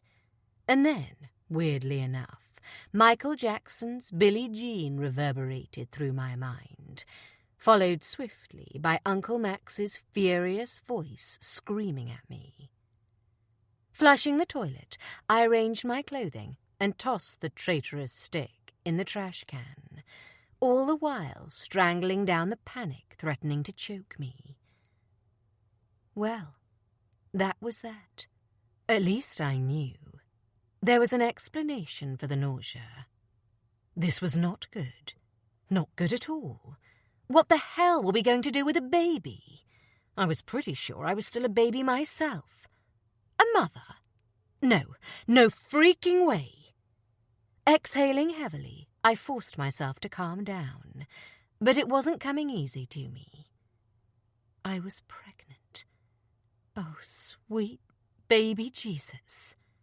Shaking my head, I closed my eyes and inhaled a deep, calming breath. You can do this, I told myself, over and over again. But how can you? The sensible side of me demanded. Noah and I were still adjusting to life on the road while being together.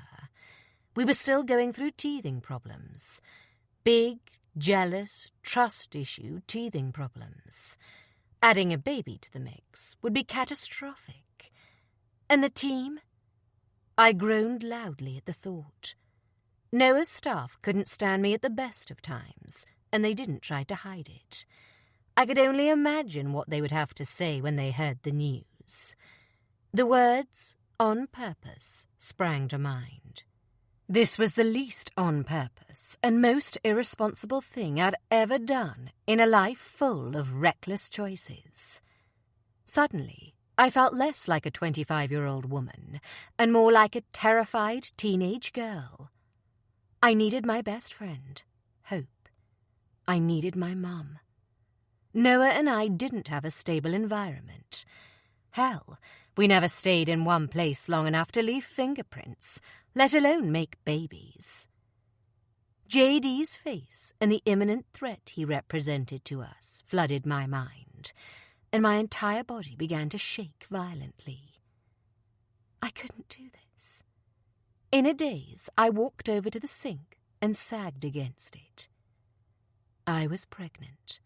I had Noah Messina's baby growing in my belly. Resting one hand on the sink, I covered my tender stomach with the other and allowed my mind to wander.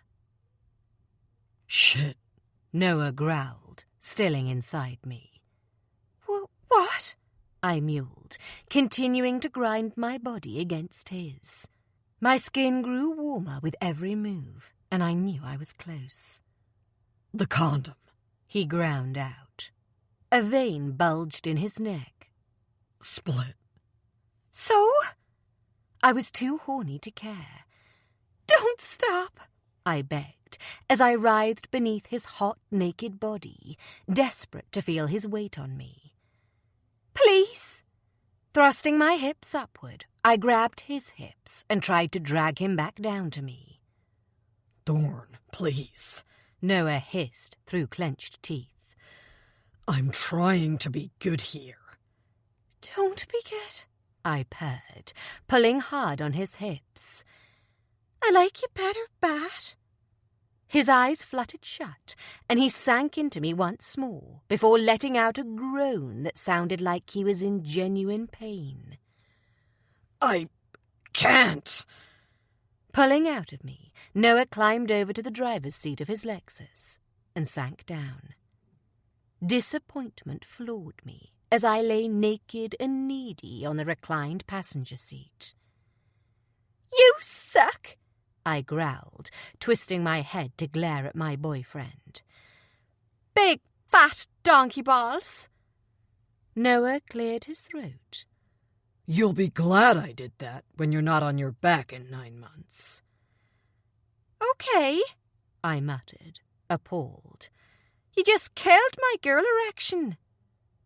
I'm not going to be reckless with you, he told me. Rubbing his hands over his face, Noah muttered a string of curse words under his breath. You're too important to me. I won't be selfish with you, Thorn. I won't. Thorn? Noah's voice infiltrated my thoughts, and I jumped. The door flew inward then, and Noah stood in the middle of the bathroom, eyes wild and full of questions. He must have changed his clothes while I was in the bathroom, because he was clad in jeans and a plain white shirt now, sleeves rolled up, that sexy arm porn on full display. This man is the father of my unborn baby. The thought penetrated my mind, and it was all I could think about as he took a step toward me. This is the man, my heart whispered, as it hammered furiously against my ribcage. The man who walked through a ring of fire to save your life. The man who covered your body with his all those years ago. My heart continued to torment me with harsh truths. He took the brunt of the force when the car plummeted into the mountains. He went up in flames to keep you safe. He was my partner in crime, in life, and very soon, my partner in parenthood. Well, one word, one simple question, and I couldn't verbalize an answer, so I did what I usually did when I felt under pressure. I screamed. Chapter 34. Noah. Waiting for Tegan to come out of that bathroom was the longest 5 minutes of my life. Shit, it was only supposed to take 3 minutes. She knew. She knew what our future held, and she was hiding in that damn bathroom, leaving me sweating buckets out here. Unable to cope with another second of not knowing, I charged into the bathroom, all guns blazing. Thorn. She was standing in the bathroom with her head bowed and one hand curled protectively around her belly. Unsure of what to do next, I hovered by the door and asked, "Well?" Tegan stared at me for so long that I wasn't sure if she had actually heard my question. But then she did something so typically Tegan that relief flooded through me. "You bastard!" she screamed at the top of her lungs. Tegan stormed over to the trash can and bent down to retrieve the test. "Congratulations!" she hissed as she stalked back into the bedroom, waving the pregnancy stick in the air like it was some sort of evidence of my crime. "I'm pregnant, and it's all your fault." She was pregnant.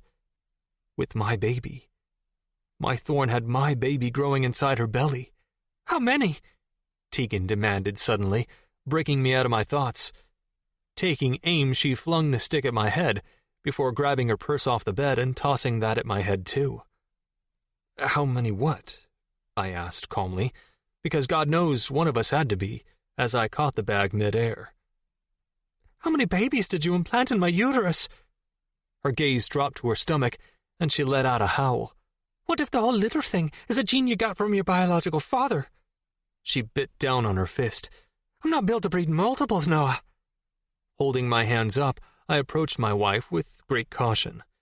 "Okay, you need to calm down." I wasn't sure if the whole littering was a genetic thing or a Kyle thing, but I sure as fuck wasn't telling Tegan that right now. The look in her eyes showed me that I would be wise to sleep with one eye open tonight.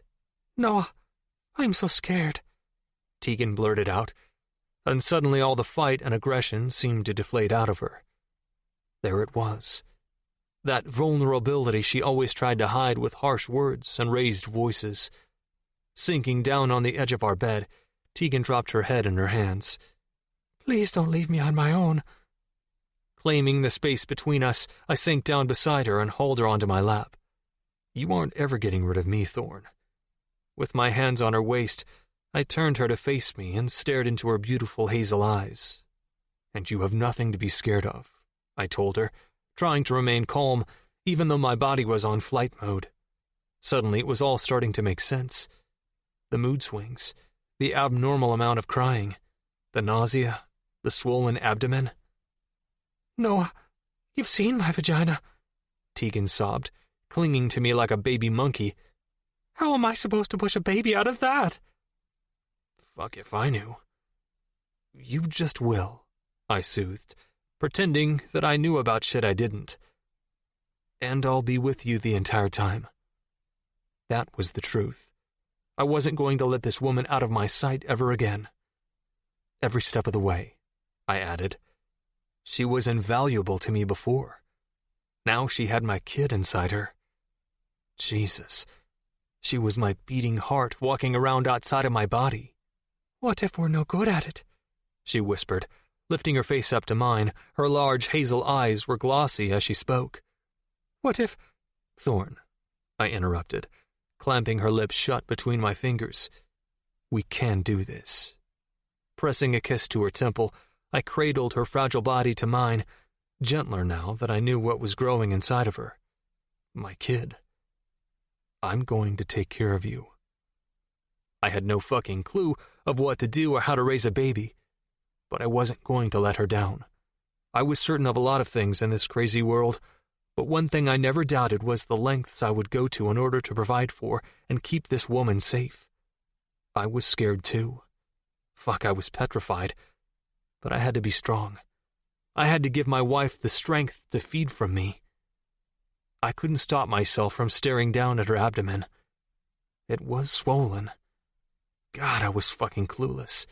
I'd missed all the signs, thinking she had a goddamn eating disorder. The woman who could eat a 12-ounce T-bone steak down to the bone quicker than I could. "How far along do you think I am?" she whispered, eyes locked on my hand covering her stomach. I don't know. The part of her stomach my hand was cupping was hard as rock. Was it supposed to be that hard? "When did you last, bleed. Ugh, I was fucking tactless, but I did know the proper etiquette when dealing with this. Your period, I added in a gruff tone. When was your last one? I don't know, she sobbed, burying her face in my chest. I can go for months at a time without having one. Well, that didn't help the cause. Try and think, I urged her in as gentle a tone as I could. I didn't want to get all up in my wife's female business, but we needed to know how many weeks along she was. The mere thought caused a tremor of fear to run through my body. Have you had a period yet this month? Or last month? No. She blinked back her tears. A huge heaving sob racked through her. I had one for like 3 days. Sniffling, she added, back in March. March? Jesus Christ. Over 5 months had passed since Tegan's last period. Why didn't you say something sooner? I ran a hand through my hair in frustration.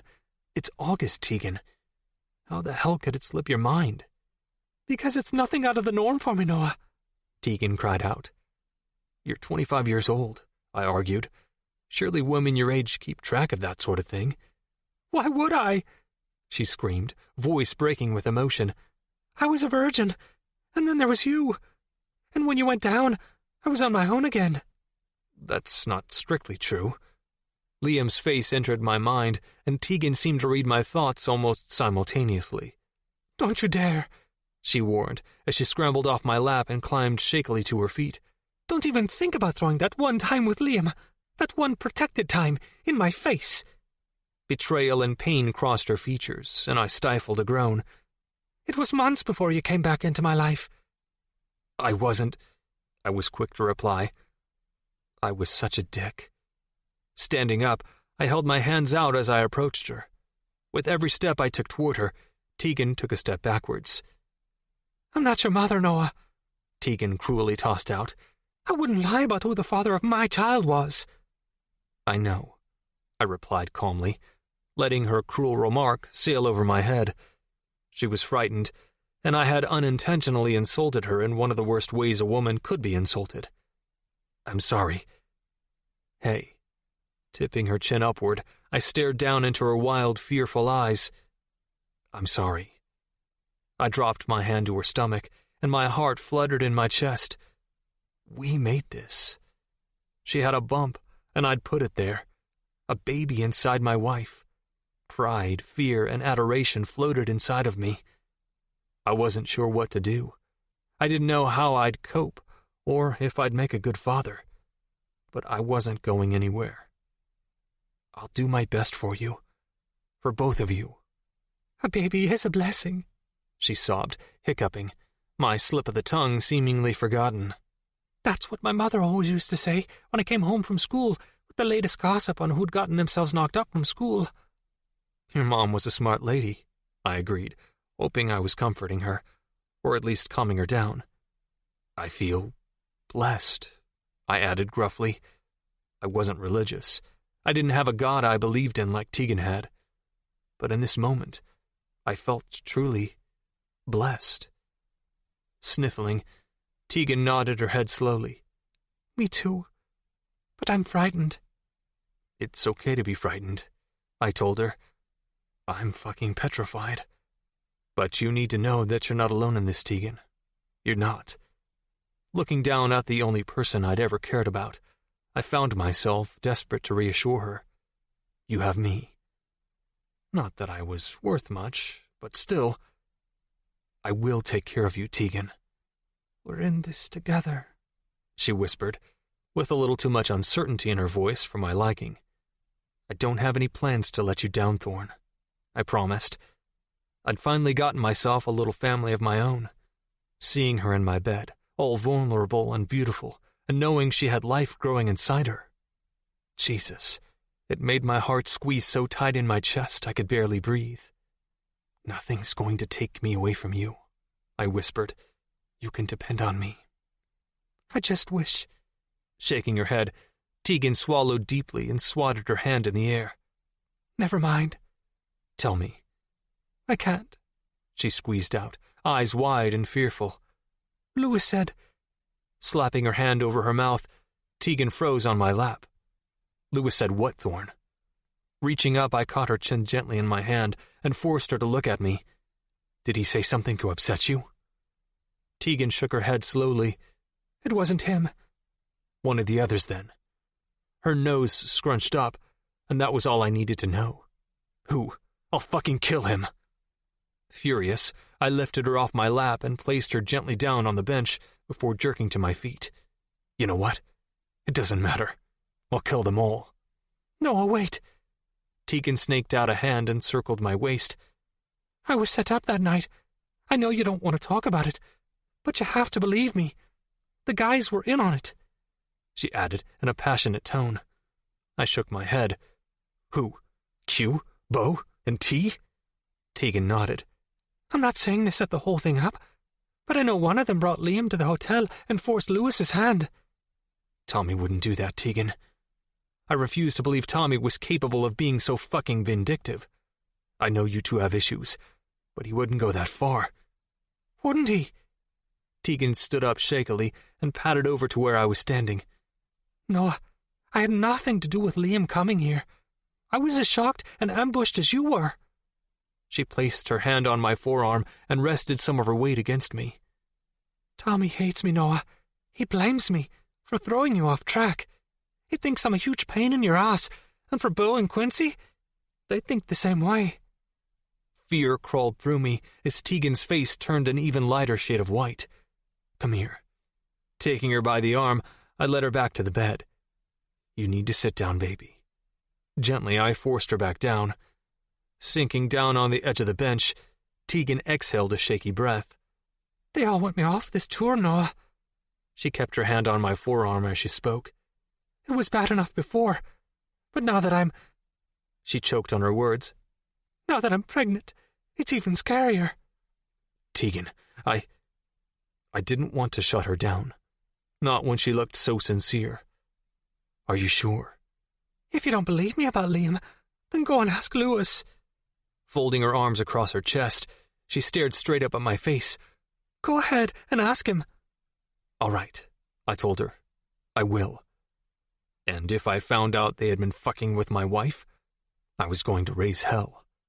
Grabbing my cell off the bed, I stashed it in my pocket and moved for the door, only to halt in my tracks when I noticed Tegan standing up. "What are you doing?" "I'm coming with you," she told me. "Don't even think about asking me to stay here, because I won't." This was the first time in weeks that I'd seen fire in my wife's eyes, and I sure as hell wasn't going to be the one to quench it.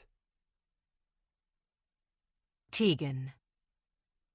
I'd been around Noah during many a meltdown, down through the years, but not a single memory from our past compared to the anger that was emanating off him tonight. "You're a son of a bitch!" Noah snarled as he dragged me down the corridor of the Henderson Hotel toward the elevators, with Lewis and Lucky trailing behind us.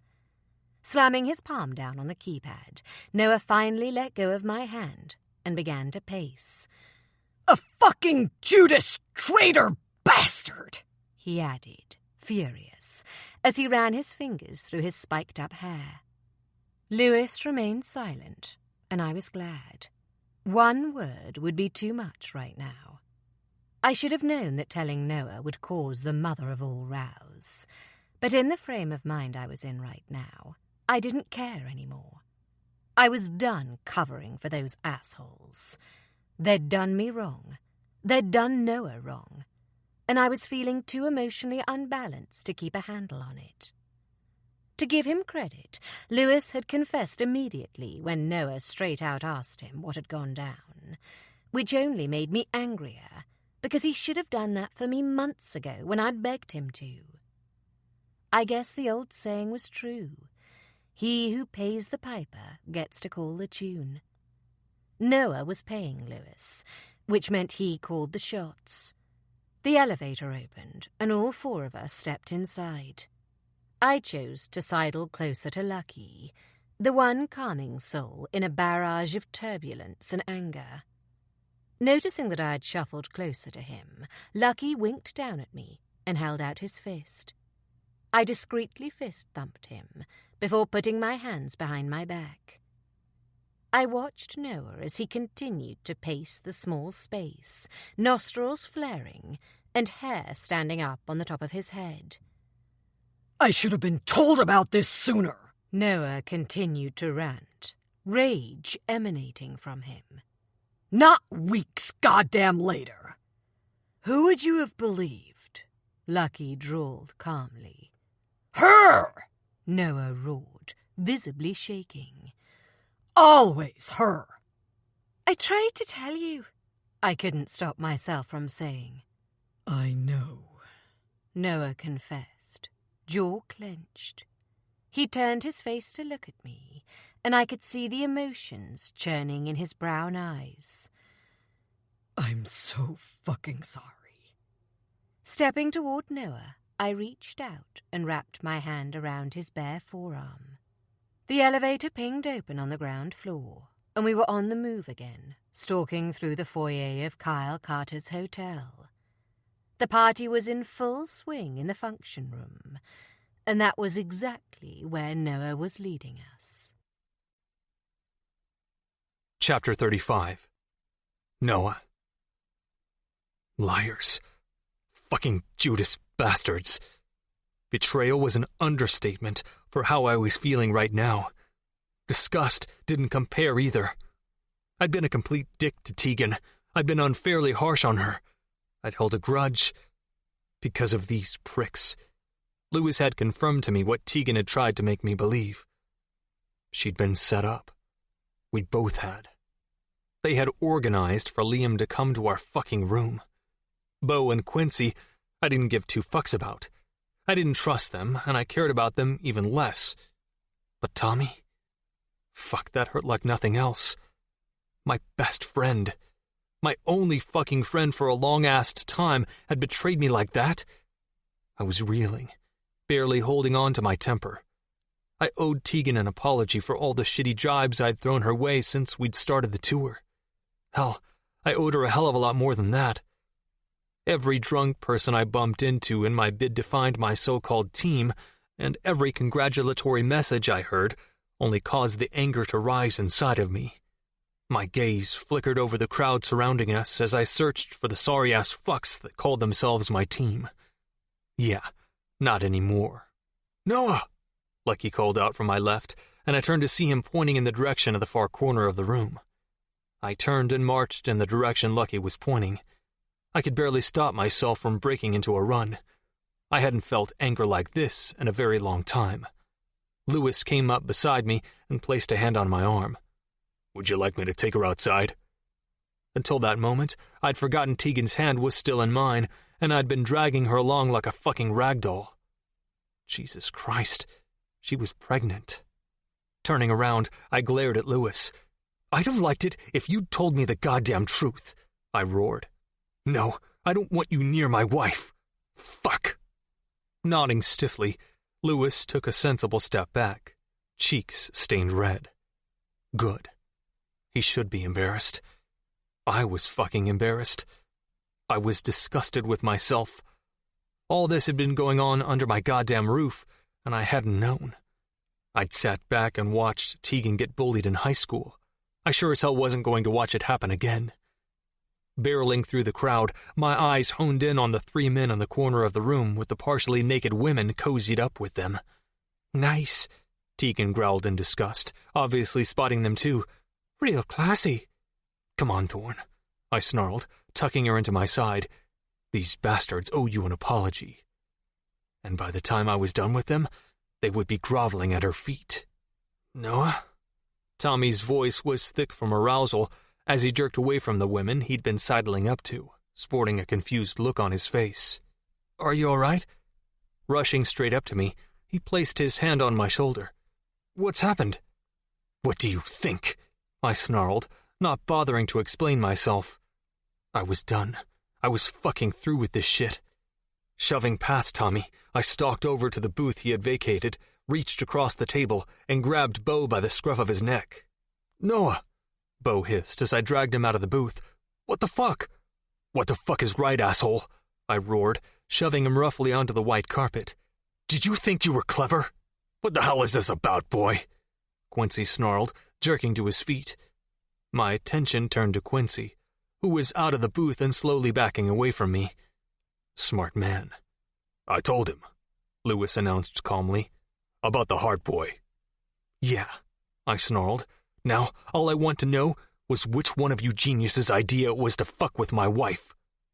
It was mine, Tommy announced, and my heart shriveled up in my chest. No, Tegan countered coldly. I heard Bo say... It was my idea, Tommy repeated slowly. Why? I whispered. The air felt like it had been sucked out of my lungs. I trusted you.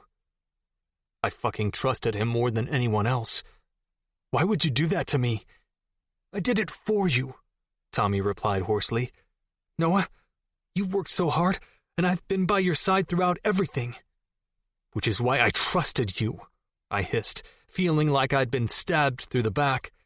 Holding my hand up, I forced myself to calm down and breathe. But I couldn't. All I could see was my oldest friend and the knife he'd driven into my back. I trusted you, Tommy. She's going to take you down, Noah, Tommy shot back in a passionate tone. His gaze flickered to Tegan and then back to me. I had to at least try and stop it from happening. I knew I sounded like a broken record, but I couldn't stop myself from repeating the same 3 words over and over again. I trusted you. I never had much faith in the human race. My upbringing had only cemented that notion, but I had never tarred Tommy with the brush I used for everyone else. I had always held him above the others, and he proved me wrong. I knew there was a crowd gathering around us, but I didn't care. Words I never thought I'd hear myself say fell out of my mouth with a finality that surprised me. I want you off this tour. Turning my attention to Bo and Quincy, I steadied myself before saying, I want all of you off this goddamn tour. Noah, you're all fired, I roared. Don't fucking be here in the morning. You can't fire me, boy, Quincy snarled, getting up in my face. I made you what you are today. Shoving a fat finger into my chest, he hissed, You'd be a jumped-up little prick on parole if it weren't for me. My lip curled up in disgust. Is that so? Damn straight, Quincy sneered. I turned you into an athlete, a star. You ain't nothing but a jumped-up street-fighting convict without me, boy. Where this jumped-up street-fighting convict is going to take his chances without you, I shot back. Fuck you, Q. Exactly, Tegan growled, jumping to my defense. Noah has been kicking ass for years, real ass, not the kind you have to get cleared to fight. Narrowing her eyes in anger, she walked straight up to Quincy and poked him in the chest. You can't claim you made a self-made man. What the hell do you know about it, girl? Quincy snarled. Don't speak to her like that, I snarled, furious. No, Tegan interrupted, putting a hand on my arm. It's okay, Noah. She turned to face Quincy once more. I know a lot more than you've ever given me credit for. And here's another thing I know. I hope you've enjoyed hanging off Noah's coattails these past few years, because it ends tonight. You can kiss that belt goodbye in December without me in your corner, Quincy was quick to reply, eyes locked on my face. Without a team behind you, you don't have a chance in hell. Who says he doesn't have a team behind him? Lucky drawled. Stepping forward to stand beside me, he tipped his head to one side and smirked. He's got me. And me, Tegan piped up, backing up against my chest. A homicidal convict and a deranged woman. Bo, who had come to stand beside Quincy, said, That's some team. He laughed humorlessly before adding, You're finished, Messina. We'll see, were the last words I heard Quincy say before the sound of a single firework exploding filled my ears. Bang!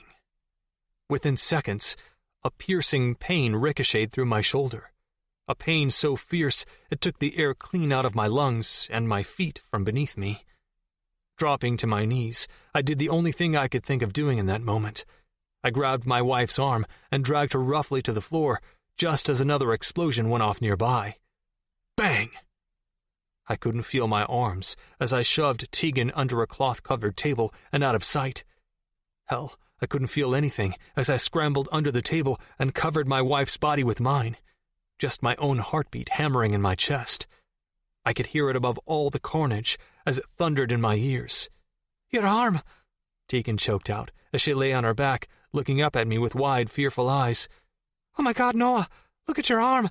You've been shot!" she cried out. "He shot you, Noah!" "I'm fine," I whispered. My gaze drifted to my right shoulder, to where blood was soaking through my shirt. It barely nipped me. "Noah!" Tegan screamed frantically. "You're bleeding out!" "Shh!" Clamping my hand over her mouth, I lowered my forehead to hers and exhaled shakily, struggling to rein in my emotions. "Quiet!" Keeping my hand over Tegan's mouth, I turned my head to the side and peeked out from under the full-length tablecloth that was cloaking us from sight. "You're okay," I whispered over and over again, desperate to comfort her.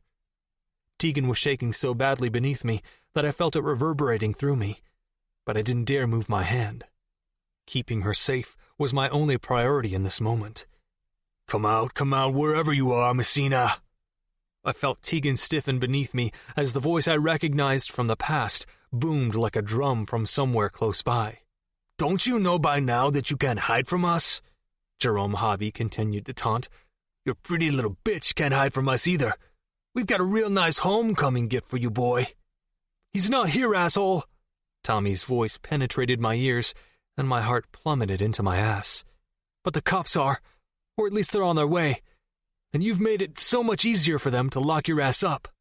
"You'll do just fine, Moyette," I heard Javi sneer, and I jumped into action. "No!" Tegan hissed, grabbing the front of my shirt with both hands, pulling me back from the tablecloth I was moving towards. "Don't," she mouthed, tears streaming down her cheeks as she clutched my shirt in her fist like it was her last lifeline. Taking my hand, she placed it on her stomach before mouthing the words, "You promised." Chapter 36. Tegan. People around us were screaming and running for their lives, but I couldn't move a muscle. I'd been knocked to the floor and was buried beneath an insufferable amount of weight. Frozen with fear, I remained on my back, barely daring to breathe. Noah had somehow managed to drag us both under a cloth-covered table.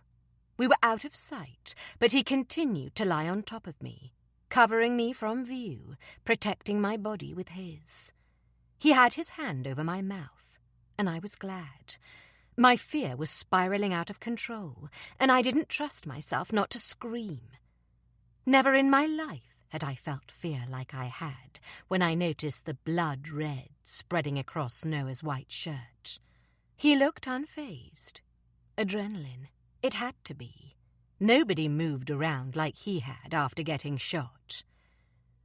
"You're okay," he continued to whisper in my ear, and I continued to sob against his hand and point to his shoulder in horror. I closed my eyes and prayed. "Please don't let us die here. Lord, please don't let anything happen to my baby." My eyes sprang open the second I registered what I'd prayed for. My baby. Mine. Suddenly, this overwhelming feeling of possessiveness rolled through my body, bringing with it an undescribable feeling of protectiveness. It was a feeling I'd never experienced before, a feeling of unequivocal love and desperation. I dropped my hand to cover my stomach once more, and every nerve in my body came to life inside me. My heart began to drum a battle cry of its own accord. And just like that, the course of my life took a sudden turn. Motherhood. This was my baby. Noah's flesh and blood growing inside of me. My heart hammered against my chest as excitement, fear, uncertainty, and unadulterated love washed through me. An almost crazed urge to defend and protect the child inside my womb possessed me. The child that only an hour ago I hadn't known existed, but now couldn't see a future without. "I didn't know you were in there, you little intruder," I whispered in my mind.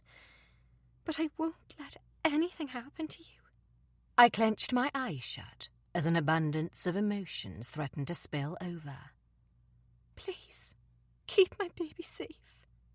My heart swelled so big, I thought it would burst. Come out, wherever you are, Messina. Everything inside my body stopped moving the second that man's voice filled my ears. My heart, my muscles, everything. Don't you know by now that you can't hide from us? Your pretty little bitch can't hide from us either. We've got a real nice homecoming gift for you. My eyes were locked on Noah's face as I watched him battle an internal fight with himself. Whoever this man was, he was baiting him, and Noah was desperately trying not to take it. He's not here, asshole, but the cops are, or at least they're on their way, and you've made it so much easier for them to lock your ass up. Tommy's voice filled the room, and Noah's body seemed to jump to alert. You'll do just fine, Moe, the man gloated. And just like that, I felt my husband's self-control snap. You can give your comrade a message from me. Noah lunged for the tablecloth. At the same time, I lunged for him. No, I begged, voice strangled, as I managed to catch a hold of the front of Noah's shirt and pull his body back down on mine. Don't. I was crying big, fat, ugly tears. Fear was imploding inside of me, and the thought of Noah going out there was driving me close to hysteria. So I used, in that moment, the only tool at my disposal. The child growing inside my womb. Taking Noah's hand, I placed it on my stomach. You promised. I wasn't sure if I was speaking the words to him or mouthing them, but I had his attention. Noah was still here with me, and that was what mattered. Bang! The sound of another gunshot going off cut through the air, followed moments later by several police officers shouting, "Freeze!" and commanding, "Put your hands in the air!" Their threats and orders had come too late, I realize, as my gaze drifted toward the blood-stained carpet, and then to the limp frame of a man hunched face down on the floor.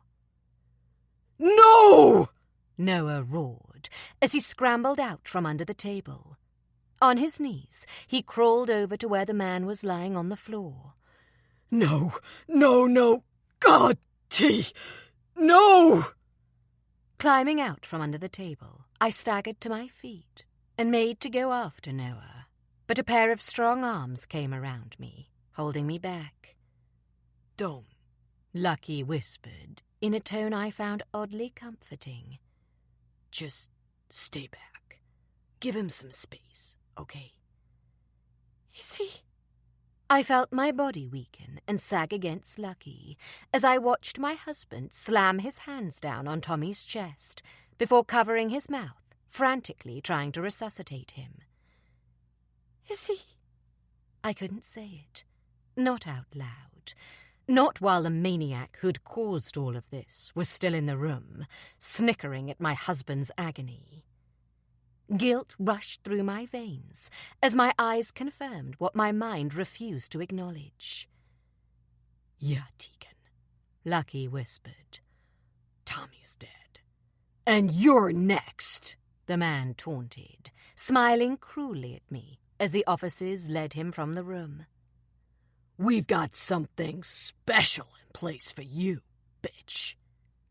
With the threat of a deranged man in my ears and the image of a slain man in my mind, everything became too much. The fear, the guilt, the throbbing in my head. Tegan! Lucky cried out in a frantic tone. God, Tegan! Confused and dizzy, I followed Lucky's line of sight to where he was staring. I was bleeding. Blood was trickling down my legs, pooling at my feet.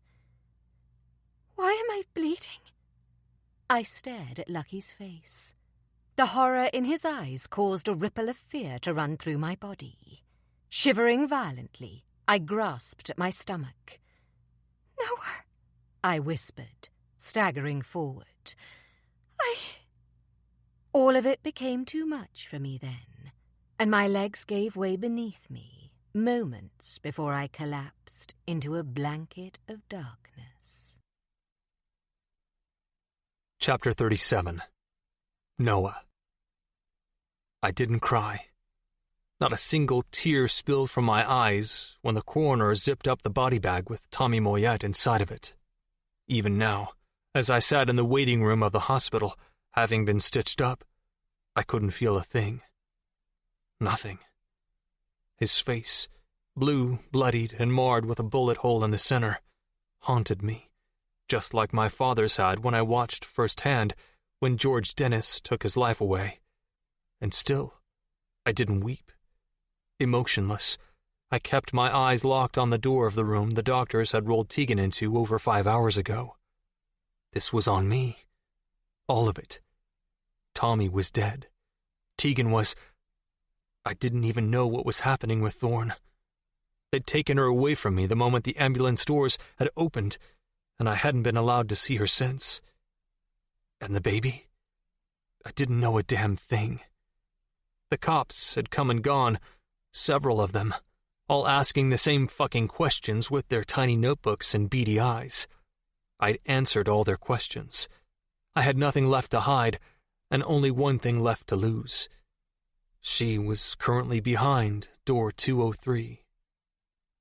"Did you recognize the man that shot you, Mr. Messina?" "Yes." "Do you know his name?" "Jerome Harvey." "Several witnesses said they heard him mention you personally. Did he have some sort of vendetta against you?" "Yes." "Why would that be?" "I beat him to within an inch of his life 8 years ago and served a 5.5-year sentence for the privilege." "And Tommy Moyet, do you know of any bad blood between Mr. Harvey and the deceased?" "No. The only mistake Tommy Moyet made was befriending a guy like me." Tommy was dead, and the last words I'd spoken to him were on bad terms. Tommy protected me when I should have been the one protecting him. He could have told Harvey I was there, but he didn't. I could have come out from under the table and stopped it, but I didn't. I did absolutely nothing, as my oldest friend in the world had his brains blown out by a man after my blood. All because I loved my wife too much. Because I chose to put her life and feelings above everything and everyone else. The worst part was knowing that if I had to do it again, I would choose her every damn time. What kind of a heartless monster did that make me? Knowing that I would rather watch the whole world burn before losing my wife. Knowing that even though I was heartbroken my friend was dead, I wouldn't change a thing because Thorn got to live. From the age of 17, I'd been obsessed with her. The girl next door. The thorn in my side. She was my best friend. Then and now. She was strong. She was opinionated. She annoyed the shit out of me back then, and she challenged me on everything. She was my biggest weakness, and having her love me was my proudest accomplishment. She was the only reason I'd had to keep my nose clean in prison. She had to live. "How's the arm?" Lucky, who was sitting beside me, asked, stirring me from my reverie. "Still there." I reached up to touch the part of my arm just below my shoulder where the bullet had gone through. Doc said the bullet went straight through. It stung like a motherfucker, but I wasn't going to lie down on a gurney for the night and feel sorry for myself. Not when my wife was inside that room. It didn't hit anything important, just muscle. The countless x-rays I'd had confirmed that. He gave me antibiotics and called it a flesh wound. "You were damn lucky you didn't lose your arm, Noah," Lucky continued to say, eyes locked on the sling holding my right arm up. "That bullet could have ended your career." Lucky was telling me the same damn thing I'd heard from the doctors earlier. "You will need to undergo an intense rehabilitation and therapy program to get that arm functioning again, Mr. Messina," the doctor told me as I sat on the hospital bed, trying to take it all in. Absolutely no fighting for the next 3 months. I'm a fighter, Doc, I shot back. It's what I do. You said the bullet went straight through, so just give me some antibiotics and let me get back to my wife. The muscles in your arm have been severed, the doctor countered. This isn't some playground wound you can treat with an ice pack and painkillers. What are you saying? The doctor sighed heavily. I'm saying that even with rehabilitation and intervention, there's a possibility that you may never regain full mobility in your right arm. Do you think I give a damn about my career anymore? I choked out. When Tommy's dead and Tegan's... My voice broke off. I couldn't say it. I couldn't even bear to think it. Shaking my head, I continued my silent vigil of watching her door. Tegan will be okay, Lucky countered quickly. It's shock. He nodded his head, but his hands were shaking. Just shock, he repeated quietly. The blood, I choked out. The thought of Tegan hemorrhaging on the floor caused a spike of adrenaline to rush through my veins. Clearing my throat, I continued to stare at the door. She's pregnant, Lucky. Shit. He let out a heavy sigh. How far along? I don't know. My voice was flat, empty. We just found out. It'll be okay. Lucky muttered under his breath. Have a little faith. Faith is for the optimists. I cleared my throat again, hating the sound of my own flat voice. I'm a realist. I don't know what to say, except that I'm here, man, Lucky replied, nudging my uninjured shoulder with his. I'm right here, man. Whatever you need. He looked to me with a murderous glint in his eyes. Whatever comes next, I'm all in. Mr. Messina? A small female doctor, clad in purple scrubs, came to stand in front of me, distracting us both. My name is Dr. Hardy. I've been taking care of your wife. Immediately, I was on my feet. Is she okay? Yes, she's stable, Dr. Hardy replied. Her blood pressure dropped significantly, and it took a while to regulate, due to the fact that she was severely dehydrated, but we've managed to stabilize her temperature and blood pressure, and we've administered an IV line with fluids. And the baby, I managed to squeeze out. I was afraid to ask about the baby. She'd had no prenatal care. She'd consumed alcohol. She'd roughhoused around a goddamn gym and had jetted around the country for the past 5 or so months. I was afraid of what the doctor was going to tell me. I don't know if she's still... Your daughter is just fine, Mr. Messina, the doctor replied with a smile. Strong heartbeat and perfectly proportioned for 20 weeks gestation. My head began to spin. A daughter? 20 weeks? Every emotion I'd been holding back impaled me in that moment. Daughter. I felt my legs buckle beneath my weight, and if Lucky hadn't been standing beside me to lean on, I would have collapsed. Hear that, man? Lucky chuckled, wrapping his arm around my waist. Your daughter. My daughter, I repeated slowly. My daughter. I had a daughter. Tegan was carrying my daughter inside of her. I knew in that moment that whatever the future held for me, I was going to protect her. I'd heard Javi's threats. He'd said they had something special planned for my wife. There wasn't a doubt in my mind that they would have to kill me dead before I allowed anyone to lay a hand on my wife or my baby. This concludes Tame by Chloe Walsh, narrated by Lulu Russell and Nelson Hobbs. Copyright 2014 by Chloe Walsh. This unabridged audiobook is published by arrangement with Chloe Walsh and was produced in the year 2018 by Tantor Media Incorporated, a division of Recorded Books, which holds the copyright thereto. Please visit tantor.com for more information on our growing library of unabridged audiobooks.